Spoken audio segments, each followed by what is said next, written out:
Dare to Endure, Parallel World, Book 2. Written and narrated by Kersey. Copyright 2013 by Kersey. Chapter 1.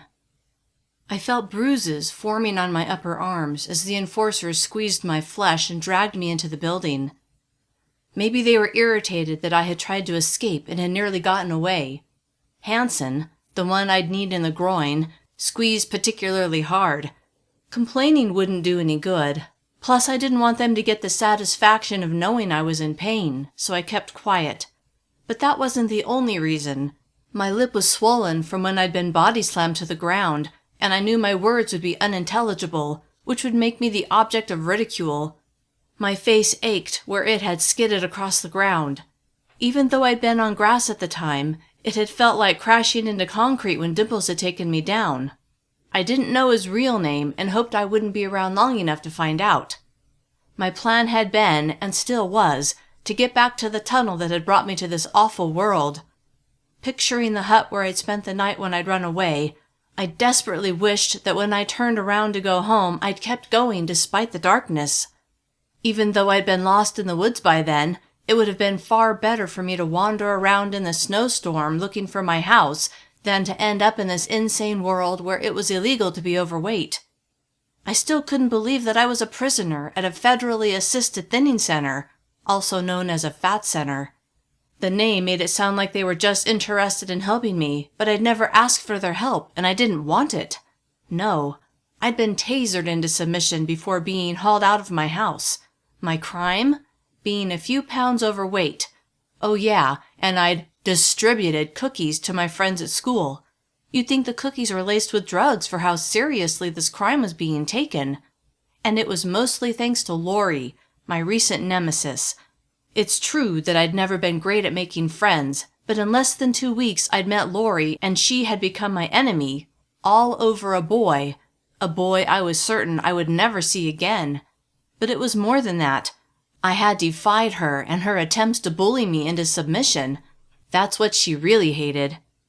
Holding back a sigh, I plodded down the hallway with an enforcer on either side of me.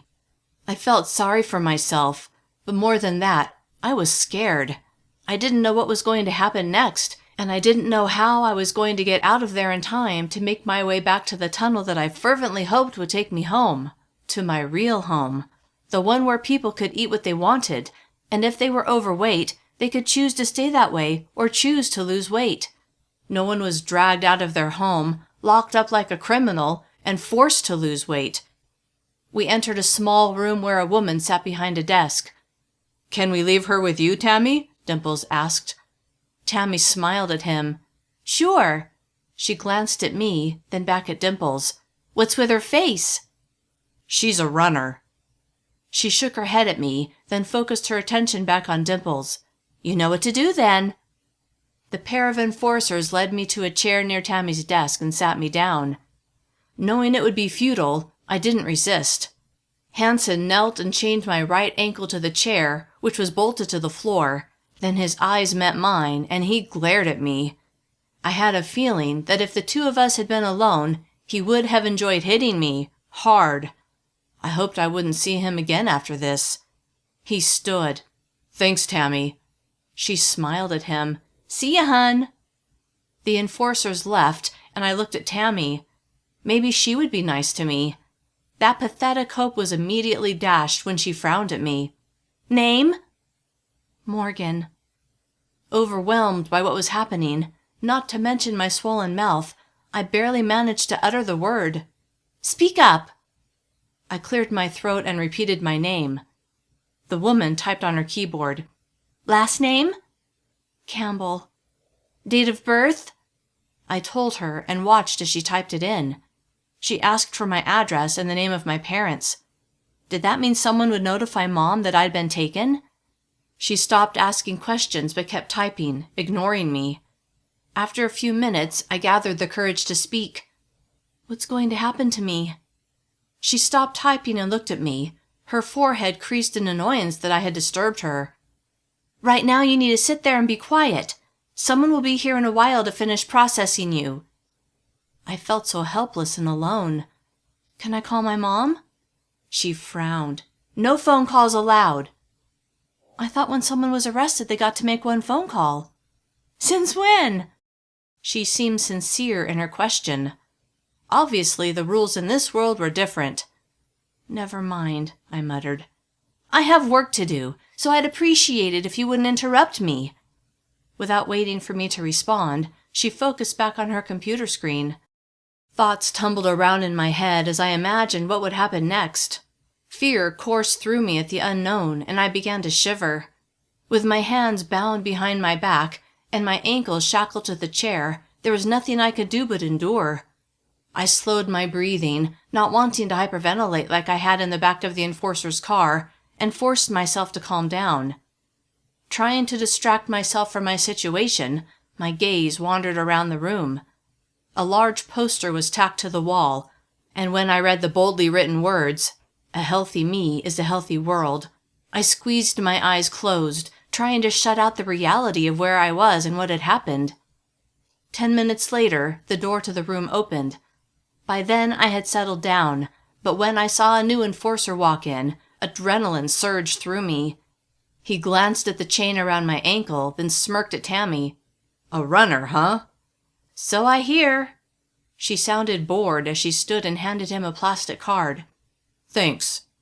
He slipped the card into his shirt pocket, then knelt next to my chair and undid the chain. He gripped my arm and forced me to stand. "Come with me." As if I had a choice. He led me through the door and back into the hall. We turned the corner and went into a room that looked like an exam room. He freed my wrists and I massaged them, enjoying the illusion of freedom. He pointed to a gown folded neatly on the examination table. "Put that on. The doctor will be here pretty soon." I glanced at the gown, then back at him. "I'll be outside." He left, and I heard a key turn in the lock. I was trapped. I frantically looked around the small room for some means of escape. There were no windows, and the only way out was through the door. There was nowhere for me to go. My eyes went to the gown. I had no intention of putting it on. Instead, I walked over to a cabinet, hoping there might be something I could use as a weapon. It was locked. So were all the drawers. This must be the room where they take the runners, I thought. Now I wished I hadn't tried to escape. All it had gotten me was a fat lip and fewer opportunities to get away, now that they were watching me more closely. Of course, I had no basis for comparison. They probably watched all of their prisoners closely. When I heard the lock disengaging, my attention snapped to the door. I hurried over to the exam table and stood next to it, my gaze riveted on the door. A moment later, it opened. The enforcer who had brought me in held it open for a petite woman with caring eyes. As soon as she entered, he closed the door behind her, leaving the two of us alone. "I'm Dr. Bradley." She smiled at me. "And you're Morgan, correct?" I nodded. She stepped to a slim monitor and waved a plastic card in front of a reader, then placed it in her pocket. Was that the card Tammy had given the enforcer? She studied the screen. I couldn't see what it said from where I stood. Then she turned back to me, her gaze briefly going to the gown before resting on me. I didn't want to put it on." "I see that." She smiled. "That's okay. You'll want to take your shoes off, though. Every little bit helps, as everyone says." Her words reminded me of Mom, who had said the same thing to me before I'd weighed myself right after arriving in this world. I took my shoes off, then stood there. "Please step on the scale." She motioned to a scale in the corner of the room. It was different than the one we had at home. This one didn't have an eye scanner. Even so, I hated the scale and the way it always loudly proclaimed my weight. It was much more interested in those numbers than I was. Maybe I should have cared more. Maybe then I wouldn't be here now. I stepped on the scale, but it remained silent. Dr. Bradley looked at the numbers. "You can step off now." I did as I was told and watched as she went back to her computer and typed something. "How long am I going to be here?" Uncertainty filled my voice. "Please have a seat, Morgan." She motioned to the exam table. I sat on the white paper, my feet dangling. Dr. Bradley stepped toward me, her face thoughtful. "You need to lose 20 pounds before we can release you." 20 pounds? I'd never lost that much weight before. Why would I when I thought my weight was just fine? Yeah, I wasn't as slender as some girls, but I'd never cared all that much. Now, though, I was worried. How would I possibly lose that much weight? And I would have to if I wanted to get out of there. How long will that take? We want you to do it in a healthy way. This isn't about punishment. It's about learning a healthy lifestyle. How long? From my experience, I'd estimate 10 weeks. 10 weeks, I thought. That would put me past the time I needed to get to the tunnel. When I'd left my world, it had been November 10th, but in this world, it was mid-September. I wasn't exactly sure how moving from my world to this one had worked, but my best guess told me that I needed to get to the tunnel on the same date I had come through, November 10th. If I didn't, I would miss my chance to get home. What if I work extra hard and lose it faster? She stared at me. That's not ideal. If you try to starve yourself to lose it faster, then when you get back to your normal eating habits, you'll gain it all back and find yourself back here again. Wanna bet? I thought, picturing the tunnel that would take me home. She must have seen something in my face because she placed her hand on my knee and her voice softened. But Morgan, you must know that you're not leaving in 10 weeks. Panic shot through me. What? Why not? Your file says you were distributing high-calorie food to minors on school property. You know that's an automatic 6 months. The blood drained from my face. What about a trial?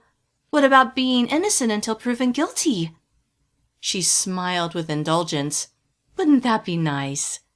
She paused as she looked at me. Now, let's take care of that lip. In a daze, I sat on the exam table as she cleaned the blood from my mouth and made sure I didn't need stitches before placing a cold pack against my lips. Hold that there, Morgan. I did as she asked, my mind jumping frantically from one thought to another. She turned away and got something out of a drawer, then gently grabbed the arm that wasn't holding the compress. I was so absorbed in my thoughts that I wasn't paying attention to what she was doing. Something sharp jabbed into my upper arm. Ouch! All done. She placed a Band-Aid over the spot on my arm where she'd poked me. What was that? Your chip. My what? Your chip. Everyone who stays here has to have one. What does it do? I asked with trepidation.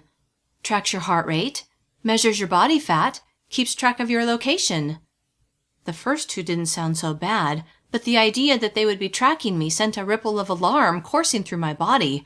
How could I escape if they kept track of my every move? Let's check to see if it's working, shall we? She sounded happy and bright, like this was completely normal. She went to her computer and typed something, then clicked on the screen. Staring at the monitor, she nodded. All systems go. I rubbed my arm where she'd inserted the chip and felt a tiny bump. Was there a way I could remove the chip without them knowing? Chapter 2. My gaze probed the exam room as I sought out an instrument of some sort to remove the chip, maybe a scalpel. Nothing was in view. Pain had always scared me, and I questioned if I could actually cut into my own arm, dig around, and pull the chip out. All set, Dr. Bradley said, startling me out of my thoughts. I stared at her, not sure what I was supposed to do. Kiara will be here in a moment to take you to your room. It's getting late, and you must be exhausted. With all the anxiety flooding my body, I was wide awake. Someone knocked at the door. Dr. Bradley opened it, and a girl a little older than me walked in. The first thing I noticed was her hair. Short and spiky, it was dyed a vivid magenta. You must be Morgan. She walked straight to me, a smile on her face. I nodded, still feeling out of place and unsure of myself, not to mention terrified. I set the cold compress on the exam table. I'm Kiara. I'll take you to your room and help you get settled. Her confidence comforted me. She didn't seem to hate me like the enforcers in Tammy did, and she seemed genuinely nice, unlike Dr. Bradley, who had jammed a tracking chip into my arm without my permission. I rubbed my arm in remembrance, and I noticed Kiara watching me, a slight frown on her lips. Grab your shoes, doll. She motioned with her head toward my feet. Obediently, I climbed off the table and put my shoes on my sock-covered feet. Kiera turned to Dr. Bradley, who was stationed next to her monitor. "Okay if I take her now?" "Yes, she's all set." Dr. Bradley handed a card to Kiera. Kiera turned back to me. "Okay, let's go." "Good luck, Morgan," Dr. Bradley said. I looked at her. She seemed earnest. "Thanks," I muttered, wondering how many other people she'd chipped like animals. Kiera opened the door, and I followed her into the hall. The enforcer who had brought me in was nowhere to be seen. In fact, I didn't see anyone around. I could run, I thought. But then I remembered the chip in my arm. Kiera must have read my thoughts. "Don't even think about it," she said. "They'll know right away." "What?" I tried to act confused. "I know what you're thinking." She paused. "It's the same thing I thought when I first got here." Her admission shocked me. She seemed perfectly happy to be here, not like someone who would want to leave. "Do you have a chip too?" She laughed, but there was no humor in the sound. "We all do." We reached the end of the hall, and she turned right, then stopped in front of a bank of elevators. There were no buttons to call the elevator. Rather, there was just an electronic card reader. Kiera waved a card in front of the reader. The card was attached to a lanyard draped around her neck. A moment later, the elevator doors slid silently open, and I followed her inside. Instead of buttons to press, there was a blank screen with a card reader beneath it. After Kiera waved her card in front of the reader, several numbers appeared on the screen, but the numbers seemed random: 3, 4, 6, 8, 9. She tapped the number 6 and the elevator doors slid closed. "Why are some numbers missing?" I asked. She reached into her pocket and held out the card Dr. Bradley had given her. "Your card will allow you to access the floors where you need to go, but none of the others. Even though I have more freedom than you, I'm still limited to what floors I can access." I took the card from her and examined it. Both sides were completely blank, just an unbroken canvas of blue. "Tomorrow they'll put your picture on it." I nodded, then slipped the card into my back pocket. The elevator came to a gradual stop and the doors opened to reveal a small foyer. To the left and right were hallways with doors every 10 feet or so. It reminded me of a hotel, except I'd never been in a hotel where they checked you in under armed guard and then jammed a computer chip into your arm before they let you visit. "You'll be staying in room 7, Kiera said as she took the hallway on the right.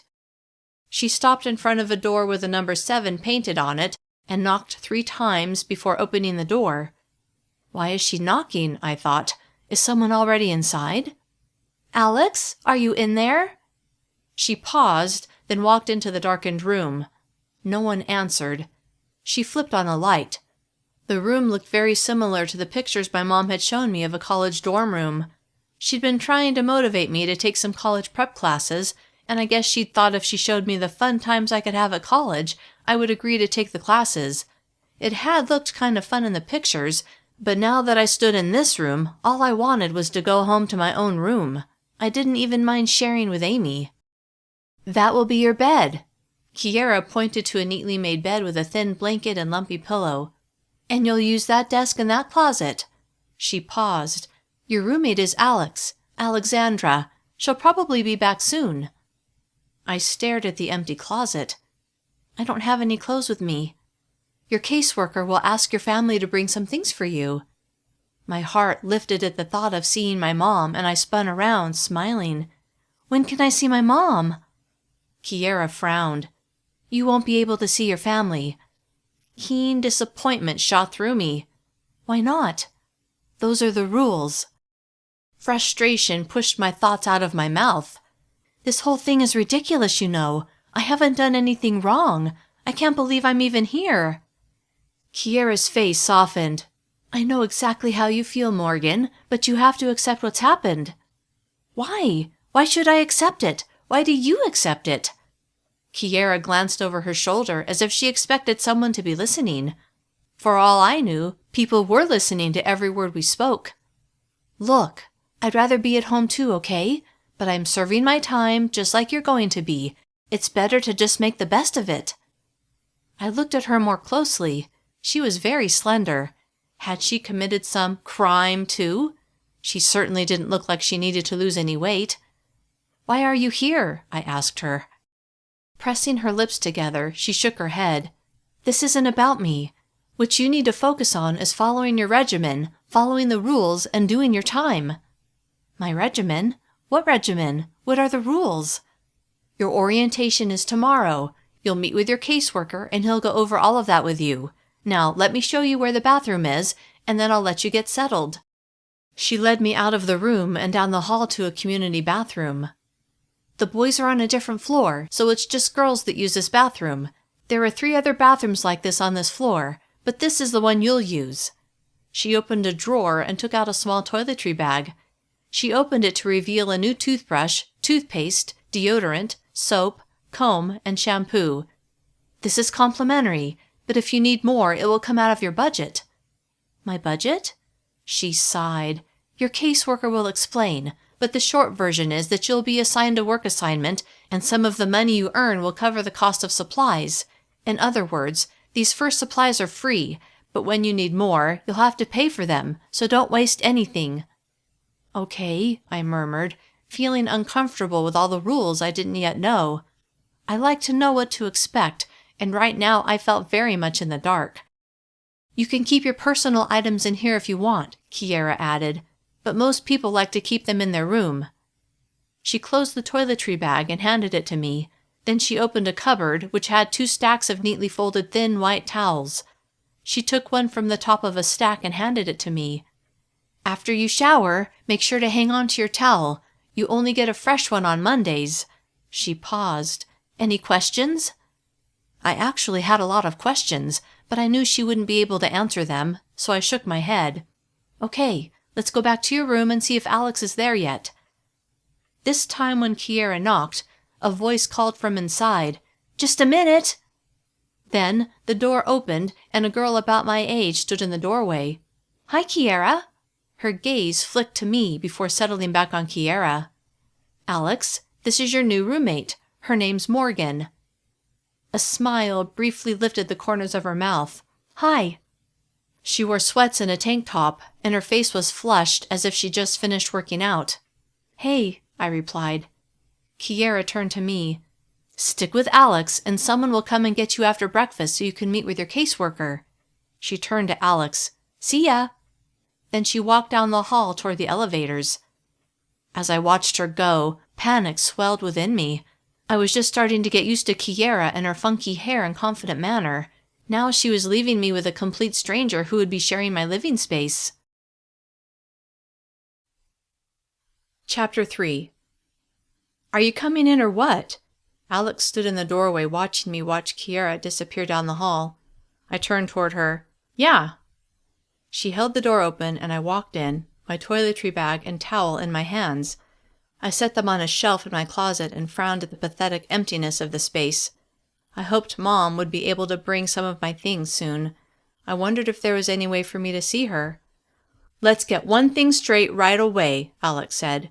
I spun around to look at my new roommate, surprised at the hostility in her voice. "I'm set to leave this hellhole in 3 weeks, and I don't want anything to screw that up." My gaze traveled up and down her body. She looked like she was in great shape. I wondered what she'd look like when she'd first arrived. "Yes, I know I look good now." She'd obviously noticed me looking at her. "I just reached my goal weight, and once I've maintained that weight for 3 weeks, I'm out of here." "I don't understand how I could screw that up for you." "I know you just got here, and you haven't heard all the crap rules yet, but here's a newsflash. If you mess up, it's on me too."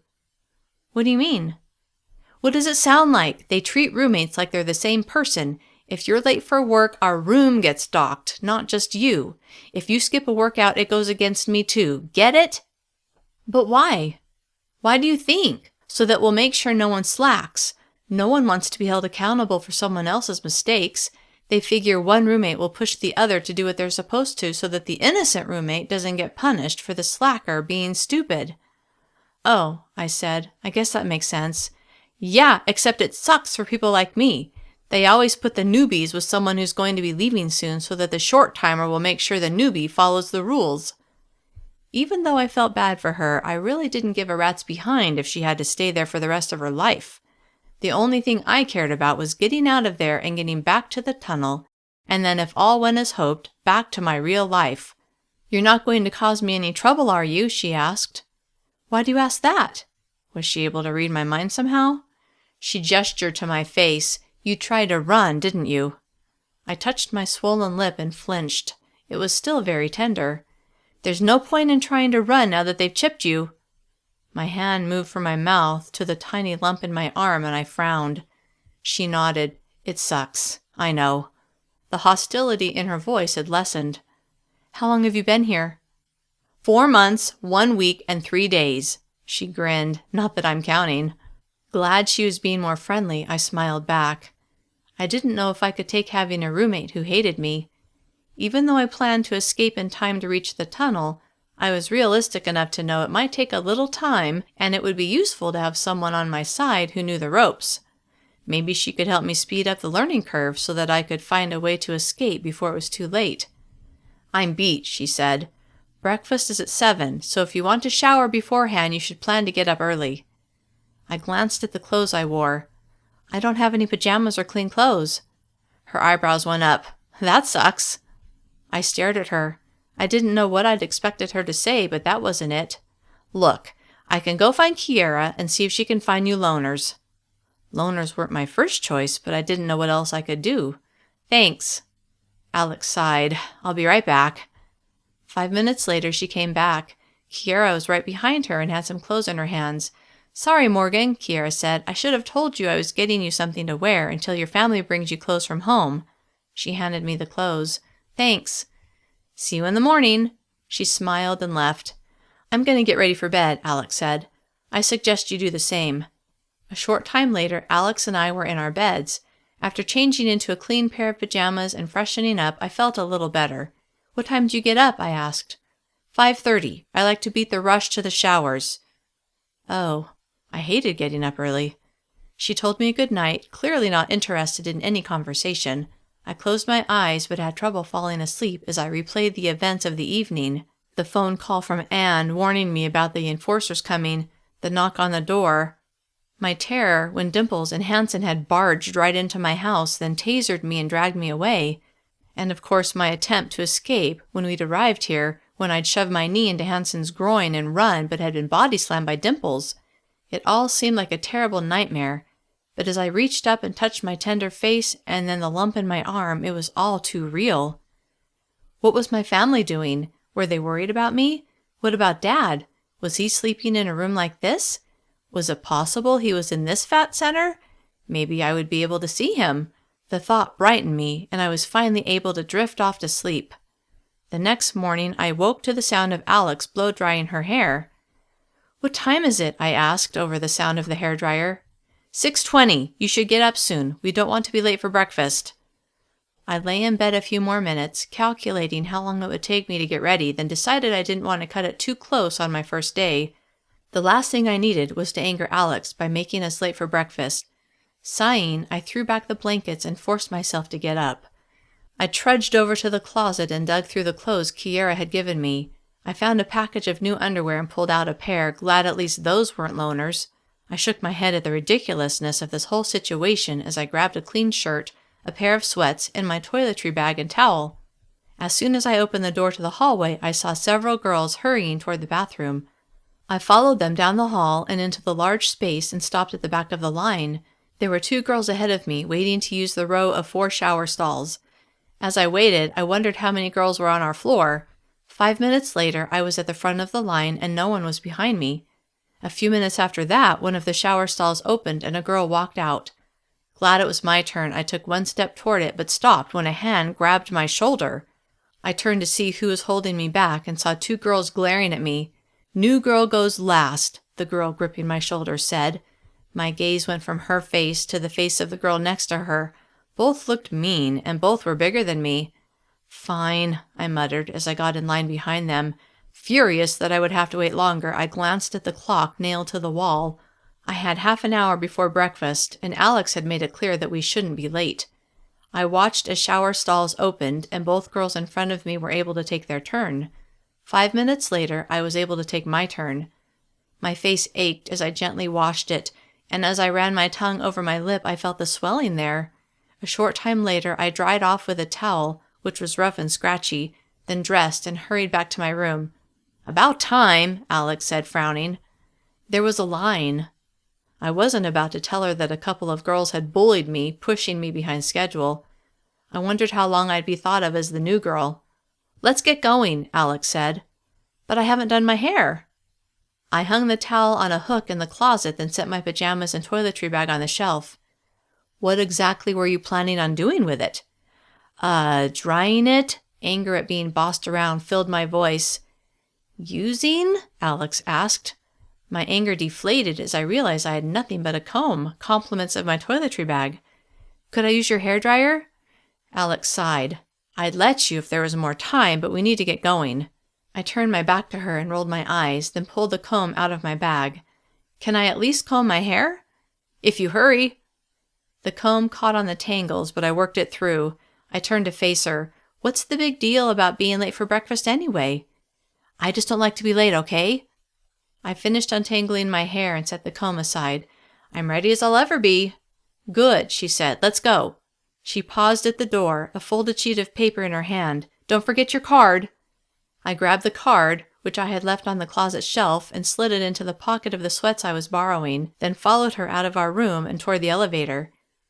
She waved her card in front of the card reader. A moment later, the elevator doors opened. "You do it," she said, motioning to the card reader. I pulled the card out of my pocket and waved it in front of the reader inside the elevator. The number 4 appeared on the touchscreen, and since there was no other option, I tapped it, and the elevator doors slid shut. The elevator moved downward, and a moment later the doors opened to reveal a large cafeteria. Chapter 4.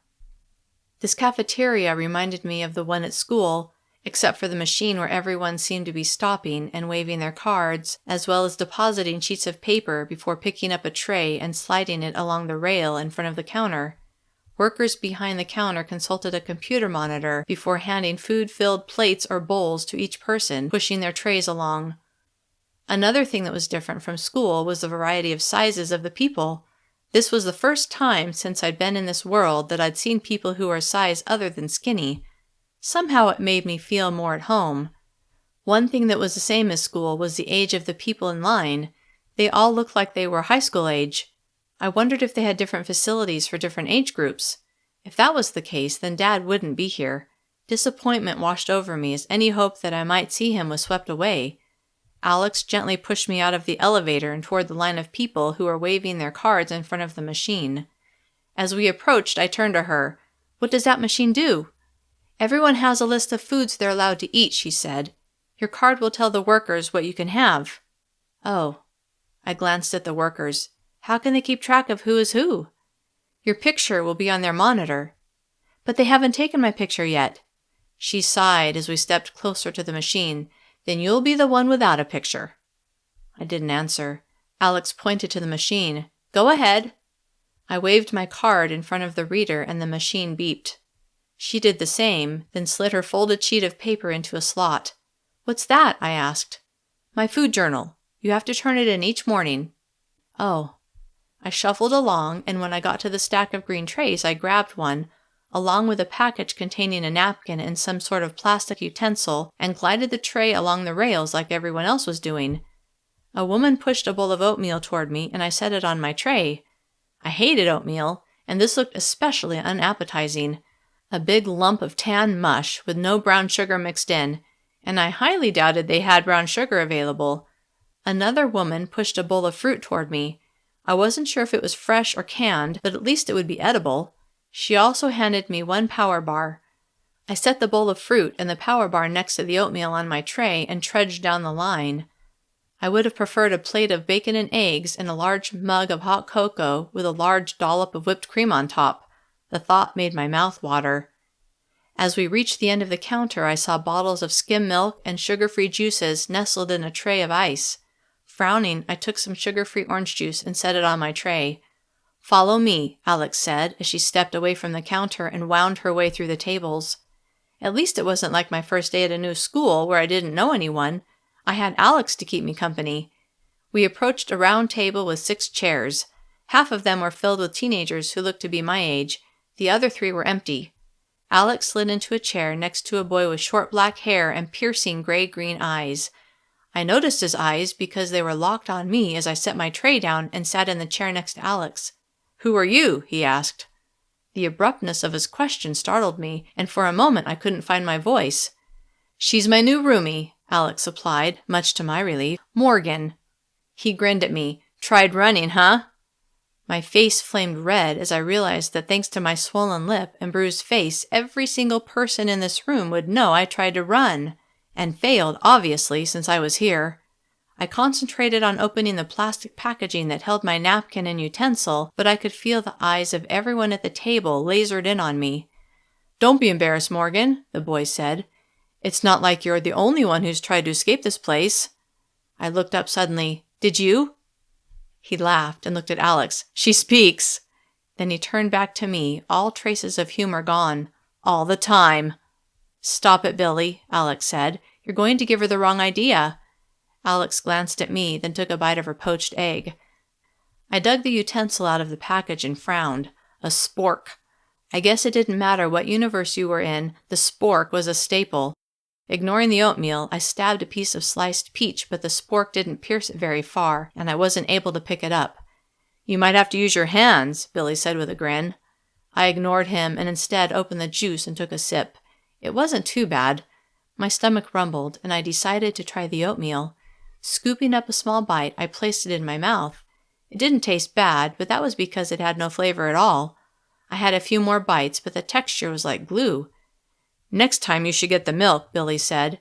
"Then you can mix it with the oatmeal. That really helps to get it down." "Thanks," I muttered.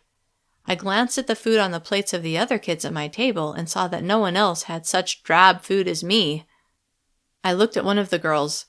"How did you manage to get an omelet?" My mouth watered as I looked at it. "Don't get too excited," she said. "It's an egg white omelet." "It looks better than this." I pointed to the tan mush in my bowl. "When you're new," she said, "that's what you get until they determine what you're allowed to eat." I nodded. "What did you say your name was?" "Cassidy." She smiled. "How long have you been here?" 6 weeks. "When do you get to leave?" "Hopefully in 2 more months." 2 months? How could she sound so casual about it, like it was perfectly normal? My gaze shifted to Billy. He didn't look fat at all. In fact, he looked underweight. "What about you?" "What about me?" Alex smirked. "Billy's not going anywhere." She looked over at him. "At least not for a while." I wondered what that meant, but after seeing the way his lips flattened like it was a subject he didn't want discussed, I decided it would be best to ask Alex later. I attempted to eat my fruit with a spork again. This time I managed to get a piece of banana. Once that was gone, and I failed again with a peach, my hunger got the better of me, and I picked up the fruit with my fingers and ate it that way. I glanced in Billy's direction, somehow knowing he would be watching me. Sure enough, he watched my struggles with undisguised humor. I ignored him and finished my fruit, then ate my power bar. A few minutes later, Kiera came to our table. Everyone seemed to know her. "I'm actually here to get Morgan," she said to the group. Then she looked at me. "It's time to meet with your caseworker." Chapter 5. As I followed her out of the cafeteria, I scraped my hands through my hair. I didn't know why I was so nervous to meet him, but I was. I'd never had a caseworker before. It almost felt like he was my parole officer or something. After all, I had committed a crime. "How are things going?" Kiera asked as we waited for the elevator. "Okay, I guess." I paused. "Have you talked to my mom yet? Is she coming?" "You'll have to talk to your caseworker about that." Softly sighing, I didn't reply. We stepped into the elevator and she waved her card in front of the reader, then pressed the button for the second floor. A moment later we exited, and I followed her into a reception area. "Morgan Campbell," she said to a muscular man sitting behind a desk. His uniform marked him as an enforcer, and seeing him made my face throb painfully. Memories of being tackled by another enforcer fresh in my mind. "I'll take it from here," he said to Kiera. She turned to me. "I'll see you later, Morgan." "You're leaving?" Panicked at being left alone with an enforcer, one who could be friends with Hanson and Dimples, I almost begged Kiera to stay, but kept my dignity. "I have other things I need to do," she said. "You'll be fine." I doubted that, but there was nothing I could do about it. I watched her leave, then turned to the enforcer who stared at me. "I need to take your picture for your card." He held out his hand. I gave him my card, my hand shaking. He took the card without comment and stuck it in a slot on the camera. "Stand over there." He pointed to a large X painted on the floor. I stood where directed, but couldn't bring myself to smile. He pressed a button on the camera. A moment later, the camera beeped, and he pulled the card out and handed it to me. It was the worst picture I had ever had taken. Besides the fact that I wasn't smiling, my lip was swollen and half my face was puffy. Oh well, at least it wouldn't be going in a yearbook. I shoved the card in the pocket of my sweats. "Have a seat. Mr. Madsen will be with you shortly." I sat on one of the chairs and saw a stack of magazines piled on the table next to me. I dug through them, but nothing looked interesting. They were either exercise magazines or magazines about eating healthy. Instead, I leaned my head back and stared at the ceiling, pretending the enforcer wasn't sitting 5 feet away from me. "You must be Morgan."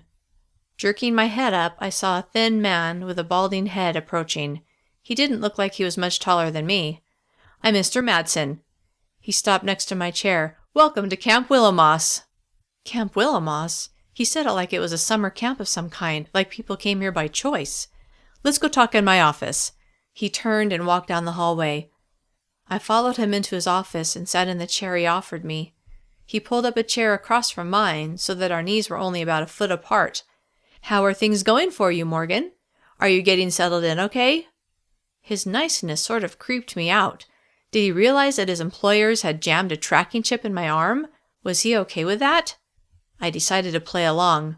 "I'm doing okay." "Good, good. I'm glad to hear that." He stared at me a moment. "Now that you're at Camp Willowmoss, it's my responsibility to go over the rules with you and to discuss your personal goals." "When do you think I'll be able to see my mom?" I blurted out. I didn't care about rules or my personal goals. I just wanted to get out of there and be with my family again, preferably my family in the world I had come from, but seeing the mom in this world would be a good start. "Seeing your family is a privilege, one that you can earn." "What?" Sharp disappointment stabbed at me.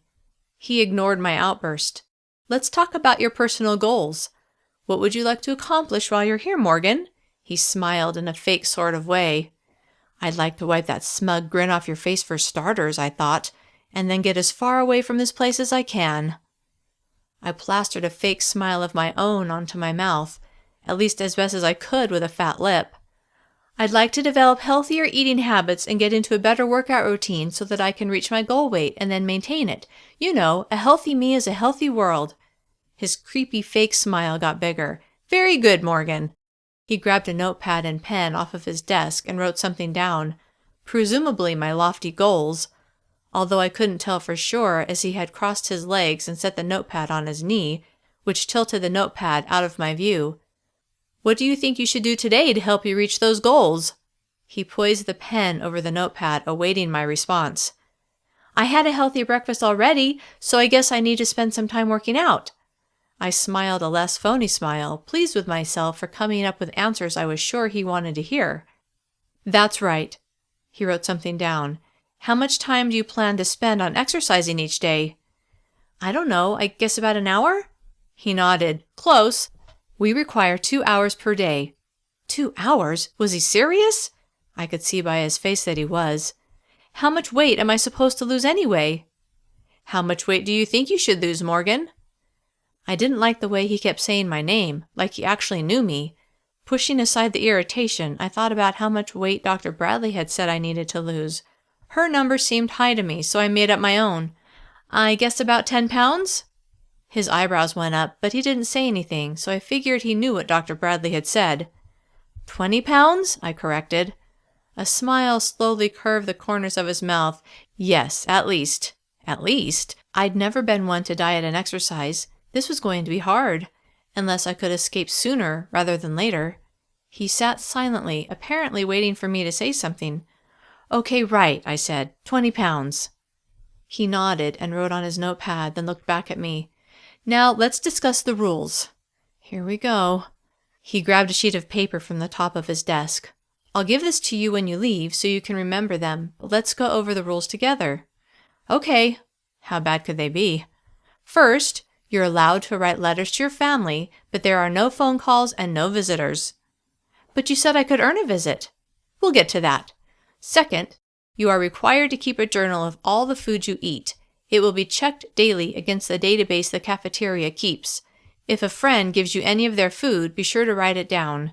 You can be sure the friend will make a note of it in their journal, as should you if you give any food away. I felt suddenly faint and thought, I'm going to starve in here. You'll turn in the food journal at breakfast each morning. You may have noticed the others doing that this morning. I nodded.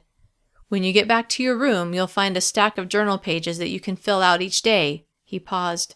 Third, you must exercise the specified number of hours assigned to you. Your chip monitors your location as well as your heart rate, so it is evident if you're exercising or not. This really is hell, I thought. Now I understood why Alex was so upset at the idea of me doing something that would mess up when she could leave. How many hours am I supposed to exercise each day?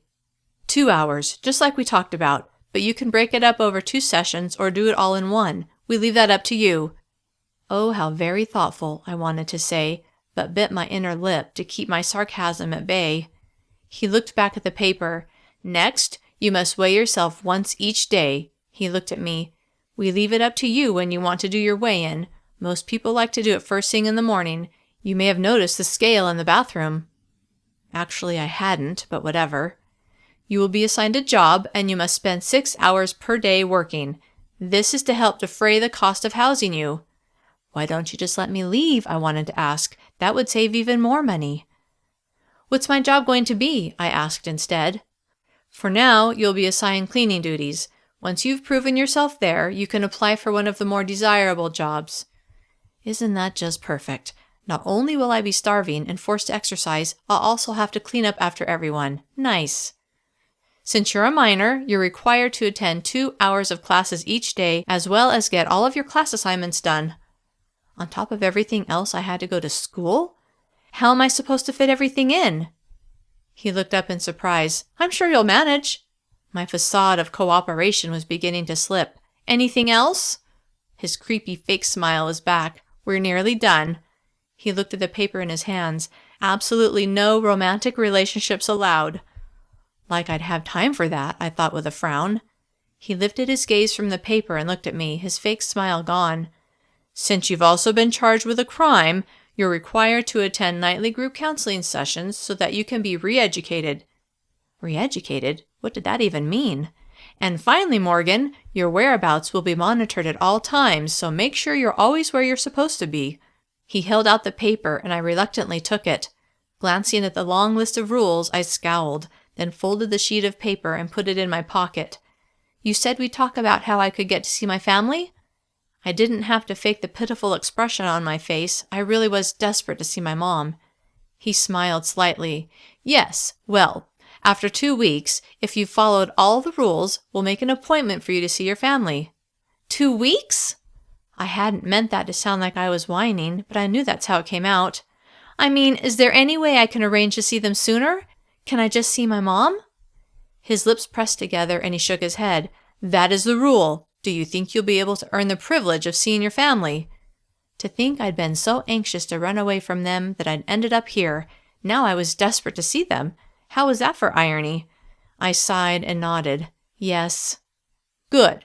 He set his notepad and pen on his desk, then turned back to me. Give me a minute to check on some things, and then someone will come and get you and help you get started on your job. He went around to the front of his desk and sat in front of his computer. I couldn't see what he was doing, so I sat in my chair and felt sorry for myself. After several minutes of typing and clicking, he turned his attention back to me. I'm printing out your schedule so that you'll know where to be at what time. The printer spit out a sheet of paper, and he handed it to me, then sat in the chair near me. I read over the schedule I was expected to follow. Daily schedule for Morgan Campbell, it said. 7 to 7:30, breakfast. 7:30 to 11, work assignment. 11 to 12, exercise or work on homework. 12 to 12:30, lunch. 12:30 to 3, work assignment. 3 to 5, classes. 5 to 5:30, dinner. 5:30 to 8, exercise or work on homework. 8 to 9, meet with counseling group. 9 to 10, exercise or work on homework. 10, lights out. The first thing I thought as I finished reading my schedule was that my best chance to escape would be during my work assignment hours or when I was supposed to be working on homework. Maybe during my work assignment I would have minimal supervision. "Your mother dropped off some clothes for you while you were at breakfast." I gasped. "She was here?" "Yes. We told her to come between 7 and 7:30 this morning, which she did." They did that on purpose. Had her come when I was least expecting it so that I would have no chance of seeing her. Fury blossomed within me as I thought about their stupid rules and my stupid schedule and the stupid reasons why I was even there. Angry words pushed against my lips, but I knew this was not the time to speak them. I pinched my leg as a distraction to force myself to calm down. Arranging a pleasant smile on my face, I said, "It will be nice to have some of my own clothes to wear." I amazed myself with how civil I sounded. I carefully folded my schedule and put it in my pocket with a list of rules. "Yes, I'm sure it will." Mr. Madsen stood. "I'll walk you to the waiting area where someone will come and get you." I followed him out of his office, then down the hall to the waiting area where the enforcer was working behind the desk. "Have a seat, Morgan," Mr. Madsen said. Though I was weary of being told what to do, I sat. "We'll meet again in a week to discuss your progress." I can hardly wait, I thought. "If you have any problems or questions, tell your work supervisor." I had no idea who that was, but knew I would find out soon enough. I nodded, and he turned away and went back toward his office. While I waited for someone to come and get me, I took the rules and my schedule out of my pocket and read them again. Though I planned on getting out of here as soon as I figured out a way, it would be foolish to break the rules. Maybe if I was a model whatever it was we were called here, guest, prisoner, inmate, camper, if I followed the rules to the letter, then my chances of escaping would be better.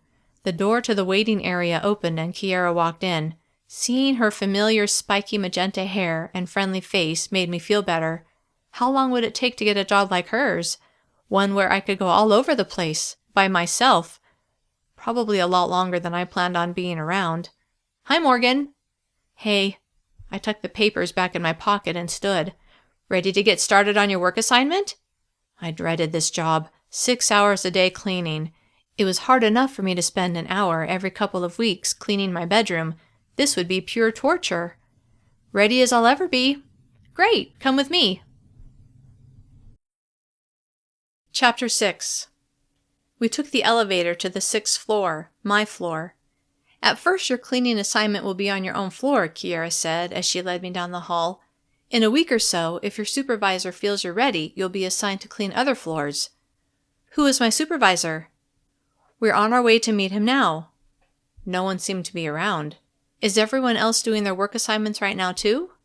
"Not everyone. The assignments are spread throughout the day and evening so that all the jobs are covered. Some people might be in class right now, others might be working out. It just depends on their assigned schedule." We passed the door to my room and I glanced at it, wondering what items Mom had brought. Kiera led me past my bathroom, and at the end of the hall we turned left down another hall. As we walked past all the doors in this hallway, I realized there were a lot more people on this floor than I'd thought. Kiera stopped in front of an open door, which led to a windowless room a little smaller than the room I shared with Alex. Tucked in a corner was a small desk.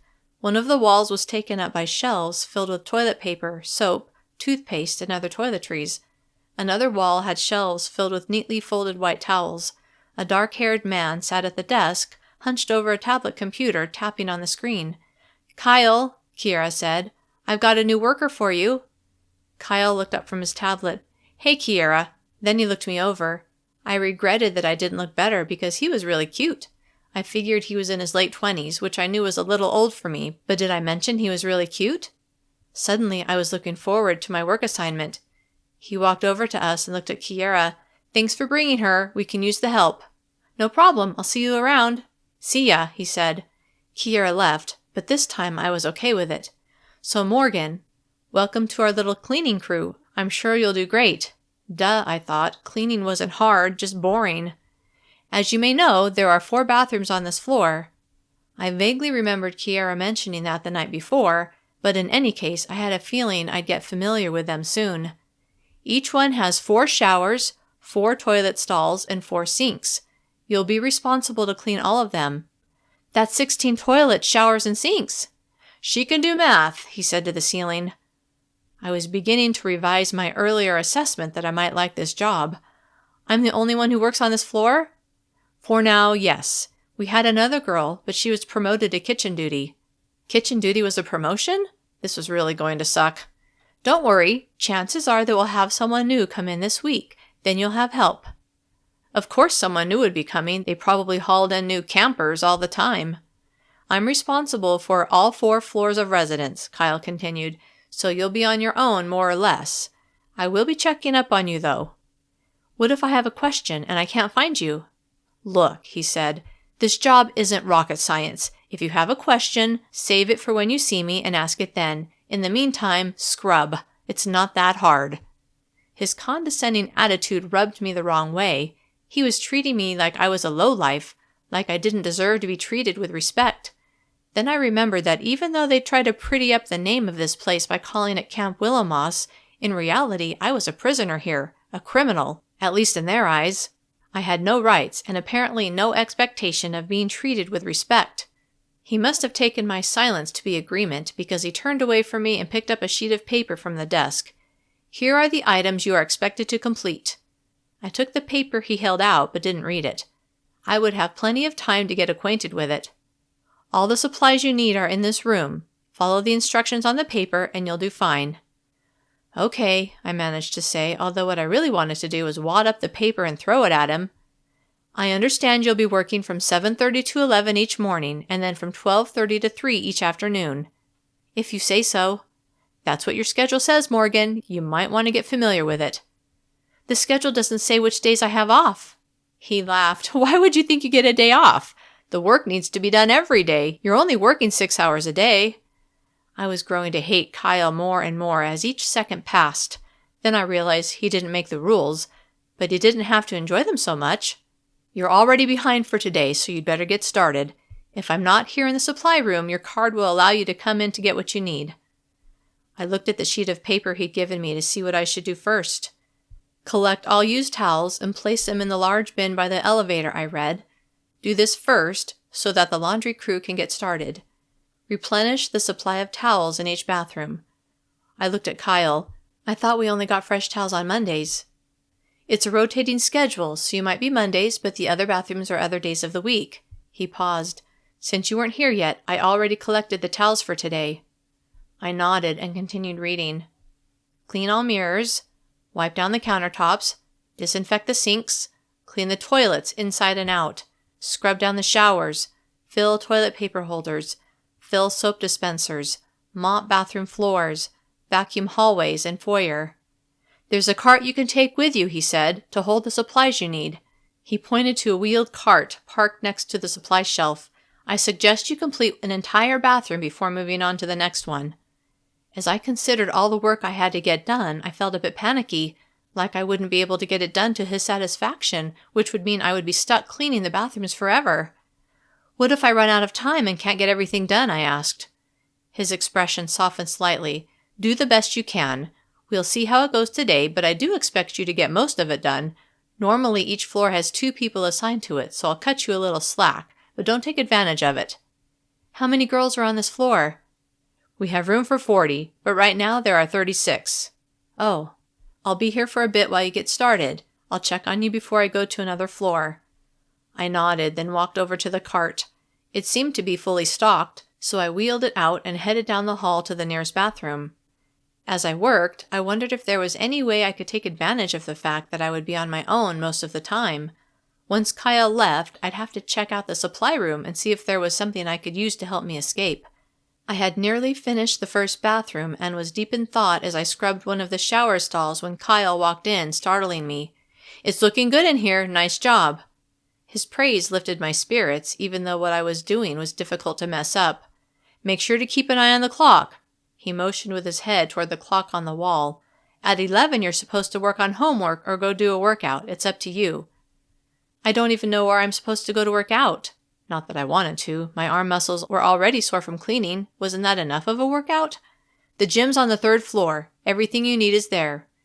Okay. I'll see you after lunch. The mention of lunch made me realize how hungry I was. Breakfast hadn't really filled me, and all of this scrubbing wasn't helping. I watched him leave and wondered if they'd let you have snacks here. I doubted it. Sighing, I got back to work and tried to ignore the gnawing in my stomach. Chapter 7. When 11 o'clock finally rolled around, I wheeled the cart to the supply room. The door was locked, and I had to use my key card to get in. Once inside, I glanced around and noticed a security camera in the ceiling. It would be difficult to search knowing that someone could be watching me. Pretending to replenish my supply of toilet paper, I checked the other shelves to see what I could find. There was nothing that would be helpful in an escape. I glanced at Kyle's desk. There was no computer, and he had taken his tablet with him. There was no way to communicate with the outside world. The outside world! I remembered that Mom had brought some things for me. I left the supply room and hurried to my room. Using my card, I unlocked the door and went inside. Piled on my bed were the items Mom had brought. I scooped them up, then pressed them to my face, breathing in the smells of home. As I thought about home and how much I missed it, my heart ached and tears filled my eyes. I went through each item, looking to see if Mom had put anything in there for me, but there was nothing but the clothes and a pair of sneakers. I figured she didn't have time to do any more than gather my things and drop them off. Plus, I was certain the people at Camp Willowmoss inspected any items families brought for the campers. After folding each item, I placed them on the shelves in the closet, happy to have my own clothes to wear. Suddenly, I felt the need to write Mom a letter. I didn't have any paper of my own, so I went to Alex's desk and stood in front of it. I didn't really feel comfortable digging through her things, but what else could I do? I found notebook paper and a pencil in the first drawer I looked in. Taking them with me to my bed, I set the paper on my leg and began writing. Dear Mom, I'm so sorry for running away. After everything that's happened, I realize now how much you guys mean to me. I miss you so much, and I want to be home with you guys so bad. I just need help in figuring out how to get out of here. If there's anything you can do to help me, I'm begging you to do it. Love, Morgan. I reread what I had written and frowned. This letter was meant for my mom in the other world, not for my mom here. I hadn't run away from home in this world. I had just made a few mistakes that I hadn't even known were mistakes until I got dragged off to Camp Willowmoss. I tore the paper into tiny pieces, put the pencil back in Alex's drawer, then went to the bathroom and flushed the letter down the toilet. It took 3 flushes before it all went down. Back in my room, I lay on my bed and closed my eyes, trying to rest a bit before lunch and work. I woke up abruptly and looked at the clock on Alex's dresser. It was 5 minutes past 12. I was late for lunch. I hurried to the elevator and waved my card in front of the reader and waited for the elevator to arrive. 5 minutes later, I was sliding my tray along the rails, wondering what I was allowed to eat. Famished after scrubbing bathrooms for hours that morning, I really hoped it would be something filling. I still had 2.5 hours of work to do after lunch, and I needed something to give me energy. When the lady behind the counter handed me my food, I was sharply disappointed. A slab of liver, brown rice, canned vegetables, and another power bar. I wondered if the power bars were served with every meal. At the end of the row, I chose a container of skim milk, then turned toward the room, searching for Alex. "Over here, Morgan," Alex called out, waving to me from the table where we'd had breakfast. Relieved to have someone to eat with, I wound my way through the tables. When I reached her, I saw the same group of people who had been there that morning. There was an empty seat next to Billy. "Looks like you survived your first morning," he said as he reached over to the chair next to him and pulled it out for me. I set my tray on the table and sat down. "Barely. I don't think my back has ever been so sore." "We've all been there," Alex said with a smile. "What do you guys do for your work assignments?" I asked. "I work in the laundry," one of the girls who had been there that morning said. I remembered her name was Cassidy. "I was promoted to kitchen duty a couple of weeks ago," the other girl said. "I got to help prepare that lovely meal you're eating now." She paused. "I'm Piper, by the way." "I'm Morgan." I paused as I opened the utensil package and found a plastic knife and fork. "What's your job, Alex?" "I work in the gym. I have to make sure there are clean towels available, stuff like that." I imagined doing that job and hated my job even more. "What about you, Billy?" "I work outside, pull weeds, crap like that." "Oh, that seemed like a good job for someone like me, someone who wanted a way to escape." "How did you get that job?"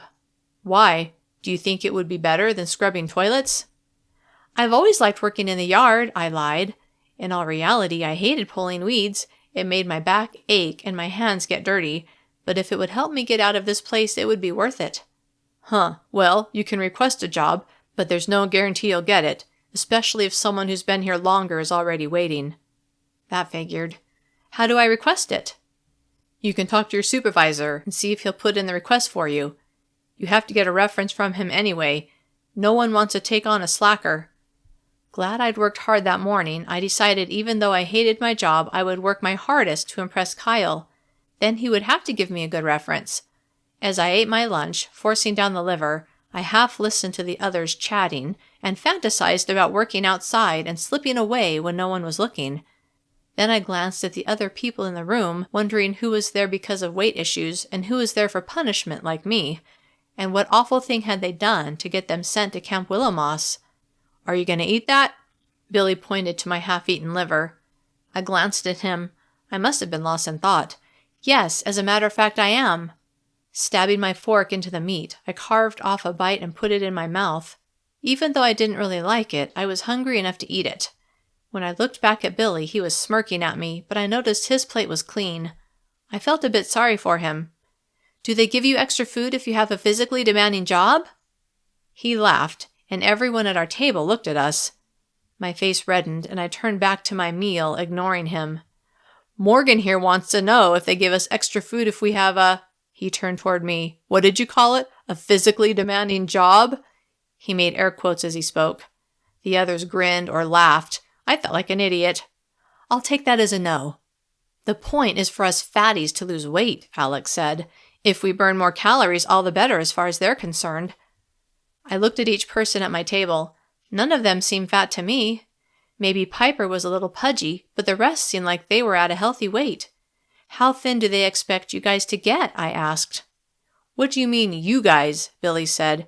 You're here just like us. You have to lose weight too. I looked at Billy and thought, I'm not like you guys. This is your world, not mine. As soon as I can figure a way out of here, I'm gone.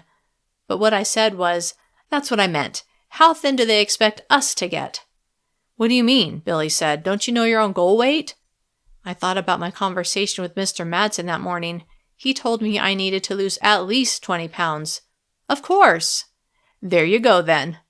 What about you? I asked him. What about me? No offense, but you look like you've gone a little past your goal weight.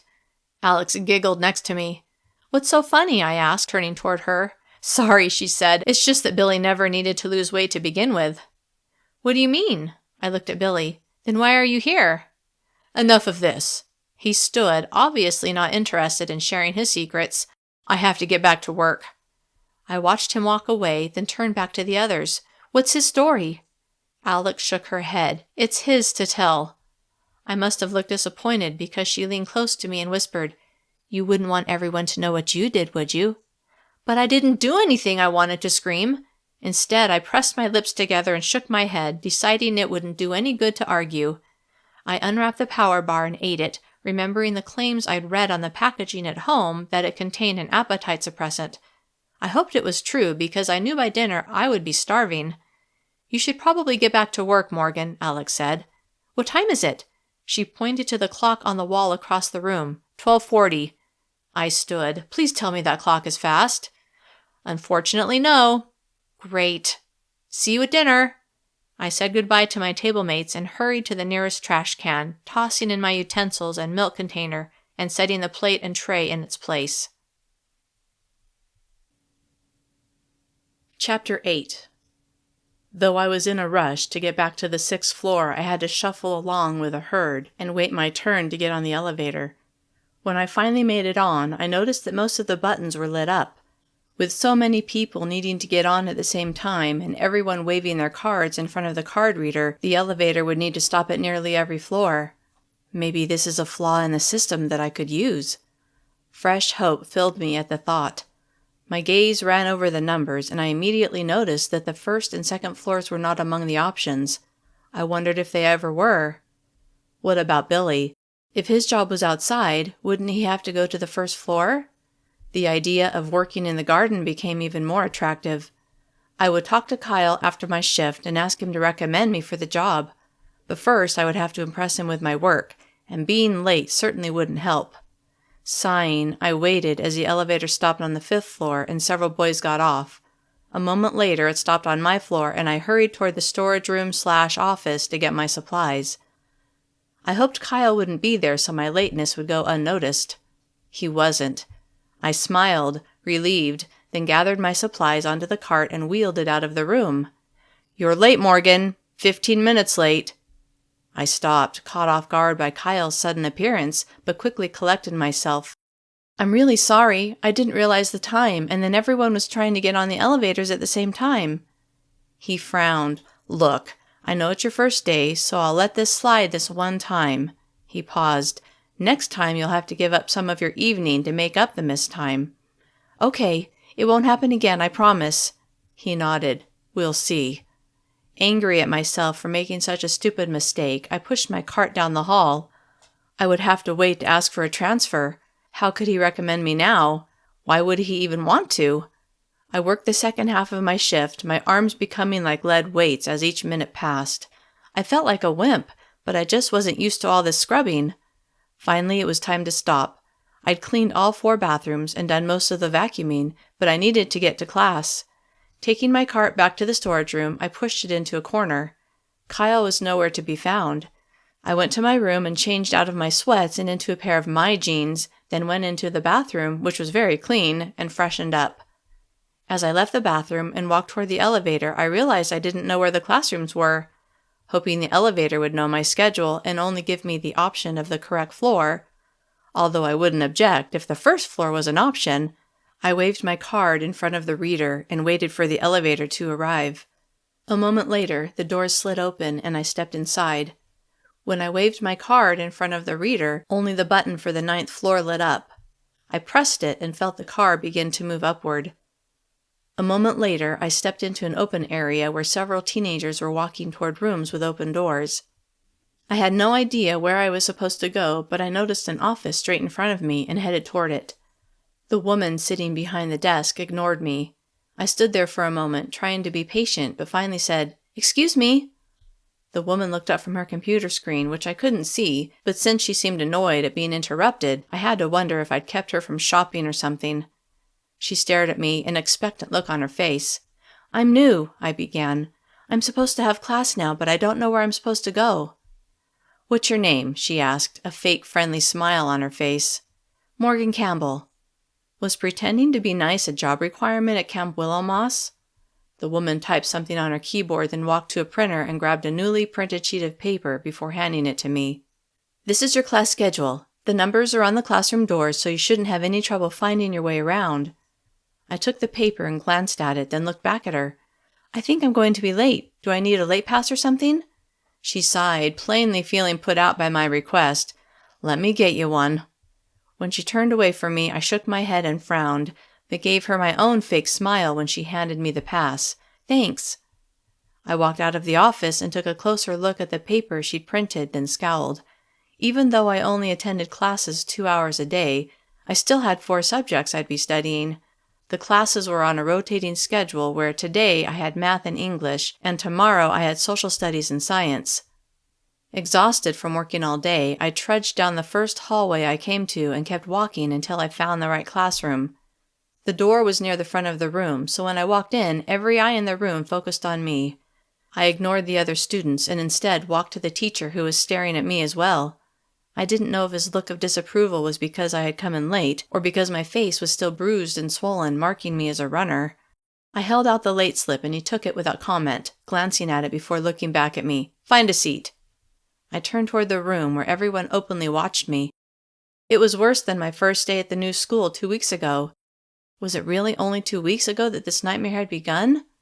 There were 3 empty seats, but all were in the front row. I slid into the closest one and tried to be invisible, although I didn't think it was working. I could still feel the gaze of the other students upon me. "Where is your textbook, Ms. Campbell?" the teacher asked. Heat flooded my face at the further attention. I don't have one." His eyebrows rose. "You should have gotten your materials from the office before entering my classroom." That stupid witch in the office. Anger welled up inside me, but it manifested itself as tears of embarrassment. I blinked frantically, trying to clear my eyes. "Please take care of it immediately," the teacher said. I stood and walked toward the door, not making eye contact with anyone for fear of them seeing my mortification at making this mistake, even though it wasn't my fault. How was I supposed to know the office was responsible for making sure I had what I needed? Irritation at the office worker swept over me, and I stormed down the hall. When I walked into the office, ready to complain, another woman was there, and the woman from just a few minutes before was nowhere to be seen. "How may I help you?" the woman asked. Her smile seemed genuine, and I wished she had been there before. "I was here a few minutes ago," I said, "and the other lady gave me my schedule, but she didn't give me my books and stuff." "Oh, I'm sorry. She must have forgotten." "Yeah, right. Or she was mad at me for disturbing her online shopping and wanted to punish me." "Do you have your schedule?" the woman asked. I handed it to her, and she walked toward a tall shelf in the back of the room where textbooks sat in organized stacks. She pulled several out, along with a notebook and pencils, then set everything on the counter. "This should be everything you need." She paused and reached under the counter. "Except you'll need a backpack to put them in." She set a well-used backpack on the counter next to the textbooks.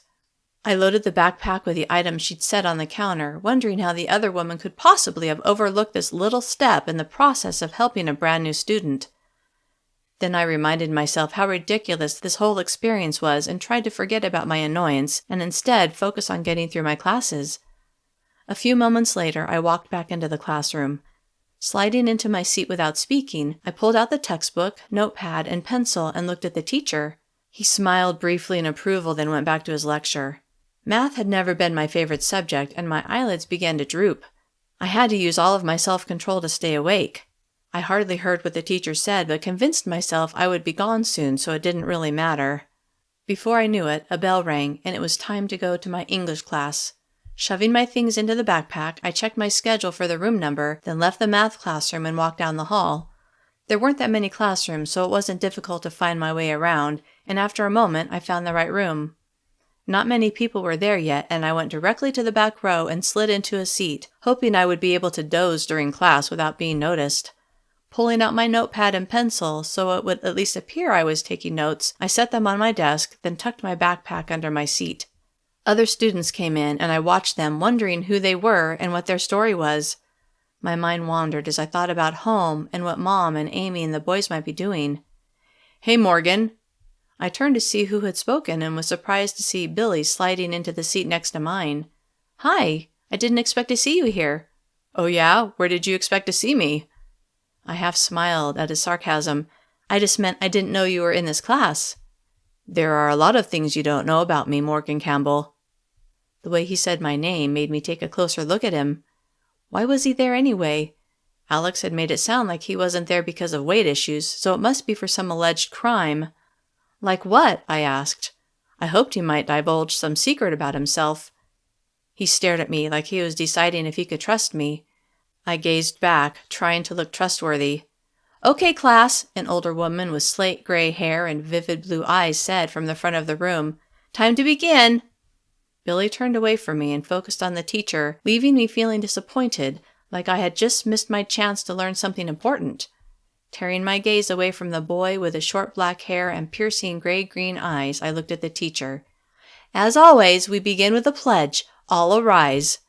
I stood with the rest of the students, and when they began speaking, I said the words with them, though I had to force every word out of my mouth. "I pledge to always follow the rules and to take care of my body. I will strive to put the good of all above the desires of one. A healthy me is a healthy world." When we sat down, fury pounded through me at being forced to say words that symbolized all that this world stood for, and it was all I could do to hold in a scream. To keep myself from losing it completely, I fantasized about the day I would leave Camp Willomoss and pictured myself entering the tunnel that would lead me back to my world. My mind began drifting, and what seemed like a moment later I felt a sharp whack on the back of my head. My eyes shot open. I'd fallen asleep. Lifting my head, I saw the teacher standing next to my desk, a thick textbook in her hand. The back of my head throbbed. Did she just hit me with that book? Shocked, I felt despair settle over me. This place really was a prison, and the workers were probably allowed to do whatever they wanted to us campers. "I don't want to find you sleeping in my class again, young lady," she said. Then she marched back to the front of the room. I'd never fallen asleep in class before and felt even more humiliated than I had in my last class when the teacher had scolded me for not having my books. I looked around the room. The entire class was watching me. Some of the students were obviously trying not to laugh, while others seemed like they felt sorry for me. My face burned with embarrassment. I could feel Billy's gaze on me, but I studiously ignored him, afraid if I saw him laughing at me that I might just burst into tears. Instead, I watched the teacher and bit the inside of my cheek to distract myself from the urge to cry. Trying to distance myself from my sorry situation, I listened to the teacher as she talked about some book I'd never heard of and wrote down random things that she said. By the time class ended, I was able to push my feelings of mortification down into a place where I could control my emotions. The teacher left the room, and I turned to Billy. "Thanks for waking me up, by the way." To his credit, he looked embarrassed. "She noticed before I did, and by then it was too late. Sorry." My anger deflated. "It's not your fault." He smiled. "Are you hungry?" "I've never been so hungry." He smirked. "You'd better get used to that feeling." I put my things in my backpack and followed him out the door and toward the elevators. "Isn't there some way to get a snack or something?" He shook his head. "Nope." "How can they expect us to work so hard on so little food?" "Morgan," he said in a stage whisper, "you do realize that this is a fat camp, right?" "Fat prison is more like it," I said as we reached the elevators and waited our turn to get on. "But why do they have to punish us for being a few pounds overweight?" I asked. "That's what I don't get." He looked at me like I was from another planet, which in fact I was, or at least from another universe. "Really?" he asked. I knew I must have sounded crazy, at least to someone who'd grown up with a mindset that everyone in this world seemed to have, but I couldn't help myself. "It's just not right, that's all." He smiled at me then, and there was a twinkle in his eyes that I hadn't noticed before. "I like you, Morgan Campbell." My cheeks flushed for the millionth time that day, but this time I didn't care. Chapter 9. Unexpectedly self-conscious, I dug in my pocket for my card, prepared to wave it in front of the card reader. We stood in front of the elevator, waiting for our turn to get on, and I was hyper-conscious of Billy beside me. I tried to analyze the 5 words he'd spoken. "I like you, Morgan Campbell." He'd only met me that morning, so he couldn't have meant much by it. Maybe he felt the same way I did, that the rules were stupid and unreasonable. Maybe he could be an ally in escaping this place. The idea bolstered my morale, and I wondered if I should confide my plans to him. I went to my room to drop off my backpack, then headed to the cafeteria. When I arrived, Billy had just gotten there, and we walked together to the line that had formed. "What kind of food did they give us for dinner?" I asked, my stomach gnawing inside of me. "You'll see soon enough," he smirked. "You need to have a little more patience." Irritated by his attitude, I turned my back on him. "What kind of house did you grow up in anyway, Morgan? You act like you've never been deprived of a meal." Actually, I hadn't, but how could I explain that to him? Evidently, deprivation was the norm in this world. I turned to face him. "I'm just hungry, okay?" He held up his hands in surrender. "Okay, I get it." Really, he didn't get it at all. He had no clue the culture shock I was experiencing.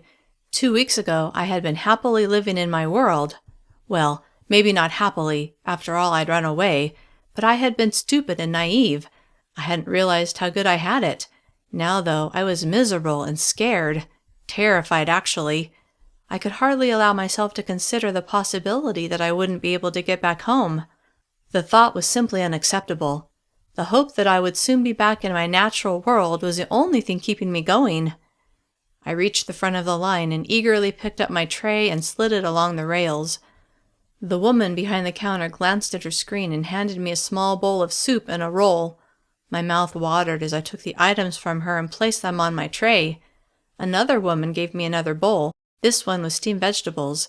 At the end of the counter, a different woman gave me a bowl of fruit and a power bar. It was probably canned fruit, but it still looked delicious. I grabbed a box of skim milk and waited for Billy. A few moments later, we were sitting with Alex, Piper, and Cassidy. There was still one empty seat, as there had been at breakfast and lunch. "Is anyone else going to sit with us?" I motioned to the empty seat. Everyone suddenly looked very interested in their meals. Not that they weren't interested before, but they were obviously ignoring my question. "Alex?" She looked at me and frowned. No. I looked at the others who were watching Alex. What's going on? Piper set her spork down and leaned toward me. In a voice loud enough to be heard above the low roar of the room, but quiet enough not to carry beyond our table, she said, "Some people don't deserve to be at this table." Then she leaned back in her chair, picked up her spork, and continued eating. What did that mean? I looked at Billy, my eyebrows raised in question. He seemed to be trying to hide a grin, evidently enjoying my confusion. Then he shrugged and dug into his food. Whatever, I thought. I tried not to care about the politics of this group, but I was desperate to know what someone had done wrong so that I wouldn't make the same mistake. I didn't know what I would do if I was banished from this table. I began eating my food and was pleasantly surprised by how tasty it was. It didn't hurt that I was starving. "Piper, this is really good. Did you help make it?" She smiled. "I was with the group making the soup today. Not bad, huh?" "It's delicious." Even though the meal wasn't as big as the midday meal, it left me satisfied. However, at this point in the evening, I usually like to eat something sweet. I knew that wouldn't happen, and I tried to think about something else. "What are you guys doing next?" "I think we all have workout time or homework time," Cassidy said as she looked around the table. "I've got a ton of homework to do before tomorrow," Piper said as she stood and picked up her tray. I really wanted to get more information from her about what she'd meant earlier about some people not deserving to be at their table, so I stood too. "I guess I'm supposed to exercise," I said, "so I should probably get going." I walked with Piper, and after we dropped off our trays, we headed toward the elevators. Most people were still at their tables, so the number of people waiting to get on the elevators was fewer than there had been after lunch. "You'd think they'd have us take stairs," I said to Piper. "Wouldn't that give us some extra exercise?" She smiled with a look of indulgence, like she would need to point out something obvious to the new kid. "They like to control where we go." "But we stop at most of the floors anyway." I paused. "Plus, they put that chip in us, so they'll know where we are." "True." She hesitated, like she hadn't considered my points before. "Maybe they just want us all in one place. I don't know." "Where are the stairs?" I asked, the idea occurring to me that I could just run down them to the first floor. Piper looked thoughtful. "I don't even know, to tell you the truth, but they're probably locked." That wouldn't surprise me, but I decided to check when I was cleaning the next day. Earlier, when I'd been cleaning, I hadn't noticed a door marked stairs, but now that I thought about it, I would see if I could find them. If I looked when I was vacuuming, it wouldn't be obvious that I was searching. Then, trying to get Piper on my side, I said, "I think the people who run this place are crazy." She blinked rapidly before looking all around, then she whispered, "You shouldn't say stuff like that." Worried I had done something seriously wrong, I whispered back, "Why not?" She shook her head and glanced around again. "Never mind." Other people waiting for the elevator crowded around us, and I knew this wasn't the time to have this conversation. "What floor are you on?" I asked as the elevator moved upward. "The 6th floor, same as you and Alex." "Oh, is Cassidy your roommate?" Piper smiled, the look of fear gone now. "Yeah." "How long have you been here?" "A month. I still have to lose 30 pounds before they'll let me leave." The doors to our floor slid open, and we stepped out. Still wanting to find out what Piper had meant when she'd implied the 6th chair at our table belonged to someone who had done something wrong, I walked with her toward her room. "Do you like working in the kitchen?" "It's okay," she said, "but it's better than some jobs." Then her eyes went wide. "Sorry, Morgan, I know you have the worst job right now." I frowned as I thought about my job. "That's okay. I don't plan on doing it forever." Piper stopped in front of a door. "This is my room. I'll see you later." She waved her card in front of the reader and opened the door. "Piper, wait." She turned to me, a question on her face. "Hey, I was just wondering what happened to, make you guys not want the other kid to sit with you." A pained expression flashed across her face. "Why do you want to know?" This was where I sucked at expressing myself. I was embarrassed to admit that I was desperate to have this group of people be my friends. They were the only people I knew, and since I wasn't great at making friends, I was terrified to be set adrift on my own. If that happened, then what would I do? But I was also afraid to admit any of that to Piper. She would think I was a total loser, and then I would risk her telling the others about how pathetic I was, and then they would exclude me for sure. So I settled on saying, "I was just curious."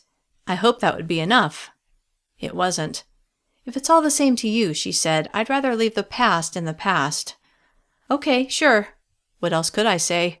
We stood there for a moment, then she said, I gotta get started on my homework. See you tomorrow. Disappointed that I hadn't gotten an answer, I smiled. See ya. I went to my room. Mom had brought some shorts and t-shirts, so I changed and put on a pair of sneakers, then grabbed my card and went to the elevator, dreading the workout I was required to have. Chapter 10. My work supervisor, Kyle, had said the gym was on the 3rd floor, and sure enough, that was the only button that lit up when I waved my card in front of the reader. When I arrived, I stepped into a room filled with every kind of workout equipment imaginable. A row of treadmills lined one wall, with a row of elliptical machines behind it. Stationary bicycles, weight machines, and stair-steppers were available as well. Some of the equipment was being used, but I decided to warm up on a treadmill. As I stepped onto an empty one, a man walked up to me. You need to check in before you start. He pointed to a small office, over there. Okay. I went to the office and found a teenage girl sitting behind the desk. Hi, I said. I'm supposed to check in? She looked up from what she was doing. Yes, you swipe your card on this reader. She pointed to a small device on the corner of her desk. I did as directed, and she looked at her screen. Morgan, huh? I nodded. You're Alex's roommate, right? Yeah. I remembered Alex saying that her job was in the workout area. The girl smiled. I'm Livy. Alex told me to watch for you. I exhaled slightly, grateful to Alex that she had thought about me. Livy got up from behind the desk. Let me show you around. She led me to a small room next to the office. After you check in, come in here and grab a towel. When you're done using any machine, make sure to wipe it down. And before you leave, toss your towel in this hamper. It was nice to be told the rules before I broke them for a change. Thanks. Livy led me to the workout area. Make sure you warm up before starting. She pointed to a corner where several people were stretching. That's the warm-up area, so make sure to stay in that area while you stretch out. Okay.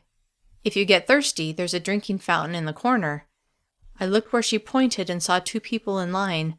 Don't you have water bottles or something? She laughed. No. Oh. I guess they didn't want to waste any money on us campers for something as extravagant as water bottles. Have a good workout, Livy said. I watched her leave, then I went into the small room and got a towel. I walked over to the warm-up area, draped the towel around my neck, then bent over, stretching my leg muscles. The other people were chatting, but I didn't say anything, uncomfortable not knowing anyone. You knew? One of the boys asked. I did a different stretch, noticing his curly blonde hair and chocolate brown eyes. Yeah. What's your name?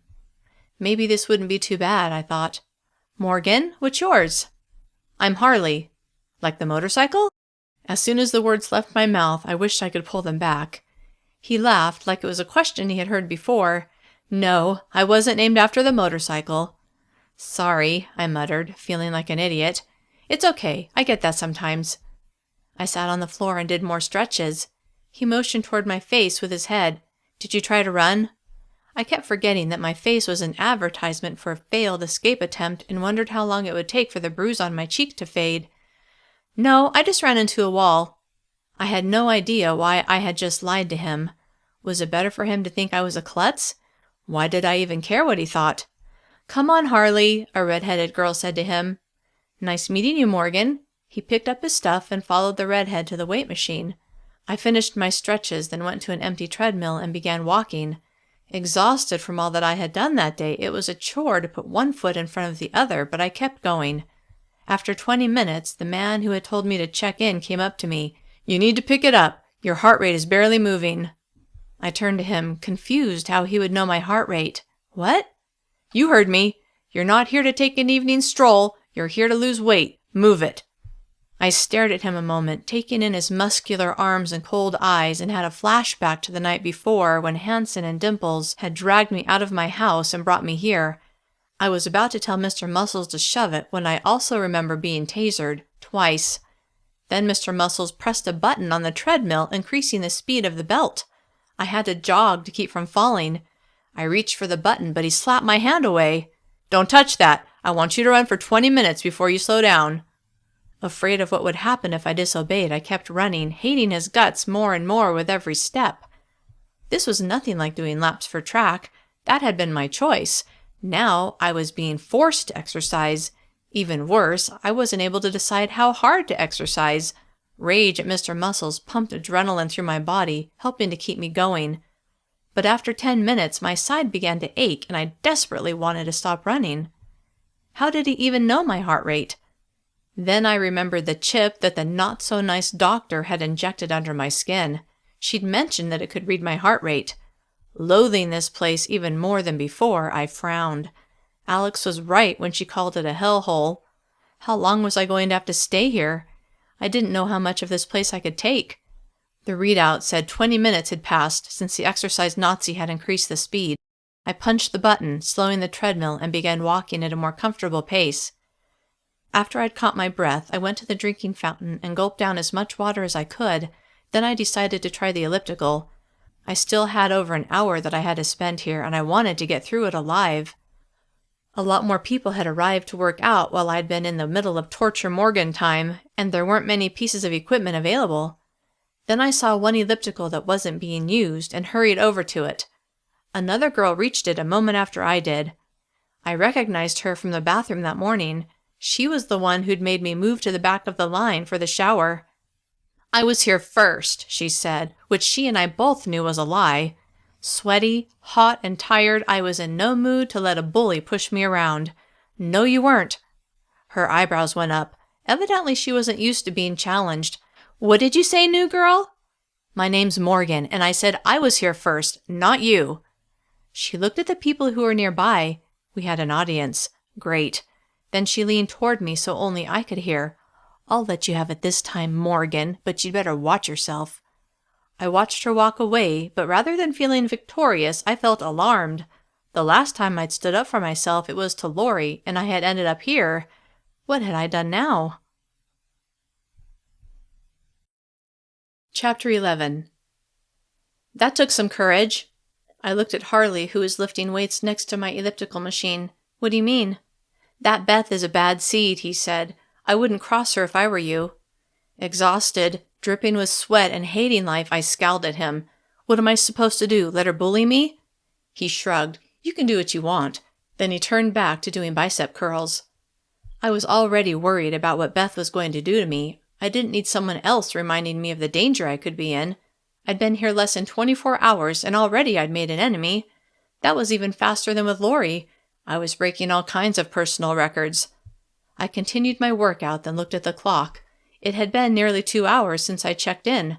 I was supposed to meet with a counseling group at 8 o'clock so that I could be re-educated, but I was sticky with sweat and desperate for a shower. After wiping down the weight machine, I tossed my towel in the hamper, then took the elevator back to my floor.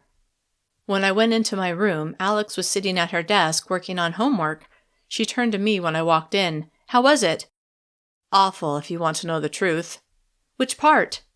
"The only part that wasn't was your friend Livy being nice to me and showing me around. Thanks for that." Alex smiled. "You're welcome. I know how sucky it is to be new and not know anything." She paused. "What did you think of Austin?" "Who?" "The guy who runs the gym." "I hate him with every fiber of my being." Alex looked shocked. "Why? What did he do to you?" Embarrassed that he'd basically accused me of slacking, I said, "I just thought he was a jerk." "This is the muscular, good-looking guy?" Then I remembered that Alex probably worked with him. "He's muscular, yeah." She seemed to be thinking. "Yeah, I guess he can be a bit bossy sometimes, but he's basically a nice guy." "Maybe to you." She turned back to her homework. "I've got a lot to do." "I'm going to take a quick shower before my counseling thing." I paused. "Where do they meet, anyway?" She turned back toward me. "On the 9th floor, where we have school." "Okay, thanks." After my shower, I felt more human. When I arrived on the 9th floor, I saw a board posted with several sheets of paper. Each one had a room number and a list of names. I found my name on the sheet for room 5. It was the same room where I had my English class earlier that day. Since I knew exactly where that was, I was able to walk down the hall with confidence. A moment later, I reached the room and saw that the desks had been pushed to the sides, and in their place were 11 chairs arranged in a circle. Several kids were already there. I sat down and waited for my re-education to begin, but I was skeptical about the whole process. I didn't need to be brainwashed about the way this world worked. That would never happen. I just needed a way to get out of here and back home. Other kids trickled in, and at 8 o'clock on the dot, a slender woman my mom's age walked in, a tablet computer in her hand. She sat in one of the chairs in the circle and crossed one fashionably trousered leg over the other, then looked at each of us. I noticed one chair was still empty. So did she. She looked toward the door and sighed, clearly irritated to have any delay. Just then, Billy walked in. He went straight to the empty chair and sat down, immediately slouching and not making eye contact with anyone. "So nice of you to join us, Mr. Foster." He ignored her and continued staring at the floor. This didn't seem to bother her, so I assumed she was used to it. "Let us begin tonight's session. First, I need all of you to check in." She held up her tablet, which had a card reader attached to it. One by one, each of us, even Billy, stood and waved our cards in front of the reader. "Very good." Once we were settled, she said, "We have 2 new members of our group tonight. Please welcome Chad Beacon and Morgan Campbell." All eyes rotated between me and the new boy. Several of the kids said hello, but most just stared.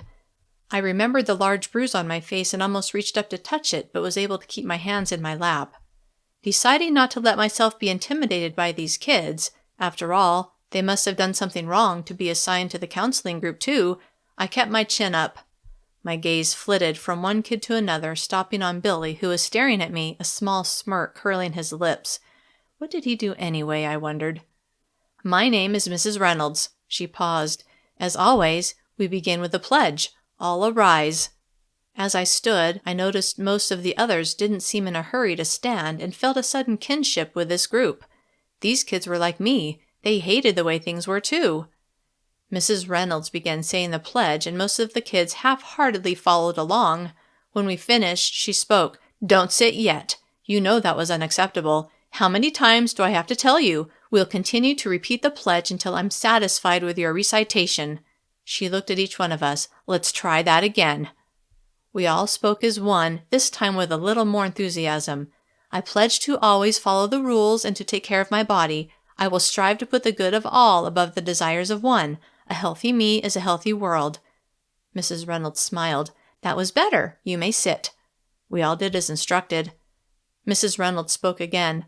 "Last night we were discussing how it's important to follow the rules so that society can keep order. Morgan, Chad, what are your thoughts on following the laws that society has put in place?" "I think they suck," Chad said. Everyone laughed, but Mrs. Reynolds did not look amused. "Perhaps you're not familiar with the rules of this group, Mr. Beacon," she said. "Outbursts like that will cause you to forfeit 2 meals. She smiled. "Which 2 would you like to forfeit?" Chad's face blanched, and everyone got quiet. He swallowed, and I could see his Adam's apple move. "I guess breakfast?" She typed something into her tablet computer. "Breakfast it is." She glanced at him. 2 days in a row." She set her tablet down on her lap and turned to me. "What about you, Morgan?" "Me?" Fear trickled down my spine like sweat after a vigorous workout. "Yes, what are your thoughts on the importance of rules in society?" Her eyes locked on mine, and I wasn't able to look away.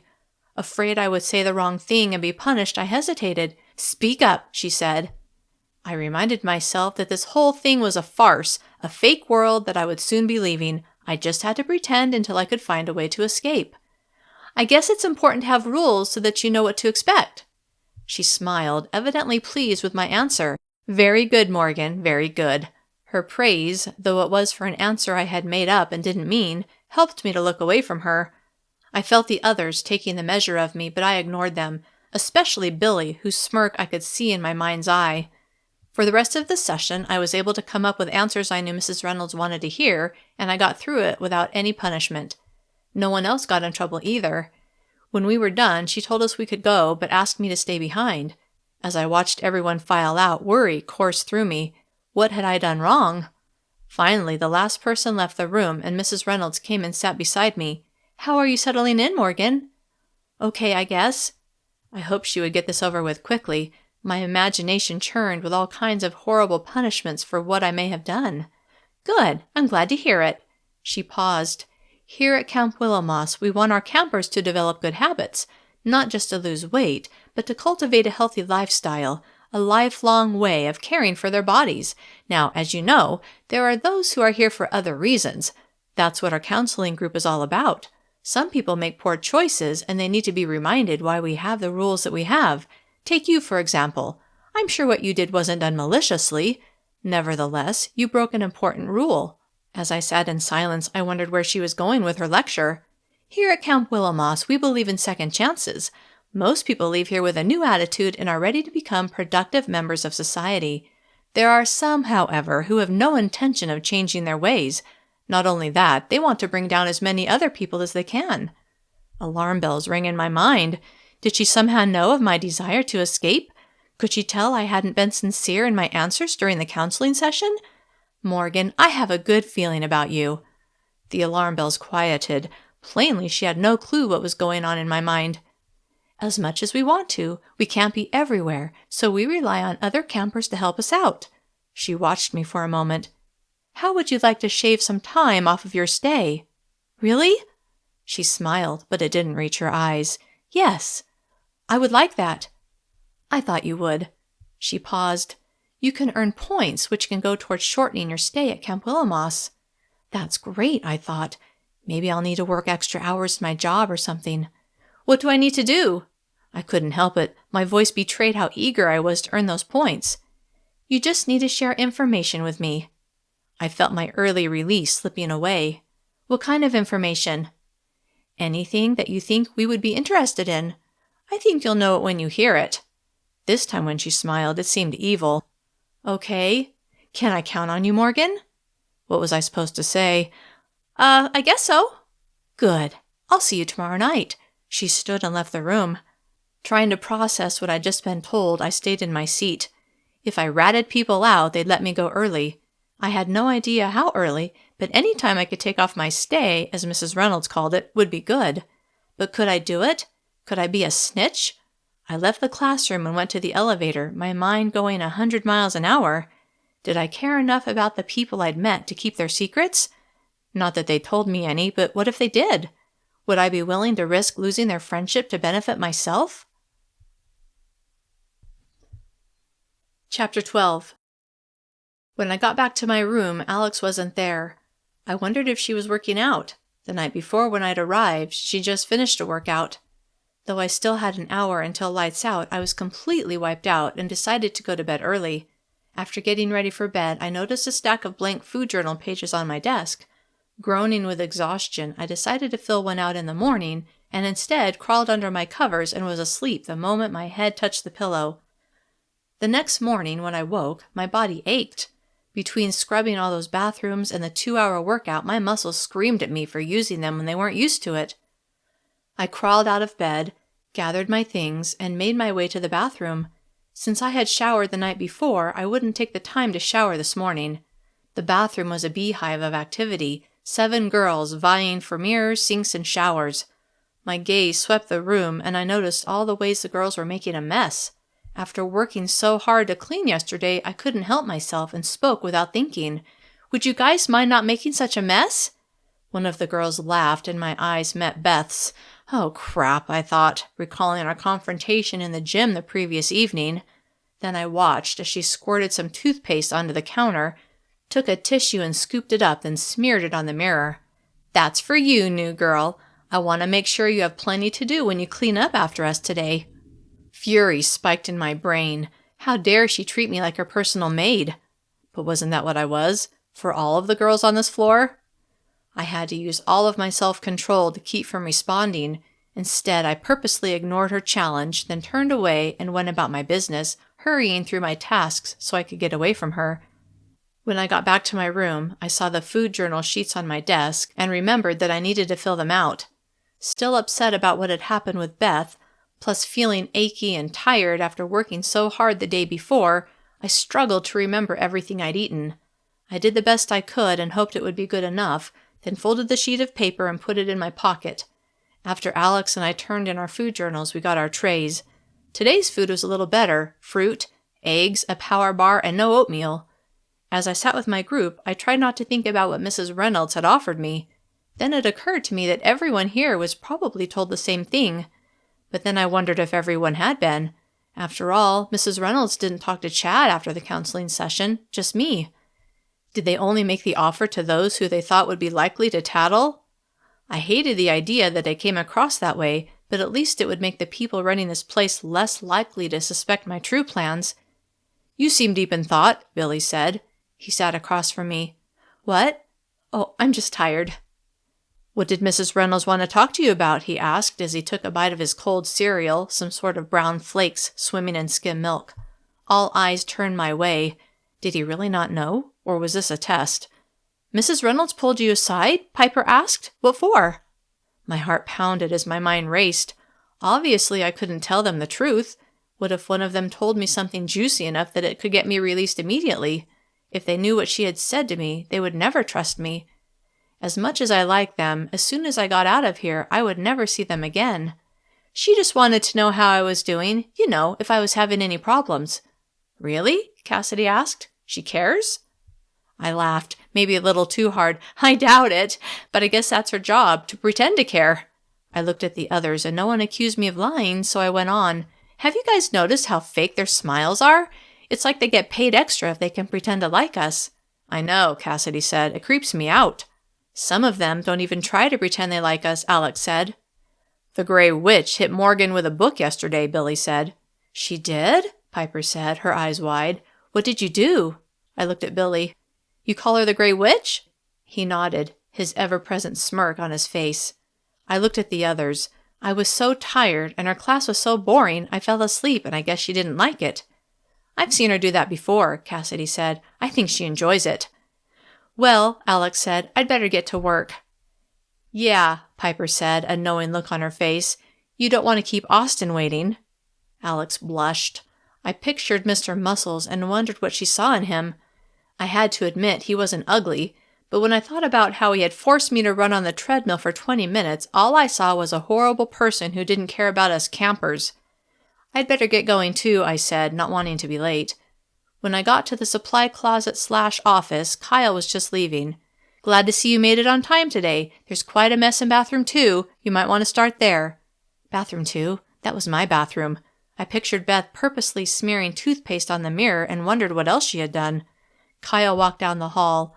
"I need to go to one of the other floors, but I trust you can manage things here." "Yeah," I called after him, then gathered my supplies onto the cart and wheeled it to bathroom 2. The smell hit me first, then I saw brown streaks on the walls. You've got to be kidding me. I nearly gagged. I tried breathing through my mouth so I wouldn't smell the horrible odor emanating from the room. I just knew this was Beth's doing, but how could I prove it? And would anyone even care? After all, I was just a prisoner here. No one would care if I had to clean up someone else's crap. Rage boiled inside me at being so helpless. As far as I could tell, I had no rights here. No one cared about me. Well, my new group of friends seemed to care. They were my family now, and suddenly I knew I could never tell Mrs. Reynolds anything they said. Maybe that's what had happened with the person who was banished from the group. I certainly didn't want that to happen to me. Swallowing my pride, I put on a pair of gloves, grabbed a squirt bottle of disinfectant and a roll of paper towels, and got to work. When that bathroom was sparkling clean, I moved on to another one. Fortunately, no one who used the other bathrooms hated me, so the cleaning wasn't too bad. At 11 o'clock, when it was time for me to stop, I hadn't gotten as much done as I had the day before, and I was worried I wouldn't get everything done that I needed to. Even though I had homework to do, I continued working, trying to get a little more done. At 11:20, I heard someone walk into the bathroom where I was scrubbing the sinks. "Looks great, Morgan," Kyle said, "but you can stop now." Pleased that he had caught me doing more than I needed to, I said, "Bathroom 2 took longer to clean, so I thought I'd better work a little longer." He smiled, evidently impressed. "You're a hard worker. I like that. But you don't have to overdo it." He paused. "We might have someone join our little crew tomorrow, so that will help." I set the sponge down, my feelings mixed. It would be great to have more help, but that meant someone was about to be dragged in here today and probably had no idea. Had Kyle known I was going to be arrested and brought in ahead of time? The idea bothered me immensely. "Great," I said, trying to show enthusiasm I didn't feel. "I'll take the cart back for you. I'm sure you have other things you need to get done. I'll see you after lunch." "Okay, thanks." I peeled off the gloves I'd been wearing and set them on the cart, then went to my room and sat on my bed. Even though I had homework from the day before, it wasn't due until the next day, so instead, I lay on my bed and stared at the ceiling and felt sorry for myself. At lunch, I sat with my new friends, glad to have them around. Without them, I would feel so much more alone. Using the plastic knife, I cut off a piece of my bunless veggie burger and stabbed it with my spork. The burger actually tasted pretty good, almost as good as the veggie burger I'd had at the Come On In diner. Remembering the waitress who had seemed to disapprove of my choice to have the burger instead of the soup, I now understood her attitude. This whole society was so screwed up, believing everyone should be forced to be a certain size, and now I was basically imprisoned because I weighed more than what some random group of people had decided was acceptable. "I'd better get back to pulling weeds," Billy said as he stood. I looked at the clock. My time was rapidly ending. I finished eating, said goodbye to the others, then dropped off my tray and went back to the 6th floor to continue being the maid for my floor. Chapter 13. When I walked into the office, I was on time, but Kyle wasn't there. I waved my card in front of the reader he had shown me to use for clocking in and out, then gathered my supplies and got to work. Toward the end of my shift, as I vacuumed the hallway, I remembered that I wanted to see if I could find the stairwell, assuming there was one. I glanced at each door as I moved the vacuum back and forth across the carpet, noting the number painted on each door. When I reached the end of the hall, farthest from the elevators, I noticed an unmarked door with a card reader next to it. Out of the corner of my eye, I saw a camera mounted in the ceiling and maneuvered the vacuum close to the door, using my body to hopefully block the camera's view from seeing me reach out and press the bar that would open the door. Not surprisingly, it didn't budge, confirming my suspicion that a key card was needed to access the stairs. I turned the vacuum around and continued moving across the carpet, discouragement washing over me that I would have no way to access the stairs. At the end of my shift, I went to the office to clock out and drop off the cart. Kyle sat behind the desk. "You're doing a nice job, Morgan. I'm glad you're on my crew." Did he have any clue how much I hated this job? "Thanks." I hesitated. "You know, I was wondering if you would recommend me for the gardening job." His eyebrows went up. "Really? You don't want to work for me?" "Work for you? This is slave labor." "It's not that." I smiled to show how much I loved working for him and cleaning up other people's crap. "It's just that I miss being outdoors, and I really love working in the dirt. You know, pulling weeds, planting flowers, stuff like that." "Stuff like that, huh?" "Yeah." He hadn't refused my request outright, which was a good sign. "This always happens." "What?" "As soon as I get a good worker, they want to leave." He chuckled. "What is it about scrubbing bathrooms that does that to someone?" "So you'll put in the request?" "There's a waiting list, so chances aren't good." He paused. "Tell you what, check with me after breakfast tomorrow. I might have an answer by then." "Okay, thanks." "You're welcome." Then he turned away from me and went back to working. I left the supply room/office and headed to my room, optimistic that my cleaning days were behind me. After stopping by the bathroom to freshen up, I got my backpack from my room and went to the classroom floor. Today I had social studies and science. Sometimes I actually found those subjects interesting, and I hope that would hold true here. As I approached the classroom, I felt less intimidated than I had the day before. Today I had my books and had an idea of what to expect. The classroom was filling up, and I found a seat in the back of the room. Today, though, I would make sure I stayed awake. There was no telling what the teacher in this room might do to a sleeping student. A couple minutes later, a good-looking man walked in, tall, with thick blonde hair and a model's face. I guessed he was in his late 20s. Was he the teacher? Suddenly, I really liked social studies. Then Beth walked into the room. Now I hated social studies. Trying to pretend I hadn't seen her, I busied myself getting out my notebook and pen, but she had apparently noticed me.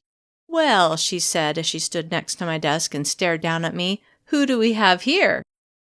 I ignored her, which I hoped would 1. Irritate her, and 2. Get her to leave. Only number 1 happened. "Don't you dare ignore me, new girl," she said through clenched teeth. My heart raced, but then I reminded myself that I was in the middle of a classroom. What could she do to me here? Of course, there was always later. Still, my courage grew. I slowly lifted my gaze to meet hers. "What do you want, Beth?" Her eyes widened, like she was surprised I wasn't scared of her, but then she recovered. "You're in my seat." I looked at the desk, then turned to look at the back of the seat. "I don't see your name on it." Then I looked at her. "You do know how to write your name, don't you?" Her face flamed red and her eyes grew wide. She opened her mouth to speak, but the teacher interrupted her. "Find a seat, Beth." Nostrils flaring and eyes squinting, she glared at me, and I began to wish I had just moved to a different seat. But knowing I would be gone soon emboldened me to do things I wouldn't normally do.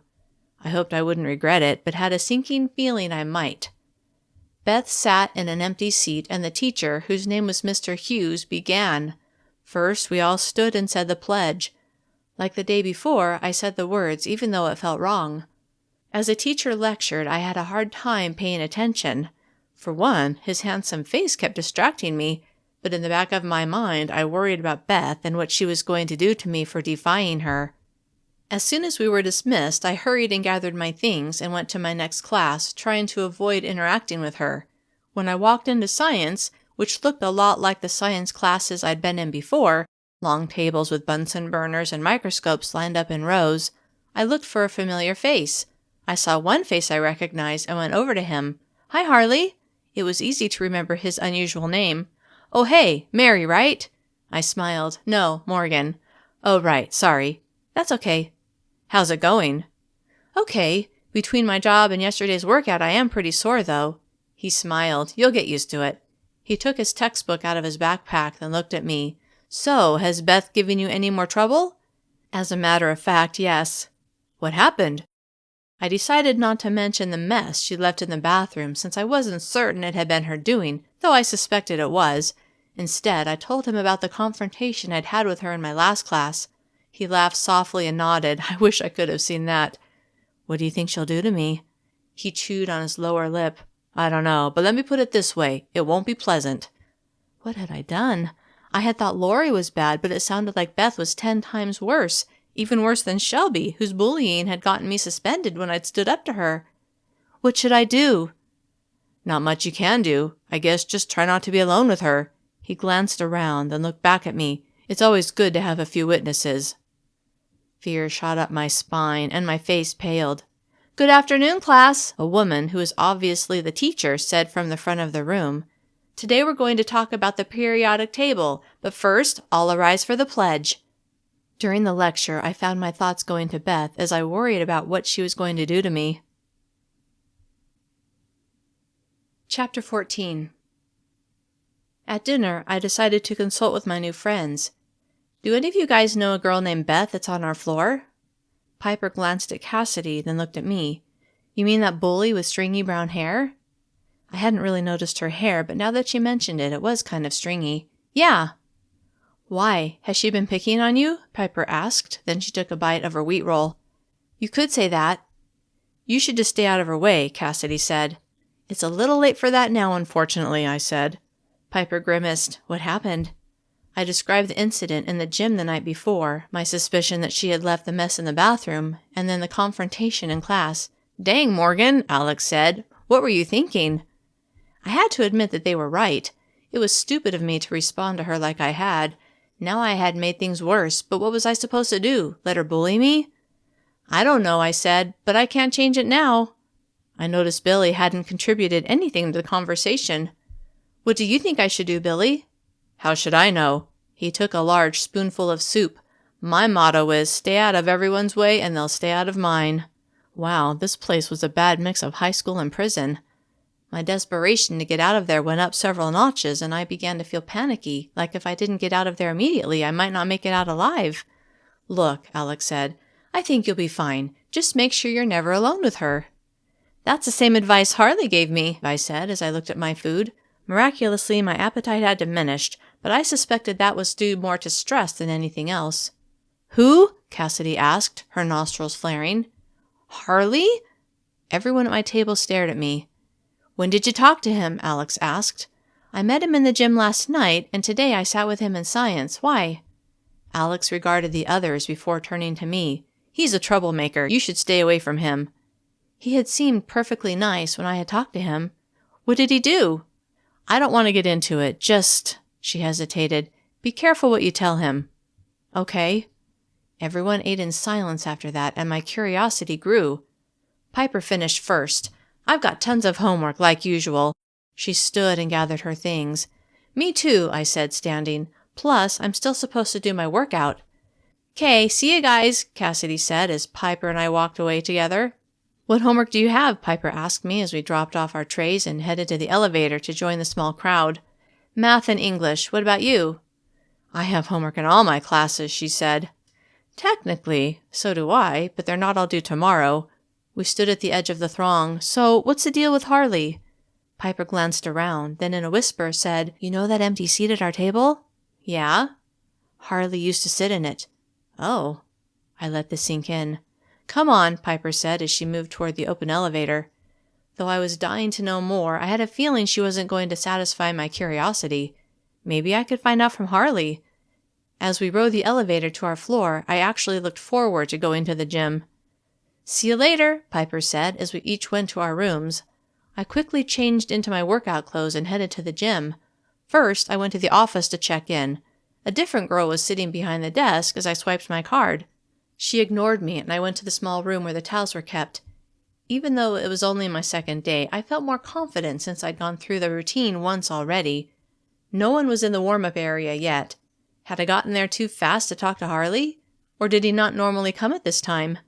I began stretching, and I was nearly done when Harley and a couple of girls joined me. "Hi," I said to him with a smile. "Hey, Morgan." I kept stretching, even though I'd already been there for 10 minutes. I hoped I'd have the chance to bring up my questions in a natural way, but as long as the other girls were there, I couldn't really ask my questions. Just as I was formulating a way to bring up the empty seat at my table, I felt a tap on my shoulder. I turned to see who it was. "Move it along," Mr. Muscle said. "You've warmed up long enough." I really hated this guy and couldn't understand why Alex thought he was nice. "See ya," Harley said. I went to the elliptical machine and climbed on. There wasn't a speed control on it, so there was no way for Mr. Muscles to force me to go faster than I was comfortable going. At least that's what I thought. After I'd been going for several minutes, he appeared next to me. "You need to step it up a notch." "I can go for longer if I go this speed." That was the first time I'd spoken to him. "Doesn't matter. Your heart rate isn't high enough for a productive workout." Productive workout? What did that even mean? Not only did I not want to do a productive workout, I didn't want to exercise at all. "Morgan, don't make me ask you twice." Who did this guy think he was? And what would he do if I didn't comply? I pretended like I hadn't heard him and continued at the pace I was going. He stood there staring at me, but I ignored him and focused on the row of treadmills in front of me. "Have it your way," he said. Then he turned and walked away. The thrill of victory swept over me, and I couldn't help but smile. My joy was short-lived, however, because a few minutes later 2 enforcers walked up to me. "Hello, Morgan," Hansen said, a malicious smile on his face. Chapter 15. I flashed back to 48 hours earlier when I shoved my knee into Hansen's groin in my attempt to escape, and he had dropped to the ground. Now, seeing the look of anticipation on his face, panic flooded my veins. I was still on the elliptical machine, and 1 enforcer stood on either side of me. I had nowhere to go. "You need to come with us," he said, grinning. I looked at the other enforcer, who I'd never met, but he seemed bored with the whole thing. "Where are we going?" I knew fear was plain in my voice, but I couldn't help it. I was terrified. "Over there." Hansen pointed to an unoccupied treadmill. What were they going to do? I climbed off of the elliptical and tried to make eye contact with other kids who were working out, but it was obvious no one wanted to get involved. Anyway, what were they supposed to do? Even though they liked to call us campers, we were prisoners, and the enforcers were our guards. I walked past Mr. Muscles, who glared at me. More than anything, I wished I could pick up one of the free weights and smash it through his teeth. Anger pulsed through me, helping to displace the fear. When we reached the treadmill, I stopped next to it. "Get on," Hansen said. I glanced at him, then stepped onto the belt and faced the controls. He reached past me and pressed the buttons to start the belt moving. "Next time Austin tells you to move faster, you move faster." I began to jog as the belt moved under my feet and the speed picked up. "You're going to run on this machine for 30 minutes. No stopping or slowing down." Hansen clearly enjoyed delivering this bit of news. I scowled at him, but he just smiled. "You're here to lose some of that flab, Morgan, and whether you like it or not, we're going to make sure you do."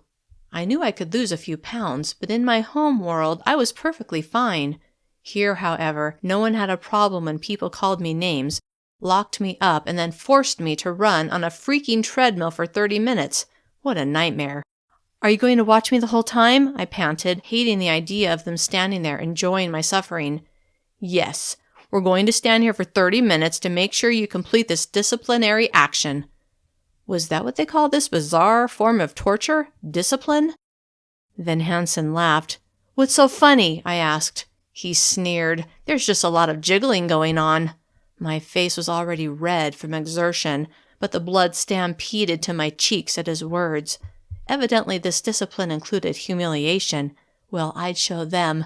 I grabbed the arms of the treadmill and lifted my feet off of the belt and placed them onto the motionless sides. Sharp pain in my legs made me nearly collapse, and I cried out. My head jerked around, and I saw Hansen and his diabolical partner holding their batons. They'd each whacked one of my bare legs with their batons. "Keep going," Hansen growled. My legs throbbed with pain, but I managed to get my feet back on the belt and began jogging without being thrown off the treadmill, but my hands were still holding the arms. "No touching the treadmill," the other enforcer said, forcibly removing my grip on the arm. Seeing no other option, I let go and kept jogging. My lungs began to burn, and I thought I was going to throw up my dinner. Maybe I can throw up in Hansen's face, I thought, feeling a small bit of pleasure as I imagined doing just that.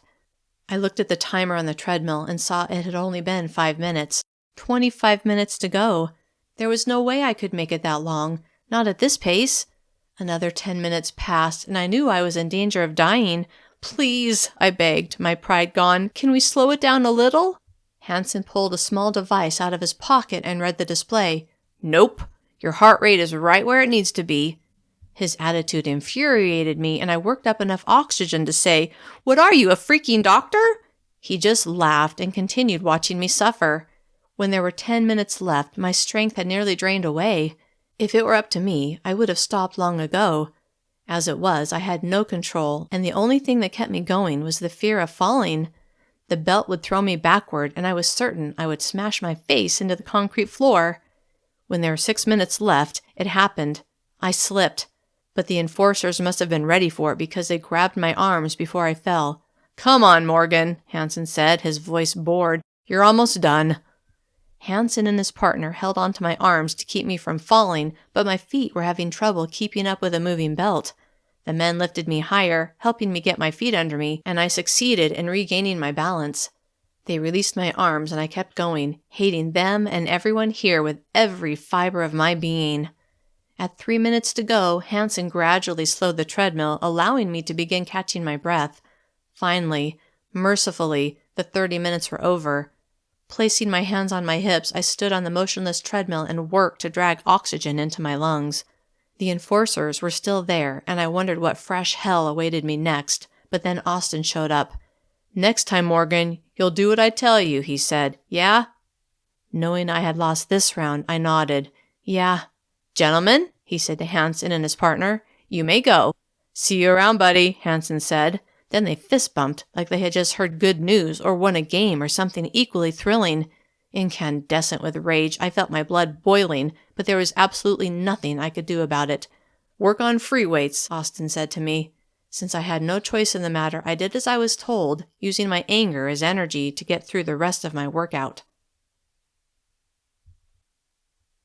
Chapter 16.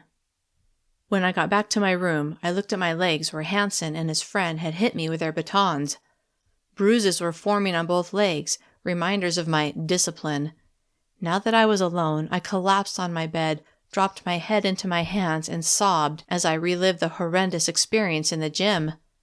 As fat tears dripped down my cheeks, I pictured Hansen's face and the pleasure he had seemed to get from making me suffer. What kind of person enjoyed something like that? He was a monster. I replayed the nearly unbearable memory over and over in my mind and realized that even though I had been thoroughly humiliated and even though I believed the punishment was cruel and unusual, I had refused to let them break me. The more I thought about it, the more I realized that that was exactly what they had been trying to do. For criminals like me, they wanted to break our spirit so that we would comply with the absurd rules of this society. I would not comply, and I would not let them break me. This sudden understanding of their technique was like a revelation. Maybe now that I recognized what they were doing, I could let incidents like the one in the gym roll right off of me. Of course, that would mean I would need to act like they were winning, like I was being compliant, but I would only have to do that until I could escape. At the thought, I racked my brain to come up with a way to get out of here, but came up empty. Besides the fact that there was a chip in my arm tracking my every move, I had no access to the ground floor, so no way to get out. Then I remembered that Kyle had promised to put in a request to have me join the gardening work group, and I felt a small measure of hope. Enough hope to help me get up and get ready to meet with a counseling group. Things had gone well there the night before, so I felt confident that it would be the same that night. I just had to fake my way through it. After a quick shower, I headed to the 9th floor to meet with my group. The first thing I noticed when I walked into the classroom, besides the fact that the chairs were arranged in a circle again, was a large scale in the center of the circle. Wondering what that was all about, I found an empty seat. Mrs. Reynolds wasn't there yet, and neither was Billy, but most everyone else was.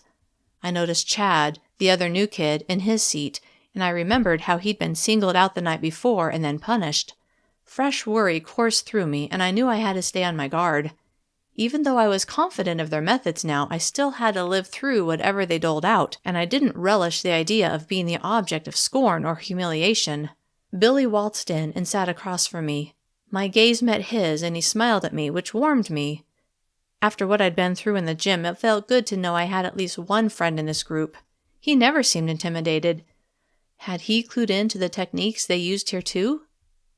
Everyone but Mrs. Reynolds was there, and I wondered if it was possible that she wouldn't show up. That hope vanished immediately when she walked in moments later. When she reached the edge of our circle, she stopped and stared at the scale which we were all facing. "I see someone hasn't weighed themselves in over 24 hours. She had a lilt in her voice like she was having a good time. The other kids looked around like they were trying to figure out who it was.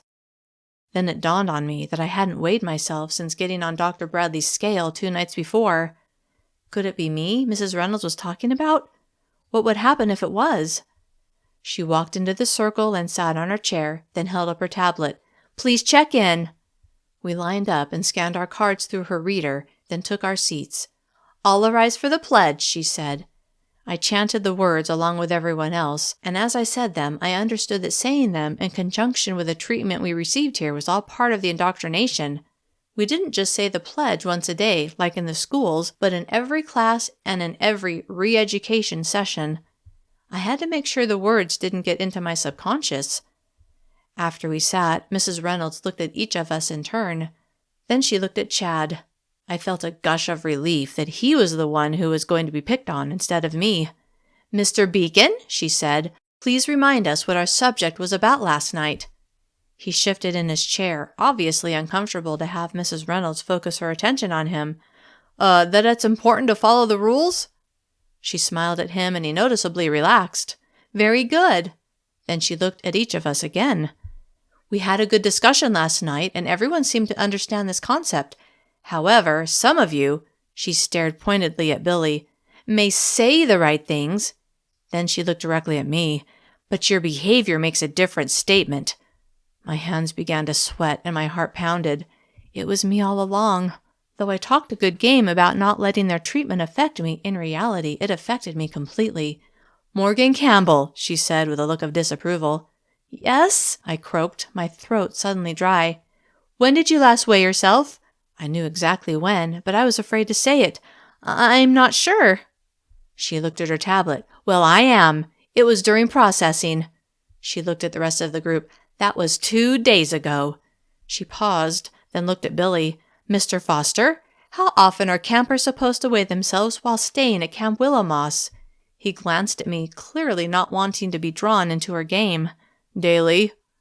Her gaze whipped back to me. "Daily. That's right." She pursed her lips. "Do you feel you're somehow above the rules, Miss Campbell?" As a matter of fact, I thought the rules were ludicrous, but there was no way I would say that out loud. I had enough discipline for one day. "No." "Yet you act as if you are. Why is that?" "I'm just not used to the rules, that's all." I hoped she was almost done, because I didn't know how much more of this I could take. "Not used to the rules?" she asked. "What kind of parents did you have? You should have been brought up with these rules." The way she dissed my parents, as if she knew anything about them, or me, made me livid.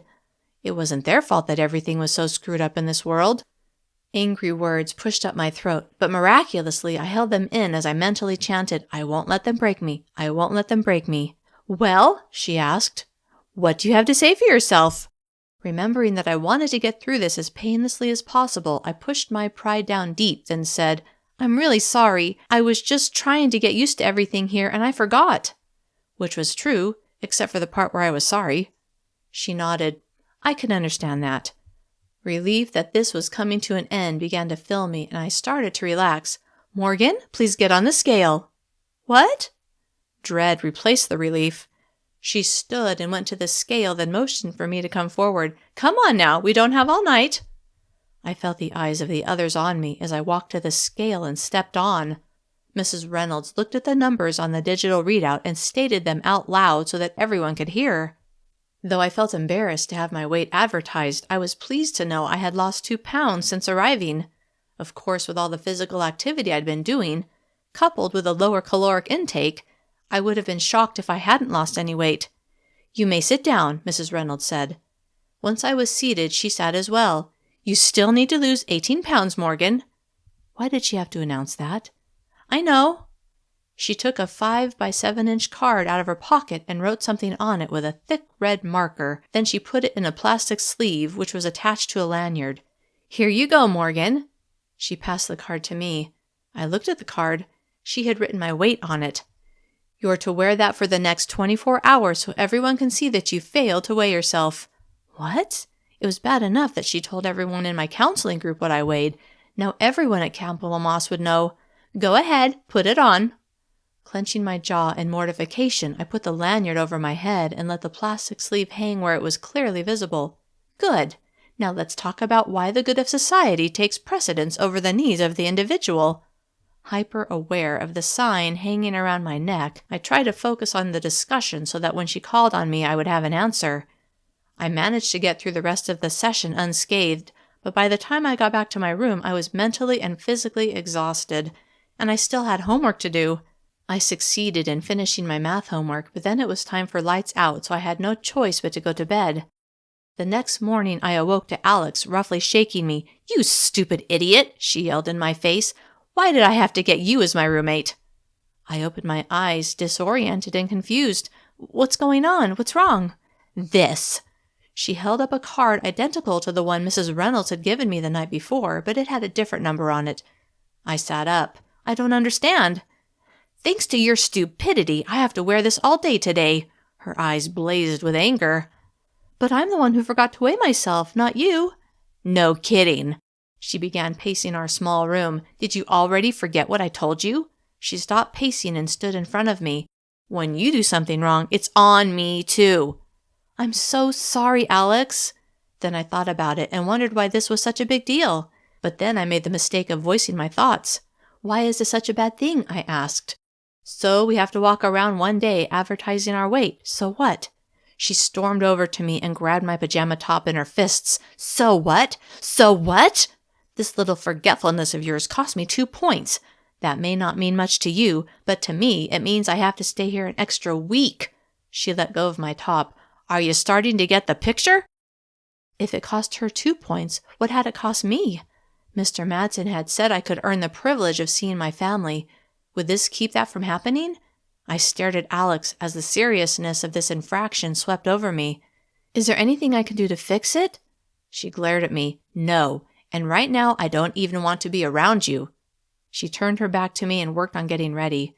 Feeling awful, I climbed out of bed and trudged down the hall to the bathroom, praying I wouldn't run into Beth on top of everything else. My one bit of luck for the day was that Beth was nowhere to be seen. I was able to get ready without incident. I made sure to weigh myself on the scale in the corner, the same kind of scale I had used in my house, before going back to my room. Alex was still there, and it was nearly time to go to breakfast. Then I realized I had forgotten to fill out my food journal again. "I just need a few minutes to fill out my food journal," I said to her.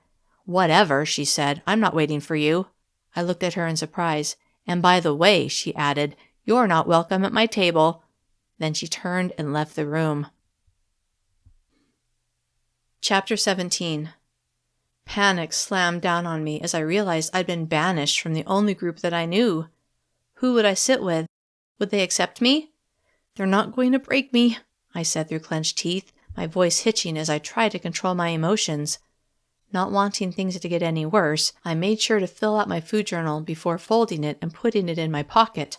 Then, making sure the lanyard with my weight attached, which felt like a lead weight, was hanging around my neck, I left my room and headed toward the elevators. No one else was waiting for the elevators, and I stood there facing the doors, alone. A group of girls walked up behind me. Wanting to be invisible and just get through breakfast without anything else happening, I ignored them. It was not to be. "Look who it is," a voice said. "It's the new girl." I felt a tap on my shoulder and a shiver of fear charged up my spine. I kept my back to Beth and prayed she would leave me alone. Instead, she grabbed my shoulder and spun me around. Surrounded by her group of friends, she glared at me. These were not the kinds of witnesses I had hoped to have.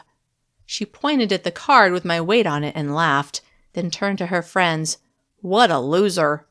Then she turned back to me. "I'll bet Alex was pissed at you today." How did she know?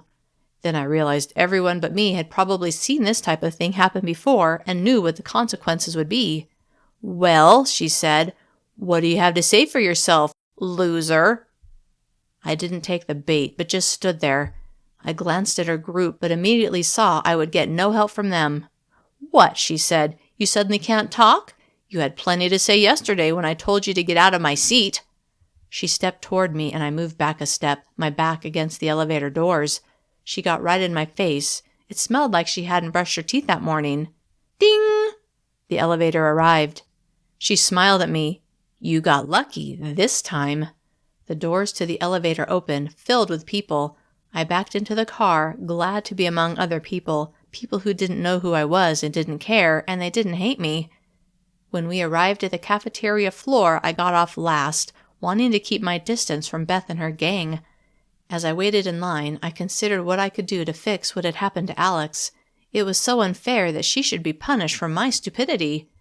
When I reached the front of the line, I waved my card in front of the reader and deposited my food journal, then grabbed my tray. My appetite had diminished with the stresses of the morning, but as food was handed to me, my stomach let me know I had better eat. When I'd collected my last item, I turned to the room and looked toward the table where my group sat. I caught Piper looking at me, but as soon as our eyes met, she looked down. Now there were 2 empty seats at the table, mine and Harley's. What would happen if I went to the table and sat in one of the chairs? I didn't have the courage to find out. Instead, I stood there, searching the room for a place where I might be welcome. Besides my group, I only knew Harley and Kiera. Hopeful I could sit with one of them, I took a step forward, frantically hunting for a friendly face. After a moment, I found Harley, but there were no empty seats at his table. Then I saw Kiera. Miraculously, there was 1 empty seat, and it was next to her. Feeling optimistic, I moved in her direction, but when I was about 10 feet away, a girl slid into the empty seat. My chance was lost. I glanced around. Too late, I saw I was standing next to Beth's table. "Look, it's the loser," she said loudly enough for all in the immediate vicinity to hear. "No one wants to sit with her." I couldn't help it. Tears sprang to my eyes. Blinking furiously as I walked away, I got my tears under control and went in a different direction, making sure to go nowhere near my usual table. Every table had at least 2 people. I stopped next to a table with 2 boys, hoping they would be nice to me. After all, it had been girls that had been mean to me so far. "Do you mind if I sit with you?" "No, that's cool," one of them said. He glanced at the card hanging around my neck, then looked me up and down, but it wasn't in a mean way. He just seemed curious. "You're in my English class," he said. "I'm Todd." Overwhelmed with relief that someone was showing a hint of kindness, it was all I could do not to throw my arms around him. "I'm Morgan."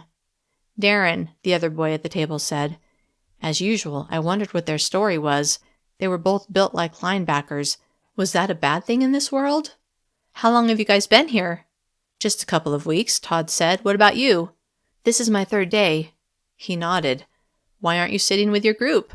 His question caught me off guard, and it must have shown because he quickly added, I just noticed that you usually sit with some other kids, but today—" Who else had noticed this change?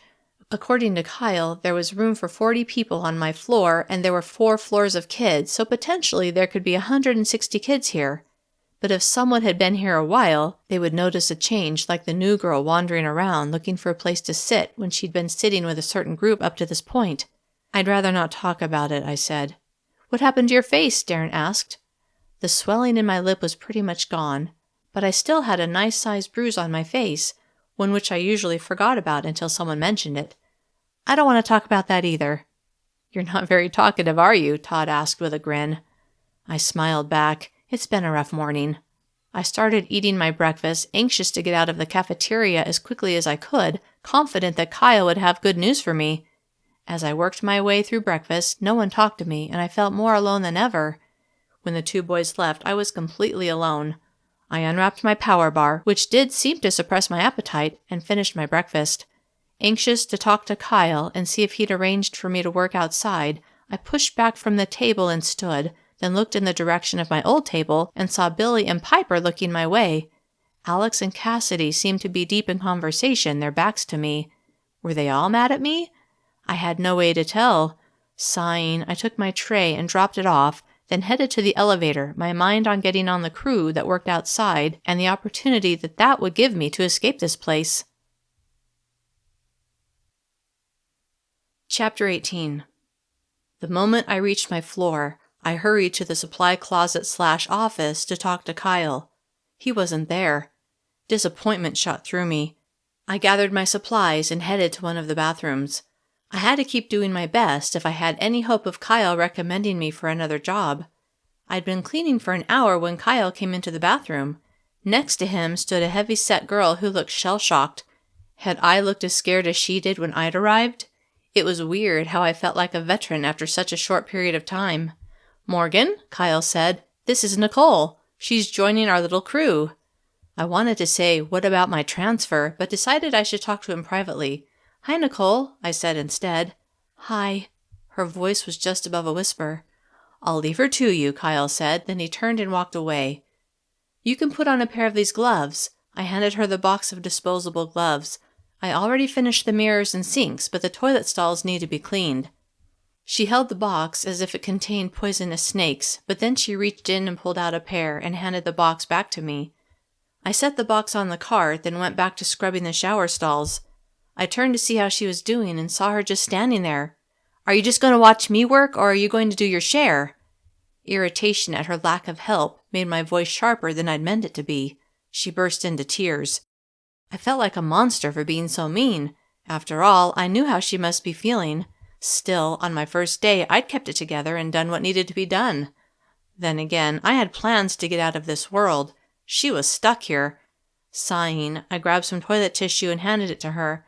"Thanks," she said as she wiped her eyes and nose. "I know this place sucks, but you'll be okay." "Really?"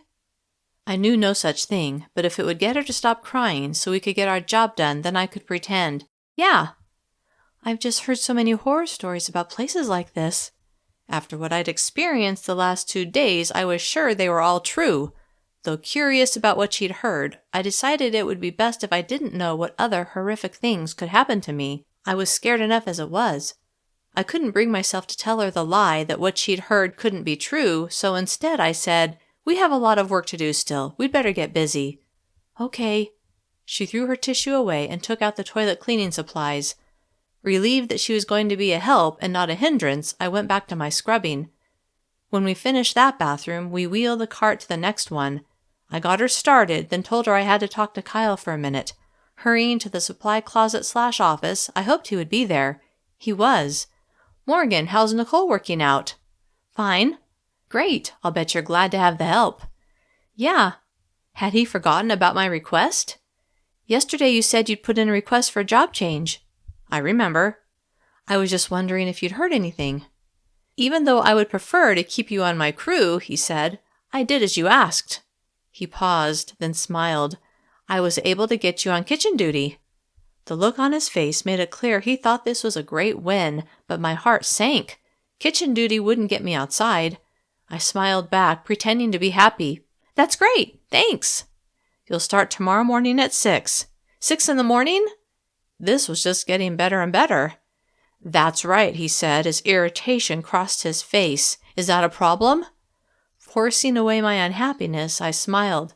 "No, it's great." "Good. Today I need you to get Nicole up to speed because she'll be on her own tomorrow." Sucks for her, but I was less than thrilled about my own job. He held out a sheet of paper. "Here's your new daily schedule. The only difference will be your mornings. You'll have some extra time for homework after breakfast since your job starts early, and you'll eat breakfast an hour later." I took the paper from him and looked it over.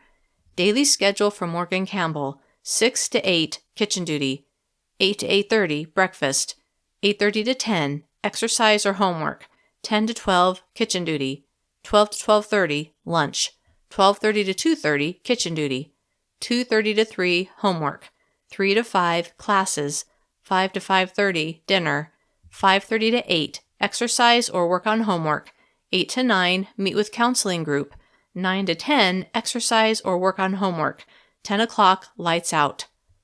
At least for one meal a day I wouldn't have to avoid Alex and the rest of her group. Then I remembered my idea that maybe Mr. Madsen could do something about Alex having her points docked. "Kyle, how can I set up an appointment with my caseworker?" "Why?" He looked angry about my request. "Are you going to complain about this change?" No, I hurried to assure him. "This has nothing to do with work." The angry look smoothed out. "Okay, I'll email him and let him know you'd like to talk to him." Genuinely happy this time, I smiled. "Thanks." "You're welcome. Now back to work." I left the office and found Nicole busily cleaning the bathroom where I'd left her. I felt kind of sorry for her that she would be on her own the next day, but not enough to stay with her. Maybe I could work my way up the chain. Kitchen duty was a step up from bathroom duty, but what came after that? Chapter 19. At the end of my shift, I went to my room and worked on my English homework. I thought about how the teacher, the gray witch, according to Billy, had hit me with a book when I'd fallen asleep. I didn't know what she would do if I didn't have my homework done. When it was time for lunch, dread washed over me as I thought about facing a cafeteria full of unfriendly faces. But what could I do? I grabbed my card and left my room.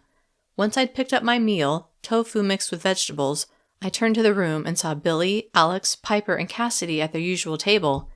Gathering my courage, I wound my way through the tables and stopped next to Piper. "Can I sit with you guys?" Everyone's eyes shifted to Alex. This would be her decision. She looked at me with a scowl. I held my breath, waiting for her response. She looked me up and down, her jaw clenched, then she glanced around the room. "I have to stay in this hellhole another week because of you." She narrowed her eyes as she looked at me. "No." My shoulders slumped. I'd really thought she would say yes. Then I looked at Cassidy, Piper, and Billy, but they wouldn't meet my gaze. I turned away, loneliness pulsing through me. Then I walked away, looking for a place to sit. A few tables away from Alex, I saw Nicole, my new cleaning companion, sitting with another girl. I stopped next to their table. "Mind if I join you?" "Yeah, sure," Nicole said. I set my tray on the table and sat down, feeling a mix of gratitude and self-pity. "Morgan and I work together," Nicole said to the girl sitting next to her. The girl nodded, then looked at me. "I'm Susan." "Hi." I picked up my spork and began eating my one large meal of the day. Even though I'd been getting hungry between meals, I thought the appetite suppressant and the power bars helped. "I'm glad I don't have to clean those bathrooms by myself," Nicole said. The earnest look on her face made me feel guilty because she would be on her own the next day. I decided not to say anything yet. We still had to work together after lunch. Instead, I just nodded and continued eating. Just as I finished, I felt a tap on my shoulder. I turned to see Kiera. "You requested to see Mr. Madsen," she said, "and he has some time now." "Oh, okay." I dropped off my tray and followed Kiera to the elevator. She didn't ask what I wanted to talk to him about, and I didn't tell her. We just went to the second floor in silence. When we entered the office, the same enforcer who had been there when I'd met with Mr. Madsen the day after my arrival was sitting behind the desk. He held out his hand and said one word, "Card." I handed him my card and he scanned it into his computer. Then he handed it back to me and told me to sit. "I'll come back for you when you're done," Kiera said. Then she left. I wondered where Hansen was. He had shown up pretty quickly to help with my discipline in the gym the day before, so evidently he was here at Camp Willamette sometimes. I dreaded running into him again. A few minutes later, Mr. Madsen walked into the reception area, and I followed him back to his office. I sat in the same chair I'd sat in before, and he sat across from me. He glanced at the card in the plastic sleeve hanging around my neck. "Looks like you've had a little trouble, Morgan." I nodded, thinking about all the things that had happened since I'd last sat in this chair. "I reviewed your record, and it looks like you're having some issues with following the rules." "If your rules weren't so ludicrous," I wanted to say, "I wouldn't have any trouble at all." Instead, I said, "I guess I just didn't understand what I was supposed to do." He sat back in his chair and sighed. "We went over the rules 2 days ago. Was I unclear?" This conversation wasn't going where I had hoped, and I tried to get it back on track. "I guess I was just overwhelmed by everything. I promised to do better. But I want to talk about something else. About my roommate, Alex." His eyebrows went up. "So you've considered Mrs. Reynolds' offer?" He thought I was here to share some juicy information on Alex. "Of course I've considered it." He sat up straighter in his chair. "Have you now?" "But that's not why I'm here." The look of anticipation on his face was replaced by disappointment. "Oh?" "No. I want to see what I can do to fix Alex's punishment for my mistake." He pointed to the card hanging around my neck. "You mean that. You feel bad that she was docked points too." Relieved that he understood, I nodded. "Yes." Tapping one finger against his mouth, he seemed to be considering the situation. Finally, he looked at me, a sparkle in his eyes. "I'll tell you what I can do. I can give Alex her points back and instead dock them from you, which will mean an extra week will be added to your stay here." My heart sank at his offer. "But," he added, "if you can bring me some useful information, then I will see to it that you are released a full month early." My mind whirled as I considered the ramifications of his offer. On the one hand, I could fix my problem with Alex. I pictured myself wandering from table to table at every meal like a nomad, never having a group of my own, and didn't think I could tolerate that much longer. On the other hand, I could potentially add another week to my own stay, but since I had no intention of being around that long, it was really a non-issue. I could agree to his deal, and it wouldn't really have an effect on me since I would be long gone before it was close to my release date. I wouldn't have to worry about ratting anyone out because I didn't really care about how long they thought they would keep me here. I would be leaving sooner than they realized, and in the meantime, I would be a member of Alex's group. That was the key issue for me. I didn't want to be on my own while I was here, especially with the threat of Beth hanging over me. "I'd like to accept your offer." A feeling of relief swept over me now that I knew everything would be okay. At least as okay as anything could be in this place. He grinned. "Very good. One caveat though, Morgan." Wariness replaced my relief. "What?" "I need that information within 1 week. Otherwise, this offer is null and void." He paused. "Agreed?" The blood drained from my face. If I didn't come to him with some juicy information on someone in the next 7 days, Alex would have a week added to her sentence and I would be banished from her group. But if I didn't agree, I would remain banished. What choice did I have? "Agreed." I felt like I just made a deal with the devil. Chapter 20. I waited in the reception area for Kiara to come and get me, and a few minutes later she did. As we walked toward the elevator, she said, "I hope everything's okay." It was most definitely not okay, but there was nothing she could do about it. Plus, I certainly couldn't tell her or anyone else about my little deal with Mr. Madsen. "Everything's fine." The lie tasted bitter. "Good." She waved her card in front of the reader. "I hear you're moving to the kitchen crew tomorrow." I was surprised she'd heard about it since I'd barely learned about it myself, but evidently she was privy to information that most people weren't. "Yeah, it will be nice to not have to scrub toilets." We stepped into the elevator and she pressed the number 6. "I worked in the kitchen for a while when I first got here. It wasn't too bad." Moments later, we were back to my floor. Kiara stayed on the elevator. "See you later, Morgan." I stepped off. "Bye." Then I went to the supply closet/office and checked in. "You met with your caseworker?" Kyle said as I came into the room. "Yeah." "Were you able to resolve your issue?" I wonder if he really cared, or if he was just hoping I would tell him what my issue was. Then again, he would probably find out soon enough if he didn't already know. For all I knew, Kyle was in on everything. All the staff probably were. Instead, I said, "Yeah." "Good. Nicole has the card in bathroom 4. You might want to start on the vacuuming." "Okay." I pulled the vacuum out of the corner and rolled it into the hallway, then plugged it in and began working, glad that today would be my last day cleaning up after the other girls. When it was time for class, I stopped by my room and got my backpack, then went to the 9th floor. When I got to math class, I found a seat in the back and waited for the teacher to arrive. Like in all my other classes, he began by having us stand and say the pledge. Each time I said it, I hated it more and more. The words leaving my mouth sounded like a promise, but a promise that I would never keep. I made it through class without incident and hoped that in English I would have a chance to talk to Billy about everything that was going on with Alex. Maybe I could even tell him that I'd fixed everything. I just couldn't tell him about my deal with Mr. Madsen. When I got to class, Billy was already there. I hurried to the empty seat next to him, eager to share the good news about my meeting with Mr. Madsen. "Hey, Morgan," he said with a smile. "Hi." I hesitated, wondering how to broach the subject. "So I guess Alex was pretty pissed at me." He laughed. "You could say that." "Well, I think I fixed it." He tilted his head. "What do you mean?" Pleased with my resourcefulness, I smiled. "I talked to Mr. Madsen and he gave Alex her points back. She won't have to stay an extra week." His eyebrows shot up. "Really? They do that?" Then he squinted at me. "How'd you pull that off?" Embarrassed to admit that I'd had Mr. Madsen dock the points from me, I just smiled and said, "I have my ways." Skepticism was clear on his face. "I've never heard of them doing that before. There must be some catch." He glanced away, then back at me. "You'd better be careful, Morgan." I nodded. On the outside, I projected confidence, but on the inside, my stomach churned. How was I going to keep my end of the bargain? If I didn't, Alex would be angrier than ever. I got through class without falling asleep or having the gray witch hit me. When class was over, Billy and I walked to the elevator. "Do you think Alex will let me sit with you guys at dinner?"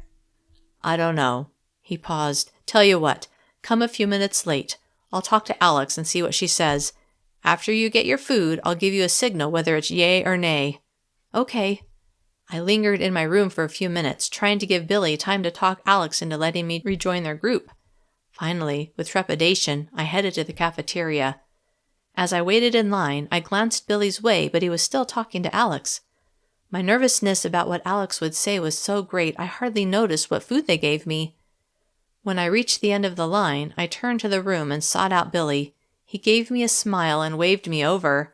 Relief crashed over me, and as I walked to the table, I mentally composed what I was going to say to Alex. When I reached the table, I hesitated a moment. "Hey, Alex." She barely glanced at me. "Hey." Since she didn't forbid me from sitting with them, I set my tray in the empty spot between Billy and Piper and sat down. No one spoke to me, so I decided to get the ball rolling. "Guess what, Piper?" Piper looked at me, a friendly smile on her face. "What?" Glad that she didn't seem to hold a grudge against me, I smiled. "Tomorrow I'm going to be working in the kitchen." "Really?" She seemed genuinely pleased. "Which shifts?" I dug the paper Kyle had given me out of my pocket and handed it to her. She read it over. "I'm in there before breakfast and lunch too, but not the after-lunch shift." She handed me the paper. "Cool. I'm glad I'll know at least one person in there." I picked up my spork and had a spoonful of soup. It was the same thing they served every night, but I was hungry, and it wasn't too bad. "What kind of stuff do you think they'll have me do?" "The new kids always have to scrub the pots and pans," she said. "Stuff like that. But eventually you might be able to help cook the food." More scrubbing. Great. But it was still better than cleaning toilets. "I hear the Saturday challenge is going to be intense," Billy said. I took another spoonful of soup. "Saturday challenge?" "Yeah. Every Saturday they break us into teams and they have us compete against each other for points." This was the first I'd heard of this. "Does that mean we don't do our jobs that day?" Alex laughed with derision. "You don't get off that easy." Even though I heard an edge of contempt in her voice, at least she was talking to me. "What do you mean?"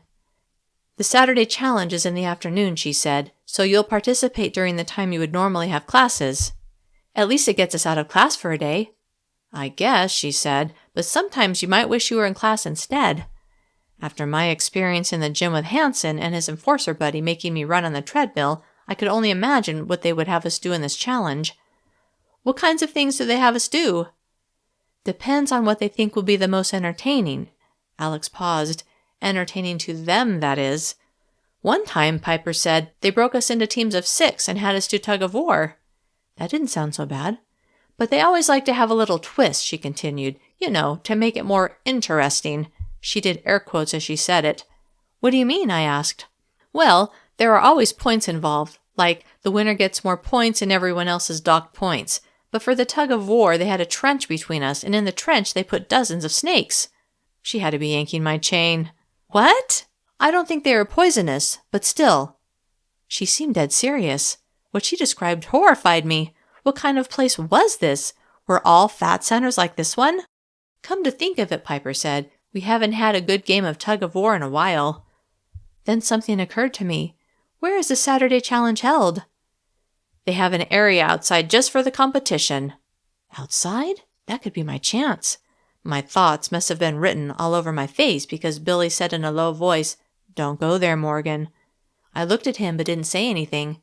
He leaned toward me so the others couldn't hear. I know what you're thinking. I'm not thinking anything. I didn't know if I could trust him with my desire to escape. He raised his eyebrows and went back to eating. Saturday was 2 days away. As I ate my power bar, I contemplated this unexpected opportunity. How well guarded was the Saturday challenge? Did the enforcers get distracted by watching all the fun? Would it be possible to slip away? Chapter 21. As I got ready to do my workout, I looked at the bright purple bruises on my legs and thought about what had happened the day before. Hansen must have enjoyed making me suffer, and I dreaded having to face him again. I checked in at the gym, got my towel, then stretched out in the warm-up area. As I began walking on the treadmill, I saw Mr. Muscles walking around, checking on what everyone was doing.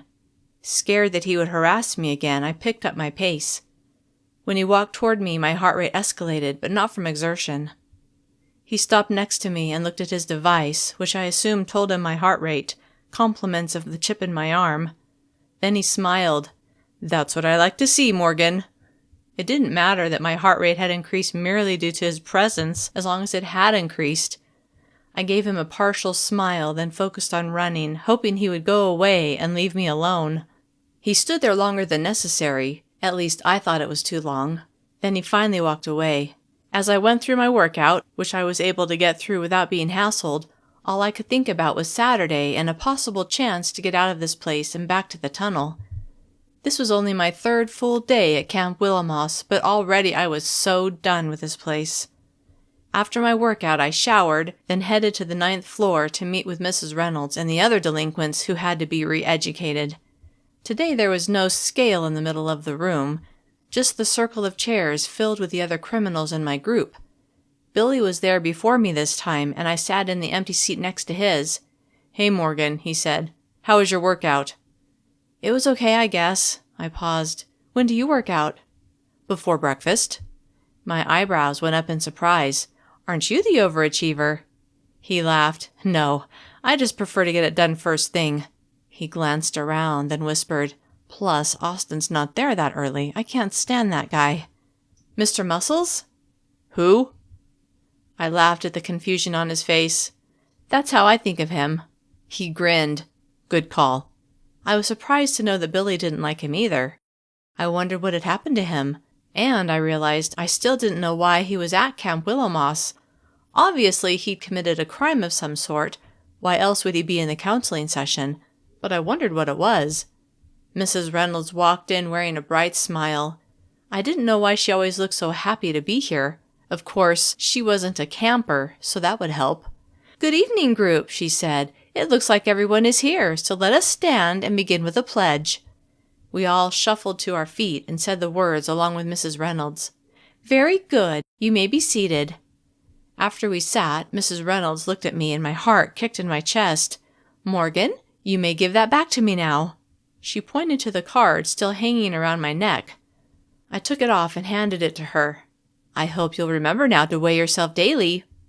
I nodded. Of course I would. That was the purpose of the humiliation, to make sure I would never forget. Very good.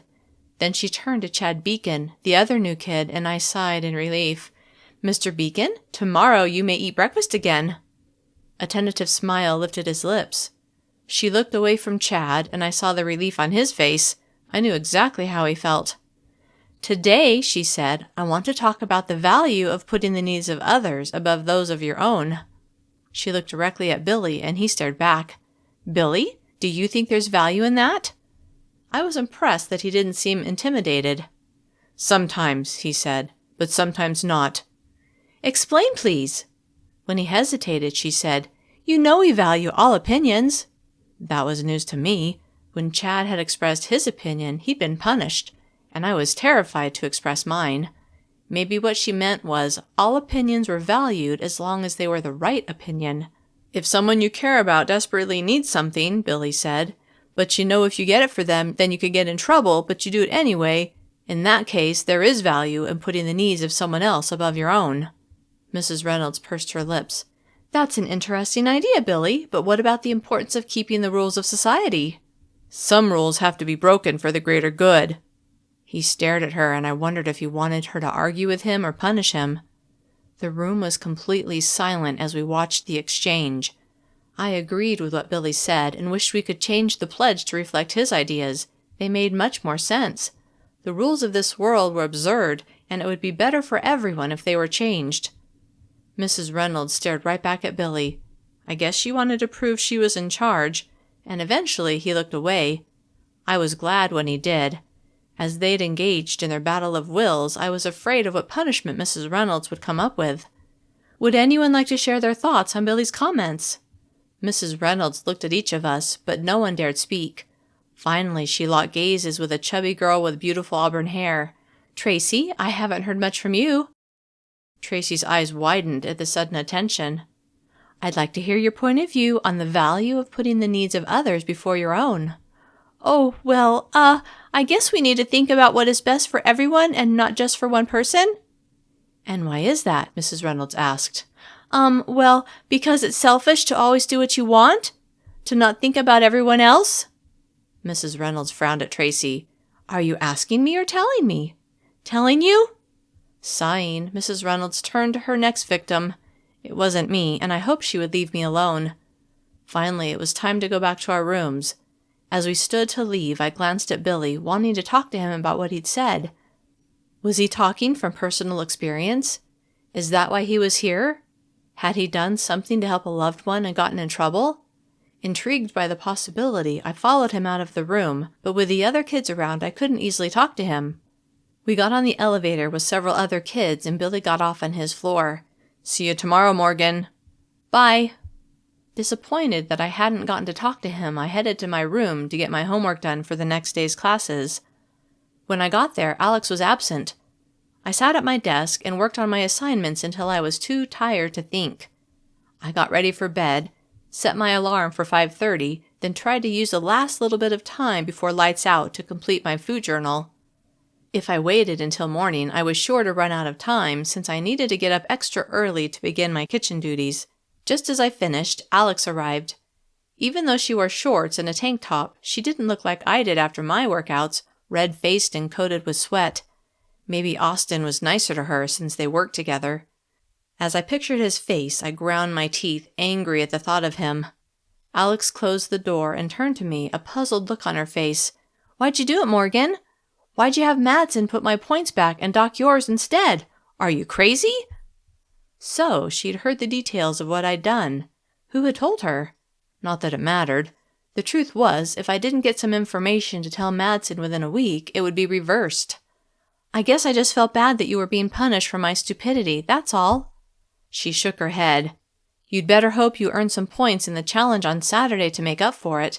If you lose, you'll get docked more points, and that means no family visits and a longer stay." No family visits? I hadn't considered that aspect of having points deducted. I'd only been thinking about the extension of my stay here, which didn't matter since I had no intention of being around that long. But short term, I would be less likely to see my family. Crap! I turned away from Alex, suddenly upset. I could hear Alex opening her closet.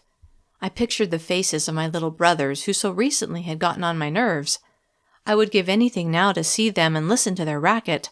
And Amy, I wondered how her friendship with the girl she'd mentioned the other night was working out. I hoped she was making lots of friends. Then I pictured Mom and the worry she must be feeling with both Dad and me locked up. I had to push them out of my mind and stay focused on my goal of escaping this place and getting back to the tunnel. Back to my real home, where I would never complain about my life again, ever. As I climbed into bed, a dark cloud hung over me as I doubted my ability to escape this place in time. In my heart of hearts, I believed I would need to get to the tunnel on November 10th, the same day I'd left the other world. That was less than 2 months away. What would happen if I missed that date? Would I be stuck here forever? What about if I got there too early? Would the tunnel still take me home? In either case, I had to get out of this place and make my way to the tunnel. As I drifted off to sleep, I fantasized about escaping Camp Willowmoss, making my way through the tunnel, and arriving back home to the arms of my family, my whole family, even Dad, who would be safe and sound at home, not locked up in some adult version of this horrible camp. Chapter 22. When the alarm went off, Alex was just getting up.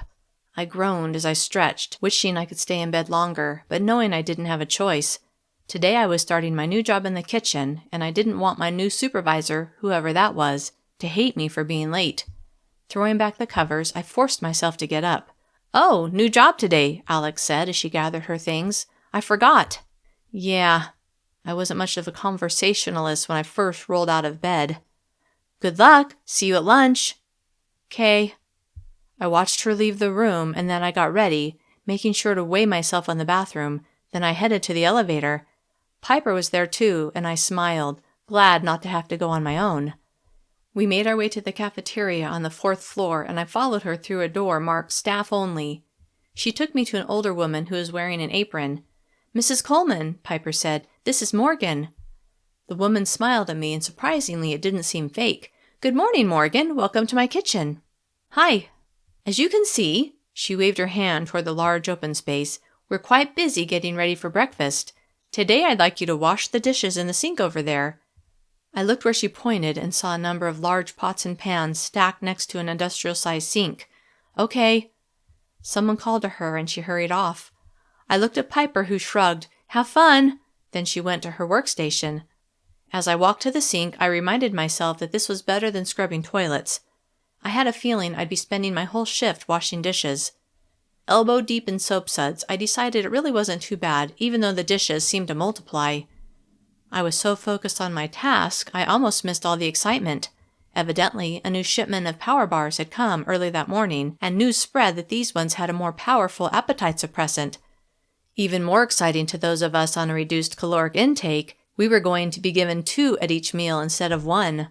My stomach rumbled at the thought, and I remembered I would be eating breakfast an hour later than I had been, since my shift didn't finish until 8. I'd found the appetite suppressant in the power bars we'd been eating to be less than satisfactory, so I looked forward to these new ones and hoped they worked better.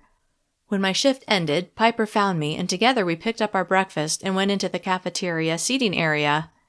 With only those of us on kitchen duty using the space, the normally bustling room was subdued.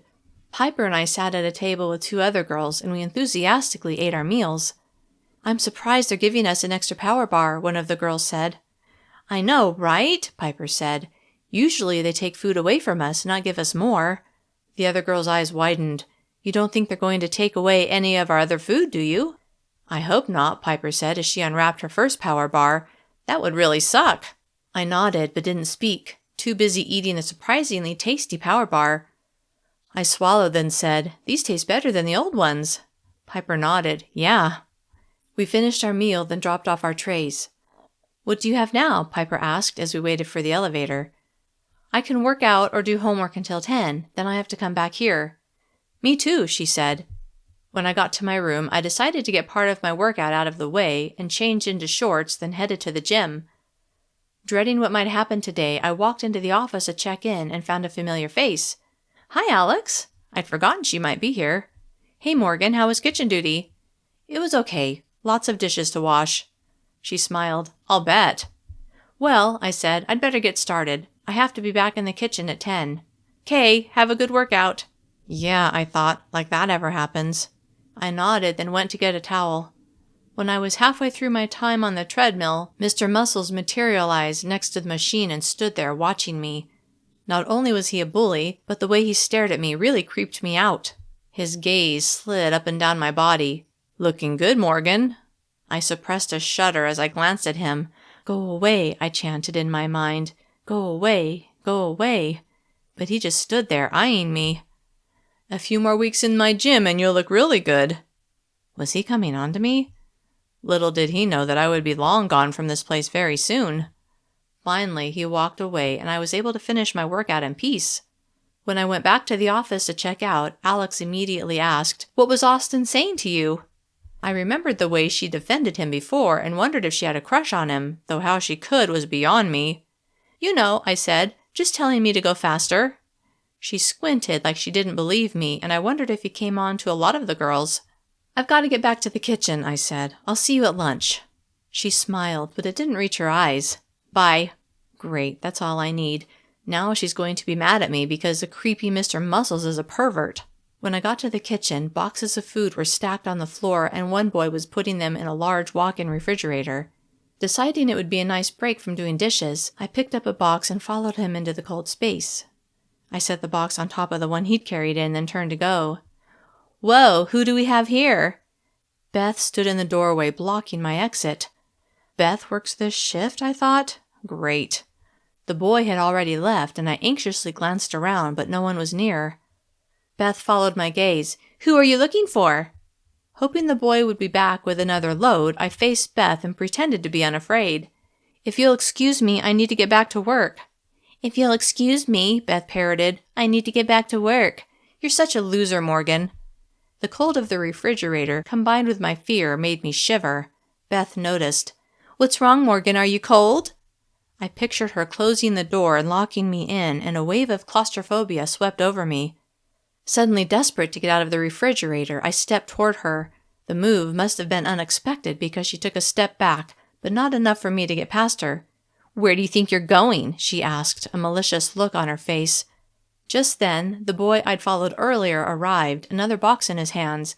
"Beth," he said, "I need to get by." She stepped aside, and he walked past me and set his box down. Seeing my opening, I hurried toward the doorway. Beth moved back into place, again blocking the doorway. "What are you doing, Beth?" the boy asked as he approached her. "Nothing, Josh. What are you doing?" Josh glanced at me, then back at Beth. "I'm trying to do my job, unlike you." I looked at the boy as he stood in front of Beth. He was taller and bigger than her and obviously not intimidated one bit. Sighing, Beth walked away. Josh turned to me. "She doesn't like you." "You think?" I wanted to say, but just nodded. "I'm Josh, by the way." "Morgan." He held his hand out, indicating that I should exit the walk-in refrigerator first. "Thanks."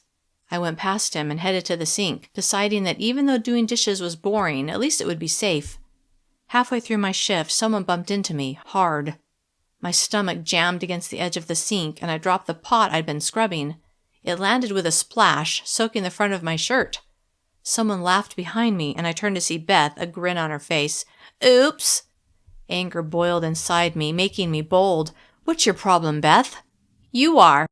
I stared at her. "Why? What did I ever do to you?" She seemed surprised by the question, like no one had ever asked her that before.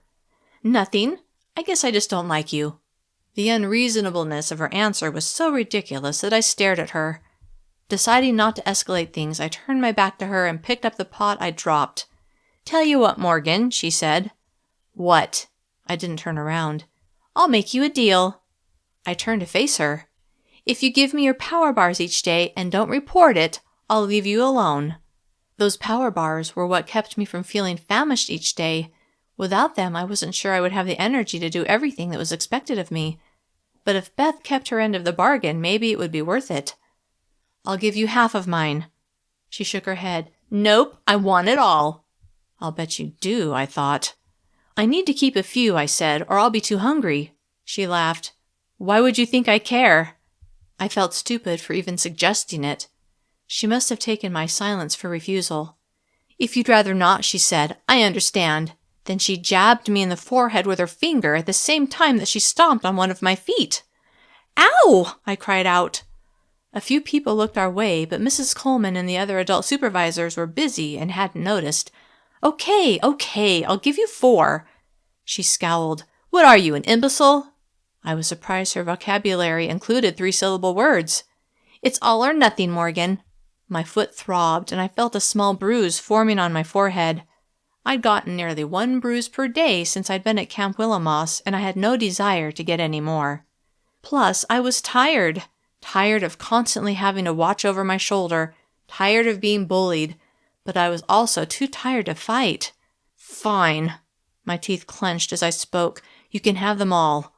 She smiled. Bring them to my room after dinner each night. I watched her turn and walk away. Feeling defeated that I'd let her win, I turned back to the sink and tried to put her out of my mind. But then a new worry filled my thoughts.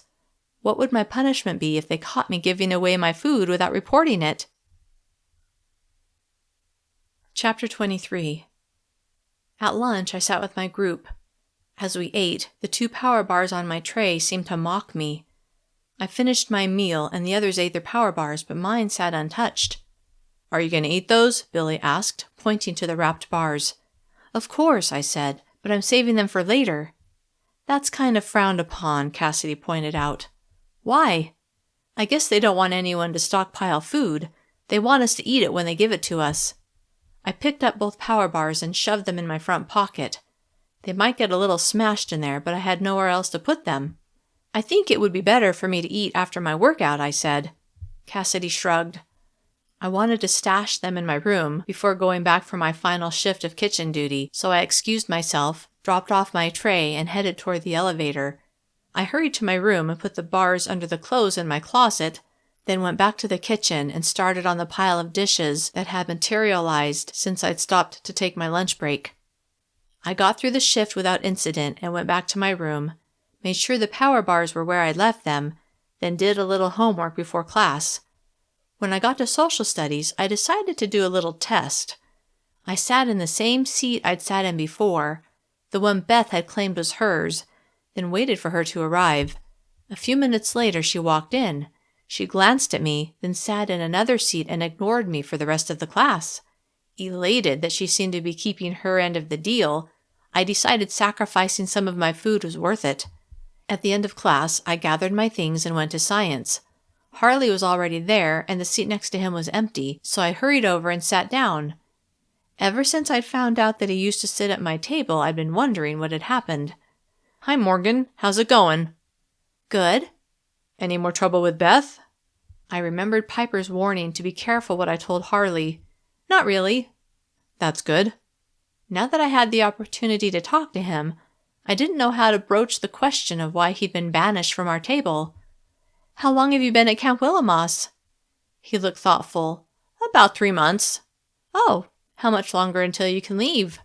5 weeks. I didn't have any more small talk, and I wanted to get to my question before class started, so I dove in. I heard that you used to sit at the table where I sit. Where'd you hear that?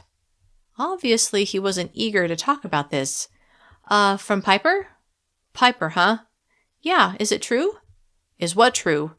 That you used to sit at that table. Why do you care?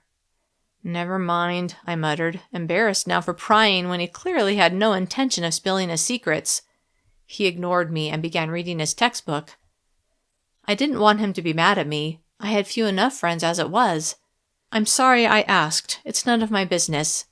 He looked up from his textbook and gave me a small smile.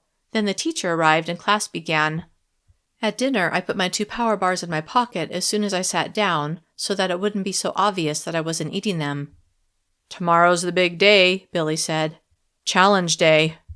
No one at our table seemed excited about it. Could it be as bad as they said, or were they exaggerating? I wonder if they'll let us pick our teams this time, or if they'll assign us, Cassidy said. I'm not sure which is worse, Alex said. Remember when they had us in groups of 5, and they had 4 of us carry that huge tire over our heads with a 5th person sitting on top? Yeah, Piper said. Cindy fell off and broke her leg. I felt so bad for her, Cassidy said. I can still remember the sound of her bone breaking. Piper grimaced. Yeah, that was awful. Accidents can happen even if you're having fun, I thought, trying to reassure myself that the Saturday challenge wasn't as bad as they made it sound. It probably never would have happened, Billy said, if the enforcers hadn't sprayed that grease on the ground right in their path. When that team stepped on it, there was no way they could keep that tire up. The enforcers wanted them to fall? The idea horrified me, but when I thought of the discipline I'd experienced in the gym at the hands of Hansen and the other enforcer, the notion that they would purposely make people get hurt didn't surprise me. Suddenly, I was certain that the Saturday challenge was a lot worse than I had imagined.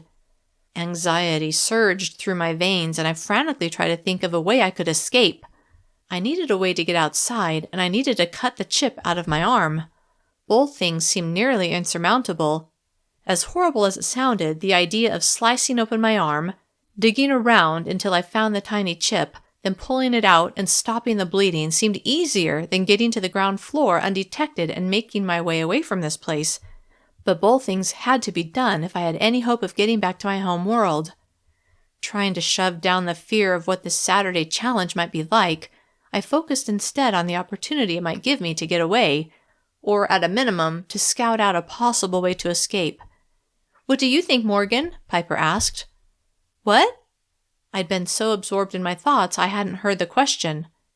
"Would you want to be on our team if we get to choose?" "Of course," I said without hesitation. Who else's team would I be on? "Good."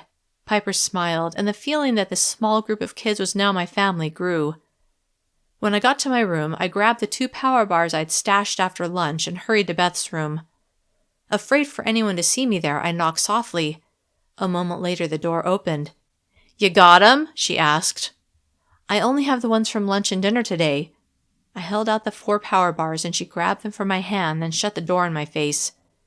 Irritated that I was the one taking the risk, and she couldn't even bother saying thank you, I stood there for a moment, feeling helpless. Then I went to my room and put on a pair of shorts and a tank top and went to the gym. Chapter 24.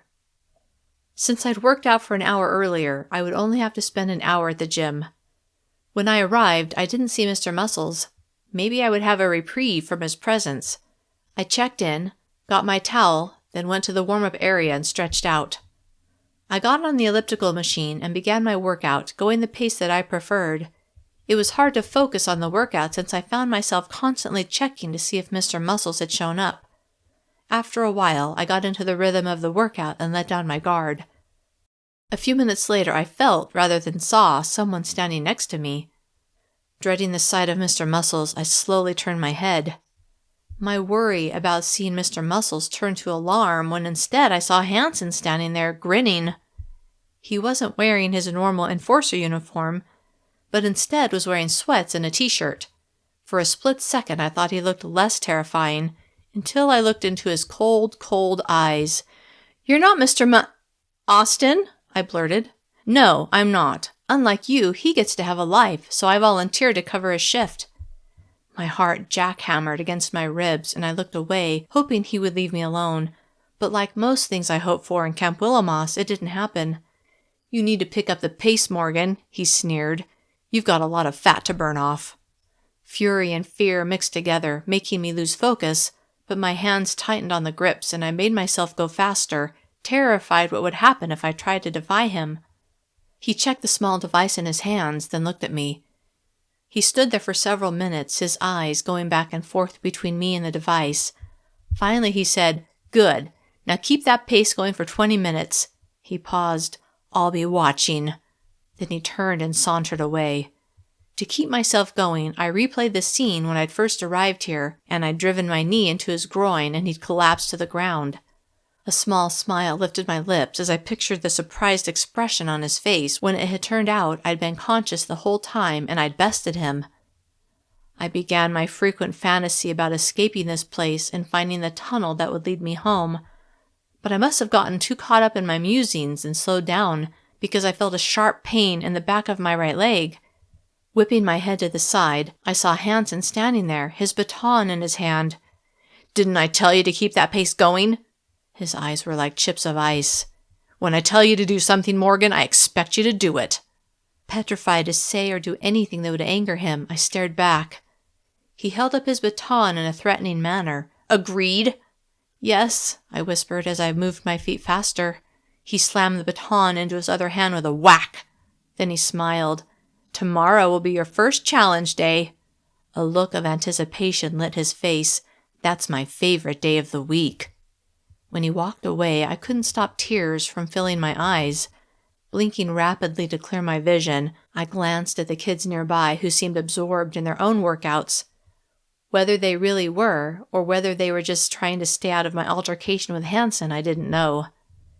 Misery settled over me like a thick and suffocating fog, but I kept my feet moving, too afraid to do anything else. Though I wanted to lose myself in my escape fantasy, I kept my mind focused on my workout, not wanting to give Hansen another excuse to hit me. As much as I hated Mr. Muscles, at least he'd never hit me. Hansen had hit me twice now and had clearly enjoyed it. As I finished on the elliptical and moved to the weight machine, I tried to ignore the throbbing in the back of my leg and instead focused on getting through my workout. When I had fulfilled my workout hours, I checked out and hurried to the relative safety of my room. Alex wasn't there, and I allowed myself to sob quietly for 5 minutes as I mentally listed all of my woes. Stuck in this horrific world, imprisoned in this labor camp where I was beaten if I didn't exercise in a way that my tormentor wanted, only allowed limited food, bullied by other inmates, and forced to have a computer chip in my arm to track my every move. At the last thought, I rubbed the place where the chip resided until I felt the tiny hard lump, knowing I would have to jam a knife or some other sharp instrument into my flesh to dig it out before I had any hope of escaping this place. I wondered if I could get a sharp knife from the kitchen without anyone noticing. So far, I'd only been allowed to wash pots and pans. Someone else must be responsible to clean the knives, but I decided I would at least locate where they were stored. Feeling better, I showered, then worked on homework until it was time to meet with Mrs. Reynolds and the rest of the criminals. When I arrived in the classroom, most of the other kids were there, including Billy. I sat in the seat next to him.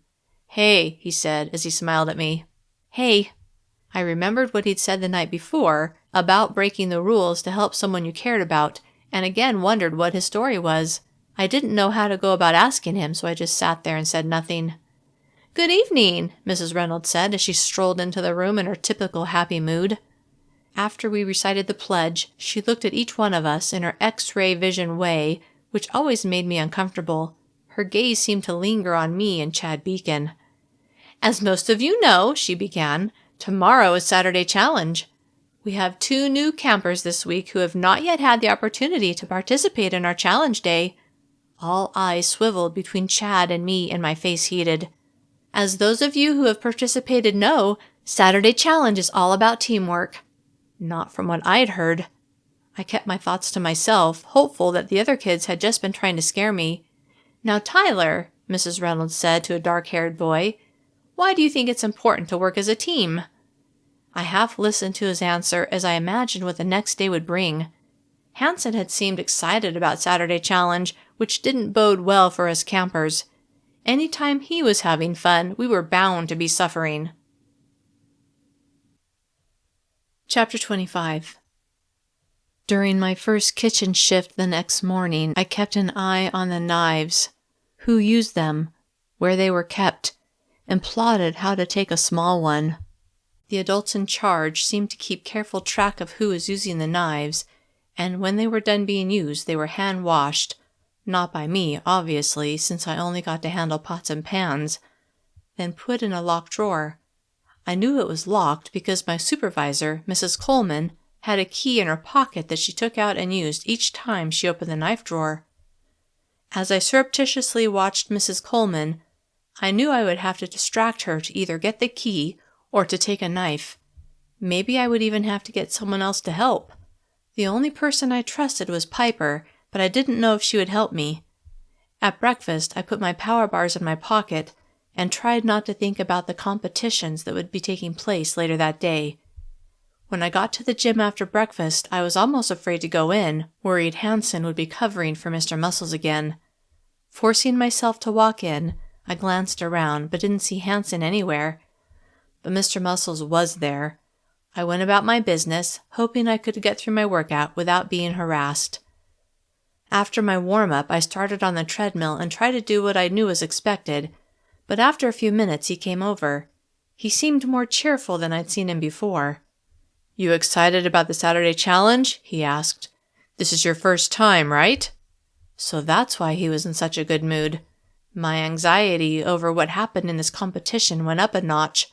If both he and Hansen enjoyed them so much, that could only be bad news for me. I nodded and kept jogging. "I'll be watching you."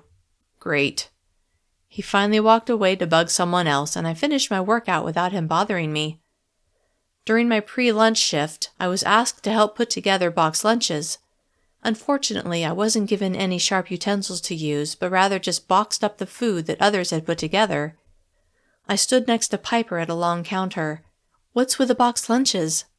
"At 12:30, she said. "We're all supposed to meet in the cafeteria wearing our workout clothes, then everyone goes outside to eat. Then we'll begin the competition." 12:30? That was in 45 minutes. For some reason, I thought I had a few more hours. "What about my last shift?" I asked. Suddenly, I wanted to do dishes if that would give me an excuse not to participate in the competition. "Yeah," she said. "At least you get out of that." Not what I wanted to hear. "Oh." I kept one eye on the clock as we stacked the boxed lunches in large plastic containers that were then placed on carts ready to be wheeled out. "Okay, everyone," Mrs. Coleman said. "You are excused to get changed. Then meet back in the cafeteria no later than 12:30. The volume of chatter increased. Was that from nervousness or excitement? I followed everyone out of the kitchen and to the elevators. Piper rode up to the 6th floor with me. "Will you wait for me before you go back to the cafeteria?" I asked as we got off. She smiled. "Sure, I'll come get you after I change. We all usually meet up at our table anyway." "Oh, okay." We split to go to our rooms, and I hurried and changed, trying not to think about what might be in store. A short time later, I heard a knock at my door. It was Piper. When we got back to the cafeteria, we headed to our usual table. No one was there yet, but a few minutes later, Alex and then Cassidy arrived. "Has anyone seen Billy?" Alex asked. We all shook our head. "What happens now?" I asked. "Enforcers will come and get us and take us outside." I hoped Hanson wouldn't be among them. Billy finally showed up. "I was wondering if you're going to make it," Alex said. "And miss all the fun? No way." A few minutes later, a group of 8 enforcers entered the cafeteria, and all the chatter among the kids stopped. It was eerie, like someone had hit the mute button. I scanned the faces of the men and was relieved that Hanson wasn't among them. I noticed each one had a taser on his hip, and I felt a twinge as I remembered the experience of being tasered twice. "Everyone is here," one of the enforcers said. It was so quiet in the room he didn't need to yell to be heard. "Form 4 lines, 1 per elevator, and we'll escort you outside." I stayed with my group as we shuffled toward the elevator. They let 5 kids on the elevator at a time, with 1 enforcer per group, but then that same enforcer was still on the elevator when it came back empty. I couldn't imagine they were leaving us prisoners unsupervised once we got outside, so that could only mean there were other enforcers outside. Dread at seeing Hanson tightened my already taut nerves. When it was our turn to get on the elevator, the enforcer who got on with us waved his card in front of the reader.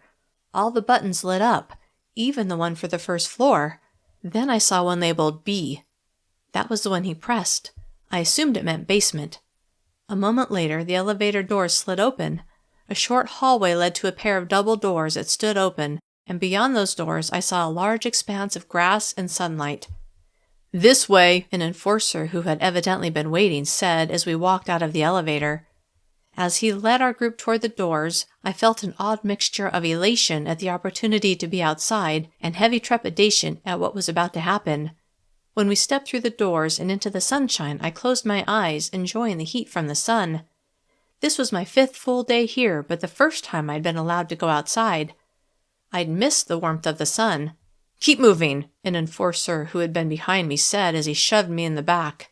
My delight evaporated, and I opened my eyes and trudged forward with everyone else. Piper walked next to me, and as we marched forward I took in my surroundings. There were several long ropes and several sheets of plywood lying on the ground. When we reached what seemed like a random spot on the grass, the enforcer told us to stop and wait there. Kids were standing around, and I saw way more enforcers than I'd seen in one place. I scanned their faces and stopped on one that was zeroed in on me. Hanson. At the look on his face, a chill raced up my spine. I shuddered. "What's wrong, Morgan?" Piper whispered. Then she followed my gaze. "Why is that enforcer staring at you like that?" I tore my attention away from Hanson and turned to her. "He doesn't like me." "Why not?" "I need him in the groin."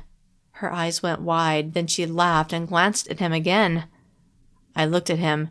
His stare had turned murderous, and I realized he must know that I had told Piper what had happened. That had been a mistake, and I knew he would make me pay for it.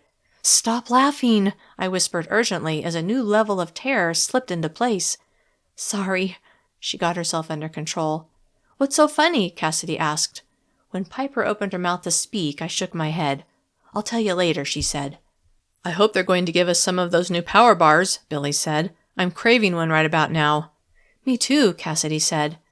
"They had us pack them in the lunches," I said. "Good." The crackle of a speaker filled the air. "Listen up, everyone." A tall, thin man wearing slacks and a button-down shirt held a microphone. "Who's that?" I asked. "That's Dr. Tasco," Billy said. "He runs the place."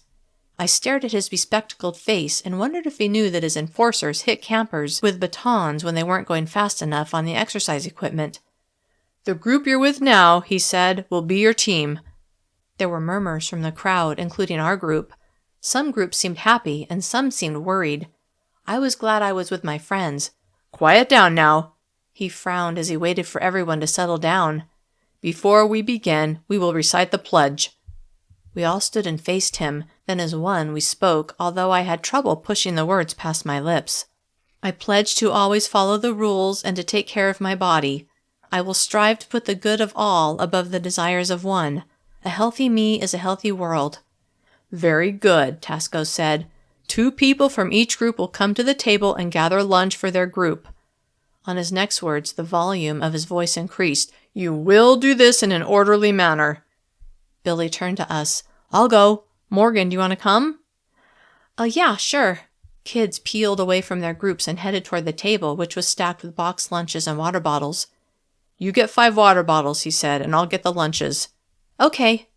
As we approached Hanson and the other enforcers who stood near him, I studiously ignored him, not wanting to make him any angrier at me. As I walked next to Billy, I came within 5 feet of Hanson, and out of the corner of my eye, I saw him standing with his arms folded across his chest. I could feel his stare burning into me. When Billy and I reached the table, I grabbed 5 water bottles and waited while Billy took a stack of 5 lunch boxes. Then we walked back to our group and handed them out. The 5 of us sat on the grass and ate. Everyone was quieter than usual. It almost felt like a last meal before an execution, and my anxiety notched higher. Between the hating stare of Hanson and the horror stories I'd been told about the Saturday challenge, my nerves were stretched tight. I'd eaten everything but the power bars, but then I realized I didn't have anywhere to put them so that I could give them to Beth later. I picked them up and held them, not sure what to do. Finally, I unwrapped the first power bar and took a bite. It tasted as good as I remembered, and I enjoyed eating it. When I began unwrapping the second one, I looked at the other campers and my eyes slid to Beth. She was glaring at me. Crap. But did she really think I could sneak these to her? I didn't have pockets in these shorts. Plus, it would be kind of hard to do these competitions in front of all these enforcers with power bars stuck in my waistband. Hoping the price she would make me pay wouldn't be too high, I ate the second power bar. As I waited for the competition to begin, I looked around, trying not to be too obvious, and made a mental inventory of my surroundings. Tall fence, topped by razor wire. Wow, this really was a prison. Enforcers everywhere. The back side of the building. The doors that we came through hanging open. I couldn't see past the sides of the building, and the grass was a long carpet of green that flowed off into the distance. "Billy," I said, "is this where you work?" He nodded. "Yeah, and out front." Out front? Was there a fence with razor wire out there? Hopefully I could get on the yard crew soon and see for myself. "How do you get out here? Do you get to go by yourself?" He smirked. "Come on, really?" Of course I should have known they would never allow that. "No, we all meet by the elevators on the 3rd floor, and the enforcers take us down." "Oh." "Attention, everyone," Dr. Tasco said. "Gather your trash and send one group member to throw it away." "I'll do it," Alex said as she got up, and we handed her our trash. When she returned, the others stood, so I did too. "Very good," Dr. Tasco said. Then he looked at each of the groups. "Time to begin." Chapter 26.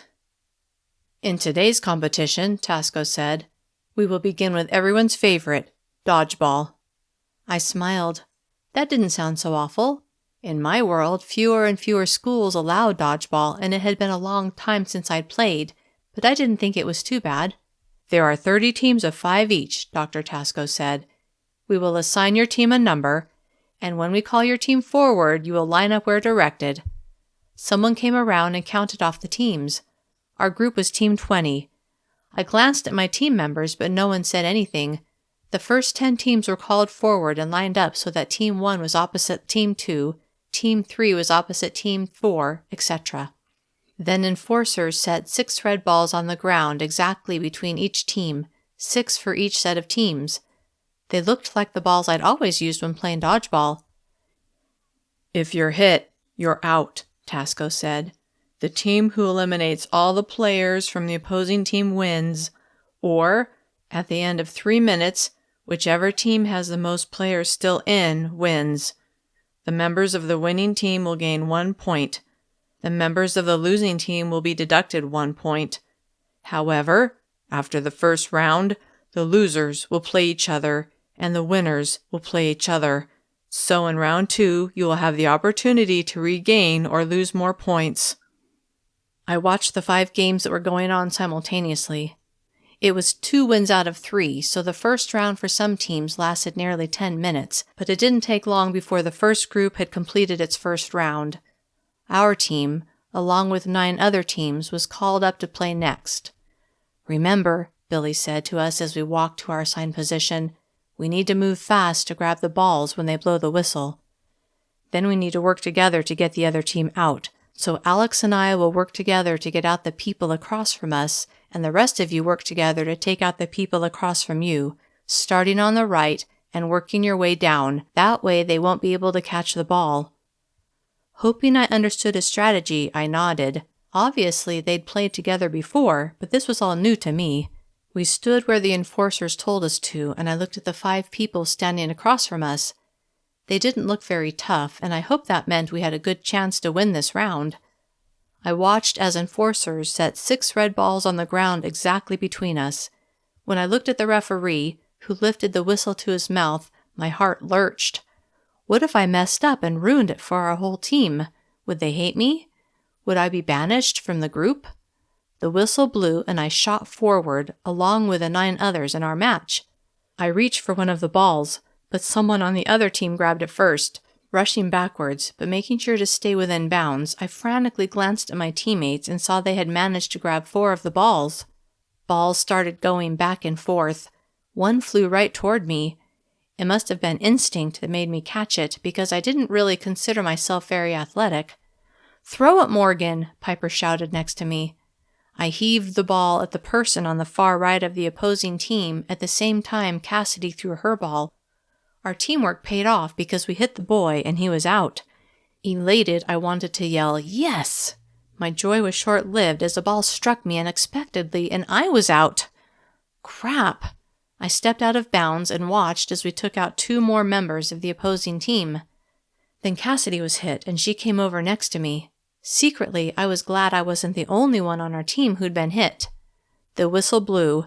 The 3-minute match was over and we'd won. We played 2 more matches and lost the second. I got taken out again, but so did Billy and Alex. In the 3rd match, I managed to stay in and we ended up winning. Overall, in the first round, our team had won. We went back to our place to watch the last 10 teams finish off round 1. When it was our turn to play in round 2, we played a different team. It was tougher, but we managed to win 2 of the 3 matches. "We're going to make things a little more interesting for the final round," Dr. Tasco said. "We will extend the playtime to 4 minutes, and you will now use basketballs." "Oh no," Piper moaned. Not understanding the significance, I asked, "What?" "Have you ever held a basketball, Morgan?" Cassidy asked. "Of course." "Don't you think they're just a bit heavier than a dodgeball?" Suddenly, I understood why Piper had sounded upset. If I got hit with a basketball, it would hurt a lot. "We will begin with the losing teams," Tasco intoned, "who, by the way, are already down 2 points. But, to help them out, this round will be worth 2 points. Whoever wins their round will gain back the 2 points they've lost." He smiled in the fake, creepy way that so many of the workers at Camp Willamos had. "However, the losers will lose an additional 2 points, putting them 4 points down." He looked at all the teams. "Let us begin." The first teams lined up, and the enforcers set 6 basketballs in a line exactly between each of the opposing teams. The whistle blew, and the team members raced forward. Balls flew through the air. I could tell when a kid had been hit just by listening. Before, they would shout, "Aw," in disappointment. Now there were sounds of people having the wind knocked out of them. As I watched the matches and saw kids double over after being hit, it seemed the minutes dragged by. Finally, the first group of teams finished their matches and walked off the field. The ones who had lost had a strong look of defeat about them, but even the winners looked beat. The next set of teams had lost round 1, but won round 2, so their skill, or luck, was a little better than the last group. Once their match began, many of them seemed to throw the ball harder than they had before. When one girl was struck in the head, she dropped to the ground and began to cry. Her team members yelled at her to get out of the way, and she crawled off of the field. I turned away from her tear-streaked face and looked at the row of enforcers who were watching. None of them seemed disturbed by what was happening. My gaze settled on Hansen. He was vigorously chewing gum, a broad grin on his face as he watched the misery of the kids who were playing. When the whistle blew, ending the match, a shiver of fear raced up my spine. It was our turn. I glanced at Piper, whose face had paled, then glanced at Billy. "Stay sharp, Morgan," he said with an encouraging smile. I nodded and walked with my team to our position. The other team lined up across from us. I looked at the faces of the opposing team, and my eyes locked on Beth, who grinned at me. Was our deal still in play, or since she'd seen me eat the power bars at lunch, would she consider it null and void? I had no idea. Chapter 27. A pair of enforcers walked over with the basketballs, and as they set each one down, my pulse rocketed higher and higher. They stepped back, and the whistle blew. I hesitated before moving and lost my chance to grab a ball. Backing up quickly, my eyes shifted from side to side as I tried to stay aware of everything that was happening. "Morgan!" Alex called out. In the split second that I had looked to my left, Beth had taken aim at me and thrown the ball. I dropped to the ground and heard the ball whoosh past my shoulder. I didn't have time to notice where it went after that because someone else on her team threw another ball at me. I saw it in time and actually caught it.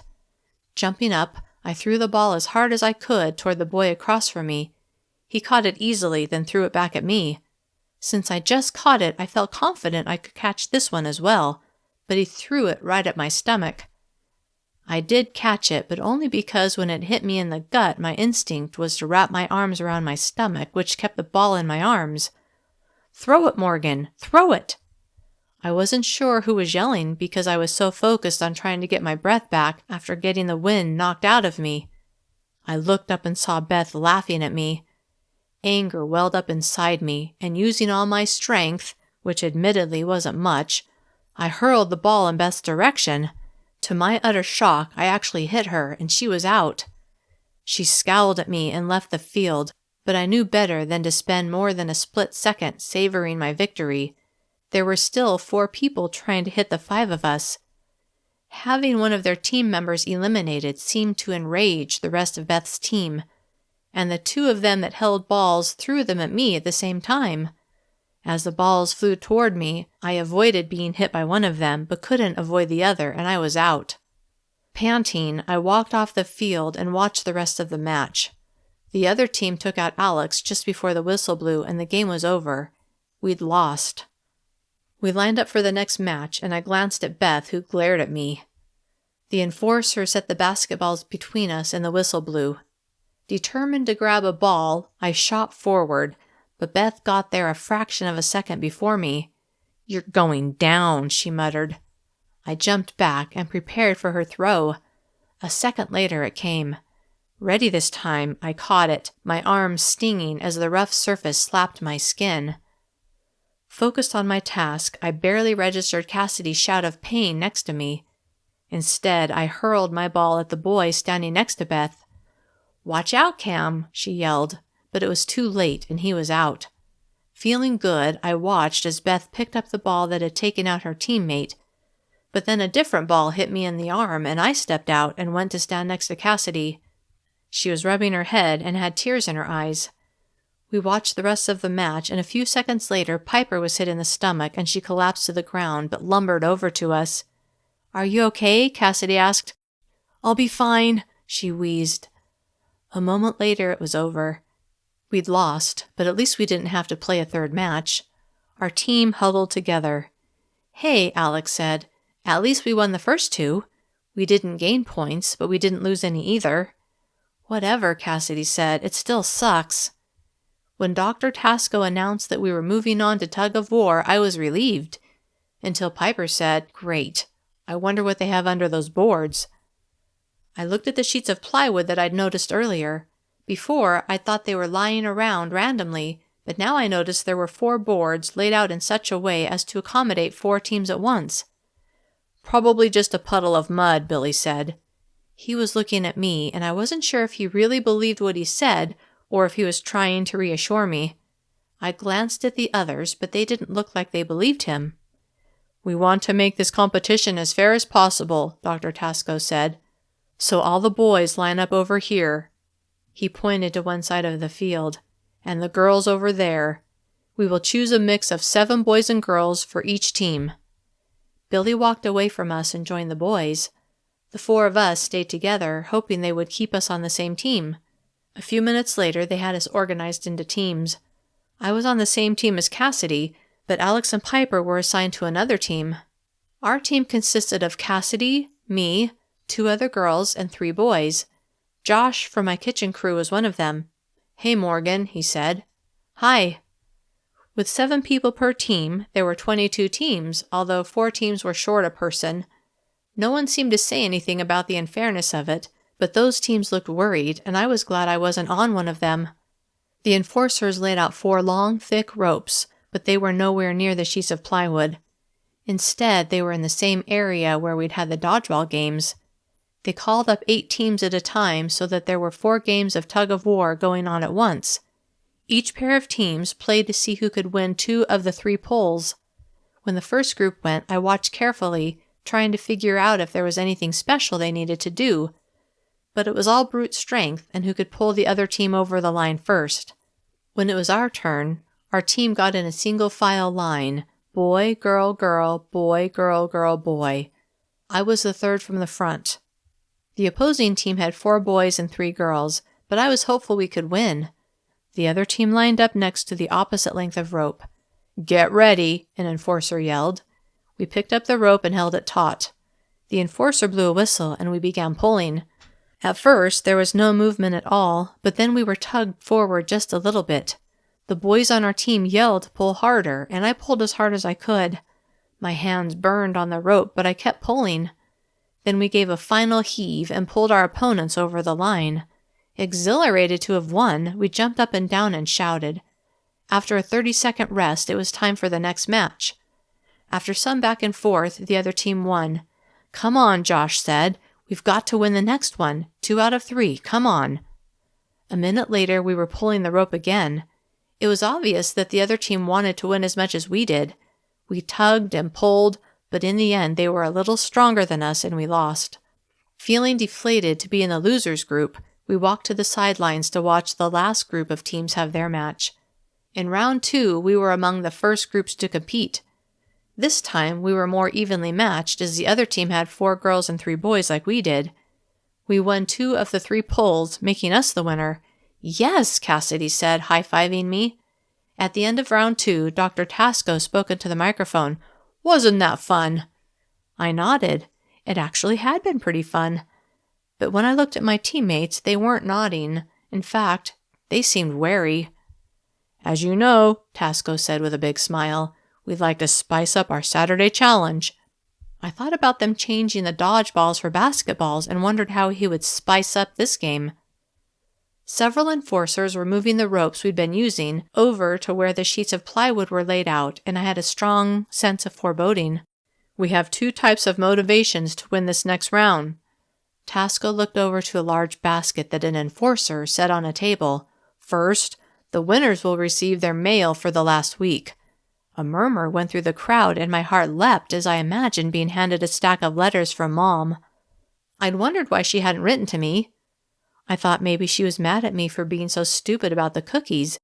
But maybe she actually had written and they just withheld the letters. The losers will have to wait a while longer to receive their letters. And, a large grin split his face, the losers will have a little surprise when they're pulled across the line. He nodded toward the enforcers who stood next to the sheets of plywood. The men lifted, then moved the sheets to the sidelines. From where I stood, I couldn't see what had been underneath, but I heard a girl shriek and alarm bells clanged in my head. I want each and every one of you to be motivated, Tasco said, so please take a moment to peek at what's inside. I walked forward with my team. When the people in front of me got a look at Dr. Tasco's surprise, they gasped. As we got closer, I saw a shallow trench about 4 feet across and 6 feet long. But when I looked inside, the hairs on the back of my neck stood up, and I recoiled violently, running into Josh, who stood behind me. Chapter 28. Inside the shallow trench were thousands of spiders, black and brown, large and small, all trying to climb out from under the flimsy screen that was laid on top of them, keeping them from escaping. Several had made it out and were walking on top of the screen. I flashed back to my trip through the tunnel and the spider that had been hanging from the dirt ceiling. It had startled me so much that I dropped the lantern, which had plunged me into darkness. Abject panic swept over me. "No, no, no," I whispered as I backed up farther, forcing the people behind me to move. "Get a grip, Morgan," Josh said through clenched teeth as he squeezed my arm. "You're giving them exactly the show they want." His words penetrated my mind, and I looked at the enforcers who were watching us and saw the enjoyment on their faces. My eyes settled on Hanson, who was staring at me with an expression of absolute pleasure. I had to get it together. The people in front of me had moved past the trenches and back to the sidelines. I forced myself to follow them, avoiding looking into the trench as I passed. "Are you okay, Morgan?" Cassidy asked, her forehead creased with concern. "No, I'm not." I couldn't pretend in front of her. I was terrified of falling into that trench and having the spiders swarm up my legs and into my clothing, my hair, my mouth. The idea sent shudders rippling over me. "Why do they do this?" "Because they hate us," she said. "I don't understand this place," I whispered. "I know. It's awful." I had meant this world in general, but Cassidy was right. Camp Wilhelmoss, and I assumed all of the other F.A.T centers, were meant to punish, not just to help us establish healthier lifestyles. Did the people outside know what went on here? Or, when it was time to leave, did the enforcers threaten to bring you back if you told? Or maybe people had told, but no one believed them. Who would? Our group stood the farthest from the trenches. I think they'd all noticed my reaction and were somehow trying to protect me. My gaze darted down the long, grassy area next to the building, and I wondered where it led. "We'll begin in a moment," Tasco said into his microphone. "But first, send one person from each team to get a bottle of water for each team member." "I'll go," Josh offered. I watched as he and 21 other people walked to the table where bottles of water were set out. I couldn't help it. My gaze was drawn toward the trenches, and I squinted when I saw movement near the edge of the nearest one. A girl standing not far from the trench must have seen it too, because she jumped back and pointed, and those around her backed up a few steps. Some of the spiders were crawling out of their trench. A pair of enforcers walked over to see what was going on, spray bottles in their hands. When they saw the spiders on the grass, they sprayed something at them and swept them back into the hole with their feet. Then they sprayed a fine mist over the first trench.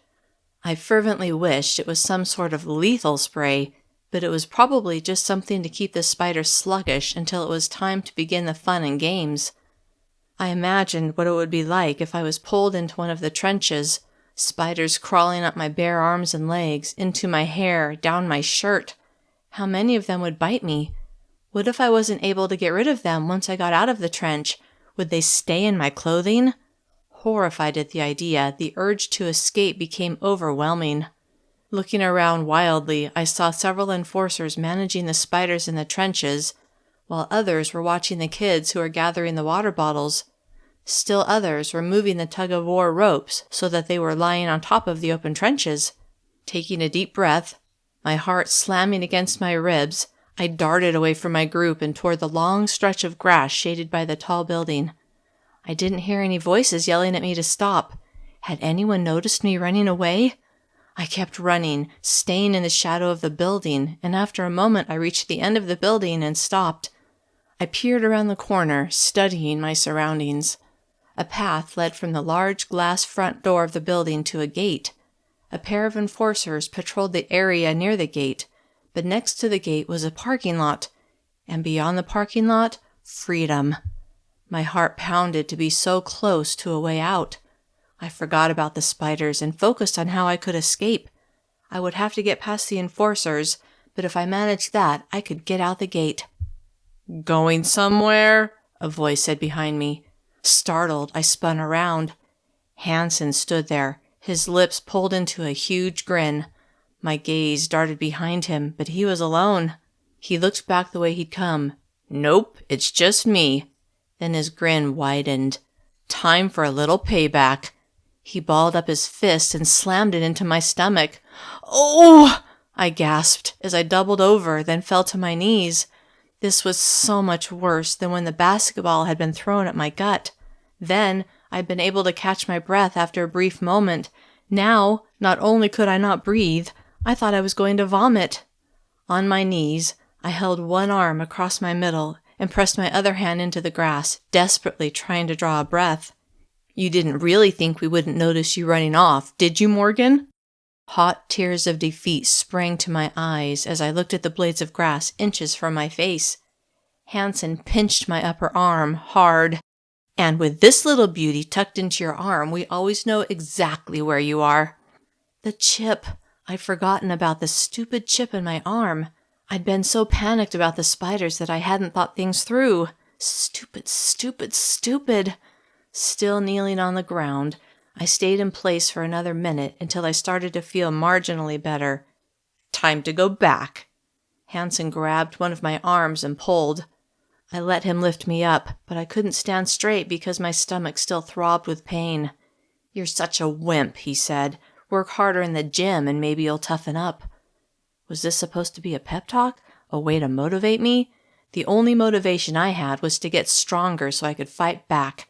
I imagined driving my knee into his groin again, and my lips twitched with a suppressed smile. Chapter 29. Hansen kept a grip on my upper arm as we walked back to the field. All eyes were on me as we came into view. "There she is," Dr. Tasco said into the microphone. Heat flooded my face, and my gaze went to Billy. He was smirking, but he gave a slight nod like he approved of what I'd done. Somehow that made me feel better, even though I had obviously failed in my attempt. Hansen walked me up to Dr. Tasco, then held onto my arm as we stood there. "What's your name?" Tasco asked, his hand over the microphone. "Morgan," I said softly.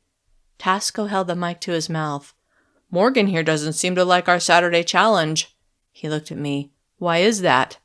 It was then that it occurred to me that they didn't know my fervent desire was to escape this place. All they knew was that I had run off. They didn't know why. I could use that to keep them from knowing the truth. "It's just the spiders," I said. "I don't really like spiders." Tasco smiled. "Ah, I see." He looked at the assembled group. "Morgan doesn't like spiders." He glanced at me, then looked back at the group. "Maybe we should let her sit this one out." Oh yes, I thought, my hopes surging. Please let me sit this one out. "Who thinks it's fair to let Morgan not participate in the rest of our Saturday challenge?" I frantically looked for raised hands, but not a single hand was raised. "Sorry, Morgan," Tasco said into the mic as he looked at me. "Looks like you'll have to join in, just like everyone else. No special treatment for you." My heart sank. "Go join your team." Hansen let go of my arm, and I walked over to Cassidy, who squeezed my hand and then let go. "Time to get started," Tasco said. As I looked at him, pure loathing washed over me. He was evil. He was in charge of this place, and he allowed his staff to treat us like prisoners. "But you are a prisoner," I reminded myself. "A criminal. They'll treat you however they want." Black despair sank into me, and I struggled to keep my composure. All I wanted was to curl up into a ball and disappear. "The first team to compete will be Morgan's team," Tasco announced. Anxiety crept up my body and I couldn't move. The rest of my team had begun to walk toward the closest rope, but I was paralyzed with fear. "Move it," an enforcer said behind me, giving me a shove.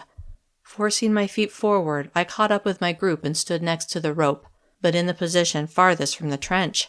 Another team lined up opposite us, and I saw Piper and Alex. We would be competing against them. On their team were 2 other girls and 3 boys, so at least we would be evenly matched. 6 other teams lined up next to the 3 other ropes. "This won't do," Tasco said, motioning with his head toward an enforcer and then toward me. The enforcer walked up to me and grabbed my arm. "Come with me." What had I done wrong now? But the moment he began hauling me toward the front of my team, right next to the trench, I began panicking. Desperately trying to wrench my arm out of his grasp, I screamed, "No, no, no!" "You'll stand where I tell you to," he snarled as he yanked me forward, "or I'll throw you in the ditch myself." With no doubt he would enjoy throwing me into the pit of spiders, I stood where he told me. My eyes met those of the boy in the first position on the opposing team. He didn't look happy to be there either. I worried that having me in the front would hurt our team. I thought the strongest people were supposed to be in front, but this wasn't about what was fair. It was about what would be most entertaining for the enforcers and Tasco. Using all my willpower, I refused to look at the spiders writhing in a heap in the trench 3 feet in front of me. "This will be 2 out of 3, Tasco said, "and each match won't be over until at least 1 person is pulled into the trench." "Spiders aren't that bad," Josh muttered behind me. "Snakes are worse." I found both equally repulsive, but I had a special fear of spiders. Trying to escape had been a colossal mistake. If I'd stayed calm and under the radar, I could have stayed at the back of the rope and been safe from this horror. Now, chances were excellent that I would fall into the trench at least once. "Get ready," an enforcer said, and we picked up the rope and held it taut. The whistle blew, and I felt a tug as the other team pulled us forward an inch. Of its own volition, my gaze was drawn to the trench and the mass of swarming spiders. "Morgan!" Josh shouted, yanking me back to the task at hand. I leaned back and dug in my heels, pulling the rope as hard as I could. The boy across from me was looking at the spiders now, and I pulled harder, trying to take advantage of his inattention. I felt bad using his distractedness for my gain, but I had to use everything I could to keep myself from falling into the trench. My strategy worked. A moment later, we pulled their team forward enough that his foot slipped into the trench, knocking the screen out of place. The trench was about 12 inches deep, and his foot sank to the bottom. Spiders swarmed upward, desperate to climb out of the trench. The boy screamed and jerked backward, falling onto his bottom, but dozens of spiders were already crawling up his bare leg. He yanked his leg out of the trench and swatted at the 8-legged creatures, but that just moved them from his leg to his arm. Frantic now, he jumped up and shook his arms and legs in a dance of terror. I heard laughter and saw a group of enforcers pointing and laughing. Disgusted by their behavior, I ignored them and kept an eye on the spiders that had crawled out, careful that none climbed onto me. A few moments later, one of the enforcers came over with a bottle of spray and misted the spiders, then used a broom to push them back into the trench. He turned to the boy and sprayed the lingering spiders from his skin and swept them into the trench as well, then placed the screen back on top and set the rope in position for the next match. Chapter 30. The enforcer said something to the boy, and the boy scurried to the back of his team, to the position farthest from the trench. I gathered that once someone had fallen into the trench, they were allowed to move to the back and someone else had to take the front spot. I looked at the person across from me. It was Piper. Pure terror radiated from her, and when our eyes met, the expression of pleading was clear. She wanted me to take the fall. My heart raced, and I imperceptibly shook my head. As much as I liked Piper, I couldn't help her, because that would mean allowing myself to fall into the trench of spiders, something I could not let happen. My gaze went from her face to the spiders and back to her, and as I imagined the sensation of hundreds of spindly legs touching my flesh, I shuddered. "Get ready," an enforcer said.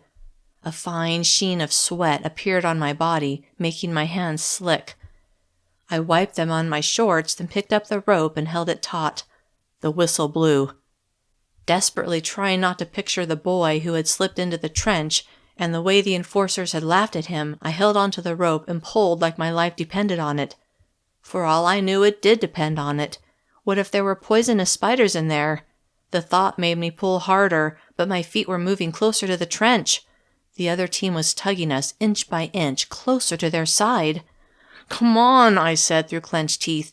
Then, as I slid inexorably closer to the trench, I looked at the opposing team and saw Hansen standing at the very back, his hands wrapped around the rope. He was helping the other team. I couldn't stop the forward momentum, and my feet moved closer and closer to the trench. I pulled with all my might, but it was hopeless. My toes hung over the lip of the trench. It was 4 feet wide, nearly too wide for me to step over, but as my left foot began to slip inside, I stretched my right leg over the pit and touched the other side. Hope surged through me, but then I saw Hansen let go of the rope. The slack was just enough to allow my team to pull me backward, knocking me off balance. Both of my feet were slipping, one on each side of the trench. I held onto the rope as if it would somehow save me. Then Hansen picked the rope up and yanked, jerking me forward.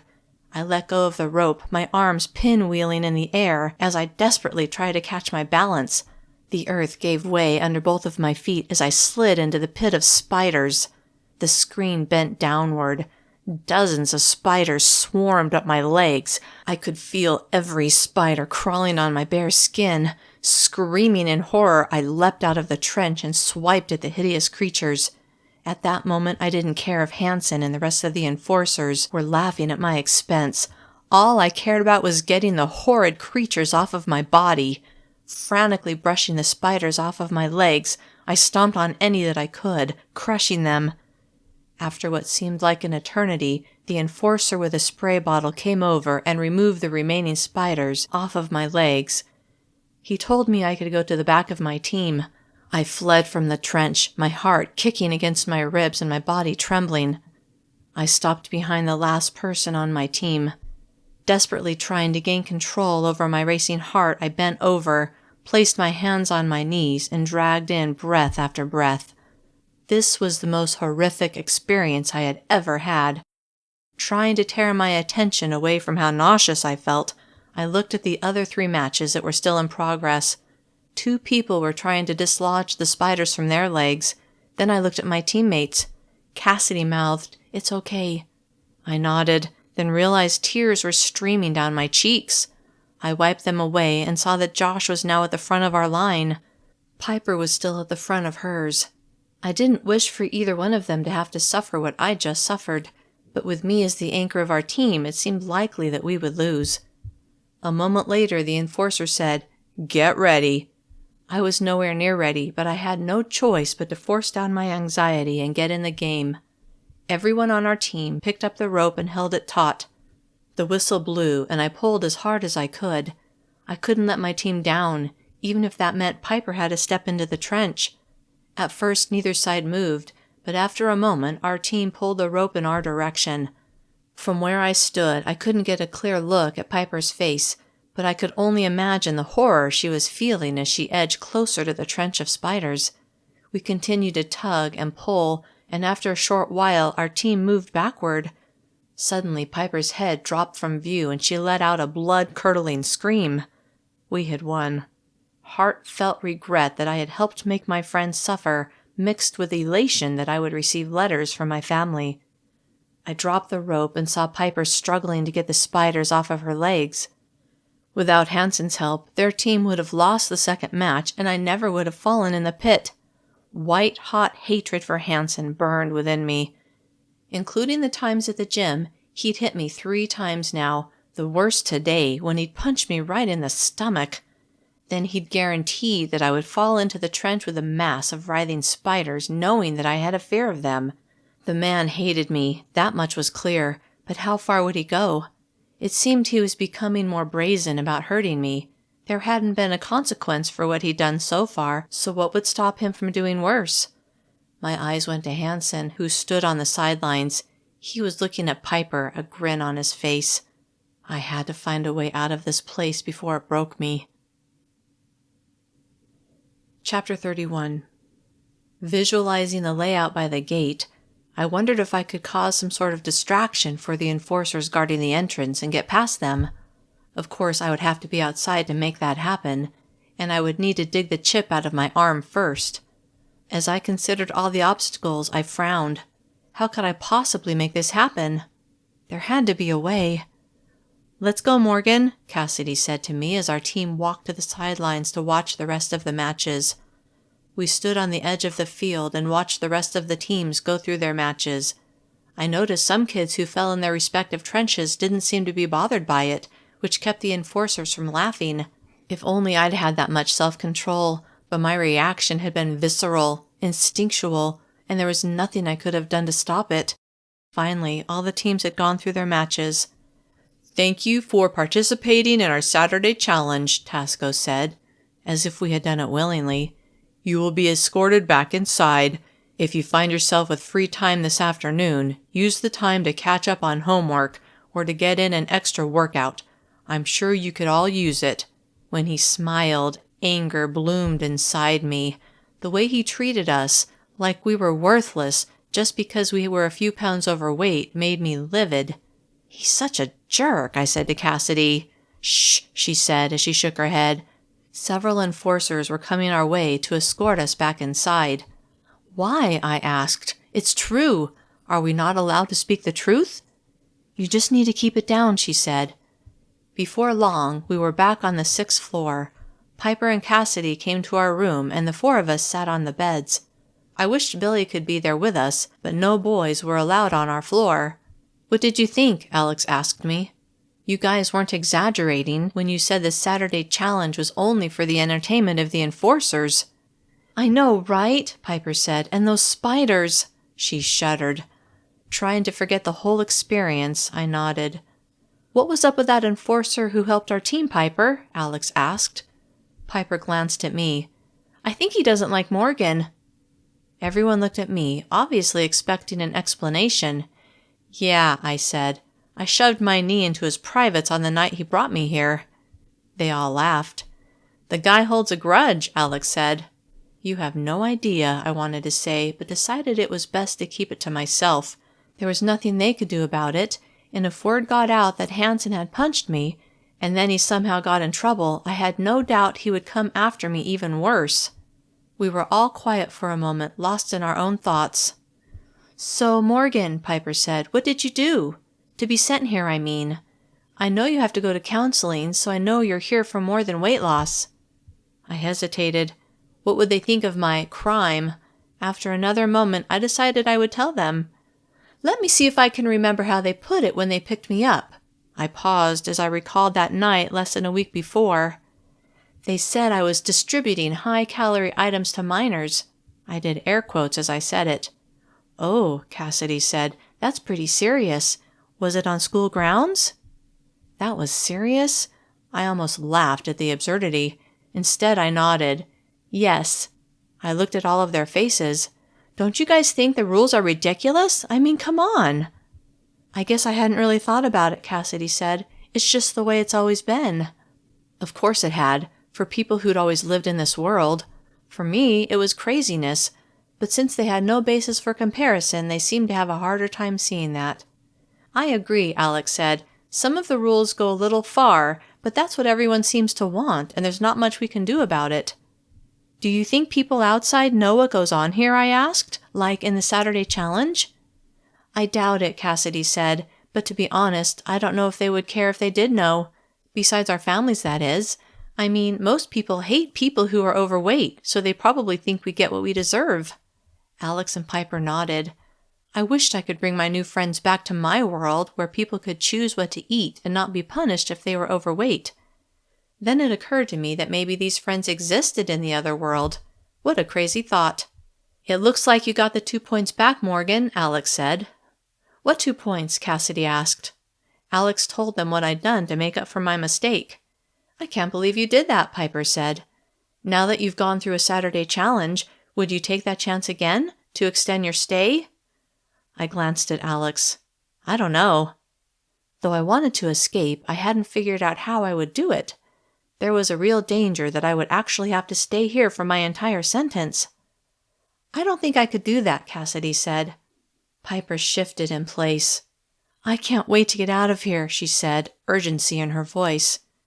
I know, Cassidy said. No, Piper said. I can't wait. I've got to find a way out of this place. Everyone stared at her in stunned silence.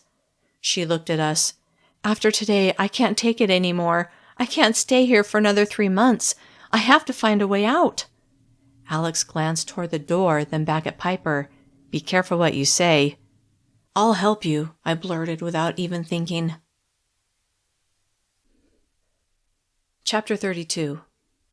All eyes shifted to me, but Piper shone with happiness. Really? She asked. You do that? Shocked that I'd said that out loud, I nodded. I don't think I want to be part of this conversation, Cassidy said as she stood. Alex nodded. Yeah, I'm out of here in a few weeks. I don't want to make anything worse. I understand, Piper said. You guys go. Morgan and I will stay here. Alex and Cassidy hurried out, obviously not wanting to be part of anything that could cause them trouble. As soon as the door closed behind them, Piper turned to me with an expectant smile. Do you really mean it? You'll help me escape?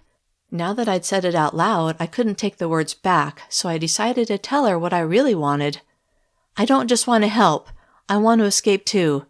Her eyes shot open. Really? I nodded. I hoped telling her wasn't a mistake. Then again, maybe with 2 of us we would have a better chance. 2 heads were better than 1 and all that. Yeah, I said. I've got to get out of this place too. There was no way I could tell her that I needed to get to that tunnel so that I could cross back into my own world. She would think I was insane and would probably turn me in to get points. But it didn't seem she needed that information. Just getting out of Camp Willamos was reason enough to plot an escape. I've been thinking, she said. There are 2 parts to this. 1, the escape, which will be hard enough, but then 2, where to go after. They will hunt us down, or at least try to, so that they can bring us back and make us suffer even more. So, I began, you'd have to stay in hiding for the rest of your life? Well, she said, you would too. Of course I wouldn't. Not if I succeeded in getting home, but I couldn't tell her that. Right. What if I failed? Was I prepared to be a fugitive for the rest of my life? Do you know if people have escaped before? They don't exactly broadcast that kind of information, she said, but there's got to be people who have gotten out of here. She paused. In fact, I remember hearing about some kind of underground organization that helps people who escape. You know, they keep them in hiding, especially kids. I thought about Mom and the worry she would face if I was missing. What about the families? What do you mean? Does someone tell them that their kid is missing? She shrugged. I don't know. We didn't know much about what would happen after escaping, but I was pinning all my hopes on getting back to the tunnel. If I succeeded, none of the things in this world would matter. So, Morgan, do you have any ideas on how we can get out of this place? I thought about Hanson and how he'd pinched my arm right where the chip was. Do you think we can get a knife? Piper looked startled. For what? I patted my arm. We'll have to cut the chips out of our arms. Her face paled. I forgot about that. Was she going to back out now? As much as I feared slicing into my flesh and digging out the chip, I saw no other way to make this work. So, can you get a knife? Mrs. Coleman watches the inventory pretty close, she said, but I might be able to.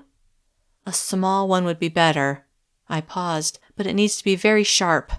She nodded. Okay. We'll need a first aid kit, too, to care for the wound. Right, yeah. Do they keep one in the kitchen, I asked. Yes, it's above where they keep the knives, actually. Okay, I paused.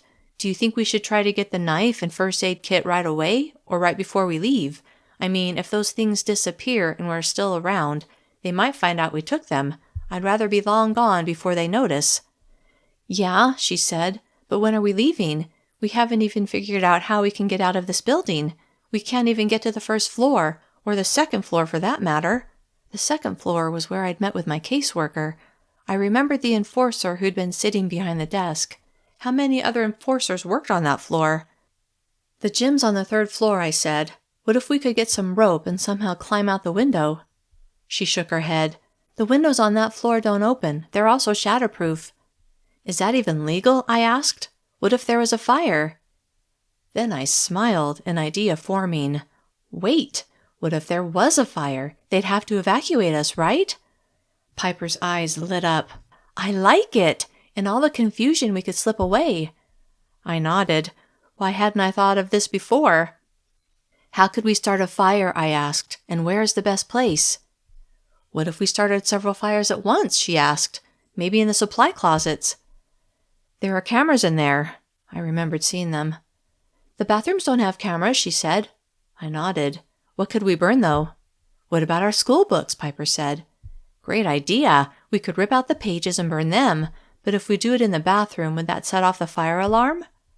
We'd have to prop the door open, she said, so that the smoke goes into the hallway. We should do it at night, I said, my mind racing ahead, when everyone is asleep and it's less likely that someone would be in the bathroom. It would work better, she said, if we could have fires start in bathrooms on all the floors. It would cause more confusion. We can't even get to the other floors, I pointed out. Plus, we'd have to get other people involved. I didn't like that idea. The more people who knew, the greater the chance that someone would tell. Okay, she said, maybe not all the floors, but more than just ours. Do you have someone in mind, I asked? Someone you can trust? A slow smile spread across her face. Billy. I nodded. I'll talk to him after our counseling session tonight. Great, she said. Sudden pounding sounded on our door and we both jumped. Certain they'd been listening to our plans the whole time and were now going to drag us to some awful punishment, I said. Who could that be? Piper's eyes were round with fear. I don't know. I walked to the door, my heart racing, then opened it. An enforcer stood there, a scowl on his face. Your caseworker wants to see you. I glanced behind me at Piper, then looked back at the enforcer. Okay. Now. Chapter 33. I followed him out of my room and down to the second floor, trying to come up with an explanation as to why Piper and I had been talking about starting a fire.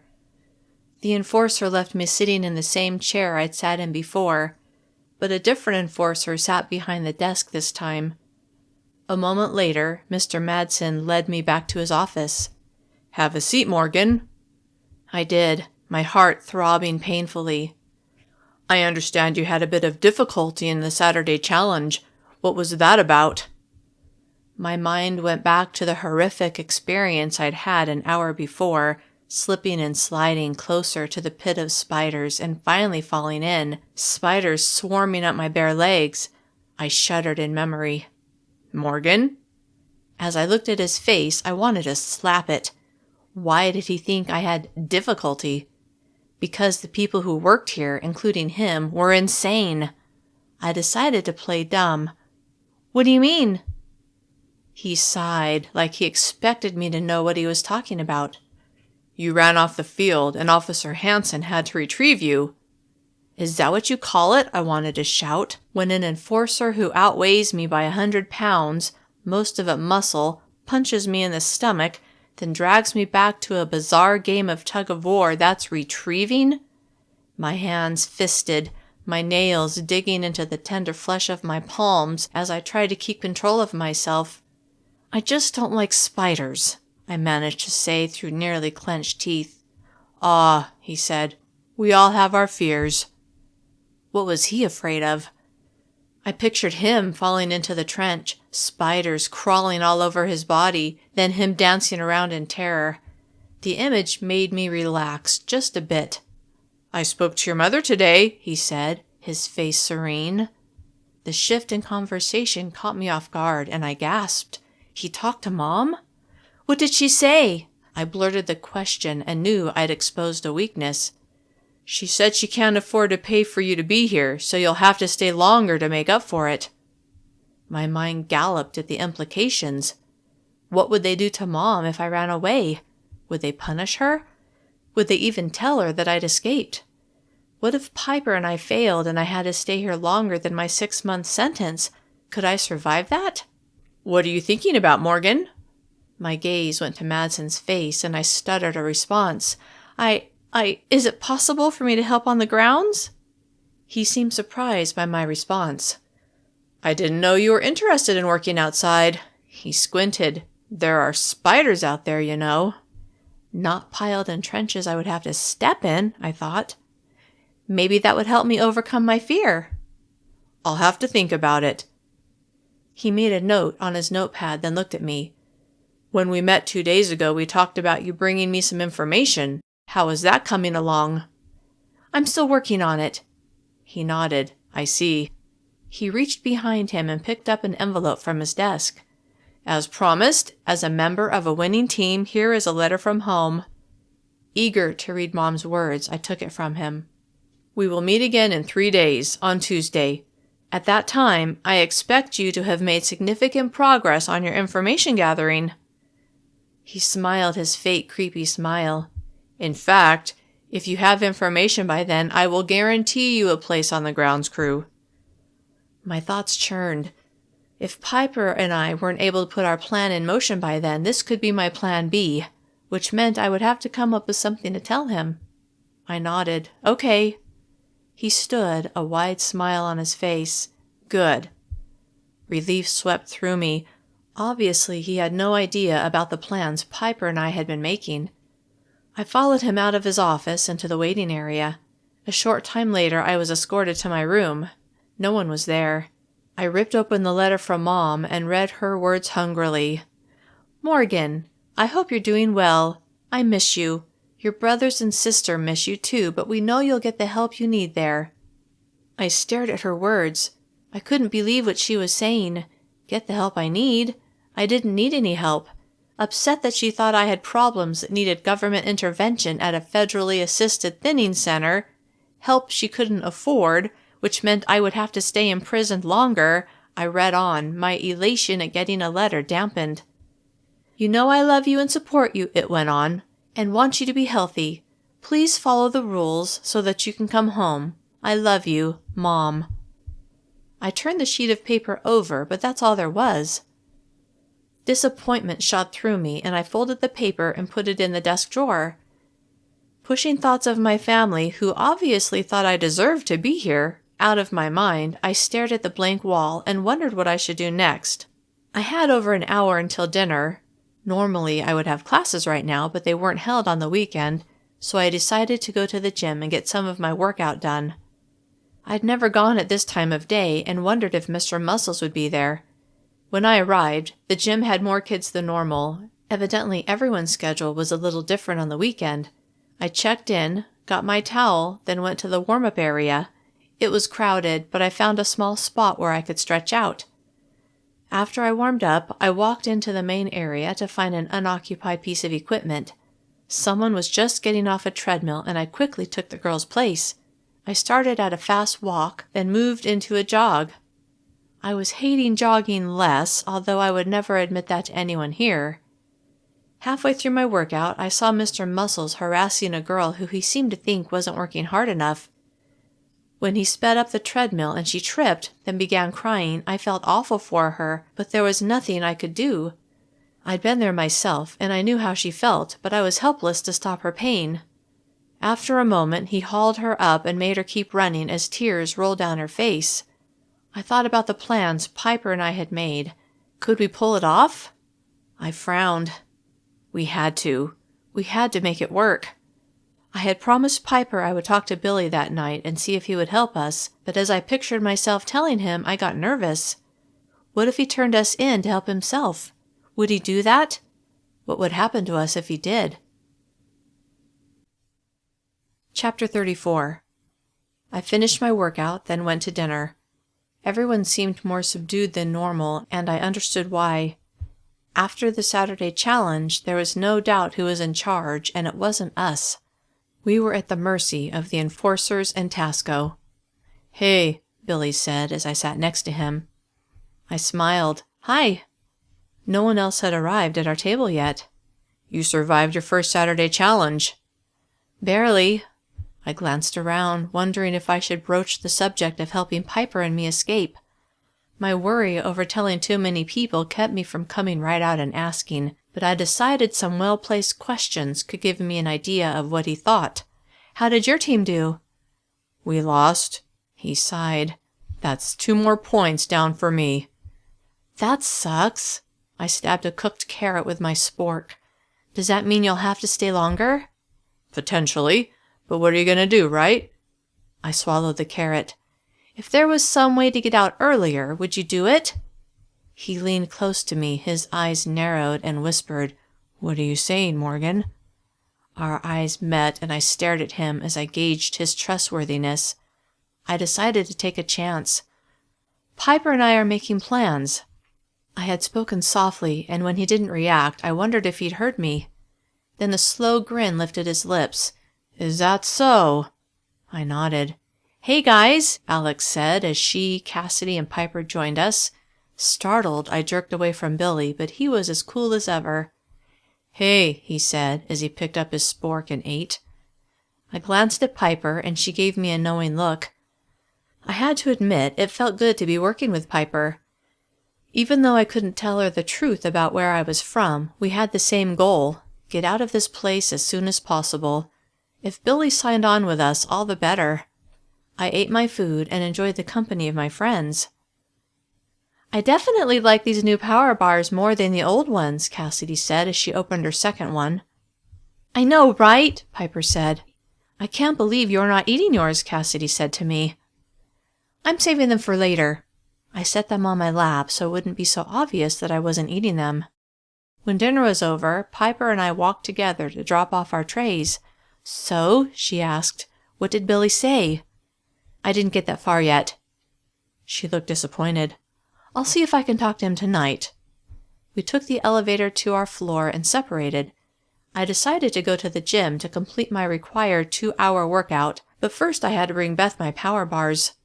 I had 4, 2 from breakfast and 2 from dinner, and hoped she wouldn't make a big deal about not getting the 2 from lunch. I stopped by my room and changed into my workout clothes, then went to my hiding place to get the 2 power bars from breakfast. They weren't there. Alarmed, I tried to figure out who would have taken them. Would Alex do that? Fearing Beth's reaction to only getting 2, I searched my room but couldn't find them anywhere. Worried now that someone had found them, I stood there for a moment and stared at the wall.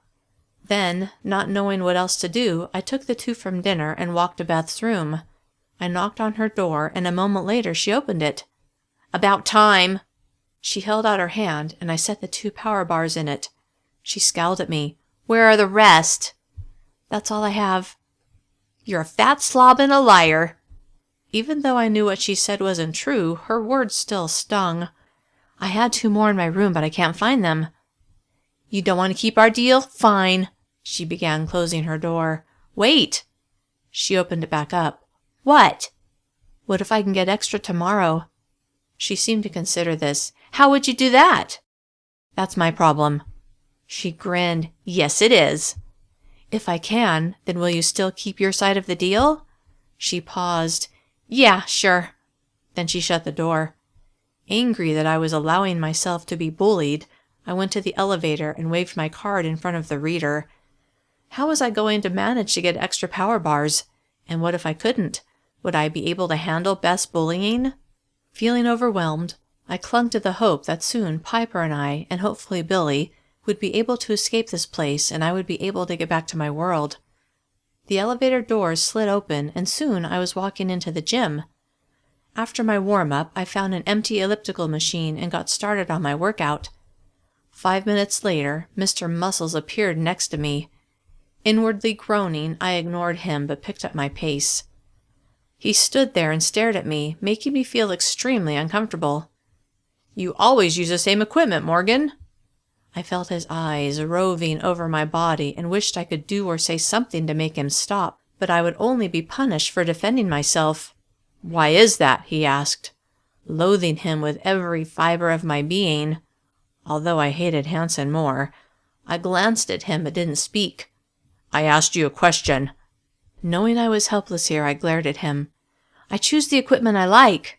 He's such an idiot. Why else would I choose the machines I choose? I want you to try something else. Of course you do. I try to keep my expression neutral. I mean now. I couldn't believe that he felt the need to make me get off the elliptical and get on some other machine just because he felt like it. Vividly recalling my experience a few days earlier when Hansen and his partner had made me run on the treadmill for 30 minutes, I got off of the elliptical and stared at Mr. Muscles. Obviously enjoying the power he had over me, he grinned. "Follow me." As we wound our way across the room, I noticed that no one made eye contact with me. We stopped next to a stair-stepper machine. I hated those things. They made my leg muscles ache. I knew it would be a good workout, but I hated that I couldn't choose what machine to use. 20 minutes, he said. Then you can go back to what you want. For a moment, I considered refusing. Evidently, he sensed my resistance. "Do it, Morgan." His voice was soft, but I heard the threat beneath it. My nostrils flared, and I bit my lip, trying to keep from telling him where to go, but I climbed on the machine. He pressed some buttons. "I'll be watching your heart rate." He smiled, but it didn't reach his eyes. "Don't disappoint me." I forced my feet to move, fury growing inside me with every step, but I kept going. I had zero choice in this place, and the people here reinforced that idea at every turn. Soon, sweat began dripping down my neck. Though I knew these workouts were good for my body, I couldn't allow myself to appreciate that because my rage at being forced to do them overrode any other feeling. When the 20 minutes were up, I used my towel to mop the sweat off of my face and neck. I was able to complete the rest of my workout in peace. After a shower, I lay on my bed and stared at the ceiling, imagining how my escape would play out. When everyone was sleeping, Piper, Billy, and I would set the fires. We would be forced to evacuate, and when we were outside and everyone was distracted, we would make our move and run out of this place. We would need to cut the chips out of our arms right away. I felt a little tremor of fear as I imagined the pain. But then we would be free. I would find the tunnel, and I would get back to my world. Fantasizing about walking into my house in my world, and the relief I would feel to be in a normal place made the anger and frustration of this place recede just a little. When it was time to meet with my counseling group, I actually looked forward to it, but only because of the conversation I would have with Billy afterwards. If he joined us, our chances of success would increase. When I told him before dinner that Piper and I were making plans, he'd seemed very interested. I hoped that I hadn't misread him. Chapter 35. Billy was already in the classroom, and I sat in the empty seat next to him. "Hey, Morgan." "Hey." "How's Piper?" He grinned when he said it, and I hoped that meant he was interested in helping us with our plans. "She's great. Such a planner, you know." He smirked. "That's what I hear." He glanced around, then his voice dropped to a whisper. "I'd like to know more about those plans." My heart leapt at his obvious interest. "When can we talk?" "Come early for dinner tomorrow."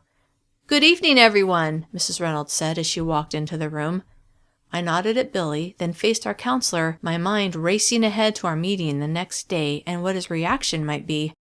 Mrs. Reynolds sat in her chair and held up her tablet. We all scanned in our cards, then sat. "As always, we begin with a pledge. All arise." We stood, and when we spoke, I said the words without thinking, my mind on the escape plans. "Be seated," she said. "Now, as you all know, we've been given the privilege of receiving new power bars. I want to know what you all think of them. Do you like the flavor? Does the appetite suppressant work well?" Most of the kids nodded. "It tastes better than the old ones," one kid said. Several of the kids nodded in agreement. "And are you all making sure to eat your 2 power bars at each meal?" Reynolds asked, her eyes meeting those of each person. When she looked at me, my stomach lurched, but I told myself that no one knew I had been giving my power bars to Beth. I nodded, along with everyone else. She pulled 2 power bars out of her bag. "Someone here is lying." The blood drained from my face, and I knew I'd been caught. Those had to be the bars that were missing from my room. "Would that person like to confess now?" Her gaze probed each person's face and finally stopped on mine. My tongue seemed to be glued to the roof of my mouth. Finally, I was able to loosen it, and I spoke. I was saving them for later." "What do you mean, Morgan? Why do you need them for later? What happens then?" "In case I get hungry." You stupid girl! Don't you understand the concept of appetite suppressants? Shocked that she had called me stupid in front of everyone, I didn't know what to say. For the next 2 days, you will only receive your 2 power bars at each meal, no other food. You must eat them before leaving the cafeteria. Understood?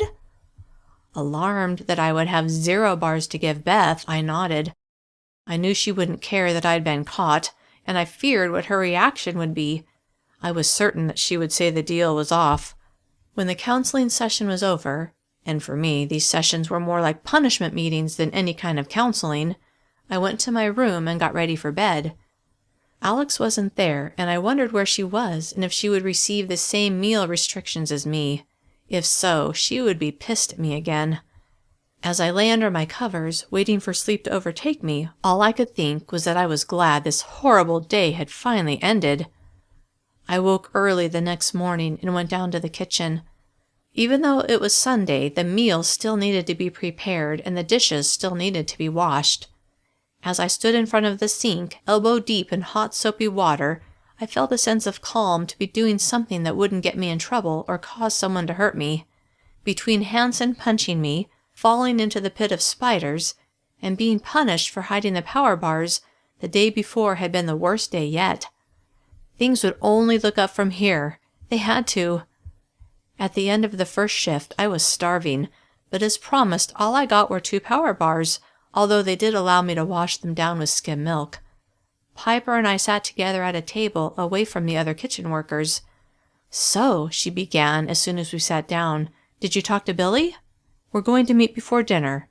I eyed her egg white omelet and fruit. My mouth watered. "Should I come?" she asked. "Let me talk to him alone first. See what he says. But if he agrees, we should all definitely get together." "Okay." She put a slice of cantaloupe in her mouth. I unwrapped my first power bar and took a bite. As I chewed, I thought about Beth and what I would tell her. She wouldn't care what excuses I had, only that I wasn't giving her my power bars.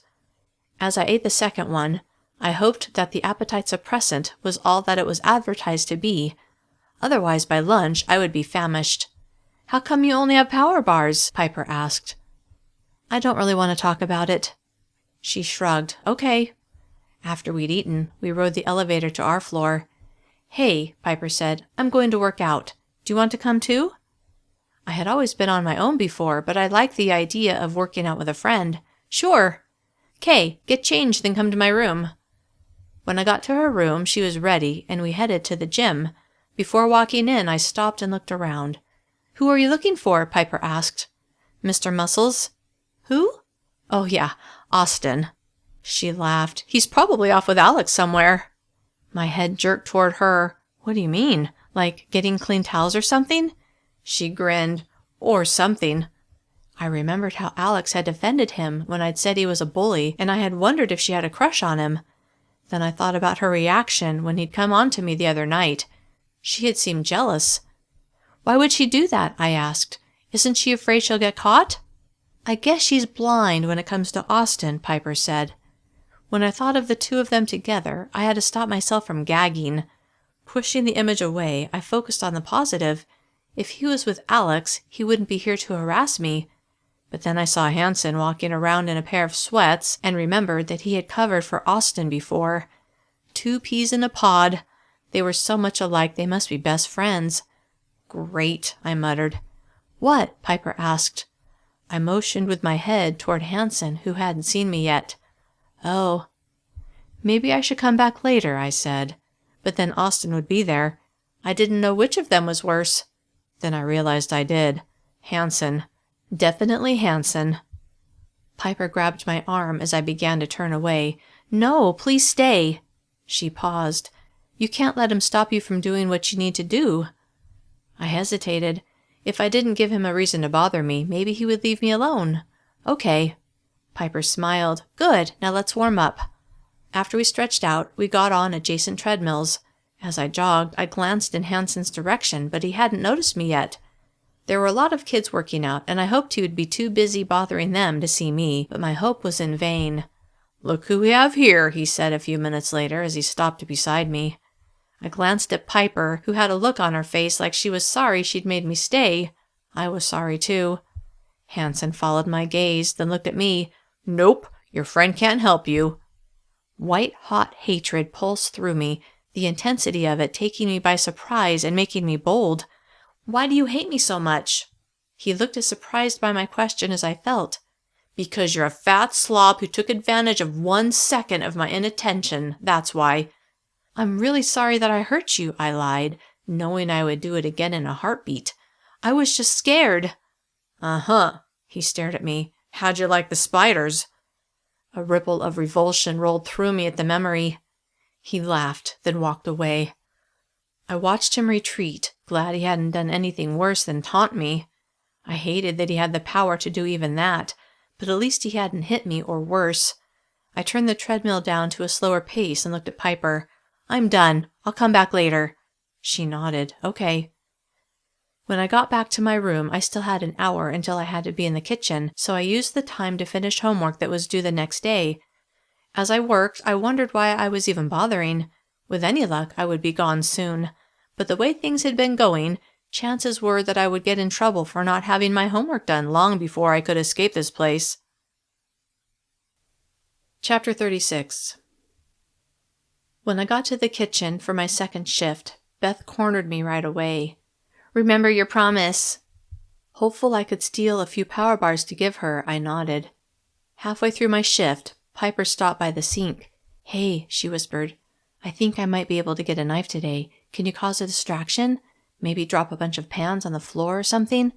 I just need Mrs. Coleman to lose track of what she's doing for a minute when we're putting the knives away." "Yeah, okay." "Just watch for when we're putting the knives in the drawer." She walked away, and I got back to work. I kept looking her way, watching for the right moment. Finally, when there were about 10 minutes left in our shift, I saw Mrs. Coleman unlock but not open the knife drawer. I shoved 2 large pans off of the counter and they clattered on the concrete floor. All eyes shifted my way, including Mrs. Coleman's. I made sure not to look at Piper, not wanting to draw any attention to her. "I'm so sorry," I said, bending to pick up the pans. "You scared the crap out of me," one girl said. "Sorry," I muttered as I set the pans back on the counter. Mrs. Coleman shook her head, then turned back to the knife drawer. I was afraid she would notice a missing knife, but I didn't know how they were arranged and hoped Piper had been able to get a small one that wouldn't be as obvious if it was gone. When our shift ended, we got in line behind everyone else at the lunch counter and collected our meal. Well, everyone else collected a meal. I collected 2 power bars. The appetite suppressant had actually worked pretty well. I was hungry but not starving, and I found myself actually craving the bars.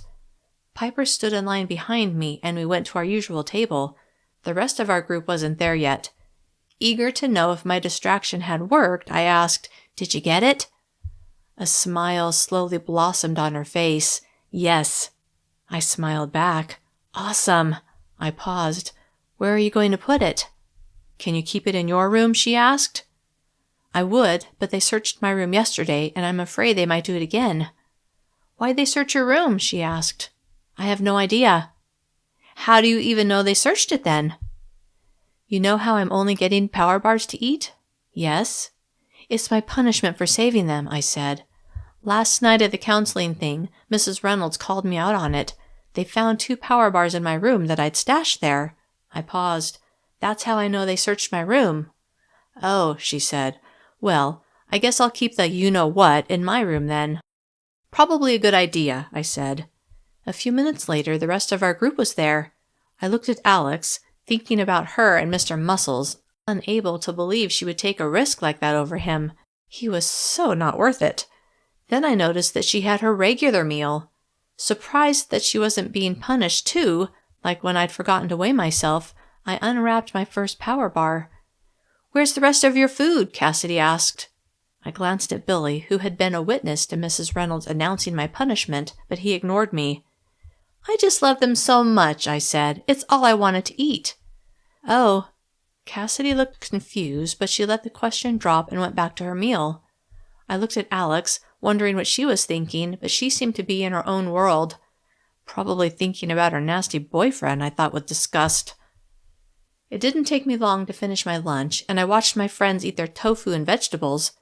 Even though I liked the power bars, and they did a good job of keeping me feeling full, having the same thing at every meal was less than satisfying, and I wished I could have some tofu, too. "How are things in the gym?" I asked Alex, wanting to see her reaction. I wasn't disappointed as her cheeks flushed, pretty much confirming what Piper had told me. "Great," she said. "It's a good job." "I'll bet." I wondered how often she and Austin slipped away. "How long have you been working there anyway?" "About 2 months." She took a bite of cooked carrot, a smile on her face. How many people knew about her secret? Then it occurred to me that this was a very juicy bit of information that Mr. Madsen would no doubt be interested in, and it would get Mr. Muscles in big trouble. But if I told him, Alex would get in trouble too, which would defeat the whole point. What were Alex's plans with Mr. Muscles when she got out? Were they still going to see each other? Probably not. She might believe they were, but I would bet she was just a nice distraction for him, and once she was gone, he would move on to another girl. Just the other day he'd come on to me, so maybe he was already looking for his next victim. One thing was for sure, it wouldn't be me. As the end of lunch approached, Piper stood. "I have to run up to my room. You want to come, Morgan?" Obviously, she wanted to hide the knife. "Sure." Chapter 37. She dropped off her tray. I hadn't bothered to get one. Then we took the elevator up to the 6th floor. We hurried to her and Cassidy's room, and once we were inside, she stopped and looked around. Her room looked just like the one I shared with Alex. "What about under the mattress?" I said. She seemed to consider the suggestion and said, "I have a better idea." She got on the floor next to her bed and reached under the box spring. Curious, I got down next to her to see what she was going to do. She pulled the knife out of her waistband and showed it to me. It was a small paring knife and looked very sharp. I imagined using it to slice into my arm to dig out the chip and hoped I would be able to go through with it. It was going to hurt, bad, but I didn't see any way around it. Next, she used the knife to cut a tiny slit in the gauzy fabric under the box spring, then pushed the knife through the opening and set it on the closest wooden slat. Admiring her ingenuity, I said, "Nice! Unless you knew to look there, you wouldn't know anything was amiss. Besides, there were several other places where the fabric was a little ragged or torn, so no one would suspect a knife was concealed there." She stood, pride on her face. "That should do it. Now we need to get matches and a first aid kit." "Do you think Mrs. Coleman will notice that a knife is missing?" I asked. "She might, but it was way in the back, so it might be a while before she notices." "Where can we get matches?" I asked. "We'll have to look around the kitchen and see if we can find any." She paused. "See what Billy says, too." "Right," I said, "assuming he wants to be part of this." "Yeah." "Well," I said, "I'd better go." I went back to the kitchen. Piper didn't work in the kitchen again until dinner, and immediately started on the dishes. 20 minutes after I got there, Mrs. Coleman came by and asked how I was doing. "Good," I said. I wondered why she was asking me. She hadn't shown any interest before. Had she noticed the knife was missing? "Glad to hear it. You're a hard worker." "I can do other things besides dishes if you want." She smiled. "I'll keep that in mind." She walked away, and I went back to my soap-filled sink. An hour later, she asked me to help Josh carry boxes into a large storage room. Evidently, a new shipment of food had arrived. Eager to do something besides wash dishes, plus wondering if I might find matches, I hurried over to the boxes stacked in a corner. "Hey," Josh said. "Hi," I pointed to the boxes. "Where do we take these?" "Grab one and follow me." I picked one up that was marked Power Bars and followed him to an open door on the other side of the room. He set his box on top of another and told me to do the same. I noticed an open box of Power Bars and hesitated, remembering my promise to Beth. "We've got a lot of boxes to move," Josh said. I turned away from the open box and followed him back to the stack. We made several trips back and forth, back and forth. I purposely lagged behind him so we wouldn't always be in the storage room at the same time. When I got to the room just after he'd left, I hurried over to the open box of Power Bars and grabbed 4, shoving 2 in each pocket. I pulled my shirt down to hopefully disguise the bulge, then went back to help Josh finish carrying the boxes into the storage room. On each trip, I tried to check a different part of the room, looking for matches, but I didn't see any. How were we going to start a fire without matches or a lighter? I felt our plans to escape slipping away. "Thanks for helping, Morgan," Josh said as we set the last boxes in the storage room. "Any time." I went back to my sink and washed dishes until my shift was over.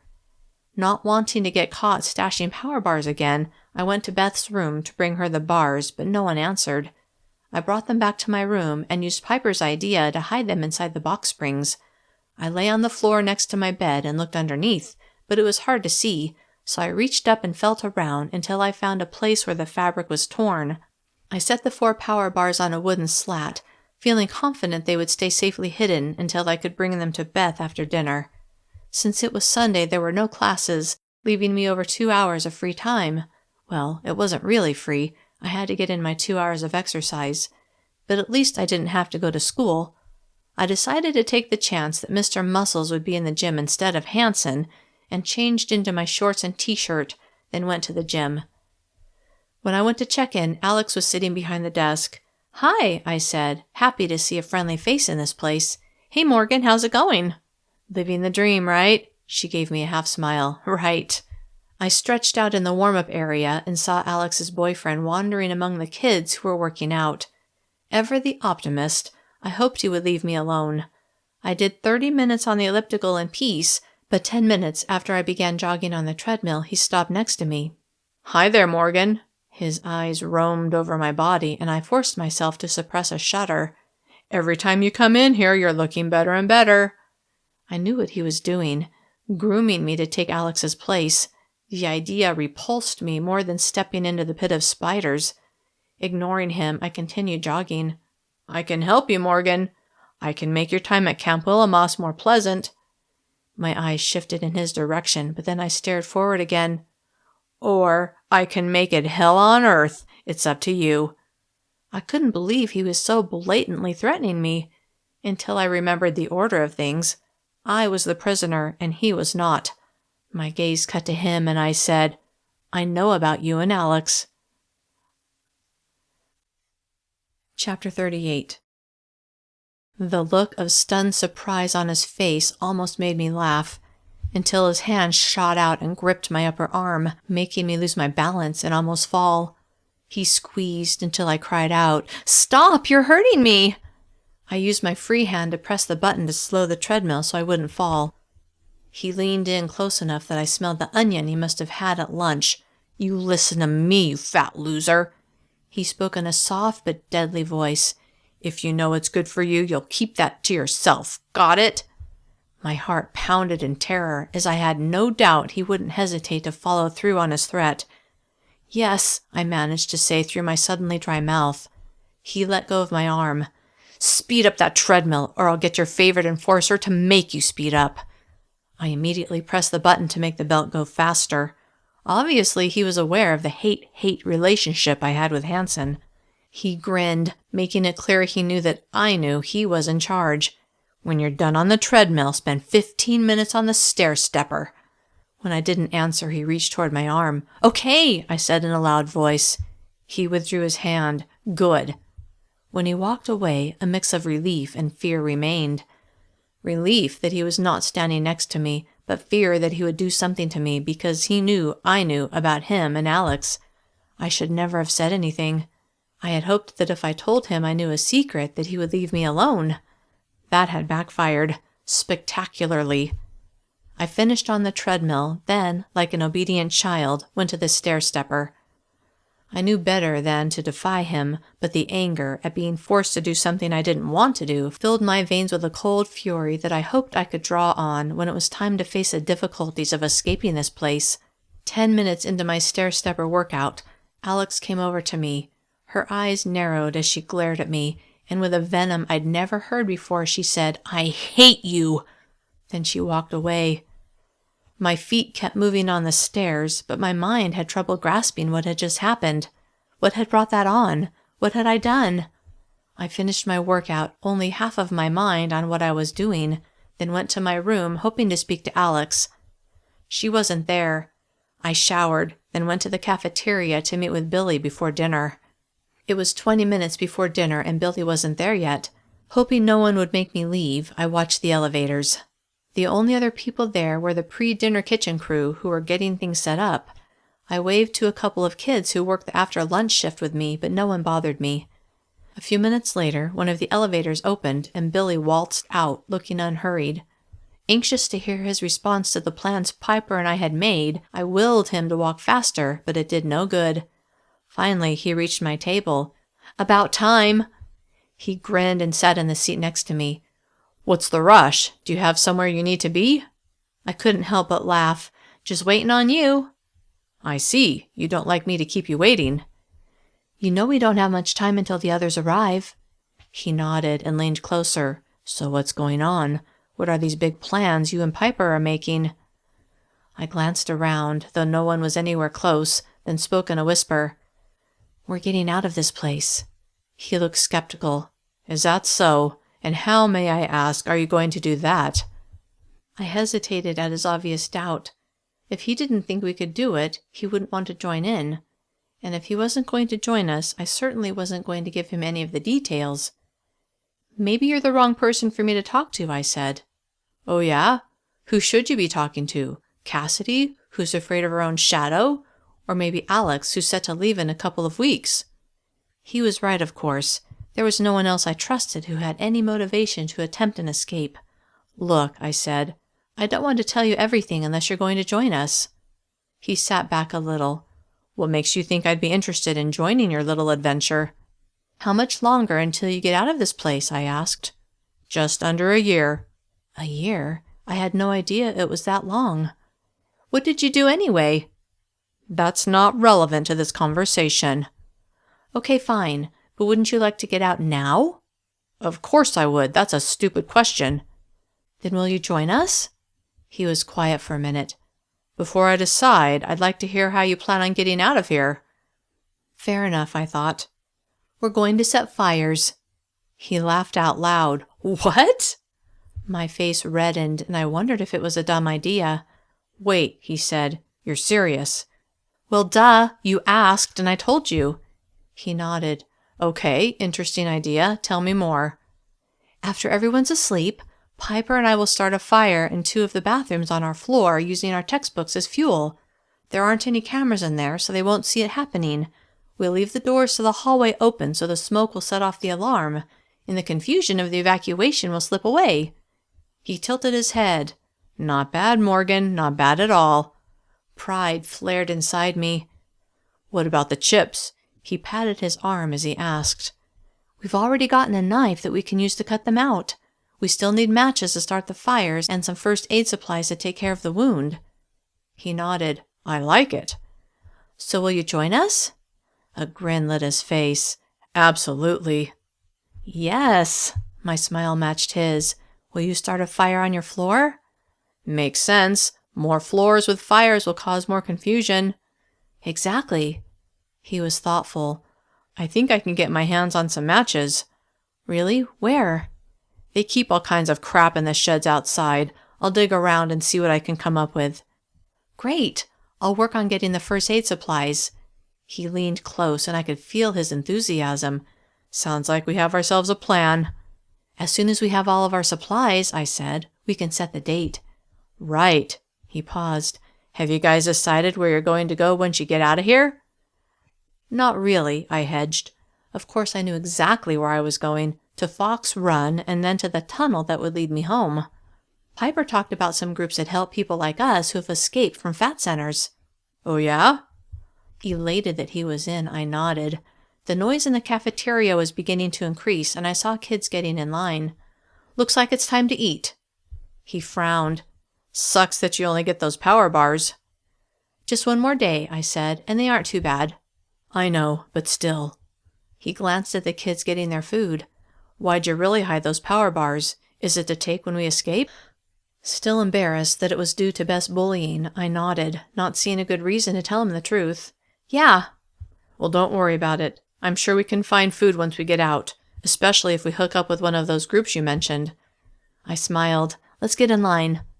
I saw Alex, Cassidy, and Piper in line ahead of us, but because cutting was deeply frowned upon, Billy and I went to the back and waited our turn. After we got our food, we walked toward our table. I was worried about Alex and what she would do. After all, an hour earlier she'd straight up told me she hated me. Whatever had upset her was surely still on her mind. Her back was to Billy and me as we approached. Piper looked at me, glanced at Billy, then raised one eyebrow in question. I gave an imperceptible nod, and she smiled. "Hey guys," Billy said as he set his tray on the table next to Alex. Alex turned and saw me. Her eyes were like ice. "You," she glared at me. "Sit somewhere else. You're not welcome here." "What did I do?" Panic clawed its way up my throat. I vividly remembered wandering from table to table the last time she'd banished me. At least before I knew what I'd done. Now I had no idea. "Just get out of here, Morgan, before I do something I might regret, and I do mean might." I glanced at Piper, whose eyes were wide as they went back and forth between me and Alex. Then I turned away, my 2 power bars and bottle of skim milk in my hands, knowing once again I was on my own. A moment later, I was shocked to hear Piper call out to me to wait. I turned and saw her and Billy coming toward me, their trays in their hands. Warmth towards them radiated in my chest, and I knew we were going to make a great team. They were sticking by me, even if that endangered their status at Alex's table. I glanced at Alex, who did not look happy, then smiled at Piper and Billy. "Let's sit over there," Billy said, motioning with his head toward an empty table. As the 3 of us sat, I said, "What's wrong with Alex? Do you know why she's mad at me?" "I don't know why she blames you," Piper said, "but apparently Austin told her he doesn't want to have anything to do with her anymore." "Oh." "What's the deal, Morgan?" Piper asked. "Why is she mad at you over that?" "I kind of told Austin that I knew about the 2 of them," I said. "He must have panicked and dumped her." "Oh, crap, Morgan," Piper said. "No wonder she hates you." "He's just using her anyway," I said, as if that mattered to Alex. "Enough about Alex's love life," Billy said. "Let's talk about what's important." He leaned in and whispered, "Like getting out of this place." Piper and I both nodded. "I told Morgan I think I can get matches," he said to Piper. "Assuming I can get those in the next day or 2, when do you guys want to do this?" Piper's eyes widened. Wow, really?" "You're not backing out now, are you?" Billy asked. "Well, no, but I guess I didn't think it would be so soon." "That's kind of the idea," he said as he ate his food. I'd finished 1 power bar and momentarily considered saving the other one for Beth so that I would have 5 to give her, but I had such a powerful craving to eat it that I decided not to worry about Beth just then and opened the second one. I know, Piper said. "Let us know when you've gotten the matches, and then we can decide exactly when, okay?" "Okay." I half listened to their conversation as I savored the power bar. I was beginning to understand why Beth wanted extra. They were so good. Chapter 39. After dinner, I went to my room. Alex wasn't back yet. I got on the floor and retrieved the 4 power bars I'd stashed earlier, prepared to take them to Beth. As I stared at the colorful wrapping, I couldn't help it. I opened one of them and gobbled it down. I wiped my mouth, then abruptly felt ashamed for my weakness. Now I would only have 3 to give Beth. Sighing, I carried the 3 bars to Beth's room and knocked. This time she answered. "Hey, loser," she said. "I only have 3. That's the best I could do." I held them out to her. She snatched them out of my hand. "Where'd you get them? I saw that you didn't get any regular food today and that you ate the power bars they gave you." "Why do you care?" She grinned. "I don't. I just wanted to see if you'd say." Then she laughed and closed the door. Ecstatic that she didn't punish me for only getting 3, I walked back to my room. As soon as I opened the door, I saw that Alex was inside. Now that I knew why she was mad, I hoped I could do something to fix it. "What do you want?" she sneered. "Look," I said, "I didn't mean to cause trouble between you and Austin, okay?" "No," she said, "it's not okay. He dumped me because he was afraid you'd rat on us." "Well," I said, "I won't." "Doesn't even matter. As long as he thinks you might, he won't have anything to do with me." "Why are you even with him?" I asked. "If you get caught, you wouldn't get out of here when you're supposed to." Tears sprang to her eyes, which shocked me. I know, okay, I know it's stupid, but I love him. Yuck. I was completely revolted by the idea. Thinking about the way he'd come on to me, I asked, what do you think will happen with the two of you once you get out? He promised we'd keep seeing each other, she said. I softened my voice. Do you believe him? Yes, he told me he loves me too.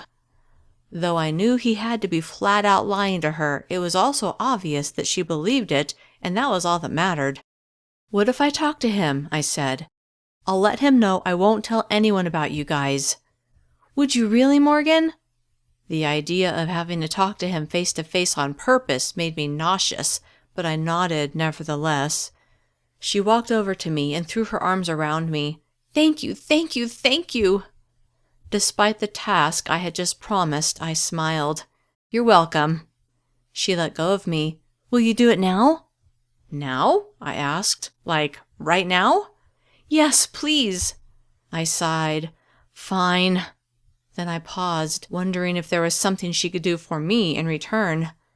Alex, if I do this, will you do something for me? Of course, she said. Anything. I wasn't so sure she would feel that way after I made my request, but I pushed onward. When I need you to, will you borrow his electronic keycard for me?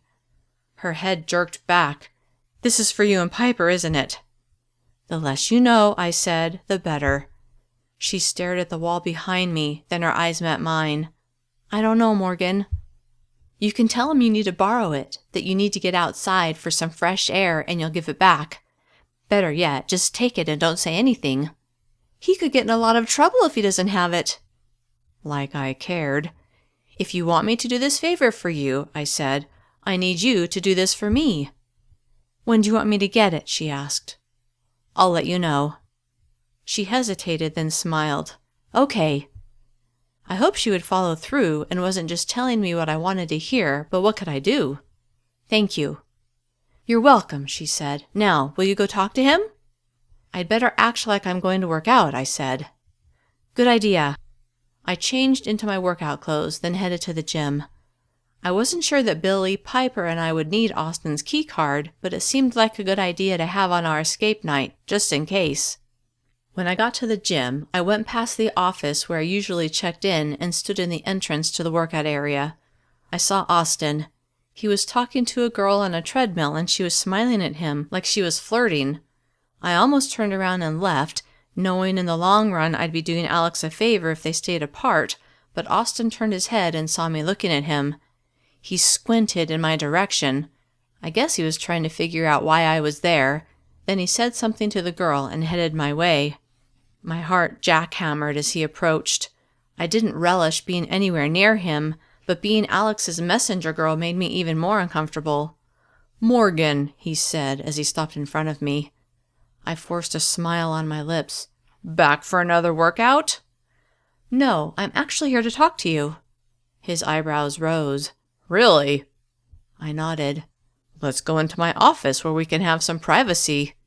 When he winked at me, then walked toward his office, I had to force my feet to move, though what I really wanted to do was turn and run.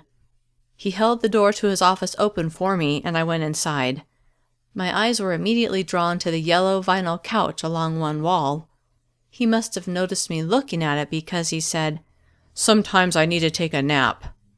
I tore my gaze away and looked at him, wondering if he did anything else on that couch. He motioned to one of two chairs facing his desk. I sat, and he went around to the other side and sat in his chair, which was a relief. For a moment, I'd been worried he was going to sit right next to me. What did you need to talk to me about, Morgan?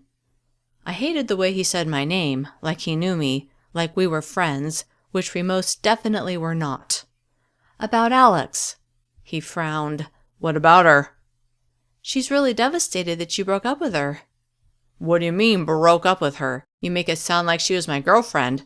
That sort of a relationship is completely inappropriate. Clearly, he was covering for himself. Can we drop the act? He stiffened. Excuse me? Though he made my skin crawl, and I really didn't want to have this conversation, I was only doing this for Alex, and for the insurance that she would get me his key card when I needed it. I care about Alex, I said, and I don't want to see her upset. He laughed. What do you want me to do about it? She'll only be here for a couple more weeks. I promise I won't tell anyone about you guys. Of course you won't, because little Miss Alex would get into way more trouble than I would. Will you give her another chance? He seemed to consider it, then his eyes drilled into mine. On one condition. What? When she leaves, you take her place. I felt myself about to recoil and had to force myself to stay in my seat when I so desperately wanted to leap up and flee. I don't understand. He grinned. Oh, I think you do. What if I say no? Then Alex's heart will be broken. And as for you, how much longer are you going to be here? Not long, if all went as planned. 6 months? 6 months, he echoed, staring at the ceiling. Then he looked at me. There's a lot I can do to help those 6 months pass more pleasantly. I doubted that. Or I can make them the worst 6 months of your life. It's really up to you. And if I agree? Apparently thinking he'd won, he grinned. Then you can go tell Alex that she can forget what I told her today. Why was I doing this? Did I really care so much about Alex's happiness? Or was it because I was certain that our escape plan would succeed? But what if it didn't? What if I really was here for 6 months? Then what would I do? I thought about Mr. Madsen and how he was dying for some juicy information. Maybe after Alex was safely gone, only then would I tell him about Austin and what he was doing. Morgan, do we have a deal? I looked at his disgusting face and held back a shudder. Okay. He stood. I look forward to it. When he opened the door, I bolted through it and hurried to the bank of elevators. On the ride to my floor, I thought about the deals I had made. With Beth, to keep her from bullying me, with Mr. Madsen, and now with Austin, to keep Alex from hating me. As the elevator doors slid open on the 6th floor, I walked toward my room and knew I was only doing what I had to do to get by. But I fervently hoped our escape plan would come together, and soon. I couldn't keep on living this way. The moment I walked into our room, Alex leapt from the bed. So? What did he say? He said to tell you to forget what he said today. Her face lit up and she hugged me. Thank you so much, Morgan. I pulled away, hating her for putting me in this position. Remember you're part of the deal? Yeah, of course. I worried that she was only telling me what I wanted to hear. I'm off to the gym, she said with a smile. After she left, I decided to see if Piper was in her room. I wanted to talk over our plans some more. I knocked on her door and Cassidy answered. Hey, is Piper here? Hi, Morgan, Piper called from within the room. Come on in. Piper was sitting at her desk, working on homework. I'll see you guys later, Cassidy said, right before she walked out the door. Piper dropped her pencil and turned around. Any news? I sat on her bed. I think I'll be able to get us a key card that can get us to the 1st floor. Her eyes widened. Really? I nodded. Yep. How'd you do that? Then she shook her head. No, I don't want to know. Maybe the deal I'd worked out with Alex and Austin wasn't so bad after all. Not if it meant extra insurance on getting out of here. Chapter 40. We talked about how we hoped everything would happen on our big escape night. We would wait until everyone was asleep, then Piper and I would each start a fire, and Billy would start a fire on his floor. When the alarm rang and we were evacuated, we would slip away. The slipping away part was a little fuzzy since we didn't know how many enforcers would be around, but with the added insurance of Austin's key card, I ended up telling Piper about my arrangement with Alex. We believed we would find a way out. The only thing that makes me nervous, Piper said, is that we're dependent on Alex to get that key card, and we don't know yet if Billy can get matches. I know. Not liking to hear my own fears vocalized, I frowned. But Billy thinks he'll be able to find something to start a fire with, I said. What if someone comes in the bathroom while we're trying to start the fire? She asked. Everyone will be asleep. I didn't like the way she kept putting obstacles in our way. This had to work. Don't you ever have to get up at night to go to the bathroom? She asked. Well, yeah, but we'll time it right. What if we can't stop the bleeding when we cut out the chip? Or what if we get an infection? We could die from those things. I gave her a stern look. Piper, stop. That's not going to happen. But it could. It won't. You don't know that, Morgan. You're just hoping. Of course she was right, which didn't help. Think about what it will be like once we get out of here, I said. No one will make you exercise if you don't want to, or eat those power bars all the time. I happen to like those power bars, she cut in. So do I, but you know what I mean. And no one will make you fall in a trench full of spiders. She grimaced. That's true. We chatted about other things until it was time for me to go to my counseling group. I got there before Billy, but when he arrived, he sat next to me. How's it going? He asked. Good. I leaned close to his ear. I should be able to get a keycard for us to use. He looked at me, his eyebrows raised in question. Pleased with my ingenuity, I just nodded, a sly grin on my face. When Mrs. Reynolds arrived, she had a guest, Dr. Bradley, the same doctor who had inserted the chip into my arm without my permission less than a week before. After we said the pledge, Mrs. Reynolds explained why Dr. Bradley had joined our little group of delinquents.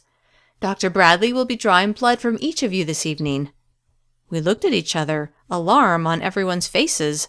Mrs. Reynolds must have sensed our anxiety because she said, Nothing to worry about, it's all routine. I leaned toward Billy. Have they ever taken blood before? He shook his head. Not since I've been here. Dr. Bradley was setting up a small table in a corner of the room. When I call your name, you'll go to Dr. Bradley's station and she'll take care of you. I'll bet, I thought, remembering how she had taken care of me when I'd first arrived. The first 3 kids had their blood drawn without incident, but the 4th kid refused to go. Now, Thomas, Mrs. Reynolds said, don't be such a baby. But I hate needles, he said, his eyes bulging. That's the only way to get the blood out, Mrs. Reynolds said. He crossed his arms over his chest. I won't do it. Mrs. Reynolds stared at him for a moment, then typed something on her tablet. Less than 30 seconds later, 2 large enforcers burst into the room and dragged Thomas, who kicked and screamed, over to Dr. Bradley. One of them held him in the chair, and the other pinned his arm to the table while Dr. Bradley jabbed the needle into his vein. None of us could tear our eyes away, and when Thomas let out a blood-curdling scream, I grabbed Billy's arm. He glanced at me, and I quickly let go, embarrassed by my reaction. It's just a little prick, he said. That kid's just making it worse. I could see that, but that didn't help calm me. When Dr. Bradley was done with Thomas, the enforcers let him go. He walked back to his chair and sat down, whimpering the whole time. Even though I didn't think it could be as bad as Thomas made it out to be, I still didn't like the idea of them getting any of my blood. What were they going to do with it anyway? Morgan Campbell, Mrs. Reynolds said. My heart stopped for a moment. Of course, I would have to go after the hysterical kid, and while the enforcers were still there, at least Hanson wasn't one of them. Pretending not to care, I stood and walked over to Dr. Bradley, ignoring the enforcers who stood nearby. Aware all eyes were on me, I sat in the chair and rested my arm on the table. Dr. Bradley tied a piece of rubber around my upper arm, tapped on my inner elbow, wiped a spot with a pad of alcohol, then poked a needle into my vein. Blood flowed into a glass tube, and a moment later it was all over. She put a Band-Aid on the spot where the needle had been and smiled at me. I couldn't bring myself to smile back, but stood and walked back to my seat, glad my turn was over. The rest of the kids went through the motions without incident. As Billy was having his turn, it occurred to me that it was odd that this was happening now during our counseling group. Were all the kids at Camp Willamos getting their blood drawn, or just us?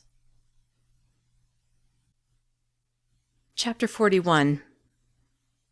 When I got back to my room, Alex wasn't there. She was probably off with Austin. So I got ready for bed and decided to write a letter to Mom. Dear Mom, I got your letter. Thanks for writing to me. I'm learning a lot here, but I miss you guys and wish I could be there with you. I set my pencil down and wondered what else I could say. I was certain my letter would be read before it was mailed, assuming it was even sent, so I couldn't tell Mom the truth about anything. Exhaling softly, I picked my pencil back up. I've made some friends here and have done a lot of exercising. I've lost weight, which is good. I want to be healthy, and I hope that when I get home, I'll be able to continue the healthy habits I'm learning here. Love, Morgan. I reread the last paragraph and snickered. What a load of crap. But if Mr. Madsen read it, maybe he would actually think I meant it. I folded it up and tucked it in the drawer, then filled out my food journal. It was pretty easy since all I had to do was write down how many power bars I'd eaten. Of course, I didn't mention the one I'd stolen for Beth, but I'd eaten myself. As I thought about the power bars, I felt a craving for them and looked forward to getting my 2 at breakfast, especially since that was all I was getting.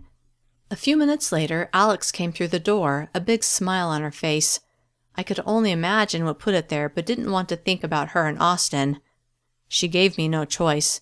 "I'm so happy," she said as she spun in a slow circle. Then she stopped and looked at me. "Have you ever been in love, Morgan?" I thought about Connor and my one date with him. He hadn't even bothered to write to me since I'd been in here, and I wondered who he was dating now, though it didn't matter anymore. "No, not really." "Just wait. It's amazing." I wasn't in the mood to hear about her and Austin and how much they loved each other, especially since I knew he was just using her as a diversion until something better came along. "I'm sure it is, and I'm glad you're happy, but I'm really tired, so I'm going to bed." She frowned. "Already? It's only 9:30. I climbed under my covers. "I have to get up early, don't forget." Okay. Good night." When I woke the next morning, I realized that 1 week earlier I had been dragged out of my house and brought to this place. The bruise on my face had faded, but the bruising to my spirit was fresh and tender. As I dressed, I noticed the Band-Aid on my inner elbow from where Dr. Bradley had drawn blood, and again wondered what that was all about. I tore it off and threw it away, then headed to the cafeteria to begin my pre-breakfast shift. Toward the end of my shift, I started feeling lightheaded and my stomach rumbled. I could hardly wait until I could tear open my 2 power bars. I even stepped away from the sink of dishes and walked toward the pantry where I knew the power bars were kept, tempted to go in and eat one right in the middle of my shift. But as I approached the open door, I saw one of the adult workers inside organizing boxes. Disappointed, I went back to the soapy water and scrubbed dishes without thinking about what I was doing. My mind was on eating my power bars. Finally, it was time to have breakfast. Piper and I walked together to get our food, then sat at a table by ourselves. I devoured both power bars, a feeling of satisfaction washing over me as they filled my stomach. "Can I have one of yours?" I asked Piper, pointing to her power bars, which she'd set aside to eat last. She put her hand over them protectively. "No!" I tried to hide the frown that was trying to push its way onto my face, then found myself looking forward to the post-breakfast shift. I would try to find a way into that pantry to get a few extra bars to eat later. After all, I hadn't had anything to eat but power bars in over 24 hours. It was no wonder I wanted some so badly. Working to take my mind off the strong craving, I thought about our escape plans. "Do you think Billy will be able to get matches today? Maybe we can put things in motion tonight. Can you imagine? Maybe tomorrow at this time we'll be free." "Stop it, Morgan. I don't want to talk about that right now." I looked at her in surprise. "What's wrong?" She shook her head. "Nothing, okay?" Something was obviously bothering her. "No, it's not okay. We have plans. It was your idea, remember?" Her eyebrows tugged together. "I know, but maybe I made a mistake." "Piper, what's going on?" She sighed. "I just keep thinking about all that could go wrong, and it freaks me out." She stared across the room, then looked at me. "Maybe it's not so bad here." "What? Are you serious? Have you already forgotten about the pit of spiders?" "Well, no, but besides that, it's not so bad. I mean, we get 3 meals a day, we have time to exercise, we keep busy." I couldn't believe what she was telling me. "Those things are all true, but you've forgotten one little detail. We have no choice in the matter. We are forced to exercise. We are forced to keep busy by working these jobs that they assign to us, and we're forced to eat the foods that they decide we get to eat." She stood. "I don't want to talk to you about this right now." "One other thing," I said. She stopped. "What?" I pictured Thomas being held down and blood forcibly removed from his arm the night before. "What about being forced to have your blood drawn?" She frowned at me. What are you talking about?" "Didn't you get your blood drawn yesterday?" I asked. She looked at me like I was crazy. "No." So it really was just the criminals. "Well, I did, along with everyone in my counseling group." She laughed. "You're just making that up to try to change my mind." I held up my arm and showed her the tiny pinprick on my inner elbow. "Oh." Then she smiled. "I still think it's not so bad here." Worried how her change in attitude would affect our escape plans, I watched her walk away. Chapter 42. During my second shift, which was right before lunch, I kept one eye on the pantry. I waited until I was sure no one was near it, then I hurried over to the door and glanced inside. No one was there. I raced over to the boxes of power bars, thrilled to see a box standing open. I grabbed 4 and stuffed them into my pockets, then went back to my station. No one seemed to have noticed what I'd done, and I smiled as I set the next pot in the hot water. As I leaned against the sink, I could feel the bulkiness of the bars in my pockets and looked forward to eating them later. It was only after a few minutes that I realized I hadn't even considered giving them to Beth. Feeling torn, I wasn't sure what to do. I needed to give her something so she would leave me alone, but I really wanted to keep them for myself. Maybe I could keep these and then steal a few more in my last shift to give to her. Problem solved, I thought, as I dried a clean pan. At the end of my shift, I rushed up to my room, hid the 4 power bars in the box springs, then went down to lunch. I got in line, received my allotted food, 2 power bars and a box of skim milk, then went to my table. Everyone was already there. "Where'd you go?" Piper asked. "I looked for you after our shift, but you'd already left." "Oh," I said. I forgot something in my room." She looked confused, but didn't ask anything more. I watched the others eat their veggie burgers and vegetables, but oddly, I didn't even want any. I just ate my power bars and felt my craving for them lessen, and the thought of the 4 hiding in my room comforted me. At the end of the meal, when Alex, Cassidy, and Piper left, Billy moved to the seat next to mine. "Any luck getting first aid supplies?" I'd been so focused on getting the power bars I'd forgotten about my assignment. "Not yet." "Yeah, I haven't gotten the matches yet either, although I think I know where I can find them. I just need a chance to get in and take them." "Good." I thought about what Piper had said. I think Piper might be backing out. "Why? What happened?" I told him what she'd said. It's kind of weird. I mean, it was her idea in the first place. I didn't mention that I'd been thinking about escaping since I'd arrived. "Huh. Well, what about you? You still want to do it, don't you?" I pictured the tunnel that would take me home. "Yes, absolutely." "Good." He stood. "I'd better get back to work. I'll see you in class." After he left, I went back to the kitchen for my final shift. The power bars I'd eaten at lunch had slaked my craving, but I still needed to get a few to give to Beth. Giving her the ones I'd taken earlier was out of the question. I also needed to get first aid supplies, but I worried that my luck wouldn't hold out and that I would get caught if I tried to take more things. I knew a first aid kit was stored in a cabinet near where the knives were kept, I guess in case someone sliced off a finger, and that area usually had people around preparing food.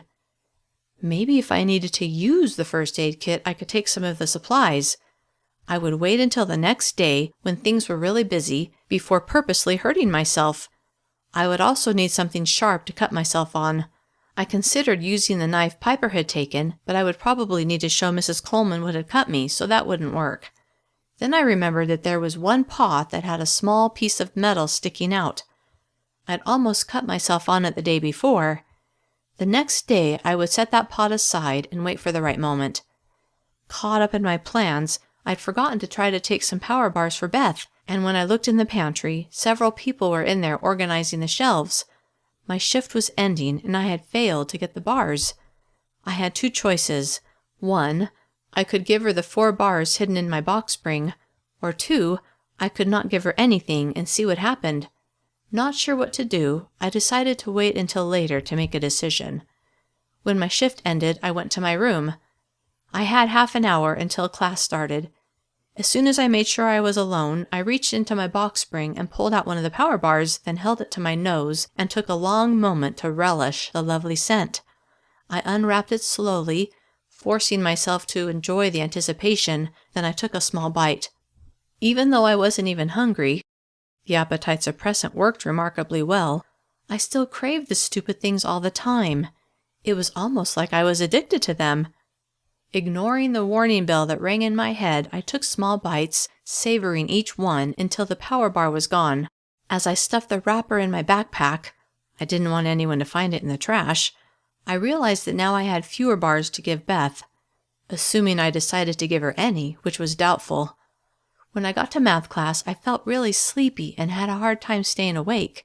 In English class, it was even worse, but since the teacher had hit me with a book the last time I'd fallen asleep, I forced my eyes open even though they were drooping. Finally, it was time to go to dinner. Billy walked with me to the elevators. "Are you feeling okay, Morgan?" "Yeah, just tired." I paused. "Any luck with getting it?" He would know what I meant. "Not yet, but soon. What about you?" "I have an idea how to get it tomorrow." "Good." We dropped our backpacks off in our rooms and met up again in the cafeteria. The gang was all there when I got to the table. I set my 2 power bars and bottle of milk on the table and slid into the seat next to Piper. "Tomorrow you get to eat real food, right, Morgan?" Piper asked. "Yeah." I looked at their bowls of soup, and though I looked forward to eating something besides the power bars, I hadn't minded my limited diet the last 2 days. After dinner, Piper and I went up to the 6th floor. She had homework, as did I, but I had to get in my workout. I changed into shorts and a t-shirt, stopping to have one of the 3 remaining power bars. It would be good for my energy, I told myself, then headed to the gym on the 4th floor. After my warm-up, I got on the elliptical, and as I moved my body, I felt pretty good. Better than I'd felt before. I wished I could listen to music while I worked out. As I sped up, I thought about some of my favorite songs and closed my eyes as I heard the songs playing in my mind. "How's it going, Morgan?" Austin said as he stood next to the elliptical machine. I opened my eyes, but for some reason I didn't feel panicked at seeing him. It was like it didn't even matter. I enjoyed the mellow feeling and smiled at him. My smile must have been inviting, although I didn't mean it to be. He smiled back. "I'm looking forward to Alex getting out of here, aren't you?" I knew he was referring to my promise that I would take her place, but the thought didn't even bother me.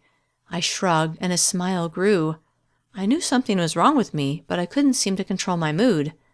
I just didn't seem to care one way or the other about Austin and what the future held. "When you're done here, I want you to spend 30 minutes on the stair-stepper." "Okay."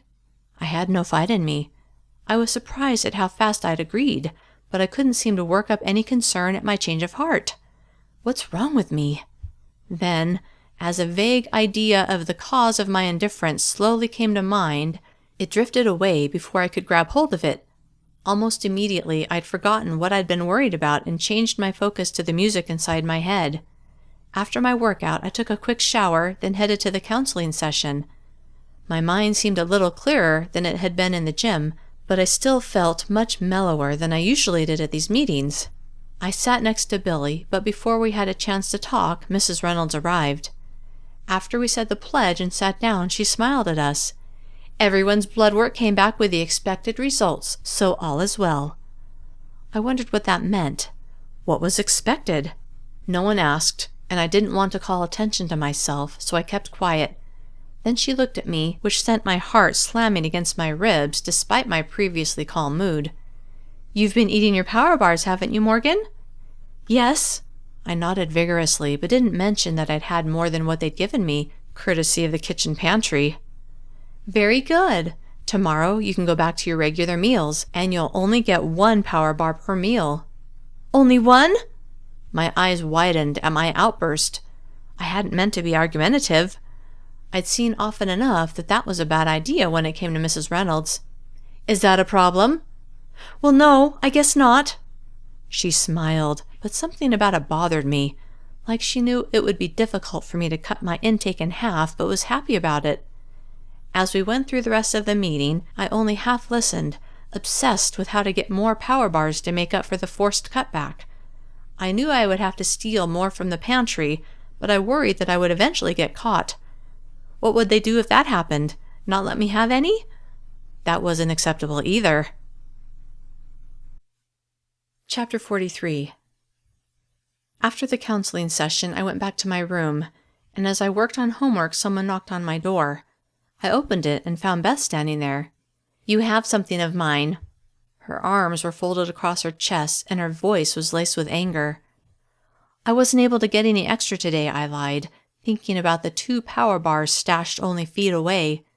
"So our deal is off then?" The corners of her mouth lifted like she was all too happy to cancel the deal. Her pronouncement, plus the expression on her face, reminded me of why I'd made the deal in the first place.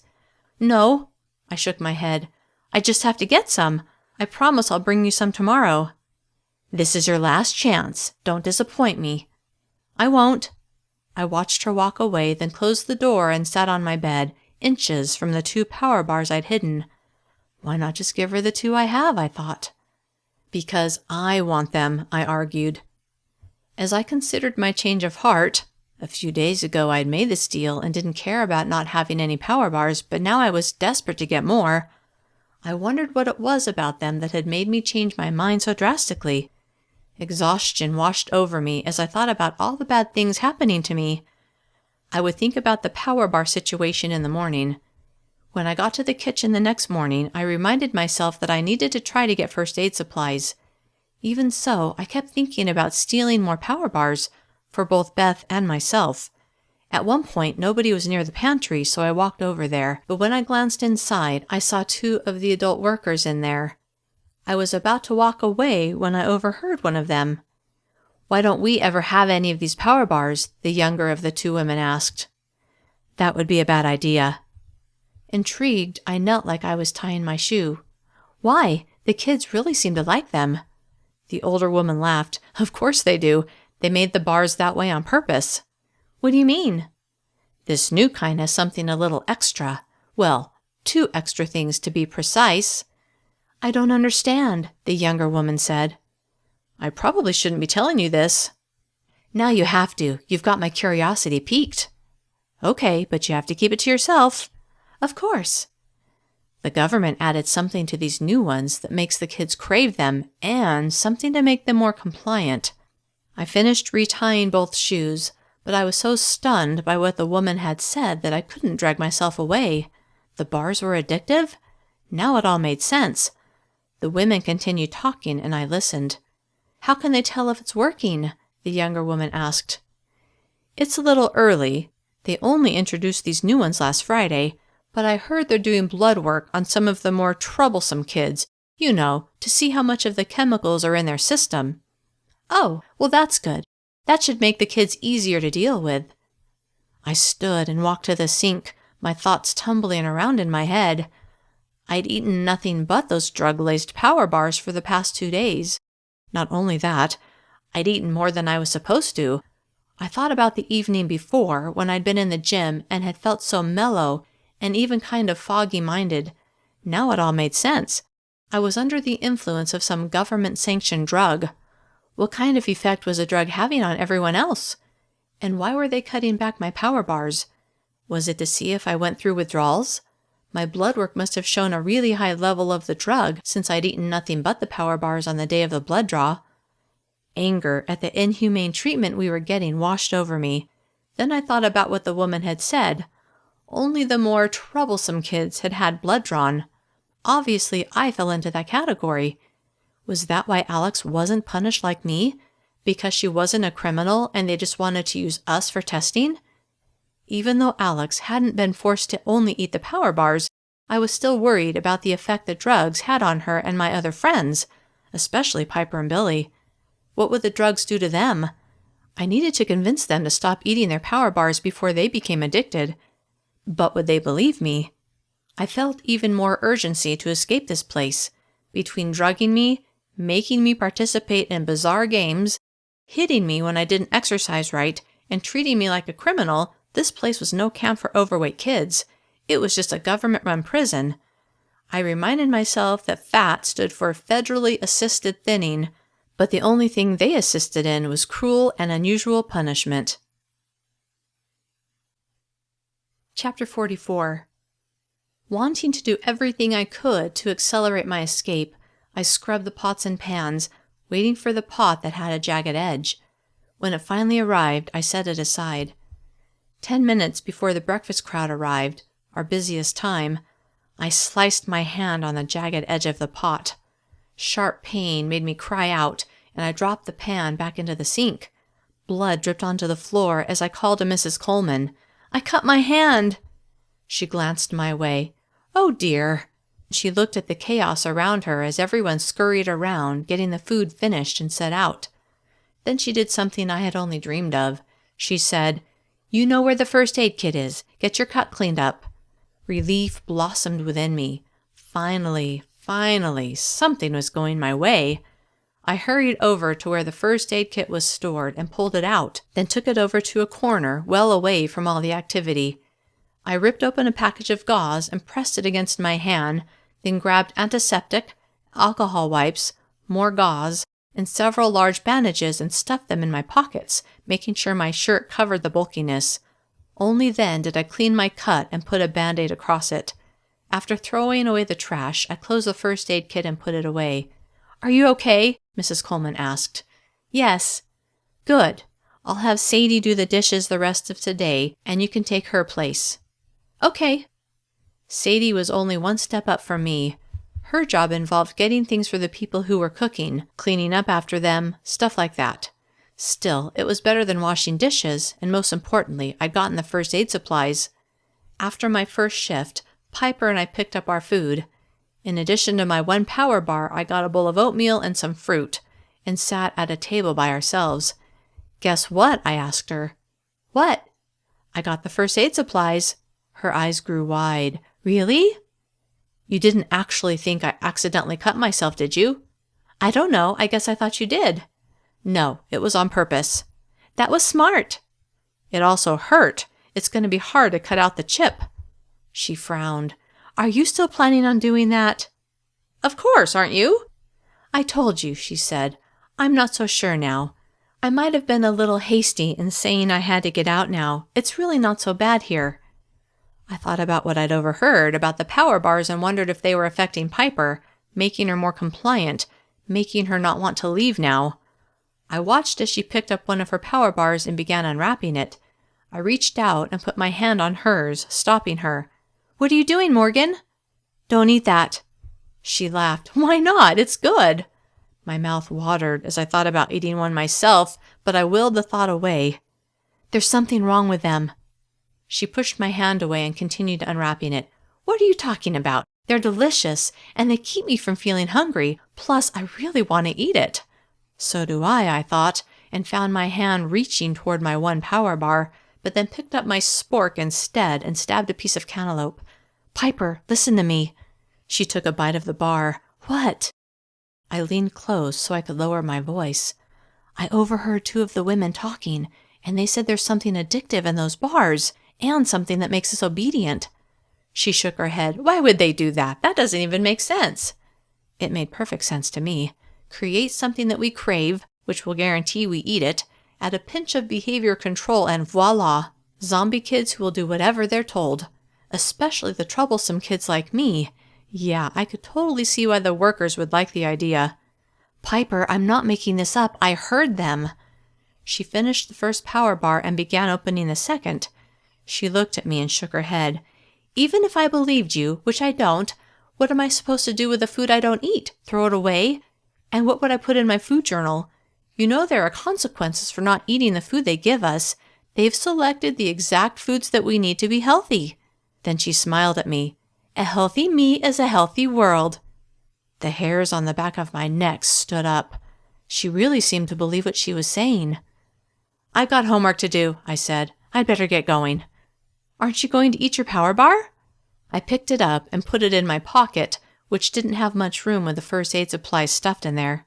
"Of course," I said. "I want to be healthy." She nodded. "Okay, I'll see you later." I left her to finish her meal and went to my room. Alex wasn't there, probably off with Austin. I put the power bar in the box springs with the 2 from the day before. At least I would have some to give Beth. I took the first aid supplies out of my pockets and set them on my bed. There were squares of gauze, antibiotic ointment, alcohol wipes, and several Band-Aids. I hoped that would be enough to get us through this. Us. Which us would it be? It sounded like Piper wasn't going to try to escape after all. I fervently hoped that Billy was still in. What would I do if he backed out too? If I didn't have any matches, I couldn't start a fire. Plus, I thought it would be easier if I had someone to help me cut the chip out of my arm. I wasn't sure I could do it myself, but if Billy could do it for me, then I could do it for him. Then I thought about the knife nestled in Piper's box springs. Now that she changed her mind about leaving, would she turn the knife back in? Even worse, what if she told someone about our plans? Maybe her caseworker had made a deal with her. If she turned over some information, she would get her time reduced. Quiet panic began to fill my chest. I had to get that knife from Piper. Even more, Billy and I needed to move on our plans sooner rather than later. We had to escape before our secret got out. Chapter 45. I had to turn my thoughts away from the escape, which was really stressing me out. So I focused on doing something I could control. Sitting at my desk, I opened one of the textbooks I would be all too happy to burn and worked on my assignment. Half an hour later, I started feeling shaky. A bead of sweat appeared on my upper lip, though I wasn't feeling hot at all. In fact, I felt chilled. Were these symptoms of withdrawal? I hadn't had a power bar since the evening before. If I'd kept the pattern of the last 2 days, I would have had 2 or 3 by now. It seemed my body was telling me that it needed more of whatever drug the government had put in those delicious brown rectangles. Not sure what to do to get through this, I wondered if I should eat just one to ease the symptoms, or maybe half a bar. But no, I couldn't take the chance of my mind getting foggy. I would just have to suffer through it. After another 10 minutes, I started to feel worse. I curled up on my bed, trying to think of something besides the power bars that were hidden directly below me, seeming to call to me to have a bite, just one small bite. I shivered and climbed under my covers, desperate to get warm, but that didn't help. I had never felt so sick before in my life. They must have put something potent in those bars for it to have such an effect on me after only having them for a few days. True, I had had only power bars for the last 2 days, and more than I was supposed to. How could I have been so stupid?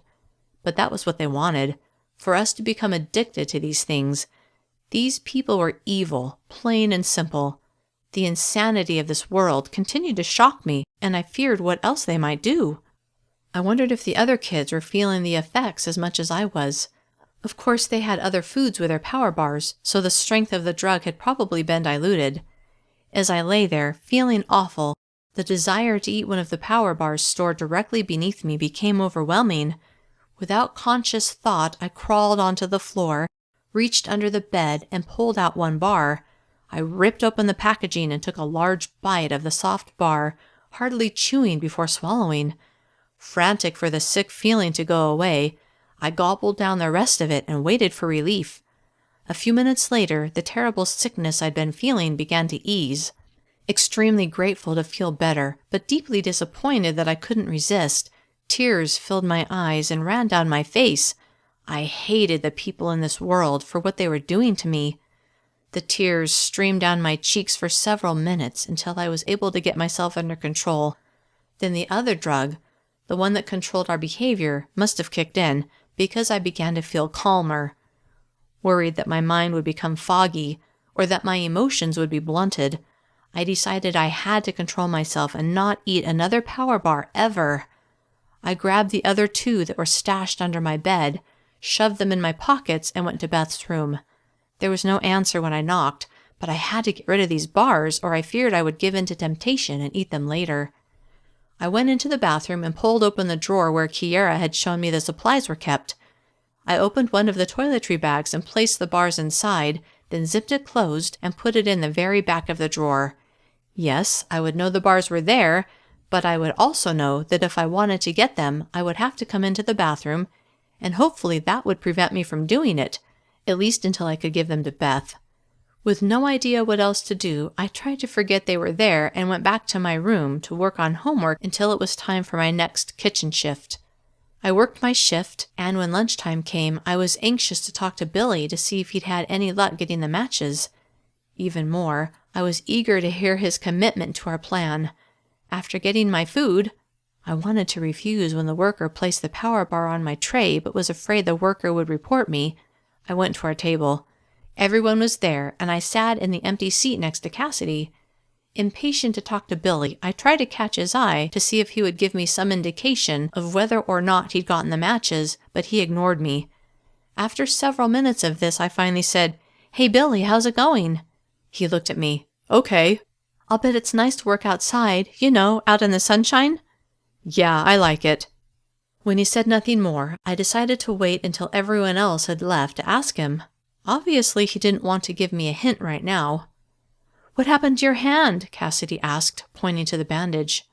"She cut it this morning," Piper said, then giggled. I noticed she'd eaten her power bars before starting on the rest of her meal.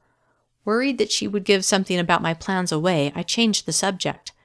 "Did you guys get all your homework done?" Alex and Cassidy glanced at each other, then looked at me. "Yeah," Alex said. "Why?" I noticed Billy smirking as he focused on his food. He was smart enough to figure out that I was trying to steer the conversation in a different direction. "Just wondering," I said. "I didn't," Piper said, a look of worry on her face. "I should probably go and do it right now." She picked up her tray, her food only half eaten, except the power bars, which she'd eaten first, and left our table. "That was weird," Cassidy said as we all watched Piper walk away. I glanced at the puzzlement on my friends' faces. "I think you guys should know something." Cassidy shifted in her seat. "Is this something I'm going to want to hear?"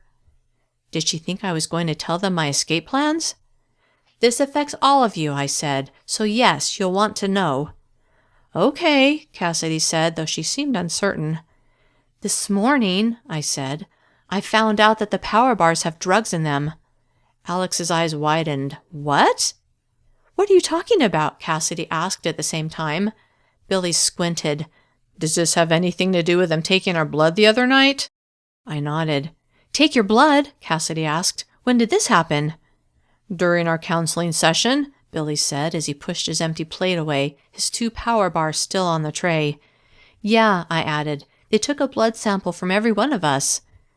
"So," Alex asked, "what's this about drugs?" "This morning," I said, "I overheard 2 kitchen workers talking, and they said the power bars have something in them that makes us addicted to them. Even more, there's a second drug that makes us compliant." Alex looked shocked, but Cassidy shook her head. "That's ridiculous." "Come on, Cass," Alex said. "Just before we came in here, you said how much you wanted one of those bars." "So," she said, "just because I crave something good to eat, I'm suddenly addicted to it?" "I believe you," Billy said, looking directly at me. Pleased by his support, I smiled at him. "What are they doing here?" Cassidy asked, looking at several enforcers who were circulating among the diners, stopping at different tables and talking to the kids who were eating. "I don't know," Alex said. A few minutes later, we found out as one of the enforcers came to our table. "You guys need to finish up, and make sure to eat your power bars." A chill danced up my spine at his command, and I glanced at Billy, who was staring at the enforcer. "You got a problem, Foster?" the enforcer said to Billy. "No, sir." Billy looked away. "Good." A moment later, he went to the next table with the same message. "How weird was that?" Cassidy said. I gave her a meaningful look, trying to say, "I told you so." "Do you believe me now?" "I guess," Cassidy said as she unwrapped one of her power bars and took a bite. I leaned toward her and whispered urgently, "Then why are you eating it?" "What am I supposed to do? He said we have to." I glanced at the enforcer who had come to our table. He wasn't watching us, but as I looked around the room, I saw that others were. "Why do you think they're suddenly making sure we eat them?" I asked. "Maybe it's not working as fast as they thought it would," Cassidy said, "and they want to make sure everyone is eating them." I thought about my horrible experience earlier that morning and knew the bars were working fine when they were the only things you ate. Did they have plans to take away the rest of our food so that the power bars would be the only thing we ate? "Yeah," Alex said as she ate hers. "That could be." As I stared at my power bars, thankful I only had one instead of the 2 everyone else had, I felt conflicted. On the one hand, I really wanted to eat it and rationalized that if I did, it wouldn't be my fault because I would be punished if I didn't. On the other hand, I was terrified of giving in to my desire and having more of those drugs coursing through my veins. Billy unwrapped one of his bars and I looked at him. He frowned and shook his head slightly, then he took a large bite. I wasn't sure what he was trying to tell me, then realized he probably didn't want to draw the attention of the enforcers by not eating the bars. Knowing I faced the same danger, I unwrapped my power bar and took a bite. Despite my intention to not have any more ever, I enjoyed every bite and finished it quickly. "I'd better get back to work," Billy said. He stood, then looked at me and gave a slight lift of his chin. "Yeah, me too." I stood and walked with him. "I'm going to try to get the matches this afternoon," he said in a near whisper as we carried our trays. "I got the first aid supplies this morning." "That's awesome." Immensely proud of myself, I smiled broadly. "What should we do about Piper?" he asked. We dropped off our trays, and I walked with him toward the elevators. "I don't know. I think she's out." "Yeah, I'd definitely say she's not on board." We stopped next to an empty table, far enough away from the other kids and the enforcers to not be overheard. "What about the knife? It's in her room, right?" "Yeah." I paused. "I'll see if I can get it from her." "Okay, see you at dinner." I watched as he walked away, then I went to the kitchen for my final shift. Chapter 46. During my classes that afternoon, I had a hard time paying attention. My thoughts were on Billy and if he was having any success getting the matches. When dinner time rolled around, I went to the cafeteria and got my food. The portion sizes seemed smaller than usual, then went to our table. Alex, Cassidy, and Piper were there. Billy was not. "Why are all these enforcers here?" Piper asked. I scanned the cafeteria. There were as many as had been there that morning, and I felt a strong sense of worry that this was also about to become the new normal. "Oh yeah," Cassidy said. "You left lunch early." "Yeah, so?" Piper said. "They're probably here for the same reason they came at the end of lunch," Cassidy said. "To make sure we eat our power bars." "Oh!" Piper shrugged like it didn't matter to her. I wondered why she seemed to be more affected by the compliance drug than the rest of us, but decided everyone could be affected differently. I knew from personal experience that if I had too much of the drug, I definitely had a reaction. Maybe she was a rule follower by nature, and the drug just magnified that. "I wonder where Billy is," Alex said. I was wondering the same thing. He was never this late. Worry gnawed at my gut. Had something gone wrong with his attempt to get the matches? "Is something wrong, Morgan?" Cassidy asked. I hadn't eaten any of my food, and I'd been staring at my plate. I glanced at the nearest enforcer, but he wasn't looking at me. "No," I said. "I'm fine." I picked up my spoon and scooped up some soup. As dinner time came to a close, Billy still hadn't shown up, and my worry had ratcheted up until I was weighed down with anxiety. I tried to think of reasons Billy would have missed dinner, but nothing good came to mind. The enforcers walked among the tables, evidently making sure everyone was eating their power bars. Reluctantly, I ate mine, but I noticed many other kids, including Piper, ate theirs with enthusiasm. Alex and Cassidy seemed less eager to eat theirs. They must have believed what I told them about the bars being laced with drugs. After dinner, I went back to my room and changed into my workout clothes. Then, before heading to the gym, I stopped by the bathroom. No one was there, and took out the 2 power bars I'd stashed in there earlier and walked to Beth's room. She answered right away. I held out the bars. She took them eagerly. "I'm not sure how you managed to get these with those enforcers hovering over us, but I have to tell you, Morgan, I'm impressed." Though I didn't feel any joy, I smiled. Even though Beth was a bully, I felt kind of bad giving her something that I knew was bad for her. I almost told her these would be the last I would be giving her. I wasn't going to steal any others, and I doubted I could put mine aside for her. But I decided not to say anything. Maybe she was eating enough of them to put herself in a haze and she wouldn't even notice that I wasn't giving them to her. For all I knew, I was just one of her suppliers. When I got to the gym, Austin was talking to a girl on a stationary bike. I checked in and warmed up, then went to a treadmill as far from him as possible. It didn't work. A few minutes later, he stopped next to me wearing a broad smile. "Hey, Morgan, good to see you." As I thought about the promise I'd made to him, a wave of revulsion crashed over me. What if my attempt to escape failed and I was stuck here? What would I do when Alex left and Austin expected me to take her place? I didn't know what the two of them did together, and I didn't want to know, but I feared it would be something I would not want to do. I glanced at him but continued jogging. He finally walked away, and the vice that had gripped my chest loosened. Austin left me alone for the rest of my workout, though I noticed him talking to several other girls, and I was able to finish in peace. After a shower, I went to the 9th floor to meet with my counseling group, anxious to see if Billy would be there. I was one of the first people there, and Billy hadn't arrived yet. A few minutes later, he walked in, and I gasped. His right eye was swollen nearly shut, and a purple bruise covered most of his cheek. As he walked toward me, he moved slowly, as if in pain.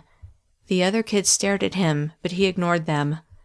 When he sat next to me, I was desperate to ask him what had happened, but I knew this wasn't the right time. Not with everyone's attention glued to him.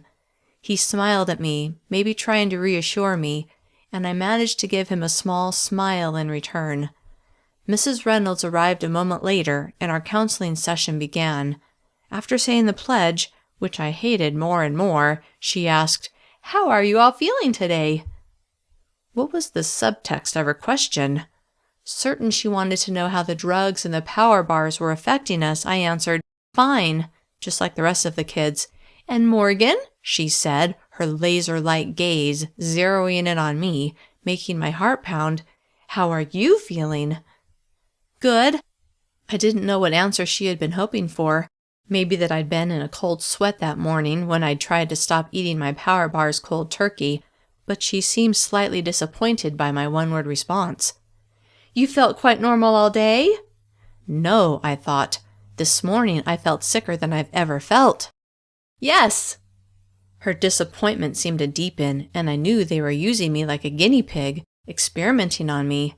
She reached into her bag and pulled out 4 power bars, then held them out to me. "You've been deprived these treats today, Morgan, so I want to give them to you now. I'm also giving you 1 extra to make up for your lack today." I stared at them. I didn't want to touch them. "Come on now." She shook them in my direction. "Here you go." I didn't have a choice, so I stood and took them from her, then sat back down. "I know you must want to eat them right now," she said with a fake smile. "And even though it's rude to eat in front of others, I would like you to go ahead and eat them." She glanced at the others, who were watching our exchange in silence. "It's only fair since the rest of you ate all of yours today and Morgan's only had 3. "It's okay," I found myself saying. "I can eat them later." Her smile vanished. "No, eat them now." Chapter 47. My mind spun as I tried to calculate what so much of the drugs at once would do to me. I'd already had 1 bar at dinner, but it had been a couple of hours. How much of the drug was in my body now? What would happen when I more than quadrupled that amount, which I was about to do? The day before, I'd eaten 3 bars close together, and my mind had become very foggy. I thought about how I'd swayed to the music in my head while I'd been working out. And now I was supposed to eat 4 at once? What was she trying to accomplish? What would she do if I refused? But why would I refuse? No kid here would. They all loved the power bars. Refusing would only raise her suspicions that I suspected something was wrong. "Go on, Morgan, we don't mind," she said, her lips turning up in a smile. I unwrapped the first bar and began eating, trying to keep my bites to nibbles.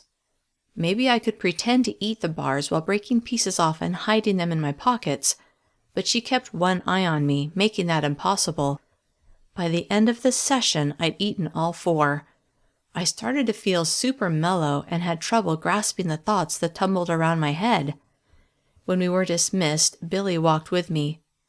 "What happened to you?" I asked, laughter in my voice. "You look bad." "Morgan," he said, "quiet down."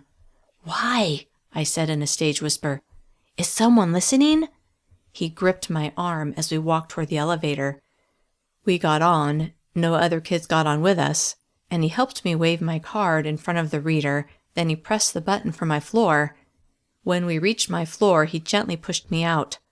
"Aren't you coming?" I asked, a strong sense of disappointment washing over me. "You know I'm not allowed on this floor." No, I don't. I stood in the doorway of the elevator, preventing the door from closing.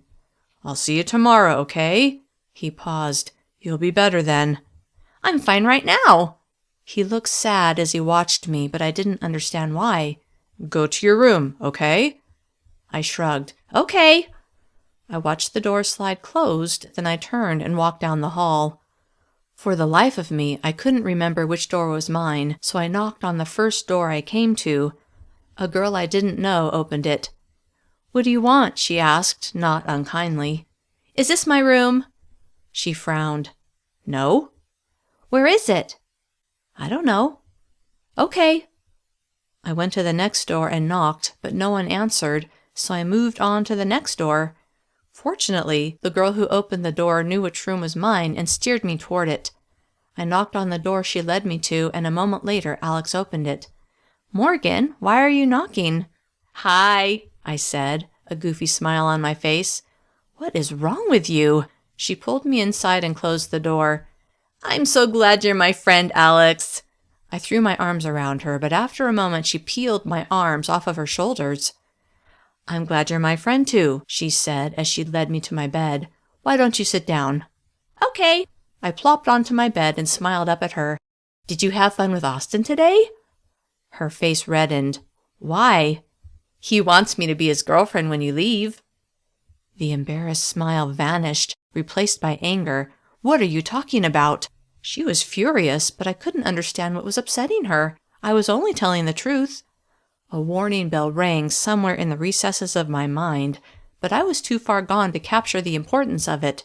He told me himself. He said, Morgan, I can't wait until Alex leaves so you can be my girlfriend. I smiled at her, waiting for her approval that I'd answered her question so well, so when she slapped me, I was stunned. My hand flew up to my stinging cheek, and I looked at her with confusion. You're lying, she said through clenched teeth. Austin loves me. Why was she upset? I didn't know, but I did understand that I should go along with what she said, so I nodded. What? She said. You agree that you're lying? I nodded vigorously, my hand still held against my cheek. The anger on her face began to melt, and she laughed a little. You were just playing a joke on me, right? Relieved that she wasn't angry with me anymore, I nodded again. That was mean, Morgan. I'm sorry. Just don't do it again. Okay. Exhaustion swept over me, and I climbed under my covers, fully dressed, and closed my eyes. When I woke the next morning, I didn't feel well at all. I rubbed my eyes, then climbed out of bed and made my way to the bathroom. I stared at myself in the mirror. There was a faint impression of a hand on my face. Bits and pieces from the night before came back to me.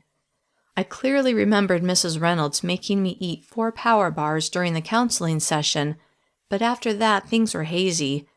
For some reason, Alex had slapped me, but I couldn't recall why. I splashed cold water on my face, then weighed myself like I did each morning. I'd been at Camp Willowmoss 8 days, and in that time I'd lost 4 pounds.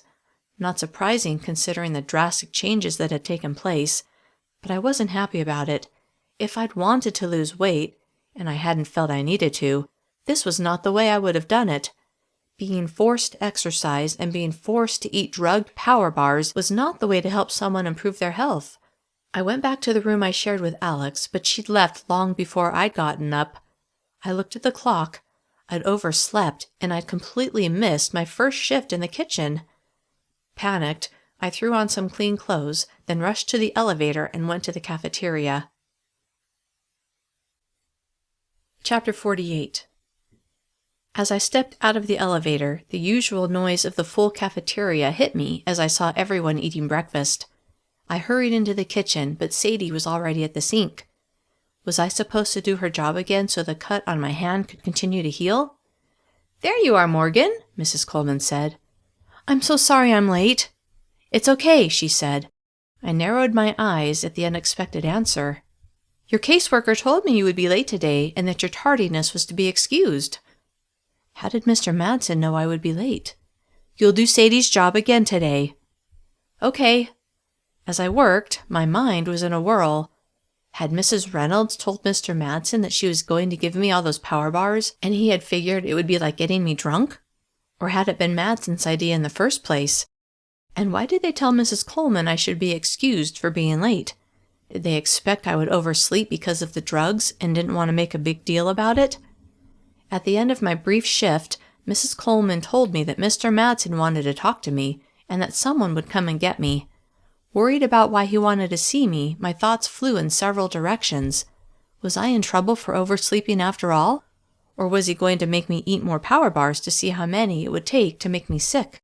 A few minutes later, an enforcer told me to follow him. We walked through the cafeteria to the elevator. To my surprise, I wasn't hungry, until I thought about how much appetite suppressant I must have consumed the night before. The enforcer led me into the elevator, and when the doors closed and it was just the two of us, I felt a moment of panic. What if he hit me like Hansen had done? But he barely acknowledged me as he waved his card in front of the reader. Every button lit up, including the first floor. A wave of jealousy washed over me. It wasn't fair that he could walk out of this place if he wanted to. A moment later, we arrived on the second floor, and he led me to the chair I'd become familiar with. "Wait here." As I sat, I tried to pretend the enforcer sitting behind the desk wasn't there. I closed my eyes and imagined my house in Fox Run. I pictured the nearby forest with a little wooden hut, the one with a secret tunnel that had brought me to this awful world.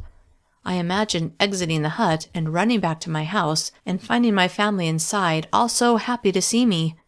The idea intoxicated me, and my desire to leave this place hammered inside me. I have to get out of here. After several moments, I opened my eyes. The enforcer was staring at me.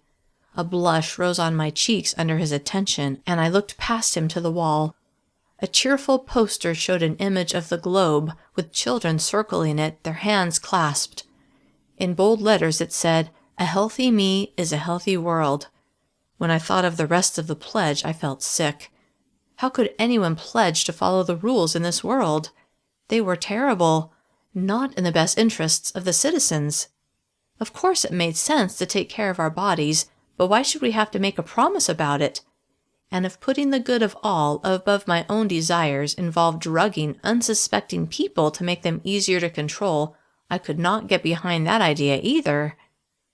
What was taking Madsen so long? As I waited, I realized I hadn't eaten anything since the night before, when Mrs. Reynolds had made me eat the 4 power bars. As I thought about eating those bars, I unconsciously licked my lips, a sudden craving for a bar sweeping over me. A small bead of sweat formed on my upper lip. I wiped it away and squeezed my eyes closed, willing my body to reject this desire for the drug. Opening my eyes, I looked at my hand and noticed a small tremor. Then I vividly recalled my reaction the day before when I tried to avoid eating the power bar I'd been given. My heart rate sped up and I found it hard to breathe. Fearful I would hyperventilate, I leaned over and tried to breathe slowly and deliberately. I could feel the eyes of the enforcer on me, but I didn't care. All I cared about was how awful I was feeling and a desire to get relief. "Morgan," Mr. Madsen said. I lifted my head and saw him grinning at me. If I hadn't been so focused on feeling like crap, I would have wanted to wipe that smile off of his face. "Follow me." When I stood, a wave of nausea crashed over me, and I thought I was going to vomit right there in the waiting area, but I swallowed the urge and walked behind him to his office. He gestured for me to sit, which I did. He sat behind his desk this time. Maybe he was afraid I would hurl all over his neatly pressed clothes. He smiled at me. "You don't look very good, Morgan. Is everything okay?" I shook my head. "What seems to be the problem?" He reached into his desk. "I believe you haven't had a chance to eat breakfast. Would this help?" He held out a power bar. Loathing him for offering me more of what was making me sick, but knowing a small amount would help me feel better, I snatched the bar from his hand. A satisfied smile lifted the corners of his mouth. Though I wanted to pretend I didn't really care about eating the bar, desperation to have my withdrawal symptoms ease pushed me to rip open the wrapper and take a large bite. I tried to ignore the look of pleasure on Madsen's face as I wolfed down the entire thing. "Isn't that better?" he asked. I didn't answer. I didn't want to confirm his certainty that I was addicted to the drug they'd put in the bar. There are more where that came from, Morgan. In fact, I'll give you as many as you want. My heart leapt with happiness at the promise, though my mind knew it was a bad idea. All you have to do is keep up your end of our deal and share our information with me. If he only knew the information I'd gleaned. Alex and Austin's little friendship, the escape plans that Billy, Piper, and I had cooked up, Beth's intimidation tactics to get more power bars for herself. But I would never tell. I refused to give him the satisfaction of winning. I began to feel better, thanks to the small dose I'd just downed. I'm still working on it. He frowned. I'm disappointed in you, Morgan. I thought you would have come through for me by now. He tapped a finger against his chin. I seem to recall your desire to work on the grounds crew. He tilted his head. Is that something you'd still like to do? I nodded. Yes, I would. Very good. Today is Wednesday. You have until tomorrow morning to give me some information. If you don't, all of these offers will be revoked, and in their place will be, shall we say, another incentive. At his pronouncement, a chill raced up my spine. I didn't want to think what other awful things he had in mind. Instead, I pictured the tunnel that would take me out of this world and back to my home. Do we have an understanding? He asked. Though I had no intention of doing anything to help him, I nodded. He stood. Good. He led me back to the waiting area, and a few minutes later, an enforcer brought me back to my floor. I had an hour until my second shift, so I stopped by Piper's room. I still needed to get the knife from her. I hoped that not only could I get it from her, but that she wasn't so far gone that she would report me. Chapter 49. When Piper let me in her room, I could see she'd been working on her homework. Did you do your homework, Morgan? I sat on her bed. Not yet. You should do it. Why? I put my hand on the covers just above where I'd seen her hide the knife. Because we're supposed to. Her statements continued to astonish me. This was not the same girl who, just days before, had said with firm determination that she had to get out of this place. Why did the drug affect her like it did? I thought about it a moment. Maybe because she was just the type of person who usually followed the rules and the drug just reinforced her natural desire to please the people in charge. She sat at her desk and continued working, ignoring me. I moved to the floor, resting my back against the bed. Then, reaching one hand underneath, I felt around for the small tear in the fabric of the box springs. My fingers slid into the space and I felt around for the knife, but felt only the wooden frame. Scooting over, I continued to hunt for the knife, but it didn't seem to be there. Anxiety crept over me. Had Piper turned it in? Desperate to find it, I knew there was no way for me to get another one. I lay on my back and didn't even try to hide the fact that I was searching for it. It's not there, Morgan. Piper had turned around in her seat and was staring at me. I sat up. What? The knife, silly. I know that's what you're looking for. Where did you put it? She slid open a desk drawer, reached in, and pulled out the knife. It's right here. Why did you move it? Aren't you afraid someone will find it there? I'm going to give it back to Mrs. Coleman. Forcing myself to remain calm, I asked, why would you do that? I promised to follow the rules, and stealing is breaking the rules. With every word she said, my opportunity to escape was slipping away. Were you going to tell Mrs. Coleman? I'm going to tell her I'm sorry that I took it. But what about when she asks why you took it? I'll tell her that we were going to run away, but that I changed my mind. Panic tightened my chest. No, you can't do that. Why not? I promised to follow the rules, and lying is breaking the rules. I couldn't believe how pliable she was, how easily the drugs had changed her. But then I reminded myself that she wasn't at Camp Willamos because she had broken any rules, but because she was overweight. She wasn't a criminal like me. For all I knew, she had always been obedient and had just briefly lost her mind on Saturday after slipping into the ditch of spiders. How about I give the knife to Mrs. Coleman? I said. But I'm the one who took it. I should give it back. It's okay, I said. I'll do it. You should let me help you. I paused. You should put the good of all above yourself. It will make me happy if you let me. She held it out to me. Okay. I took it from her. Thank you, Piper. You're a good friend. She beamed, then turned back to her homework. I stood and tucked the knife into my waistband. I'd better go do my homework too, I said. I'll see you later. Okay, bye, Morgan. She didn't even look up when I left. I hurried back to my room. Alex wasn't there, so I pushed the bed away from the wall. Then, on the far side, I slipped the knife into the box springs. All during my second shift, I kept an eye on Piper, nervous that she would say something to Mrs. Coleman about the knife, but she never did, at least that I could tell. When the shift ended, and it was time for lunch, I waited for her and we walked together to pick up our meal. "What did Mrs. Coleman say when you gave her the knife?" Piper asked. She said thank you." "Did she ask why you took it?" "No." "Oh." "I guess she didn't care," I said. "Okay." We picked up our trays and slid them along the rails, and I hoped that would be the end of talk about the knife. After we were given our food, we went to our table. All three of our friends were there. When Piper saw Billy's face, she gasped, "Billy, what happened to your face?" He glanced at me as I slid into the seat next to him. "I fell." "Does it hurt?" Piper asked. "No, it's fine." Piper began eating, and I looked at Billy. "How are you feeling?" he asked in a low voice that only I could hear. "Okay now," I said. I took a bite of the vegetables. "What really happened to you?" I kept my voice low, too. "I guess some people don't like it when they think you're taking something that doesn't belong to you." My heart sank. "Oh. But luckily," he said with a smirk, "I used a little something called misdirection." "Wait, what are you saying?" "I'm saying I got them." I couldn't hold back my smile. Yes. With a gleam in his eyes, he said, "After I pocketed the matches, I heard someone coming, so I acted like I was going to take one of the tools. They caught me stealing the tool, roughed me up, then told me not to be stupid." "Why didn't you come to dinner?" "As you can imagine, I felt like crap, so I stayed in my room." "Oh." I took a bite of my liver, then leaned close to him and whispered, "I got the knife from Piper." "That's great." "What are you two talking about over there?" Piper asked. Billy looked at her. "Nothing interesting." Piper frowned, like she knew we were lying, but didn't know how to say it without sounding rude.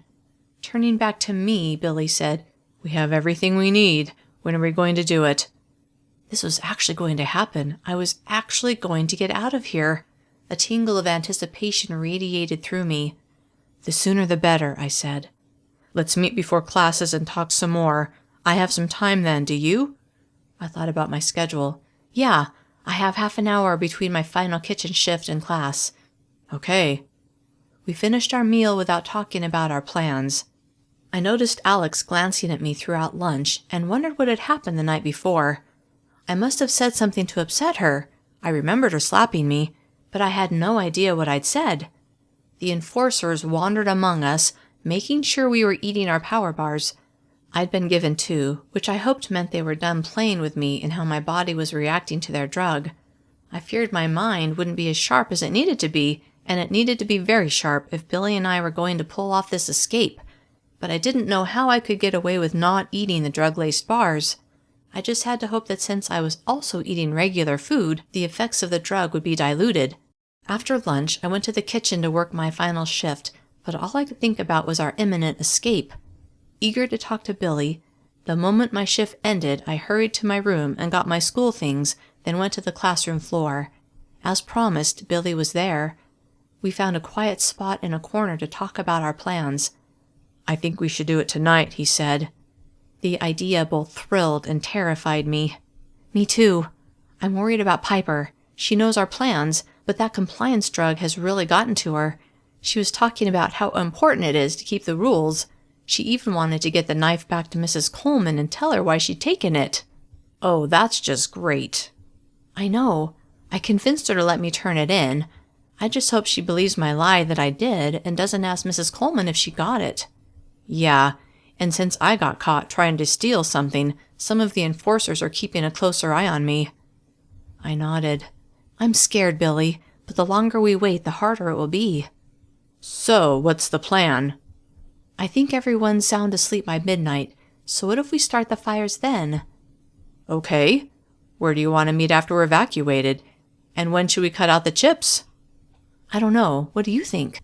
"We don't know where they'll take us when we evacuate, so we'll have to play it by ear. I don't want to cut the chips out too soon. I don't know if there's an alarm or something that goes off if it suddenly goes offline. Then again, we don't want to wait too long because they'll be able to track us. My anxiety shot up several notches as he laid out all the complications we were sure to face. If we were caught, I could only imagine the horrible punishment we would have. The more I thought about it, the more I began to get cold feet. There are so many things that can go wrong, I said. I'm really scared. I know, me too. But think of the alternative. Do you want to stay here? There was more truth to his statement than he knew. If I didn't get to the tunnel by November 10th, I would be stuck in this world for good. I still wasn't certain it would work to go to the tunnel early, although I was willing to try. I wasn't even certain that November 10th was a magic date. I only assumed it was because when I had come from my world to this one, I'd gone back in time to the beginning of September. It was like November 10th was a cutoff, and if I didn't get to the tunnel by then, the window to my world would be closed. No, I said, of course I don't want to stay here. For just a moment, I was tempted to tell him the truth, that I'd come from a parallel universe where it was okay to be overweight, and I was trying to get back there. But as I played the words in my head, I knew the craziness of it would just confuse matters, and we needed to stay focused on our task. So it's on, right? He asked. Tonight at midnight? A shiver went through me. I wasn't sure if it was from fear or elation. Yes. Chapter 50. During class, I hardly listened at all, my mind on all the things that could go wrong. I was extremely excited that freedom was finally so close, but also terrified. Several times during class, my anxiety levels skyrocketed as I pictured us being caught and dragged back to be beaten and humiliated in front of everyone. As the images paraded across my mind, my hands shook and I kept them balled in my lap. During English, Billy sat near me, and one time I turned to him and almost said to forget the whole thing, but when he looked at me, and I saw the anticipation on his face, I couldn't back out. I smiled and turned to the front and tried to only think positive thoughts.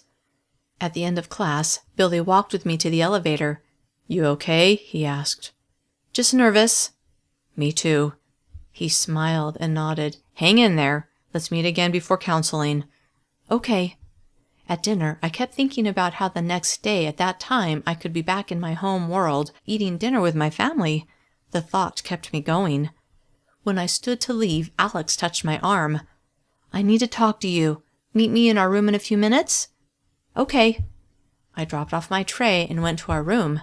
After changing into my workout clothes, I sat on the bed, intensely curious about what Alex wanted to discuss. A few minutes later, she arrived. Hey, she said as she closed the door. What's up? I've been thinking about what you said last night. I had no clue what I might have said and decided I should make that clear.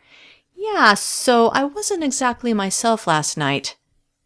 You did seem a little out of it, she said. What was that all about? In my counseling session, they made me eat 4 power bars. She looked confused. So? You know how I told you there are drugs in them? She nodded. Well... Oh, her eyes drifted away from mine as she processed that. Wow, I guess I didn't really get it. Her gaze came back to my face. And I'm eating that stuff at every meal. We all are, I said, glad she was finally catching on to the seriousness of it, but disappointed it had taken her so long, although I had to admit, if I hadn't experienced the effects firsthand, I wasn't sure I would have really understood it either. So, she continued, like I said, I was thinking about what you said last night. Alex, I don't remember what I said. A blush rose on her cheeks. You said Austin told you he was waiting for me to leave so he could be with you. The blood drained from my face. I'd said that out loud? To her? No wonder she'd slap me. And then you acted like you were just joking. But please, Morgan, tell me the truth. Trying to read her thoughts, I stared at her. Did she really want to know the truth? Or did she just want me to tell her that I'd made the whole thing up? As I looked at her, I knew she deserved to be told the truth. He really said that. Her shoulders slumped and her face seemed to sag. I knew it, I knew it, I knew it! She spun around and began pacing. You tried to tell me before, but I wouldn't listen. But you're right. I know you're right.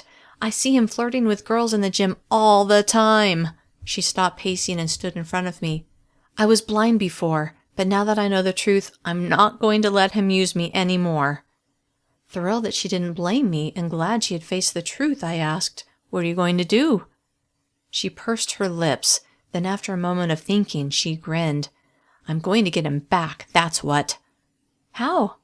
She began pacing the small space again. "I don't know yet." Then she whirled back to me. "Help me think of something, Morgan. You hate him, right? You told me so." "Well, yeah, but—" "Then help me come up with something good." I thought about our plans to escape that night. Was there some way I could use this to help us? Then an idea sprang to mind, an idea that would alleviate some of the risk. I didn't know for sure what Austin and Alex had been doing, but I needed to make a guess. "Alex, don't be offended, but if you were to tell Austin that you were pregnant, would he believe you?" Her face went crimson. I was right. "Yeah," she said. "Why?" "What if you told him you thought you were pregnant and you needed his help to get out of this place and get checked out? Would he help you?" "Wait a minute," she said. "Is this about the—" She glanced at the door, then dropped her voice to a whisper. "The escape you and Piper talked about?" Was my suggestion that obvious? "Piper changed her mind," I said. "But yes, it has something to do with it." Her eyebrows shot up. "You're doing it on your own?" I wasn't about to confess that Billy was involved. "Yes." "Wow, you're really something, Morgan. You surprise me. I would never be that brave." "Come on, Alex. You broke all kinds of rules when you spent time with Austin. That takes courage, too." She smiled. "Yeah, I guess you're right. You didn't answer my question. Do you think Austin would fall for it?" She laughed. "He'd freak if he thought he'd gotten me pregnant. I think he'd do anything I asked." My hopes vaulted through the ceiling. If we could get Austin's unwitting help, our chances of success would increase dramatically. "What did you have in mind?" she asked. "Tell him you need his key card right away and that you need him to make sure you can leave tonight at midnight without anyone noticing. Have him make sure the enforcers aren't monitoring the cameras at that time. Promise him you'll come right back, but that you know someone who can fix things." I paused. "He can take that to mean whatever he wants, as long as he helps you get out." I stopped as I thought of one more thing. "Mention the chip in your arm and that you're worried they'll know where you've gone. He won't want anyone to know either, so he ought to make this work somehow." "You're devious, Morgan." She smiled. "I like it." She was quiet for a minute. "But what if he wants to go with me?" As I tried to anticipate how Austin would respond to Alex's request, I chewed on the inside of my lip. He seemed like the kind of person who only cared about covering his own butt. "Tell him it would be safer for him to stay here, that it would be bad enough if you were caught, but that if he was with you, he would really be screwed." She laughed. "That should scare him away." She was quiet for a minute. "What about you? What are you going to do? Are you really going to leave?" "I'm going to try." She sighed. "I'll miss you, Morgan." I smiled. "That's assuming I actually make it out of here." "Yeah," she said. I had hoped for a more positive answer from her, but I knew she was just being realistic. I stood. "I need to do my workout." I thought about her task. "When do you think you'll get the key card?" "I'll see if I can get it before lights out," she said. Hope and fear flared in my chest as the reality of my escape plan came into sharper focus. "Good." I left and went to the gym. As I began my workout, Austin came out of his office. I thought about the news Alex would be telling him in the next couple of hours and had to hold back a grin.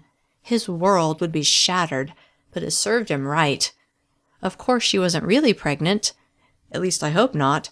But the idea of him believing it made me happy. He deserved any stress this would give him after all he'd done to the kids here.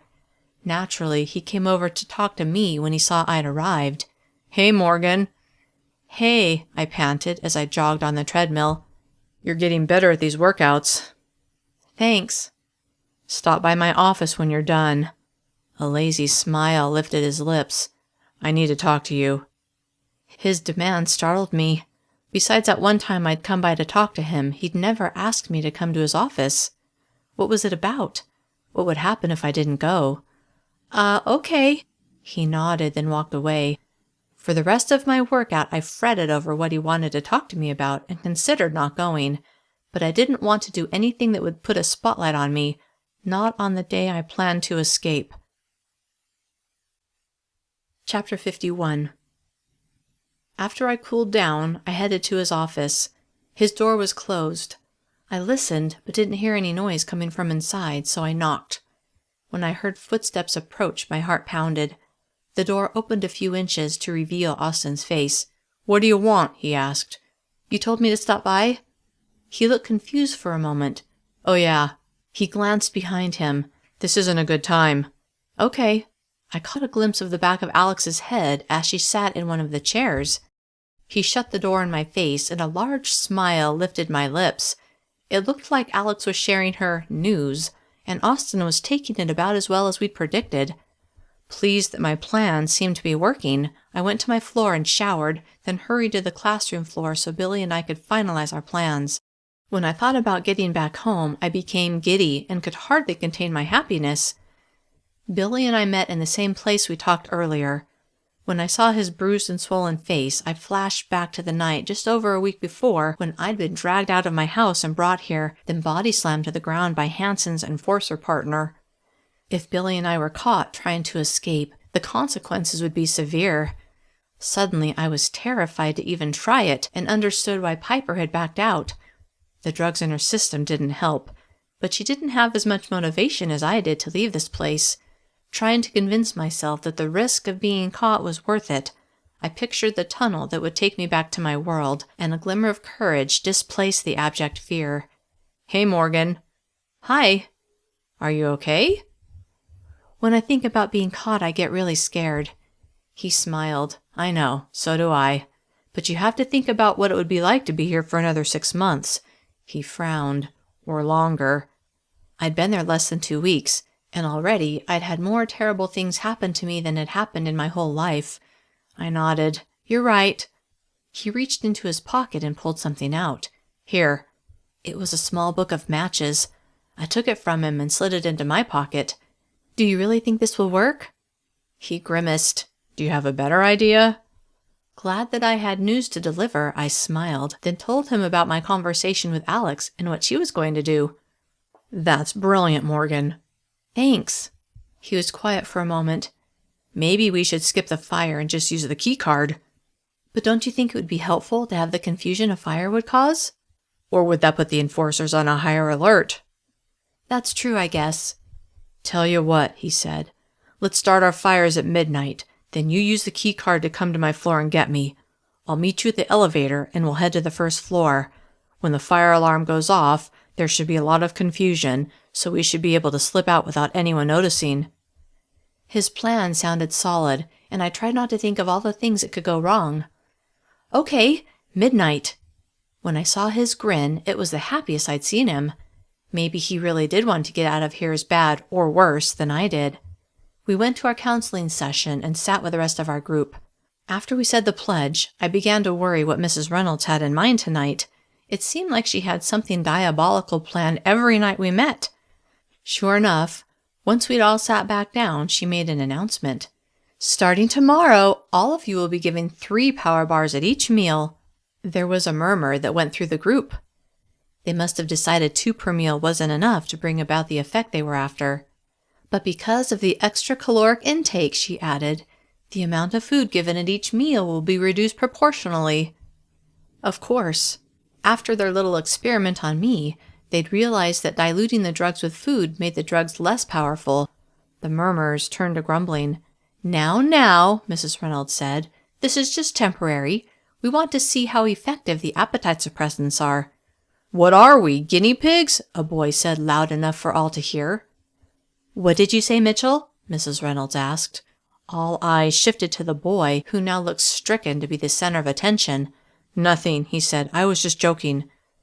Mrs. Reynolds smiled. "Never forget, Mitchell. You are here because you broke a rule.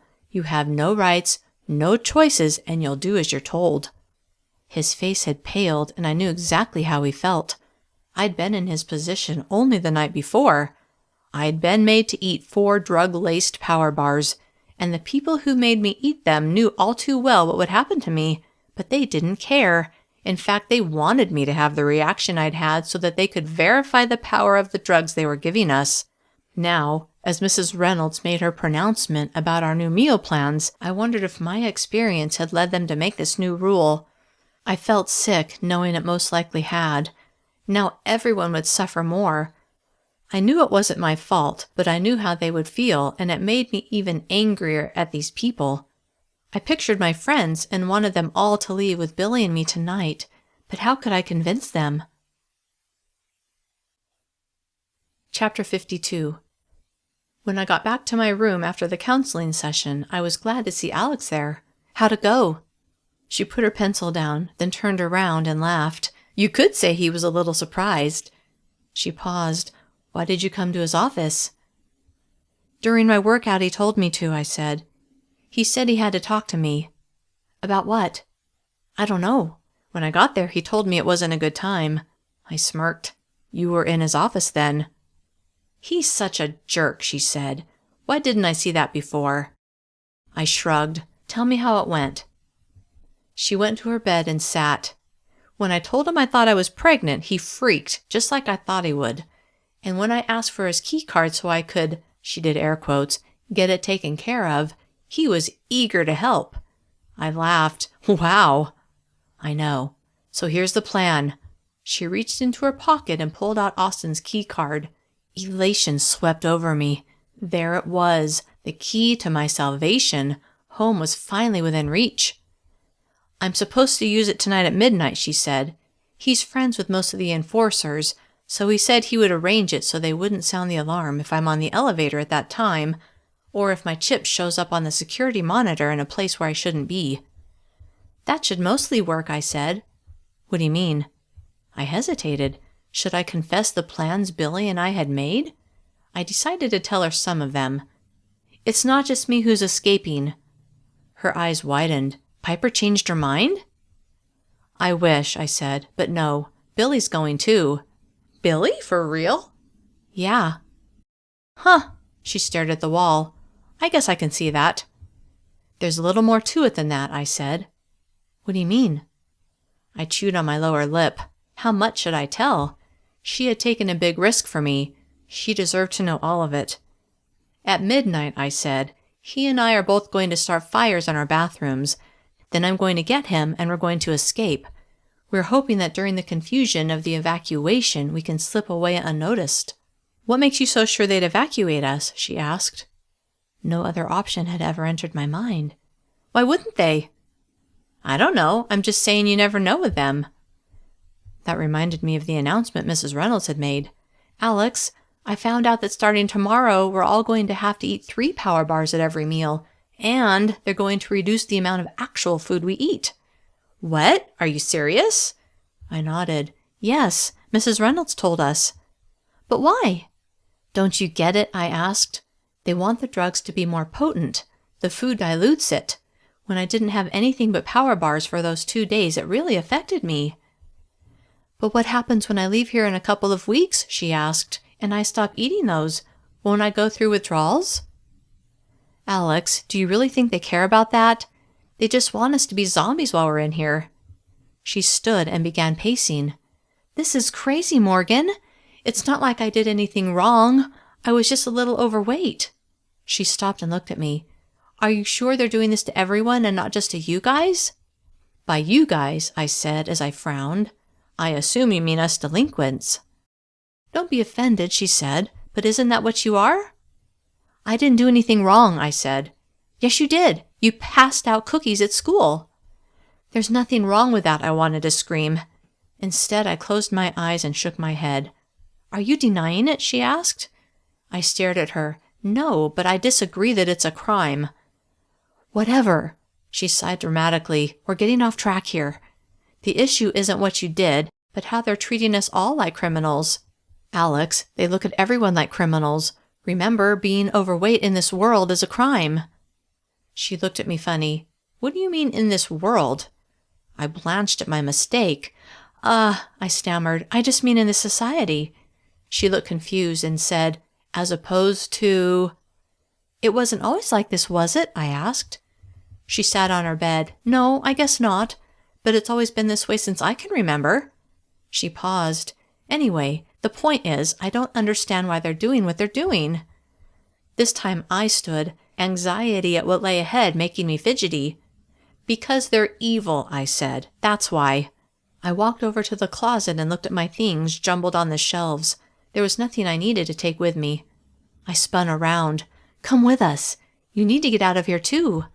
She shook her head. "I'm out of here in a couple of weeks." "And in the meantime," I said, "you're going to become addicted, well, more addicted, to those stupid power bars. Then what? When it's time to go, you'll want to stay so you can get more?" "No way," she said. "When they tell me I can go, I'll be gone." "So you say now," I said. "Look, Morgan, I've done what I can to help you." She handed me the card, "but that's all I can do." I took it from her before she changed her mind.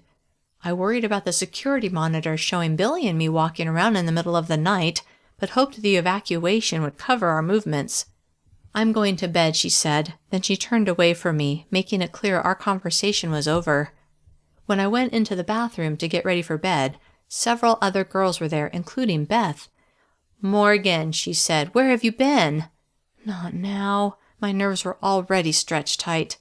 "You didn't come by after dinner." I glanced at her, then began brushing my teeth. "I'm talking to you," she said. I finished brushing my teeth, then turned to her. "You know they make us eat those before we can leave." "So?" "So, how am I supposed to get some for you?" I noticed the other girls looking at us, but I didn't care.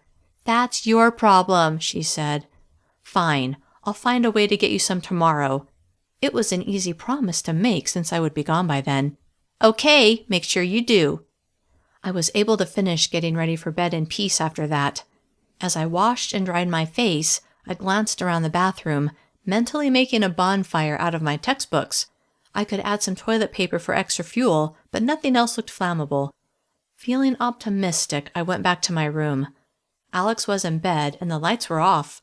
I climbed under the covers and stared at the ceiling, waiting for the next 2 hours to tick by. Chapter 53. At exactly 11:45, I climbed out of bed. Alex was softly snoring. I put on my clothes in the dark, making sure the matches and the key card were in my pocket. Then I pulled my bed away from the wall and felt around until I found the knife and first aid supplies. I slipped them into my pockets, then gathered my textbooks and carried them to my door. As I pulled open my door to make sure no one was around, adrenaline pulsed through my veins. This was it. My escape was really happening. I hoped Billy was awake and doing the same things as me. An image of him sleeping in his bed, never getting up to start his fire, filled my mind. What would I do if I was completely on my own? Panic built in my chest as I imagined being caught all by myself. Paralyzed by fear, I stood in my doorway. Alex coughed in her sleep, which jolted me, and I took a deep breath, forcing myself to move. Even if Billy didn't come through, I had to move forward. I had to get back home, no matter what. I tiptoed down the hall toward the bathroom. All was quiet. When I got to the bathroom, I closed the door to the hallway, then set my pile of books on the floor. I picked up the first one and began ripping out the pages, crumpling them loosely. Once I had a pile, I grabbed several rolls of toilet paper out of the stalls and arranged them in a circle around the papers, like rocks around a fire pit. Finally, I took the book of matches out of my pocket, tore out a match, and dragged it across the rough rectangle at the bottom. It burst into flame. I held it to the crumpled paper and it quickly caught. I fed more paper to the growing fire, then placed 2 rolls of toilet paper on top. The room was beginning to fill with smoke, just as planned. I coughed, the air searing my throat. I opened one of the textbooks so that the pages fanned out and set it on its spine so that the pages faced the flames. In moments it was engulfed. I set the rest of the books around the fire in the same manner, then jumped up and hurried to the door. I used the metal foot at the base of the door to prop it open, then walked quickly toward the bank of elevators, ignoring the security cameras. I hoped Austin was keeping the enforcers from watching the cameras at that moment. I waved Austin's card in front of the reader, and a moment later the doors slid open. I stepped inside, and when I waved the card in front of the reader, all the floors lit up. My eyes flew to the button for the first floor, and I almost pressed it, but forced myself to press number 7, Billy's floor. A moment later, the door slid open, and there was Billy, a huge grin on his face. I smiled back. "Come on!" He joined me, and a moment later the door slid closed. I waved the card in front of the reader again, and this time felt great satisfaction when I pressed the number 1. "Did it go as planned?" he asked. "Yes. You?" He nodded. An ear-piercing alarm shattered the quiet. We looked at each other, but neither of us smiled. This was it. The distraction we'd been waiting for. I watched as the buttons showed us moving steadily downward. 5th floor, 4th floor, 3rd, 2nd. The elevator stopped. Frantically, I pushed the button for the 1st floor, but nothing happened. "The fire alarm must have made the elevators inactive," Billy said. "How will they evacuate everyone if the elevators don't work?" "Maybe they'll use the stairs." He paused. "But if they use the elevators, they'll be going up any second." "Crap, we need to get out of here." "I know." He put his fingers into the seam where the elevator doors met and pulled, trying to pry them open. "Help me, Morgan." I did the same as him, but nothing happened. "I think we're stuck." "Maybe the fires weren't such a good idea after all." I shook my head. "No point in regrets now. Let's just find a way out of here." We continued working on the doors, and after a moment I felt them give. "I think it's working." "Pull harder." We tugged and pulled, and finally they gave enough for us to slide our fingers between the doors, giving us better purchase. We pulled as hard as we could. I felt like I was pulling even harder than I had in the tug-of-war. Eventually the doors released and slid open. "Yes," I said, triumphant. The elevator had stopped just below the 2nd floor, but Billy boosted me up through the narrow opening. Once through, I reached down and helped him climb out. I looked around. This was the floor where I'd visited Mr. Madsen. It looked different in the dark, but I still knew the place. "We need to get down one more floor," I said over the wailing alarm. "I know." Just then the elevator door slid closed and we heard it moving. "Do you think they're going to start the evacuation now?" "I don't know," Billy said. I waved the card in front of the reader, but we got no response. "We need to take the stairs." "Let's go." He grabbed my arm and pulled me down a hall. A moment later, we reached a door marked stairs. I waved the card in front of the reader, but the light stayed red. I waved it a second time, then a third. The door didn't unlock. I looked at Billy and saw my panic reflected in his eyes. "Do you think they know we're not Austin?" He nodded. "Yeah, they probably deactivated his card." "Crap!" The alarm stopped its screaming. We looked at each other. "Why did it stop?" I asked. He shrugged. "They put the fires out?" Everything was going wrong. "Maybe the elevators are going to bring enforcers here." Utter terror shattered me and adrenaline flooded my veins. "Billy, they must know we're here. We need to get the chips out." "Calm down, Morgan." My mind catapulted ahead as I pictured enforcers swarming this floor, surrounding us, Hansen in the lead. Abject panic made my breathing increase. I was going to hyperventilate. I squeezed my eyes closed, working hard to focus on slowing my breathing. After a moment, I was able to get it under control. "What should we do?" He grabbed my hand and pulled me back the way we had come. His head swiveled back and forth as we moved forward. Finally, he stopped in front of a door marked restroom. He opened the door and pulled me inside. "Give me the knife and first aid supplies." He was completely calm. I did as he ordered, thrilled beyond reason that I wasn't by myself. "Let me have your arm." I held out my arm and watched as he ripped open a small package, swiped a cool, damp cloth against my skin, then wiped the cloth along the knife. "Look the other way and breathe slowly," he said. I turned my head away, and just as I inhaled, a sharp, stinging pain shot up my arm. "Ow!" I cried out. "Shh! I know it hurts, but you have to be quiet." Tears filled my eyes, and I pressed my free hand to my mouth to keep from screaming. The pain was nearly unbearable, but after a moment it lessened. "Hold this here." Billy guided my free hand to white gauze he'd pressed against my arm. "I'm all done. It's out." He held the tiny chip for me to see, then dropped it on the floor and stomped on it. He pulled out a strip of white tape and wrapped it around the gauze. "You're all set. Now you have to do me." There was no time to be afraid, so I opened an alcohol-soaked pad and wiped off his arm at the spot he pointed to, then swiped the knife blade.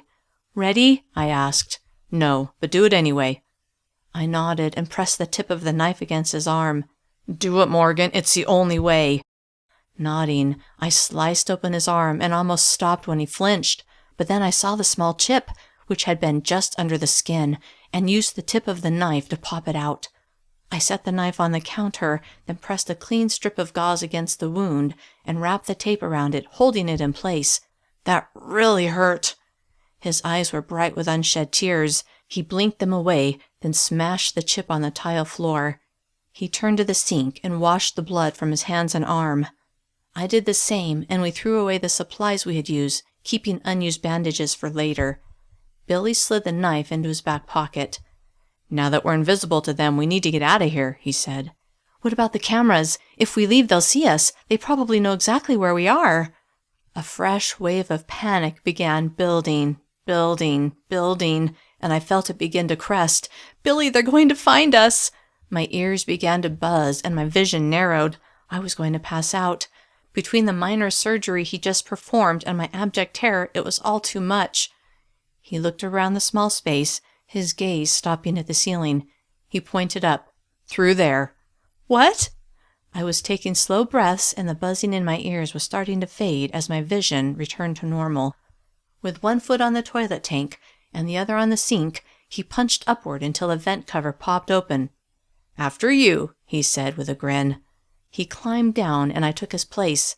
He boosted me up, and I managed to hoist myself into the stifling vent area. It was extremely dark and musty, and I needed to cough. Swallowing the urge, I turned around and reached to help Billy through the opening. After he was through, he put the cover back in place. Not 10 seconds later, 2 enforcers burst into the bathroom. My heart pounded so hard I was certain they heard it. With Billy closer to the opening, I couldn't see what was happening, but heard the 2 men speaking. "They're gone! How'd they get their chips out?" "I don't know, but Tasca's going to be pissed if we don't find them." One of them swore violently, and I prayed he wouldn't think to look in the ventilation system. Billy touched my arm, which comforted me. Knowing he was with me made all the difference. I never could have done this on my own. "Let's search the floor," one of them said. "They've got to be here somewhere." Moments later, they left the room, and I closed my eyes in relief. When I opened them, I could tell Billy was looking at me. "Now what?" I whispered. Chapter 54. Let's follow the vent and see where it goes. I didn't like that we didn't have an actual plan.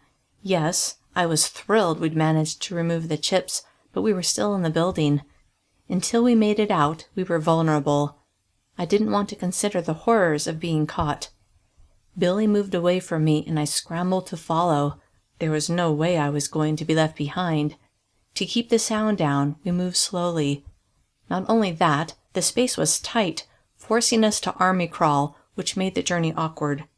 Occasionally I heard voices. The enforcers were still looking for us. How many were looking? I could only assume that most went home at night. Was Hanson among the searchers? After a few minutes, Billy stopped. "There's an office below us. Let's go down there." "What if the enforcers find us?" "The doors are probably locked. Come on, we have to try." He was right, but I was still terrified of being caught. He removed the vent cover and slid out, then held onto the edge of the vent before dropping to the floor. "Come on, Morgan, I'll catch you." Having no choice, I shimmied out of the vent, holding onto the edge as he'd done, then let go. With Billy's help, I managed to land without crashing to the floor. "Thanks." "No problem," he said as he let me go. Not bothering to close the vent, Billy went to the door and pressed his ear against it. After several moments, he turned to me and smiled. "I think they're gone," he whispered. Though his words sounded promising, I would only feel comfortable once I was far away from here, but I didn't want to discourage him, so I nodded and smiled. "Help me look for something we can use," he said. While he searched the desk, I pulled open the drawers of a filing cabinet. All I saw were files. I moved to a tall cabinet, but the doors were locked. Trying to determine where to search next, I scanned the room. My eyes stopped on a wall of framed certificates. I walked over to them, read the name of the recipient, then turned to Billy. "This is Tasco's office." He stopped what he was doing. "Really?" I gestured toward the wall. "Says so right here." He looked at the cabinet. "What's in there?" "I don't know, it's locked." He grinned. "Then it must be something good." I smiled. "Let's find out." He walked over to the cabinet, pulled the knife out of his back pocket, and used the tip to force the lock open. The door swung wide. "Yeah," he muttered. "That's what I'm talking about." I looked over his shoulder to see what he'd found. It was dark in the room, and even darker in the cabinet, but my eyes had adjusted enough to the lack of light that I was able to see several stun guns on a shelf. All were plugged in. Billy grabbed two and used the clips to hook them onto his waistband. "You gonna take one?" I'd never used one before, and after having been tasered twice myself, wasn't sure if I could use one against someone. Still, I took one out of the closet and hooked it to my waistband. "How do you work these things anyway?" He looked at me with surprise, as if the use of stun guns was common knowledge. Maybe it was in this world, but that didn't help me. He took one off of his hip. "You hold it against the person and squeeze here." I nodded. It sounded simple enough.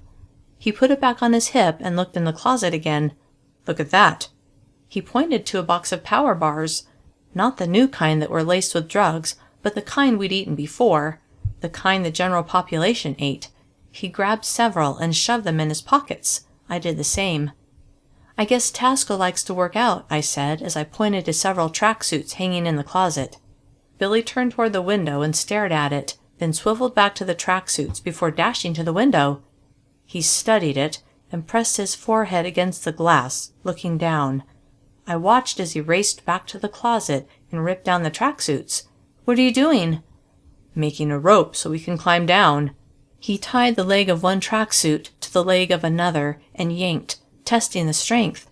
It held. "Billy, you're brilliant." He grinned. "I know, right?" Giddy with hope and fear, I giggled, then helped him finish tying the tracksuits together. We carried our rope to the window and set it on the floor. Billy looked around, then walked to the desk and gave it a shove.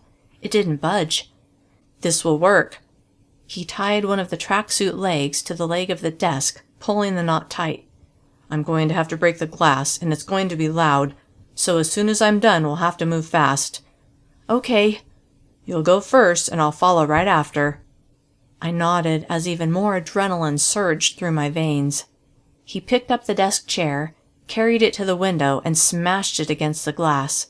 The sound of shattering glass rang through the air, and I expected a swarm of enforcers to burst through the door at any moment. Using a track jacket we hadn't used for our rope, Billy quickly removed the extra glass from the frame, then tossed the rope out the window. "Go, Morgan. Go now. I'll hold it steady." My heart pounded so hard I thought it would burst through my chest. I scooted into the window sill and sat in the open space, then grabbed the rope Billy held out to me. Gripping the fabric and praying it would hold, I turned and made my way down. The rope ended about 5 feet from the ground, but I jumped the rest of the way and motioned for Billy to follow. "Just a sec," he whispered out the window. "The rope came loose." I frantically scanned the area as I looked for danger. Tall bushes lined the fence behind me, and to my left and right were the long grassy sections that I'd seen at the Saturday Challenge. I wasn't sure which way led to freedom.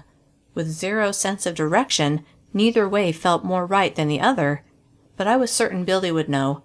I looked up to see if he was coming, but all I saw was a blank window missing its glass. I heard a noise coming from my left and saw a faint beam of light. "Someone's coming!" I whisper-screamed, praying Billy would hear me and know what to do.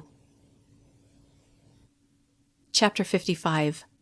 The beam became brighter as the light approached the corner of the building, which was about 50 feet away. Any second, the enforcer carrying the flashlight would round the corner and see me.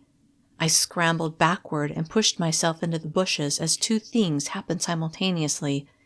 Billy's back appeared in the window as he prepared to rappel down the wall, and an enforcer came into view from the corner of the building.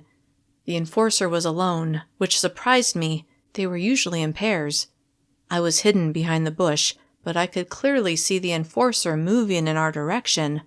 My gaze shot to Billy, who was completely exposed as he began his descent. Not knowing what to do, I dug my nails into my palms. If I called out to Billy, I would expose my position, but if I didn't warn him, he would be caught. "Billy!" I whispered wildly. "Billy, look out!" He didn't respond to my voice. He didn't hear me. He was nearly to the end of the rope, about 7 feet from the ground.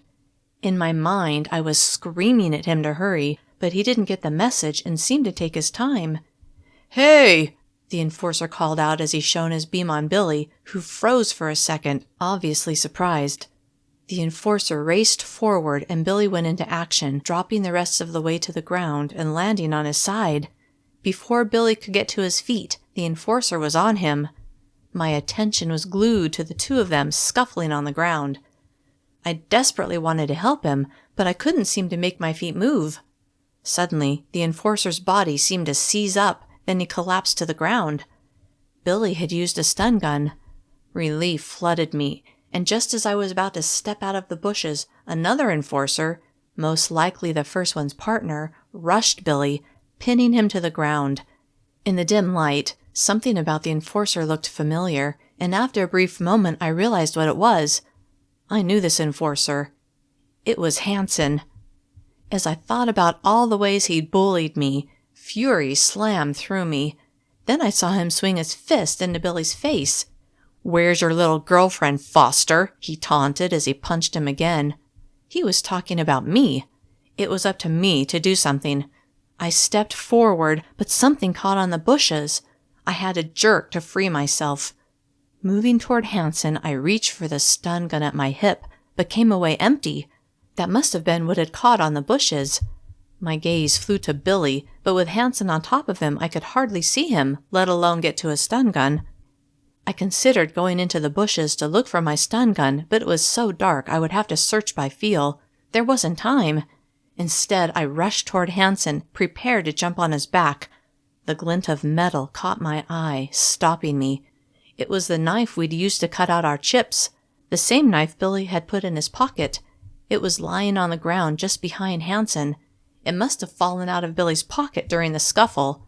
The other enforcer, who was lying a few feet from Hansen and Billy, followed me with his eyes, but he was incapacitated for the moment. I scooped up the knife, then, using all the anger I'd accumulated in the last 10 days, I thrust it toward Hansen's neck. At the last second, he leaned forward, and the blade missed the tender skin on his neck, and instead sank into his back. He screamed and sat up straight, but was still straddling Billy.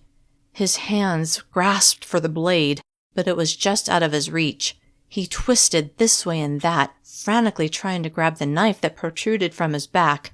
Then, when he seemed to realize it was hopeless, he turned and looked at me. His eyes met mine, and at the pure hatred that shone from his eyes, I staggered back a step. With a murderous glare, he said, "I will kill you." My heart nearly stopped at his words because I knew he meant it. With Hansen distracted, Billy scrambled free and said, "Not tonight." Then he pressed the stun gun against Hansen's neck and squeezed. Hansen convulsed, then fell to his side. Though his body was still, his eyes were filled with venom as they shifted between Billy and me. "Let's go, Morgan," Billy said. Blood dripped from his nose and his lip was split open. I didn't have to be asked twice, and I followed him as he ran in the direction Hansen and the other enforcer had come from. Beyond grateful to have Billy at my side, I kept up with him, and when we reached the corner of the building, we stopped and peered around the wall. No one was at the gate. "They must have been the ones on duty," Billy said. "Yeah, but don't you think the others are looking for us?" "Of course, but they're probably still looking inside the building." He grinned. "And remember, at night they don't have that many enforcers on duty." "Plus," I said, "the others are probably dealing with the confusion of the fires." He nodded. "Let's go." He dashed away from the building and toward the gate. I was right on his heels. When we reached the gate, no guards were near, and we were able to race through without being stopped. Chapter 56. We kept running. All that time on the treadmill was paying off, and didn't stop until we'd run several miles. When we did stop, I bent over and placed my hands on my knees, panting heavily. We were in an alley next to a store, and all was quiet. Elated to be free, I said, "I can't believe we made it." Billy grinned. "Thanks for getting that enforcer off of me." As I vividly recalled Hansen's promise to kill me, my elation seeped away.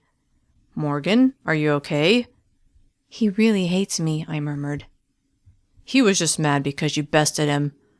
"No, he really hates me. He has since day one." "Try not to think about him, okay? Right now we need to focus on where to go next." With difficulty, I turned my thoughts away from Hansen and toward what we needed to do now. I thought about the GPS device that had the coordinates to the tunnel programmed into it, as well as the other supplies I'd stashed. "I have some supplies at my house." "We can't go to your house, Morgan." "Why not?" "They'll look for you there." "Oh." I'd been so focused on getting out that I hadn't thought about how the enforcers would search for us. "Do you have any other place we can go?" I pictured the tunnel, which led to the hut and life in my home world. "Yeah, but it's a 4-hour drive away." Billy's shoulders slumped. "That makes things a little difficult." "But I have to get there." "Fine."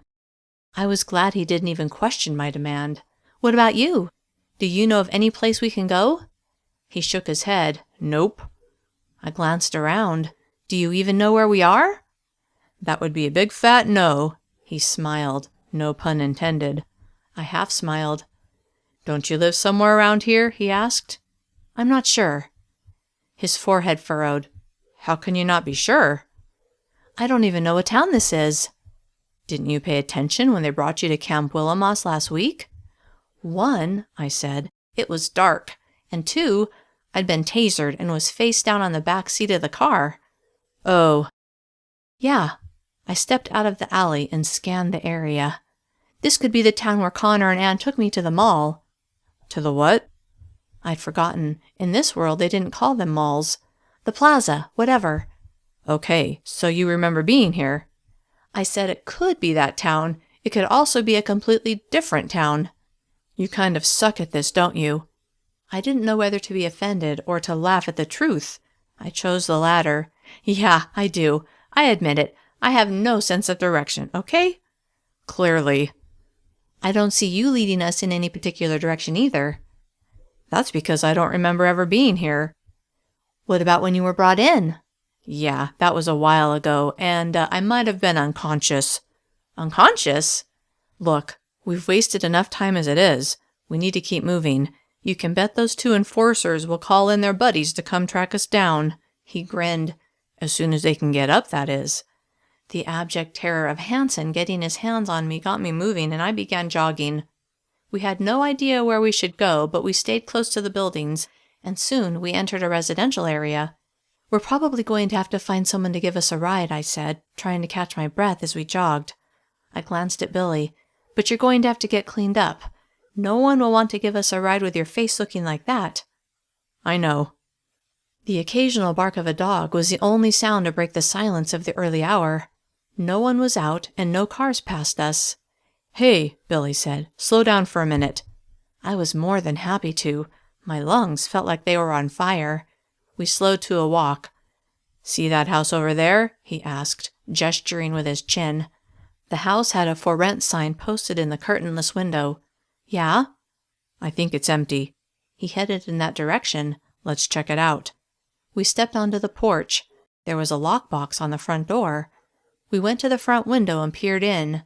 The room held no furniture. "Let's go around back," Billy said. I followed him to the gate, and we slipped into the backyard, then walked to the back door. There were no blinds or curtains on the back door, and no furniture in the house. "Yeah, no one's here." Billy reached for the door, but it was locked. "I could use that knife right about now." "Last I saw, it was stuck in Hansen's back." I giggled at the insanity of it all. Billy shook his head and gave me a half-smile. "Come on." I followed him to the garage door. He held the locked knob and rammed his shoulder into the door. The noise seemed extra loud in the silent night air, and I feared he would wake the neighbors. "Shh!"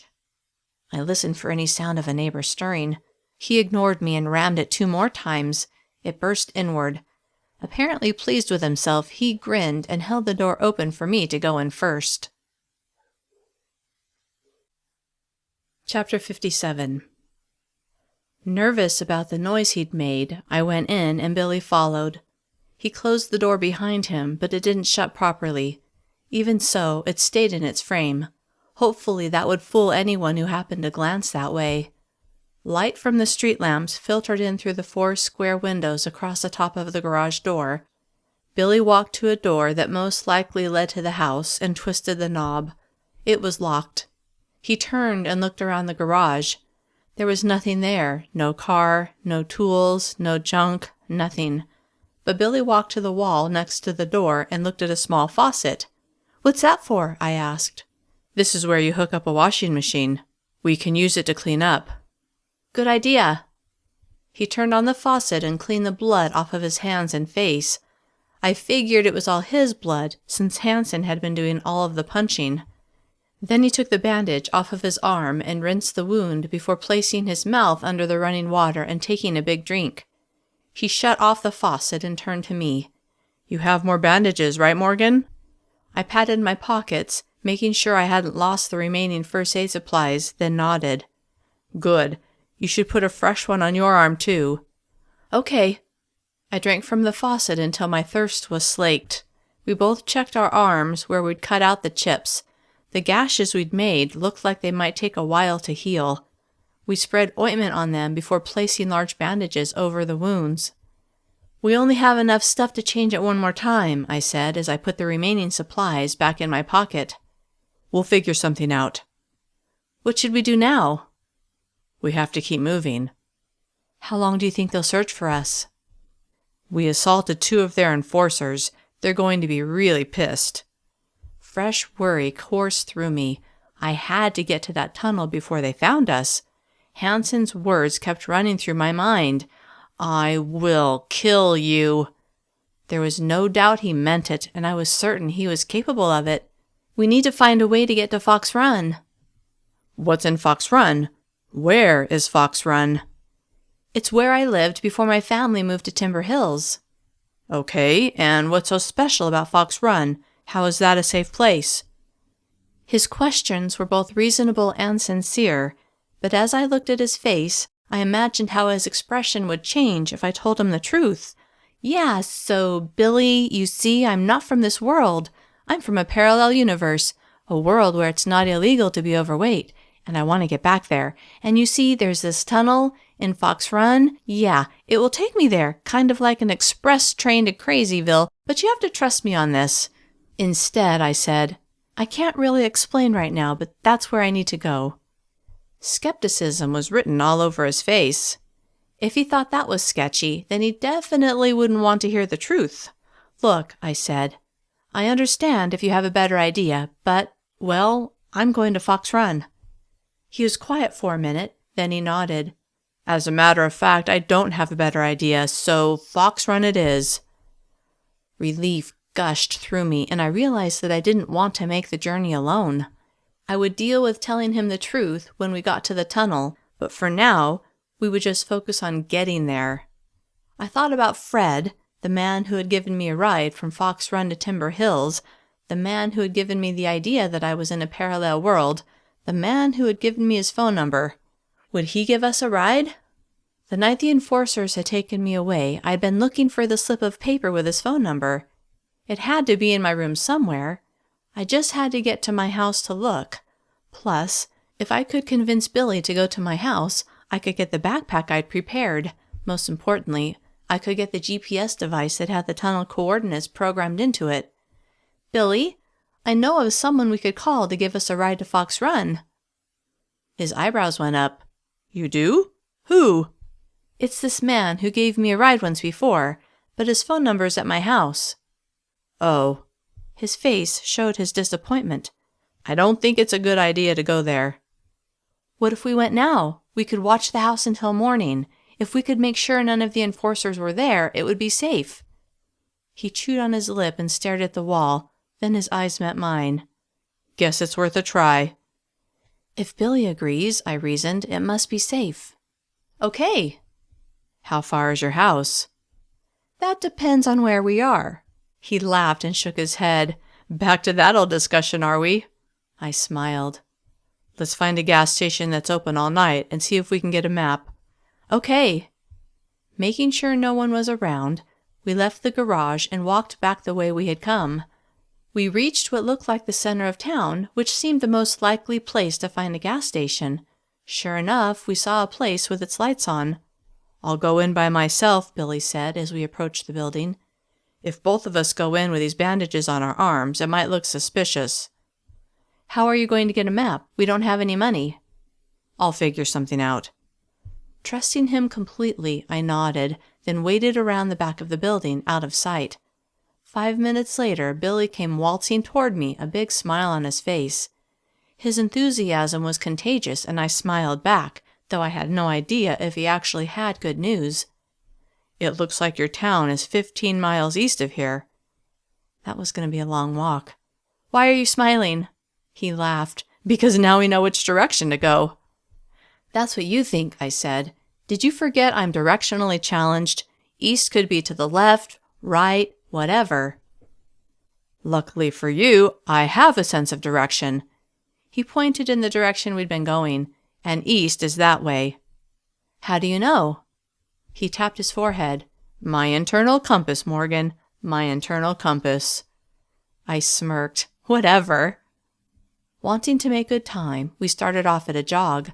I still loathed running, but at least I had a good reason to be doing it, and I was doing it by choice. "How did you figure out where Timber Hills is anyway?" I asked, the idea suddenly occurring to me that the clerk in the gas station may also know where we were going. "They had a bunch of maps near the door. I just opened one up and looked." "Oh." That was easier than I thought. "And the clerk didn't care?" He laughed. "I didn't ask her." After several miles, we were going down the sidewalk of a wide street lined with houses. Eerie quiet surrounded us, making me edgy. With no one around, we stood out. It was true that people jogged all the time in this world, one thing that wasn't so different from my home world, but not usually at 3 o'clock in the morning. "Hold up," Billy whispered. I slowed to a walk next to him, wondering what he'd seen. He motioned with his head toward a pair of bicycles lying in a nearby yard. "What do you think?" "Bikes would be faster," I said, "but I hate to steal from some kid." "You'd rather risk getting caught by Hanson than take some kid's bike?" Icy coldness washed over me at the reminder of Hanson's threat, and I strode over to the bikes, lifting one up and climbing on.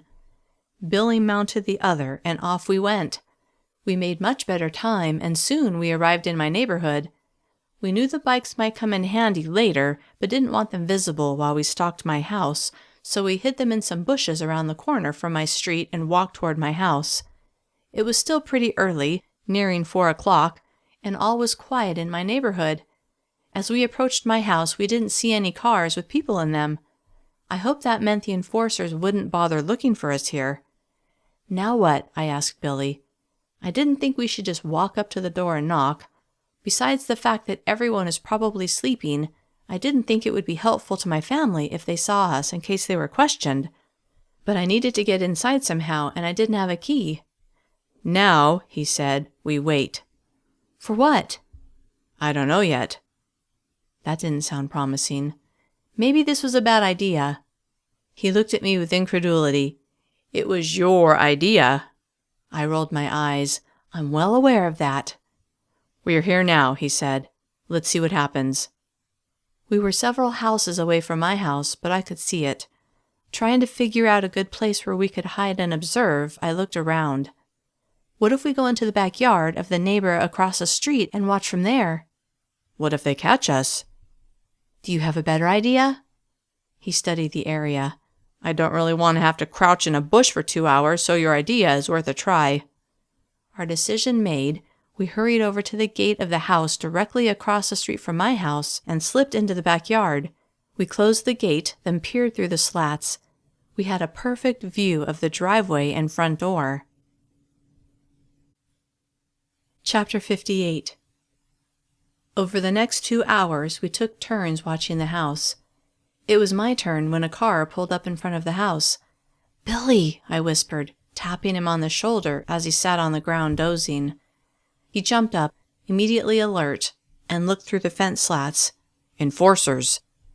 My heart raced as 2 uniformed men climbed out of the car and strode to the front door.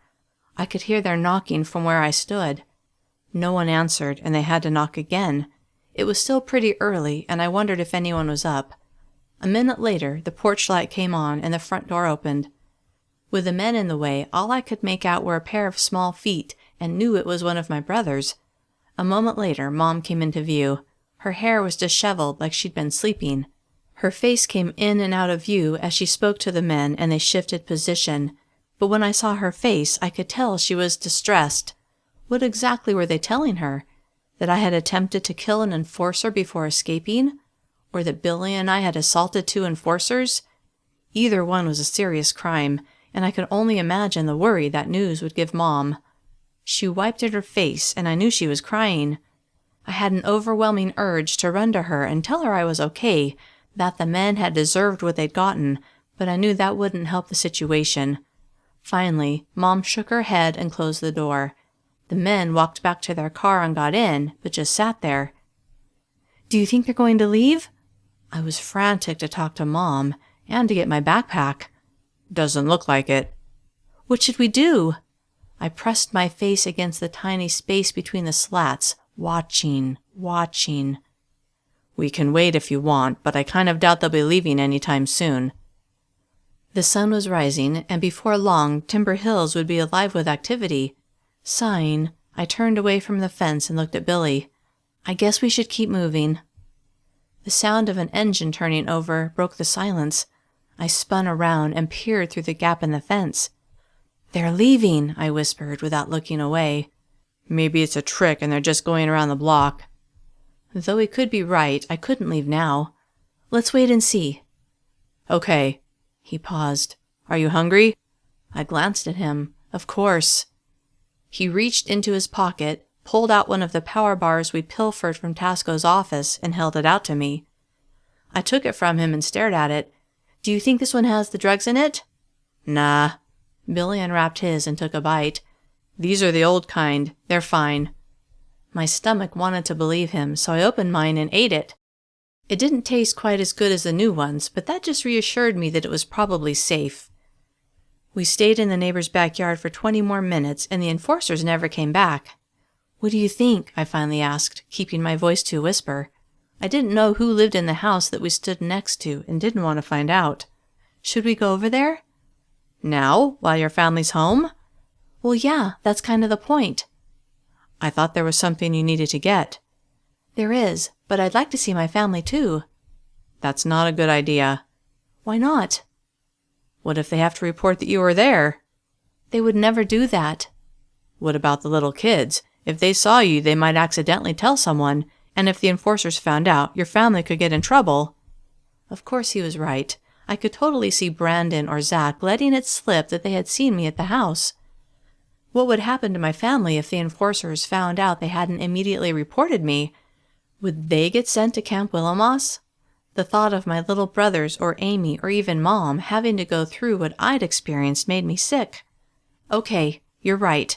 We'll wait until they leave. Then I'll get what I came for." Billy nodded. "I'm sorry, Morgan. I know you wanted to see them."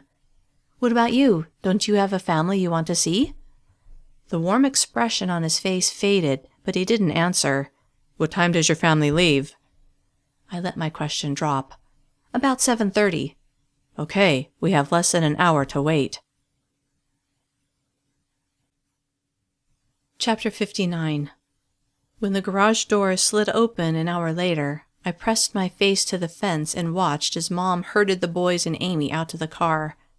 Seeing them made my heart ache, and I wanted to let them know I was okay. Mom seemed downcast. I was certain it was due to her early morning visitors. They backed out of the garage and the door rumbled closed, then they drove down the street. The enforcers hadn't come back, and I hoped they had moved their search elsewhere. "Ready?" Billy asked. "Yeah." Quietly, we opened the gate, left the backyard, and shut the gate behind us. We dashed across the street to my house and into my backyard. When Goldie didn't come out to meet me, I was surprised. "I have a dog." "Where is it?" "I don't know." We walked around to the back patio and the sliding glass door. Goldie was in the house, standing by the door, patiently waiting to be let out. "There's your dog." "Yeah." I reached toward the door and pulled. It slid open and Goldie rushed out, her tail wagging. I squatted next to her and wrapped my arms around her as she licked my face. After a moment I stood. I guess my mom forgot to let her out and lock the door. She probably had other things on her mind. Yeah, like me. At least we can get in. We went in, with Goldie following, and closed the door. I'm so thirsty. I went into the kitchen and took out 2 glasses. You want some water? Yes. Billy followed me to the kitchen. We gulped down several glasses of water, then I took a moment to take in my surroundings. I'd only lived in this house for 2 weeks before I'd been dragged away to the F.A.T center, but coming here brought a strong feeling of home, and I basked in the feeling for a moment. We should probably make this quick, Morgan. Billy's words reminded me of the reality of our situation. Okay, I'll be back in a sec. I dashed up the stairs to the room I shared with Amy. Someone had made my bed and picked up the clothes I'd carelessly left on the floor. Knowing it must have been Mom, I smiled. I hurried to the closet to get the backpack I'd filled with my getaway supplies. At first I didn't see it and worried that Mom had found my odd assortment of items and put them away, but then I saw it, tucked back in the corner. I pulled it out and unzipped the main compartment, quickly looking through the items inside. Everything was there. The only thing I'd been unable to find the night I'd been taken was Fred's phone number. I'd looked through the desk drawer and hadn't found it that night, but I would look again. I yanked open the drawer and quickly searched, but didn't see the scrap of paper with his number on it. Wanting to be thorough, I pulled the entire drawer out and dumped the contents on the floor, then sifted through each item. Yes, I said under my breath as the scrap of paper came into view. I placed it in my pocket and quickly scooped the rest of the items into the drawer before putting it back in the desk opening. I picked up the backpack and turned to leave the room, then set it on the floor and hurried to my desk. I pulled out a sheet of paper and a pen and wrote a note to Mom telling her I was okay and that I would see her soon. I tossed the backpack over my shoulder, dashed to Mom's room, and put the note in her dresser drawer, then raced down the stairs to where Billy was petting Goldie. Billy stood when I came into the room. Are you ready to go? Yeah, let's get out of here. I'm afraid those enforcers will be back any second. What do you have in that backpack? Why? He frowned. Maybe I'd have some suggestions of what to bring. Okay.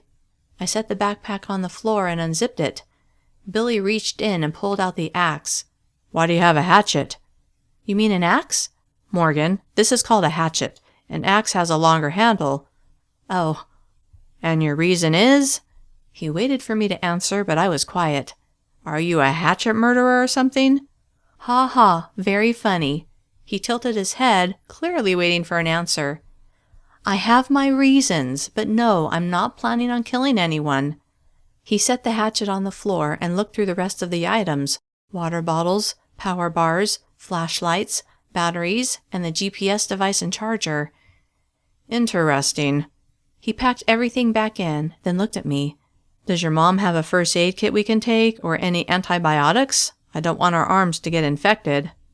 Good idea. I sprinted up to the hall closet and found a small first aid kit, then went into her bathroom and rummaged through her medicine cabinet, but didn't find any antibiotics. Hurrying back down to Billy, I handed him the first aid kit, which he placed in the backpack. No antibiotics, sorry. That's okay, we'll figure something out. He stood and swung the backpack onto his shoulders. Okay, let's get out of here. Are you sure you want to carry that? I can manage it, you know. I'm sure you can, but I thought I was helping you. Okay. I wasn't sure how I felt about giving up my precious cargo, but didn't want to hurt his feelings. He'd done so much to help me already. He slid it from his shoulders. Here, you can carry it if you want to. I took it from him and placed it on my shoulders. The weight of it felt good because I knew it held the tools I needed to get home. Chapter 60. We left through the garage. I didn't want to leave the sliding glass door unlocked all day, and Goldie followed us to the backyard.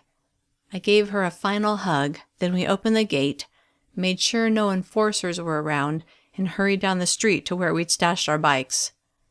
Which way to Fox Run? Billy asked. I can answer this, I said, proud of myself. I pulled the GPS device out of the backpack and turned it on, then punched in the saved setting for the tunnel. I showed Billy the map. "This is where I want to go." He looked at me, his eyebrows bunched, then he smiled. "North it is." I turned off the GPS and put it away, then we climbed on our bikes and began pedaling. After a while, I said, "If we can get to a phone, I have someone I can call who may be able to give us a ride." "Why didn't you just call from your house?" I gave him a look like, "Duh, Billy, you should know this." He grinned. "Right, the enforcers might have tapped the phone." I nodded. We rode on, but I was so terrified that the enforcers would find us that each time a car approached, I wanted to swerve down the first side street I saw. As we left the outskirts of Timber Hills, I became more and more anxious to find a phone and call Fred, although I knew the chances of him being available, let alone willing to help us, were not high. When he'd offered to help me if I needed it, he was probably just being nice. Even so, I had to give it a try. Otherwise, we would end up riding our bikes all the way to Fox Run, which could take days, assuming we could even get that far without being caught. As we rode along, I felt so exposed, but kept going as we had no other option. When we reached the town just north of Timber Hills and rode near a cluster of stores, I got an idea. "Billy, let's stop at that grocery store."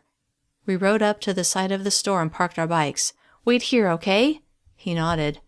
When I went inside, I noticed there were only a few customers. It was still pretty early, and I walked to the customer service desk. A woman stood behind the counter sorting through some papers. She looked up when I stopped at the counter. Her name tag said Jane. "Hi," I said, trying to look pitiful. "I was wondering if I could use your phone? I lost my phone and I need to call my dad?" "Shouldn't you be at school?" Jane asked. "That's the problem?" I put the inflection of a question at the end of each sentence, hoping that would make her more willing to help. "My friend was supposed to give me a ride, but she dropped me off outside and said she was skipping, but I don't want to get in trouble." The woman sighed. "We don't usually allow customers to use the phone." Truly feeling desperate, it wasn't hard to convey that in my tone. "Please? I really need to call my dad. I'm going to be in so much trouble if I miss school." A small smile turned up her lips. "Okay, just this once." She pushed a phone toward me. "Dial 9 to get an outside line." "Thank you so much," I said. Jane went back to what she was doing, but she was well within hearing distance. I pulled the slip of paper with Fred's number out of my pocket and set it on the counter, then picked up the phone and pressed the 9. When the dial tone sounded, I punched in Fred's number. He answered on the second ring. "Hi, this is Morgan." "Who?" I dropped my voice. "Morgan Campbell? You gave me your phone number when you dropped me off a few weeks ago." He was silent for several beats, then, "Oh yeah, I remember. You was hitchin' and I gave you a ride." "Yes." "You found your family okay, right?" I glanced at Jane, who was listening to my conversation. "I can't really explain everything right now, but I was wondering if you could pick me up and take me back north." "North? How far north?" "Back to where we first met." "Where are you now?" "Just outside of Timber Hills." "I'm about 50 miles north of there now on a job. Is there any way you can come to me by this evening?" Thrilled he was willing to help us, I would agree to anything. "Yes, where are you exactly?" "I'm in Walland. Meet me at the corner of Main and Oak at 5 o'clock and I'll give you a ride." "Really? Thank you so much." I glanced at Jane, who was now openly staring at me, her eyes filled with disapproval. "Happy to help, Morgan." I set the phone in its cradle and looked at Jane. "Thank you."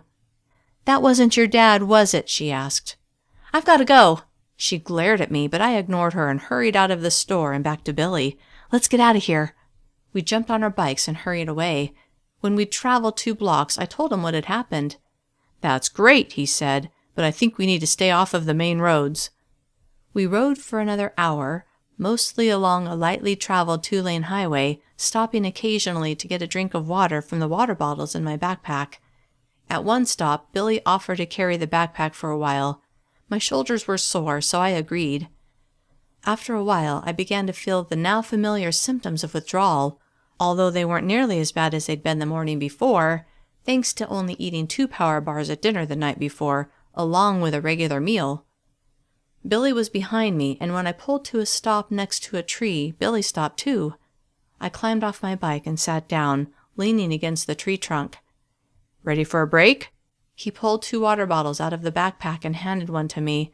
I unscrewed the lid and gulped down the cool water. "Whoa there, Morgan. You might want to save a little for later." I felt like crap and wasn't in the mood to joke around. "Don't you feel sick at all?" "What do you mean?" I held up my hand, which shook slightly. He squatted next to me. "What's going on?" "This is nothing," I said. "You should have seen me yesterday in Matson's office. I thought I was going to hurl." A light seemed to go on in his head. "The drugs and the power bars."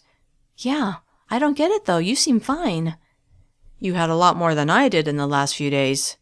"That's for sure." I rested my head on my knees, waiting out the sick feeling. The last 2 mornings when I'd felt so sick, eating a power bar had helped. But now I didn't have any of the drug-laced bars, so that wasn't an option.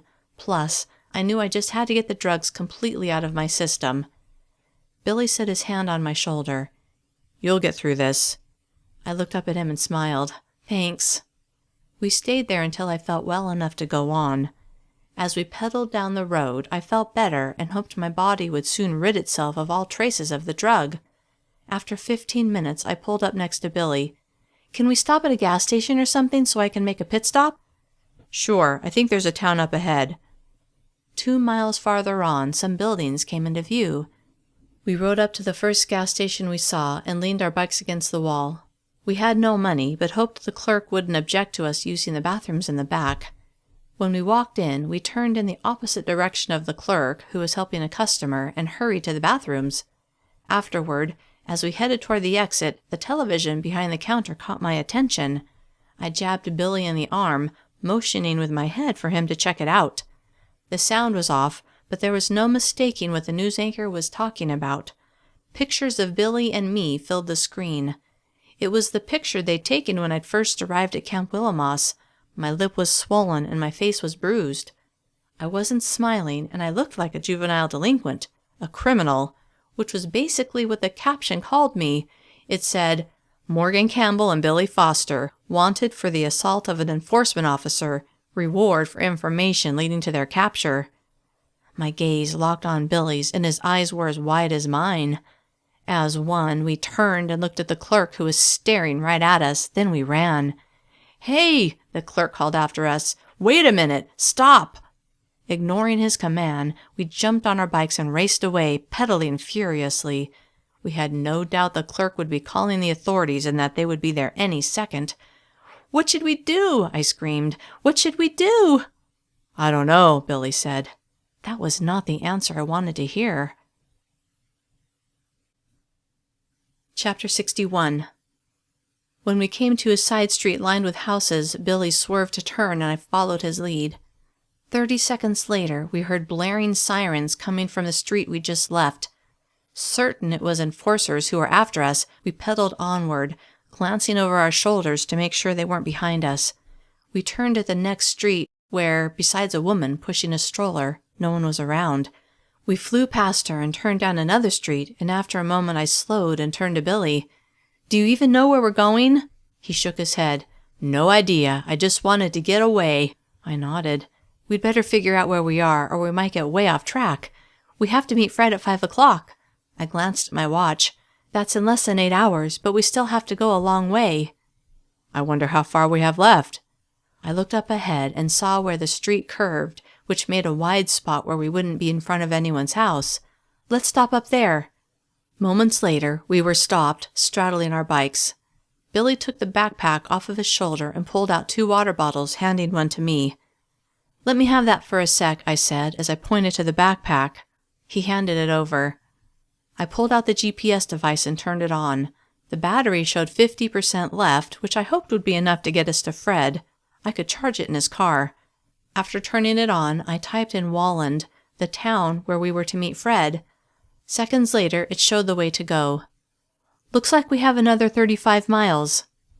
"If all goes well," Billy said, then gave me a look like, "Yeah, right. Then we should have no trouble getting there in time." "If all goes well," I echoed. "Can I see that?" He pointed to the GPS, which I handed to him. Then he studied the map. "If we take these back roads, we should be able to stay off everyone's radar." He handed the device back to me. "At least I hope so." Living on hope wasn't my first choice, but since I had no other option, I went with it. After turning off the GPS, I put it back in the pack, then slung the pack over my shoulders. I placed one foot on the pedal. Let's go. We continued on, stopping occasionally to check the GPS to make sure we were going the right way. After 2 hours, stopping a few times to rest, we'd gone another 15 miles. I'd never been so tired in my life. Even with the 2-hour workouts at Camp Willowmoss, my legs had never felt so rubbery. I wasn't used to pedaling for so many hours at a time, not to mention the fact that we hadn't slept. At one long rest, where we used up our supply of power bars and water bottles to the point where I began to get worried that we wouldn't have enough, we sat on the weed-covered ground in the shade of a tree.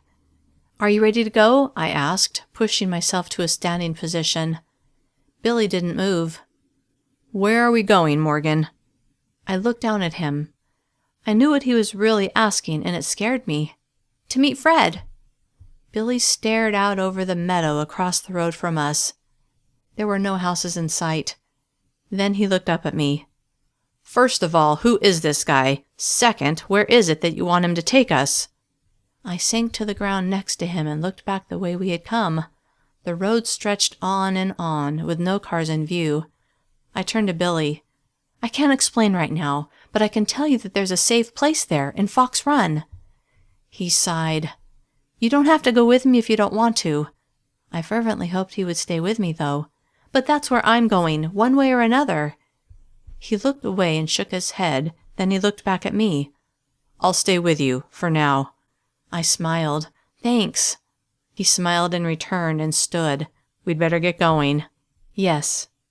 He held out his hand and I grasped it, letting him pull me up. We climbed on our bikes and headed down the road, but 10 minutes later, Billy called out to me to stop. He was behind me and I rolled to a stop, then turned to see what was going on. He was leaning over his bike, his hand on the back tire. He had a flat. I laid my bike on its side and went over to him. He looked at me with a frown. "This might slow us down." Standing with my hands on my hips, I glanced at his bike and then at mine. "We could try riding double." "Good idea." He walked away from his bike and toward mine, lifting it from the ground.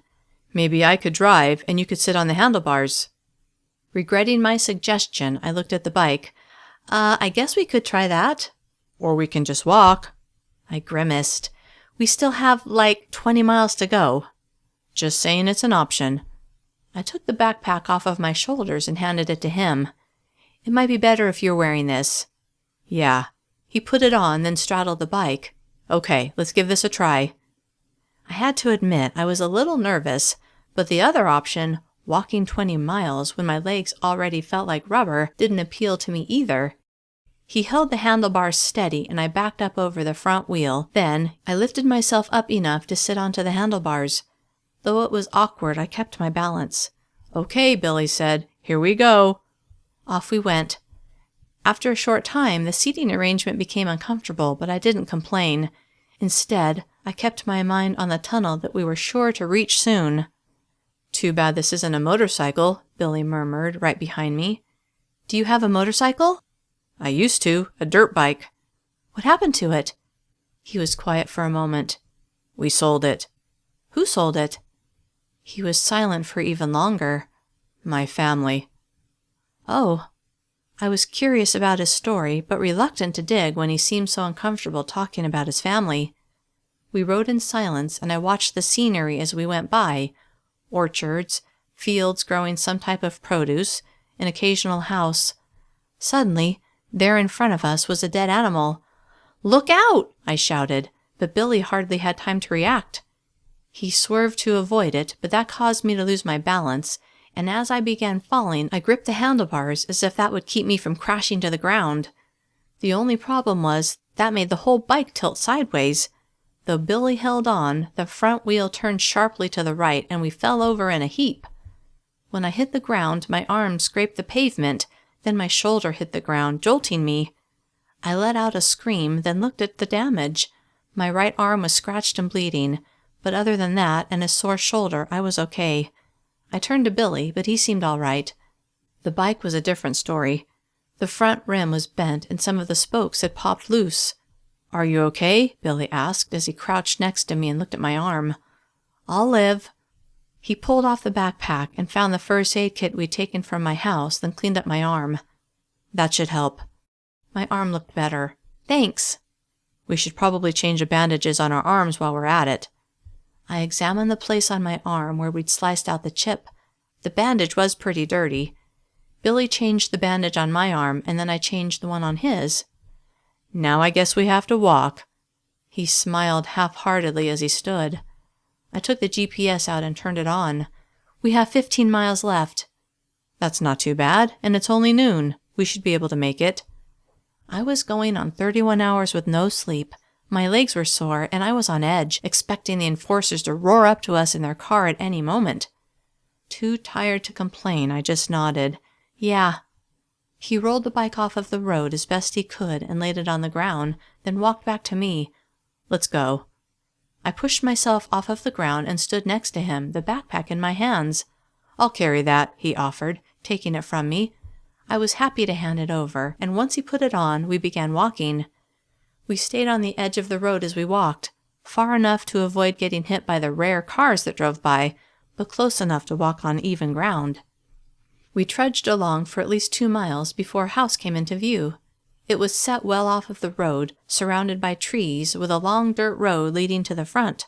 A moment later, I heard the sound of a distant car approaching.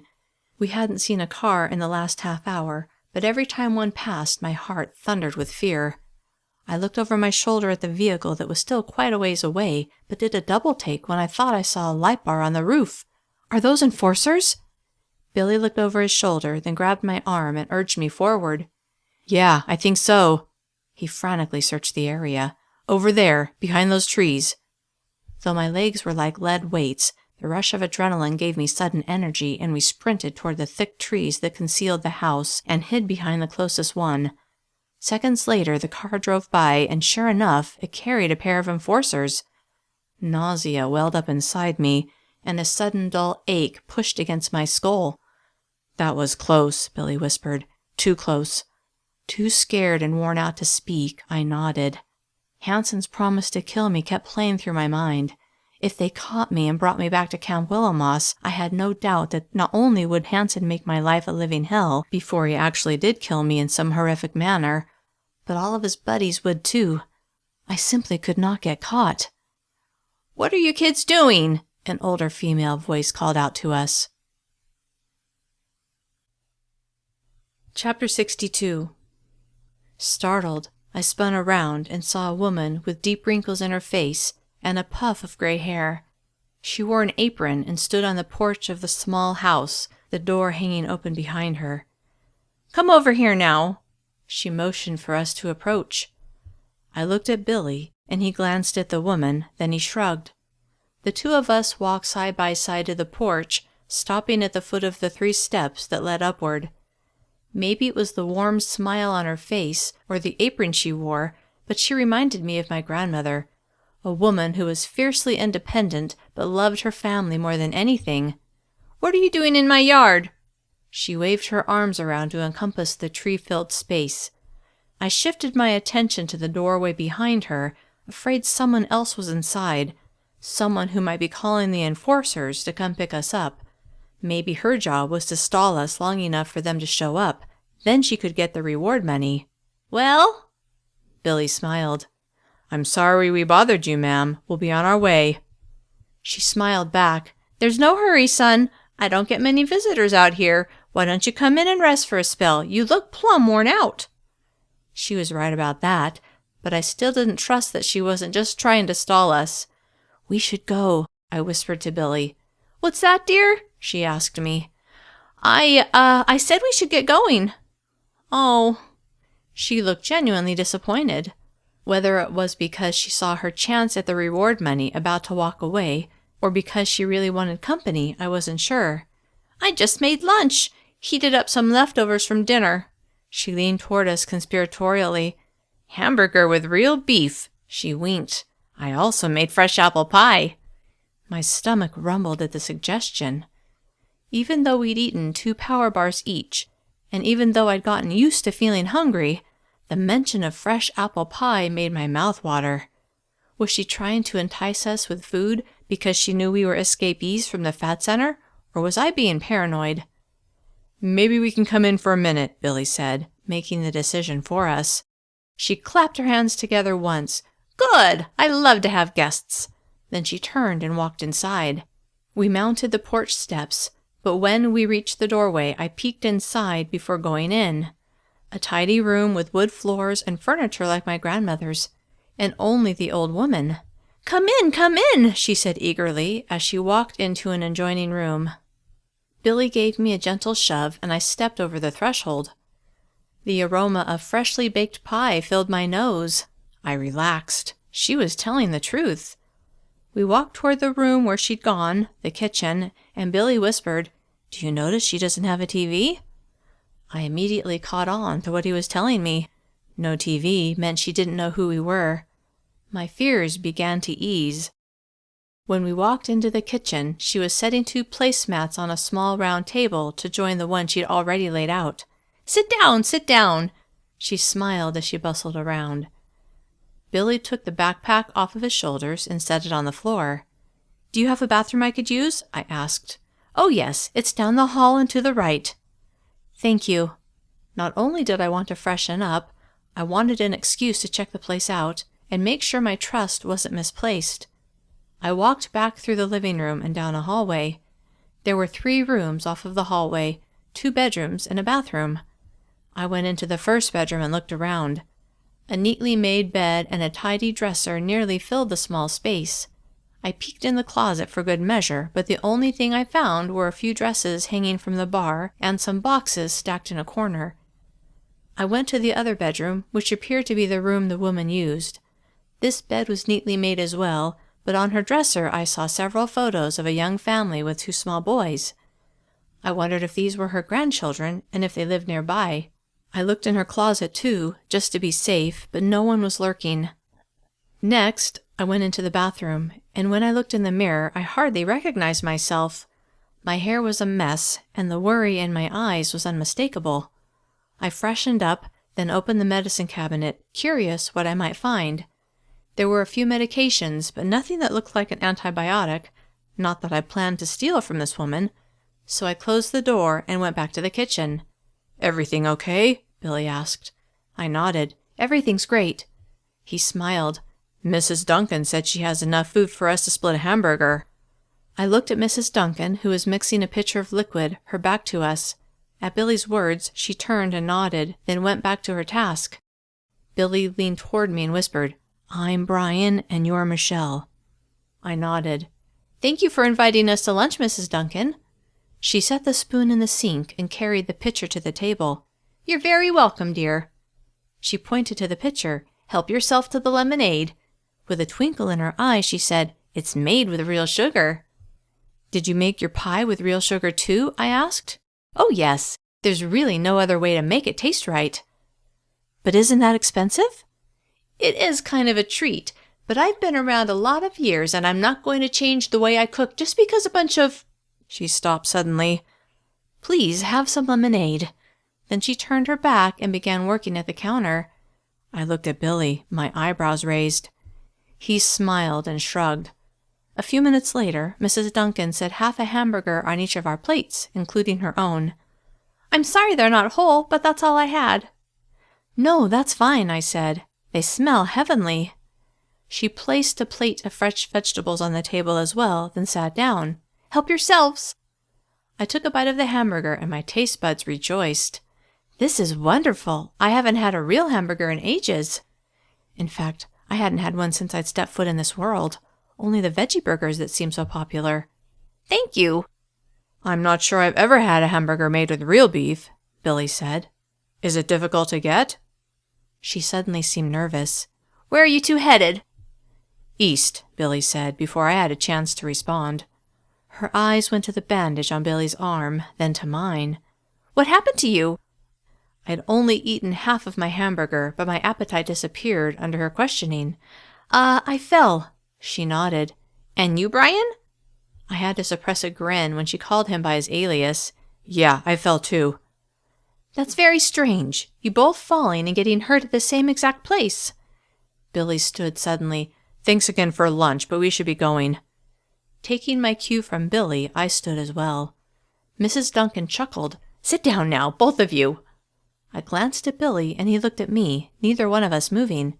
Please. Slowly, we sat back down. You're those 2 kids who ran off from that federally assisted thinning center, aren't you? No TV, huh? I said under my breath, my anxiety notching up. No, I don't have a television, Mrs. Duncan said, but I do have a radio, and of course, internet. I sighed. You didn't call the enforcers, did you? Of course not. I don't take kindly to what our government has done. I well remember the way it used to be, and I don't approve of the control they want to have now. My tension loosened a bit. Unless she was just pretending. But if she'd called the enforcers, surely they would have come by now. Now, what are your real names? I can't remember what they said on the news. Billy and Morgan, ma'am, Billy said. Oh, yes. Well, welcome to my home, both of you. Thank you, I said, as my appetite returned. Would you mind if I charged up my GPS device? No, you go right ahead. I plugged it in. It was down to 15%. Then I went back to the table. When we'd finished our hamburgers and vegetables, Mrs. Duncan brought out her apple pie. As I imagined the sweet flavor, my mouth watered. She gave each of us a generous slice, and I enjoyed every bite. We really do appreciate the meal, Billy said, but we have to get going. I understand. Would you mind if we filled our water bottles before we left? Billy asked. Of course not. You help yourself. I helped Billy fill the 6 water bottles, then we put them in the pack, along with a charged GPS device. Morgan, Billy said quietly as I zipped the backpack closed, maybe we should call this guy we're meeting and see if he'll meet us outside of Walland. That way we won't have to go right into the middle of town. Good idea. I turned to Mrs. Duncan. Do you mind if I use your phone? That's fine, dear. She pointed to a wall-mounted phone, one with a long cord attached to it. I took Fred's phone number out of my pocket and punched it in. He answered right away. Hi, it's me, Morgan. I'm glad you called. You are? Why? I'm really sorry, but I'm not going to be able to help you out. My heart pounded at this new wrinkle. Why not? Just a few hours ago you said you would. I know, but that was before I knew you as a fugitive. I can't afford any more trouble with the government. I'm really sorry. Good luck. Then he hung up. I stared at the phone, now dead in my hand. A moment later, a dial tone sounded, and I hung the phone back in its cradle. When I turned to look at Billy, he and Mrs. Duncan were both watching me. I looked directly at Billy. We have a problem. Chapter 63. What's wrong? Billy asked. Will you excuse us a minute, Mrs. Duncan? I said. Sure, honey. I pulled Billy into the living room. Fred bailed on us. What? Why? He found out the enforcers are after us, and he doesn't want to get involved. I frowned. I don't really blame him. Yeah, I guess. What do we do now? Remind me again why we have to go to this place that's 200 miles away? I sighed. I'll remind you that I'm going there. I hope you'll come with me, but I can't explain right now. Okay, whatever. I have nowhere else to go. Inside, I smiled, relieved I wouldn't be on my own. So, he said, how do you propose we get there? I walked into the kitchen and Billy followed me. Mrs. Duncan, you don't happen to have a pair of bikes we can borrow, do you? No, I can't say that I do. Disappointment swelled within me and my shoulders slumped. But, she said, her eyes sparkling, I might have something better. My hopes rose. Follow me. She opened a door that led out of the kitchen and to the back part of her property. Billy put the backpack over his shoulders and we followed her out. She walked toward a barn but stopped in front of the doors. Would you mind opening that for me? It's a little heavy. Billy stepped forward and slid open the first door, then the second, then stepped back to allow Mrs. Duncan to enter first. She walked in with us close on her heels. Will that do? When I saw what she pointed to, my eyes widened. I didn't know much about motorcycles, but this one looked sleek and fast. Billy walked over to it and ran his hands over it. This is a beauty. He turned to Mrs. Duncan, his eyebrows furrowed. This is yours? Not exactly. It's my son's. You see, his wife found out that he almost crashed and she got scared. She told him it's either her or the bike. She chuckled. You can see he made his choice. Why didn't he sell it? I think he's hoping his wife will change her mind. But won't he be mad that you let us take it? You bring it back when you can. Her generosity staggered me. The bike must have cost thousands of dollars, and she was willing to let two virtual strangers on the run from the enforcers, take it with a request that we bring it back. Of course, Billy said.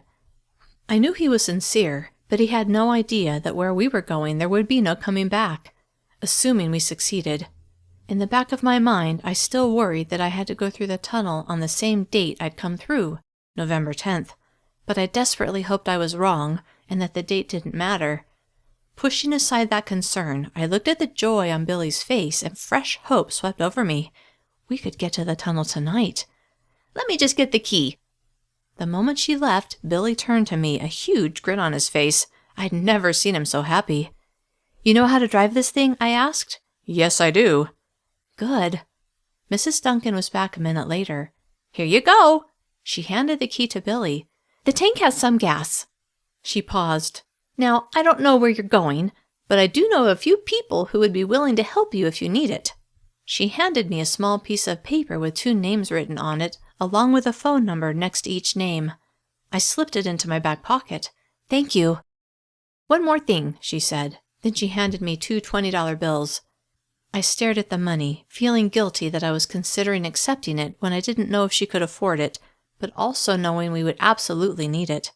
She must have read my mind because she said, "Don't you argue. I know you can use it."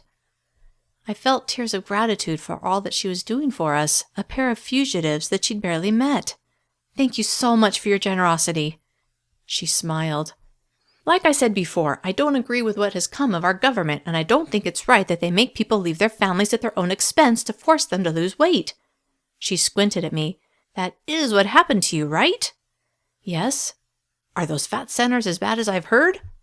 I had no idea what she'd heard, but what I did know was that the experience I'd just been through had been much worse than I would have imagined. If someone had told me that the fat centers drugged teenagers into submission and had games where you fell into pits filled with live spiders, I would have laughed, thinking they were teasing me, but as I knew all too well, it was completely true. I looked at Mrs. Duncan and nodded. She reached out and stroked my arm, which made me think of Mom, which in turn made me anxious to get going and get home. The helmets are over there. She pointed to a nearby shelf. There are 2. She chuckled. My son actually thought his wife would ride with him. Billy helped me put one on, then he put on the other. You'd better wear the backpack, he told me as he took it off and handed it to me. I secured it onto my back and watched him get on the bike. Even through his faceplate, I could tell he was grinning from ear to ear. I climbed on behind him and held onto his waist. He turned on the engine and revved it. You're going to want to hang on tighter than that, he yelled over the noise. Bye, Mrs. Duncan, I shouted. Thank you again. She just nodded. I wrapped my arms around Billy's waist. We surged forward and out the barn door. We hit the street a moment later and turned north. I'd never been on a motorcycle before, but found the speed exhilarating, especially since I knew every mile we covered brought me closer to home. We decided to get on the freeway. We figured we'd be less conspicuous there than on the back roads, and made much better time than we could have dreamed of on the bicycles. It was just after 1 o'clock when we left Mrs. Duncan's, and as the miles flew by beneath our feet, we eventually came to the exit for Fox Run. When I saw the sign saying it was the next exit, tears flooded my eyes. This is where my journey had begun, and I was thrilled beyond words that I was back. Billy exited the freeway, and we zoomed down the off-ramp, stopping at the light at the bottom. "Where to?" Billy called out. "Left." Though I didn't have a good sense of direction, I was certain how to get to the entrance to the forest by my house after imagining going there so many times. I guided Billy to my street, and we parked at the curb between 2 houses. I remembered the woman who now lived in my house and hoped she wouldn't see me, fearing if she did, she would be all too happy to call the enforcers. Billy turned off the engine and I slid off the bike. I took off my helmet and hung it on one of the handlebars, as did Billy. Then I pulled the backpack off of my shoulders and eagerly took out the GPS device. I turned it on and pulled up the directions to the tunnel. After a moment, the directions displayed. Wearing a broad smile, I said, "Let's go." Chapter 64. Billy took the backpack from me, and I carried the GPS device as we set off into the woods. Many times we had to veer off course to go around tangled bushes and other obstacles, but within an hour the tunnel was in sight. My heart pounded and blood rushed to my head. I couldn't believe I was so close to getting home. "What is this place, Morgan?" I grabbed his hand and pulled him forward. "You'll see." We reached the entrance to the tunnel, and I stared in the darkness. "Let me have the backpack." He handed it to me, and I put the GPS device inside and took out 2 flashlights, handing one to him. I flicked mine on and stepped inside the tunnel. The light from my flashlight lit the inside much better than the matches had. I put the backpack on and walked inside, with Billy right behind me. After a short distance, I saw a burned-out match on the ground and smiled. We kept going, and I found match after match. I kept watch for the burned-out lantern, but knew that would be a ways down. "I hope you know what you're doing," Billy said from behind me. I did too. I thought about what it would mean if I succeeded. I would be home with my family, but what about the other Morgan? The one who I could only assume had switched places with me. Would she suddenly be back here? The enforcers would be after her, and she would have no clue that her life was in danger. I felt a twinge of guilt that I had messed up her life in this world so badly. But what could I do now? I had to focus on what was best for me. But what about Billy? What if he didn't want to go to another world? I wondered if I should tell him now, before we went through the wormhole. What if someone brought me to another world without telling me? What would I do? What if he couldn't find his family in my world? What if he got there and couldn't get back here but didn't want to stay in my world? He'd helped me so much. I had to give him the choice. I stopped, and Billy ran into me. "Sorry," he said. I turned to look at him in the light from the flashlight. "I need to talk to you." He shone his flashlight on the earth-covered walls. "Now? Here?" "Yes. I need to tell you something before we go any farther." "Okay, what is it?" I pictured my family and how happy I would be to see them, and I couldn't hold back a smile. "I'm from a different world." Billy stared at me for a second, then burst into laughter. He looked at me like I was insane. "What?" The look of astonishment on his face made my smile fade. "It's true. This tunnel leads to my world." Through his laughter, he said, "Are you like an alien or something?" I shoved him with a hand not holding the flashlight. "No, you idiot. It's a parallel universe." He finally stopped laughing. Don't you think you should have mentioned this before?" "Why, so you could mock me?" "You know it sounds crazy, right?" "Of course I know that, but it doesn't make it any less true." "And this," he swung his hand around, "other world, I suppose it's okay to be fat there, right?" "Yes," I said with enthusiasm. "There are people there who are overweight, but you can eat what you want, and no one is dragged out of their homes and taken to fat centers." He spoke to the wall. "This is unbelievable." Then he looked back at me and stared. "You really believe this, don't you?" "Duh, because it's true." "So, when we come out the other side of this tunnel, how will I know we're in this other world of yours?" "First off," I said, "a big tree will be blocking the exit, which is why I brought the axe." "It's a hatchet." "Whatever.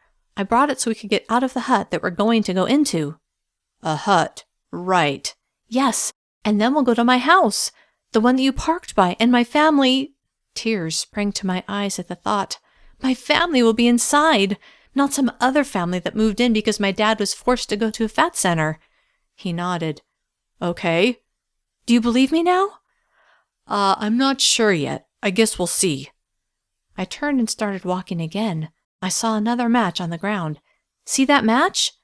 He shone his flashlight where mine was pointed. "Yeah?" "It's from me, when I came through, and eventually we'll see the lantern I dropped." "Okay." His agreement wasn't enthusiastic, but that was all right. He would believe me soon enough. We continued on, and I saw several more matches, but then I stopped seeing them. They just weren't there anymore. "The lantern should be around here somewhere," I said, shining the light around as a bad feeling began to grow within me. Billy shone his light around too. I walked back the way we had come, thinking maybe I had missed it, but I didn't see it. But I did see the beginning of the matches again. "Maybe someone else found it and picked it up?" "That sounds reasonable," he said. But deep down I had a very bad feeling. I didn't say anything and kept walking, on the lookout for any clue I had come through here before. Finally, we came to the end, and I saw the ladder that led upward. I looked up and saw that the space I had come through, the space that had been open the last time I'd been here, was closed. The bad feeling increased, but I forced it down, my hopes overriding any doubts. "We need to get through there." I pointed to the square that would need to be removed. Billy scaled the ladder and pushed against the square, but it didn't budge. He looked down at me. "Are you sure you came through here?" I didn't like his logic. It only confirmed the fear that was growing inside me. "Yes, of course." He climbed down, and I took off the backpack. He unzipped it, then removed the hatchet. He set the pack on the ground and climbed back up the ladder. He swung the hatchet at the wood, and it didn't take long for him to break through. Light from the space above trickled down. He kept working at the square until it was open enough for us to climb through. "Do you want to go first?" he called down to me. Unease tightened my chest. "You're already there, so go ahead." "Okay." He hoisted himself through and disappeared from view. Then he poked his head back down. "Your turn." I slung the backpack over my shoulder and climbed up the ladder, my heart thudding at what I would find. A moment later, I reached the top. Chapter 65. "Hand me the backpack," Billy said, his hand extended. I gave it to him, and he pulled it through. Then he reached down and helped me up. The moment my head was through the opening, I saw that the hut was intact. No tree had crushed the door. The unease swelled to a crescendo. "I thought you said a tree had fallen on this place." Billy smiled tightly, like he wanted to placate the crazy girl in the room, but couldn't hide the obvious truth. I opened my mouth to speak, but a thick knot had formed in my throat as my hope that I would be reunited with my family faded, and the distinct possibility that I was still in Billy's world seeped into my gut. Trying to gain control over the hysteria that was just beneath the surface, I swallowed several times. "There may be an issue with dates." My voice caught as I spoke. "Dates? What do you mean?" "Well, you see, when I came through it was November 10th, and now it's what, the end of September?" "Yeah, so?" "Well, maybe I have to come back on the same date, November 10th. "Are you sure?" I couldn't hold back the tears any longer. "Of course I'm not sure," I shrieked, making Billy fall back a step. "I don't know that much about parallel worlds, okay? For all I know, we're in a completely different world now." I found it hard to breathe, but somehow I kept talking. "Maybe in this world they just kill you if you're overweight, or maybe in this world it's okay to be fat, but you aren't allowed to live past the age of 20. "Morgan, calm down." "Calm down? How can I calm down?" An overwhelming feeling of despair flooded me, and I wrapped my arms around my stomach and fell to my knees. Sobs tore from my throat as the stark reality pounded through my head. I'm still in this world. Dad's still locked in a fat center. Hanson still wants to kill me. Billy and I are fugitives in this world, on the run, just two kids with zero resources. Distraught beyond all reason, I sobbed and sobbed and sobbed. I felt Billy's hand on my shoulder, but it didn't help. The only thing that would help would be for me to be with my family, in my world. "Hey, Morgan, hey, it's going to be okay. You just have to come back here in 6 weeks, right?" He paused, but I didn't answer. "I'll help you, okay? I'll make sure you get back here at the right time." My tears slowed, and I turned my head. "You will?" I hiccuped as my sobs subsided. "You believe me?" He hesitated. "Sure, yes." I knew he didn't really believe me, but was probably afraid of what I would do if he said so. Slowly, I managed to get myself under control. Then, despite what my gut told me, a whisper of hope pricked my mind. "Wait a minute," I said. "Maybe I'm wrong." I stood and wiped the tears from my cheeks. "Maybe I am back, but it's just September here too." My voice lifted as I warmed to the idea. "Yeah, that would explain everything. That's why the cover was on, and that's why the lantern wasn't there." "But what about the matches? Those were there from before." I wouldn't allow him to squelch my hope, and I waved away his logic. "That was from where I came through the wormhole, or whatever, into your world. They stopped halfway because when I stepped from my world into yours, it was like a new tunnel, and now, since it's early, it's like I never went through that first half. That's why the lantern isn't there. That's why the matches stopped so suddenly. because I hadn't gone through that first part of the tunnel yet. That wouldn't have happened until November 10th. Morgan, you need to face reality. I didn't want to hear it. His reality didn't involve parallel universes, but I knew that I had come from another world. When I found this hut, I continued, ignoring his statement, I marked trees with a marker so I could find my way back. So of course they won't be there now. I looked at him, eager for him to agree. Because it's too early, don't you see? I could be back after all. A look of sadness filled his eyes, and I knew he thought I was completely insane. Come on, Billy, I'll prove it to you. I dashed toward the door and flung it open. He reluctantly followed, the backpack in his hands. He put it on and followed me out.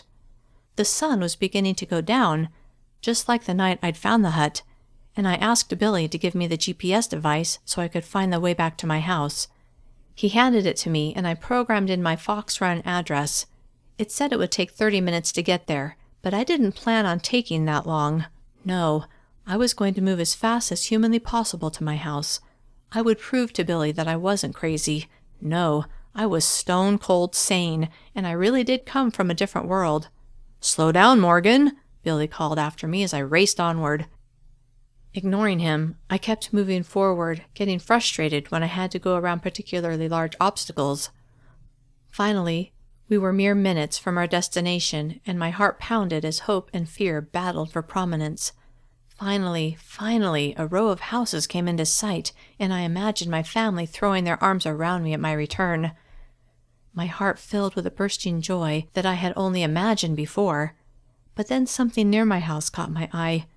Something that looked fast and sleek, and I felt my hopes crash down, and I felt my face crumple with defeat. There's the motorcycle, Morgan. Yes, I whispered. I see it. Then I heard a sound that sent tremors through my whole body. A siren wailed in the distance, and it sounded like it was getting closer. Holy crap, Morgan, we've got to go. I know, I said, this time with no emotion in my voice. I had to shut off all feeling, or I would implode. It was too much. The truth that I had failed. The truth that I was still here and the enforcers were trying to find us. The truth that if I didn't come to the tunnel on the right date, then I would be stuck in this world forever. Like a robot, I let Billy take my hand and urge me forward, running toward the motorcycle, running toward freedom. The scream of the sirens increased as the enforcers approached, but we reached the motorcycle first. I knew it! A woman screamed. I knew it was you! I looked at the woman and recognized her as the woman who lived in my house. I hated her with an unreasonableness that shocked me. Morgan, put on your helmet. We've got to get out of here. They'll be here soon. I did what he asked without thought, then climbed on behind him and held on as we roared away from my house, away from the approaching sirens, and toward whatever life I would have to live for the next 6 weeks until I could try again to go through the tunnel. 6 weeks, I told myself over and over. 6 weeks. I just have to survive here for 6 more weeks, and then I will succeed. And when I tried again, Billy would be by my side, and Billy would see that I wasn't crazy, and Billy would know that I was telling the truth. And when he arrived in my world, a world where it was okay if you weighed something besides what other people told you to, he would smile. And when I saw my family, my whole family, including Dad, I would throw my arms around them and I would never let go. But for now, I held on to Billy as we flew down the road, away, away, away from the enforcers who wanted to catch us. This has been Dare to Endure, Parallel World Book 2, written and narrated by Christine Kersey. Copyright 2013 by Christine Kersey. Morgan's story continues in Dare to Defy. Thanks for listening.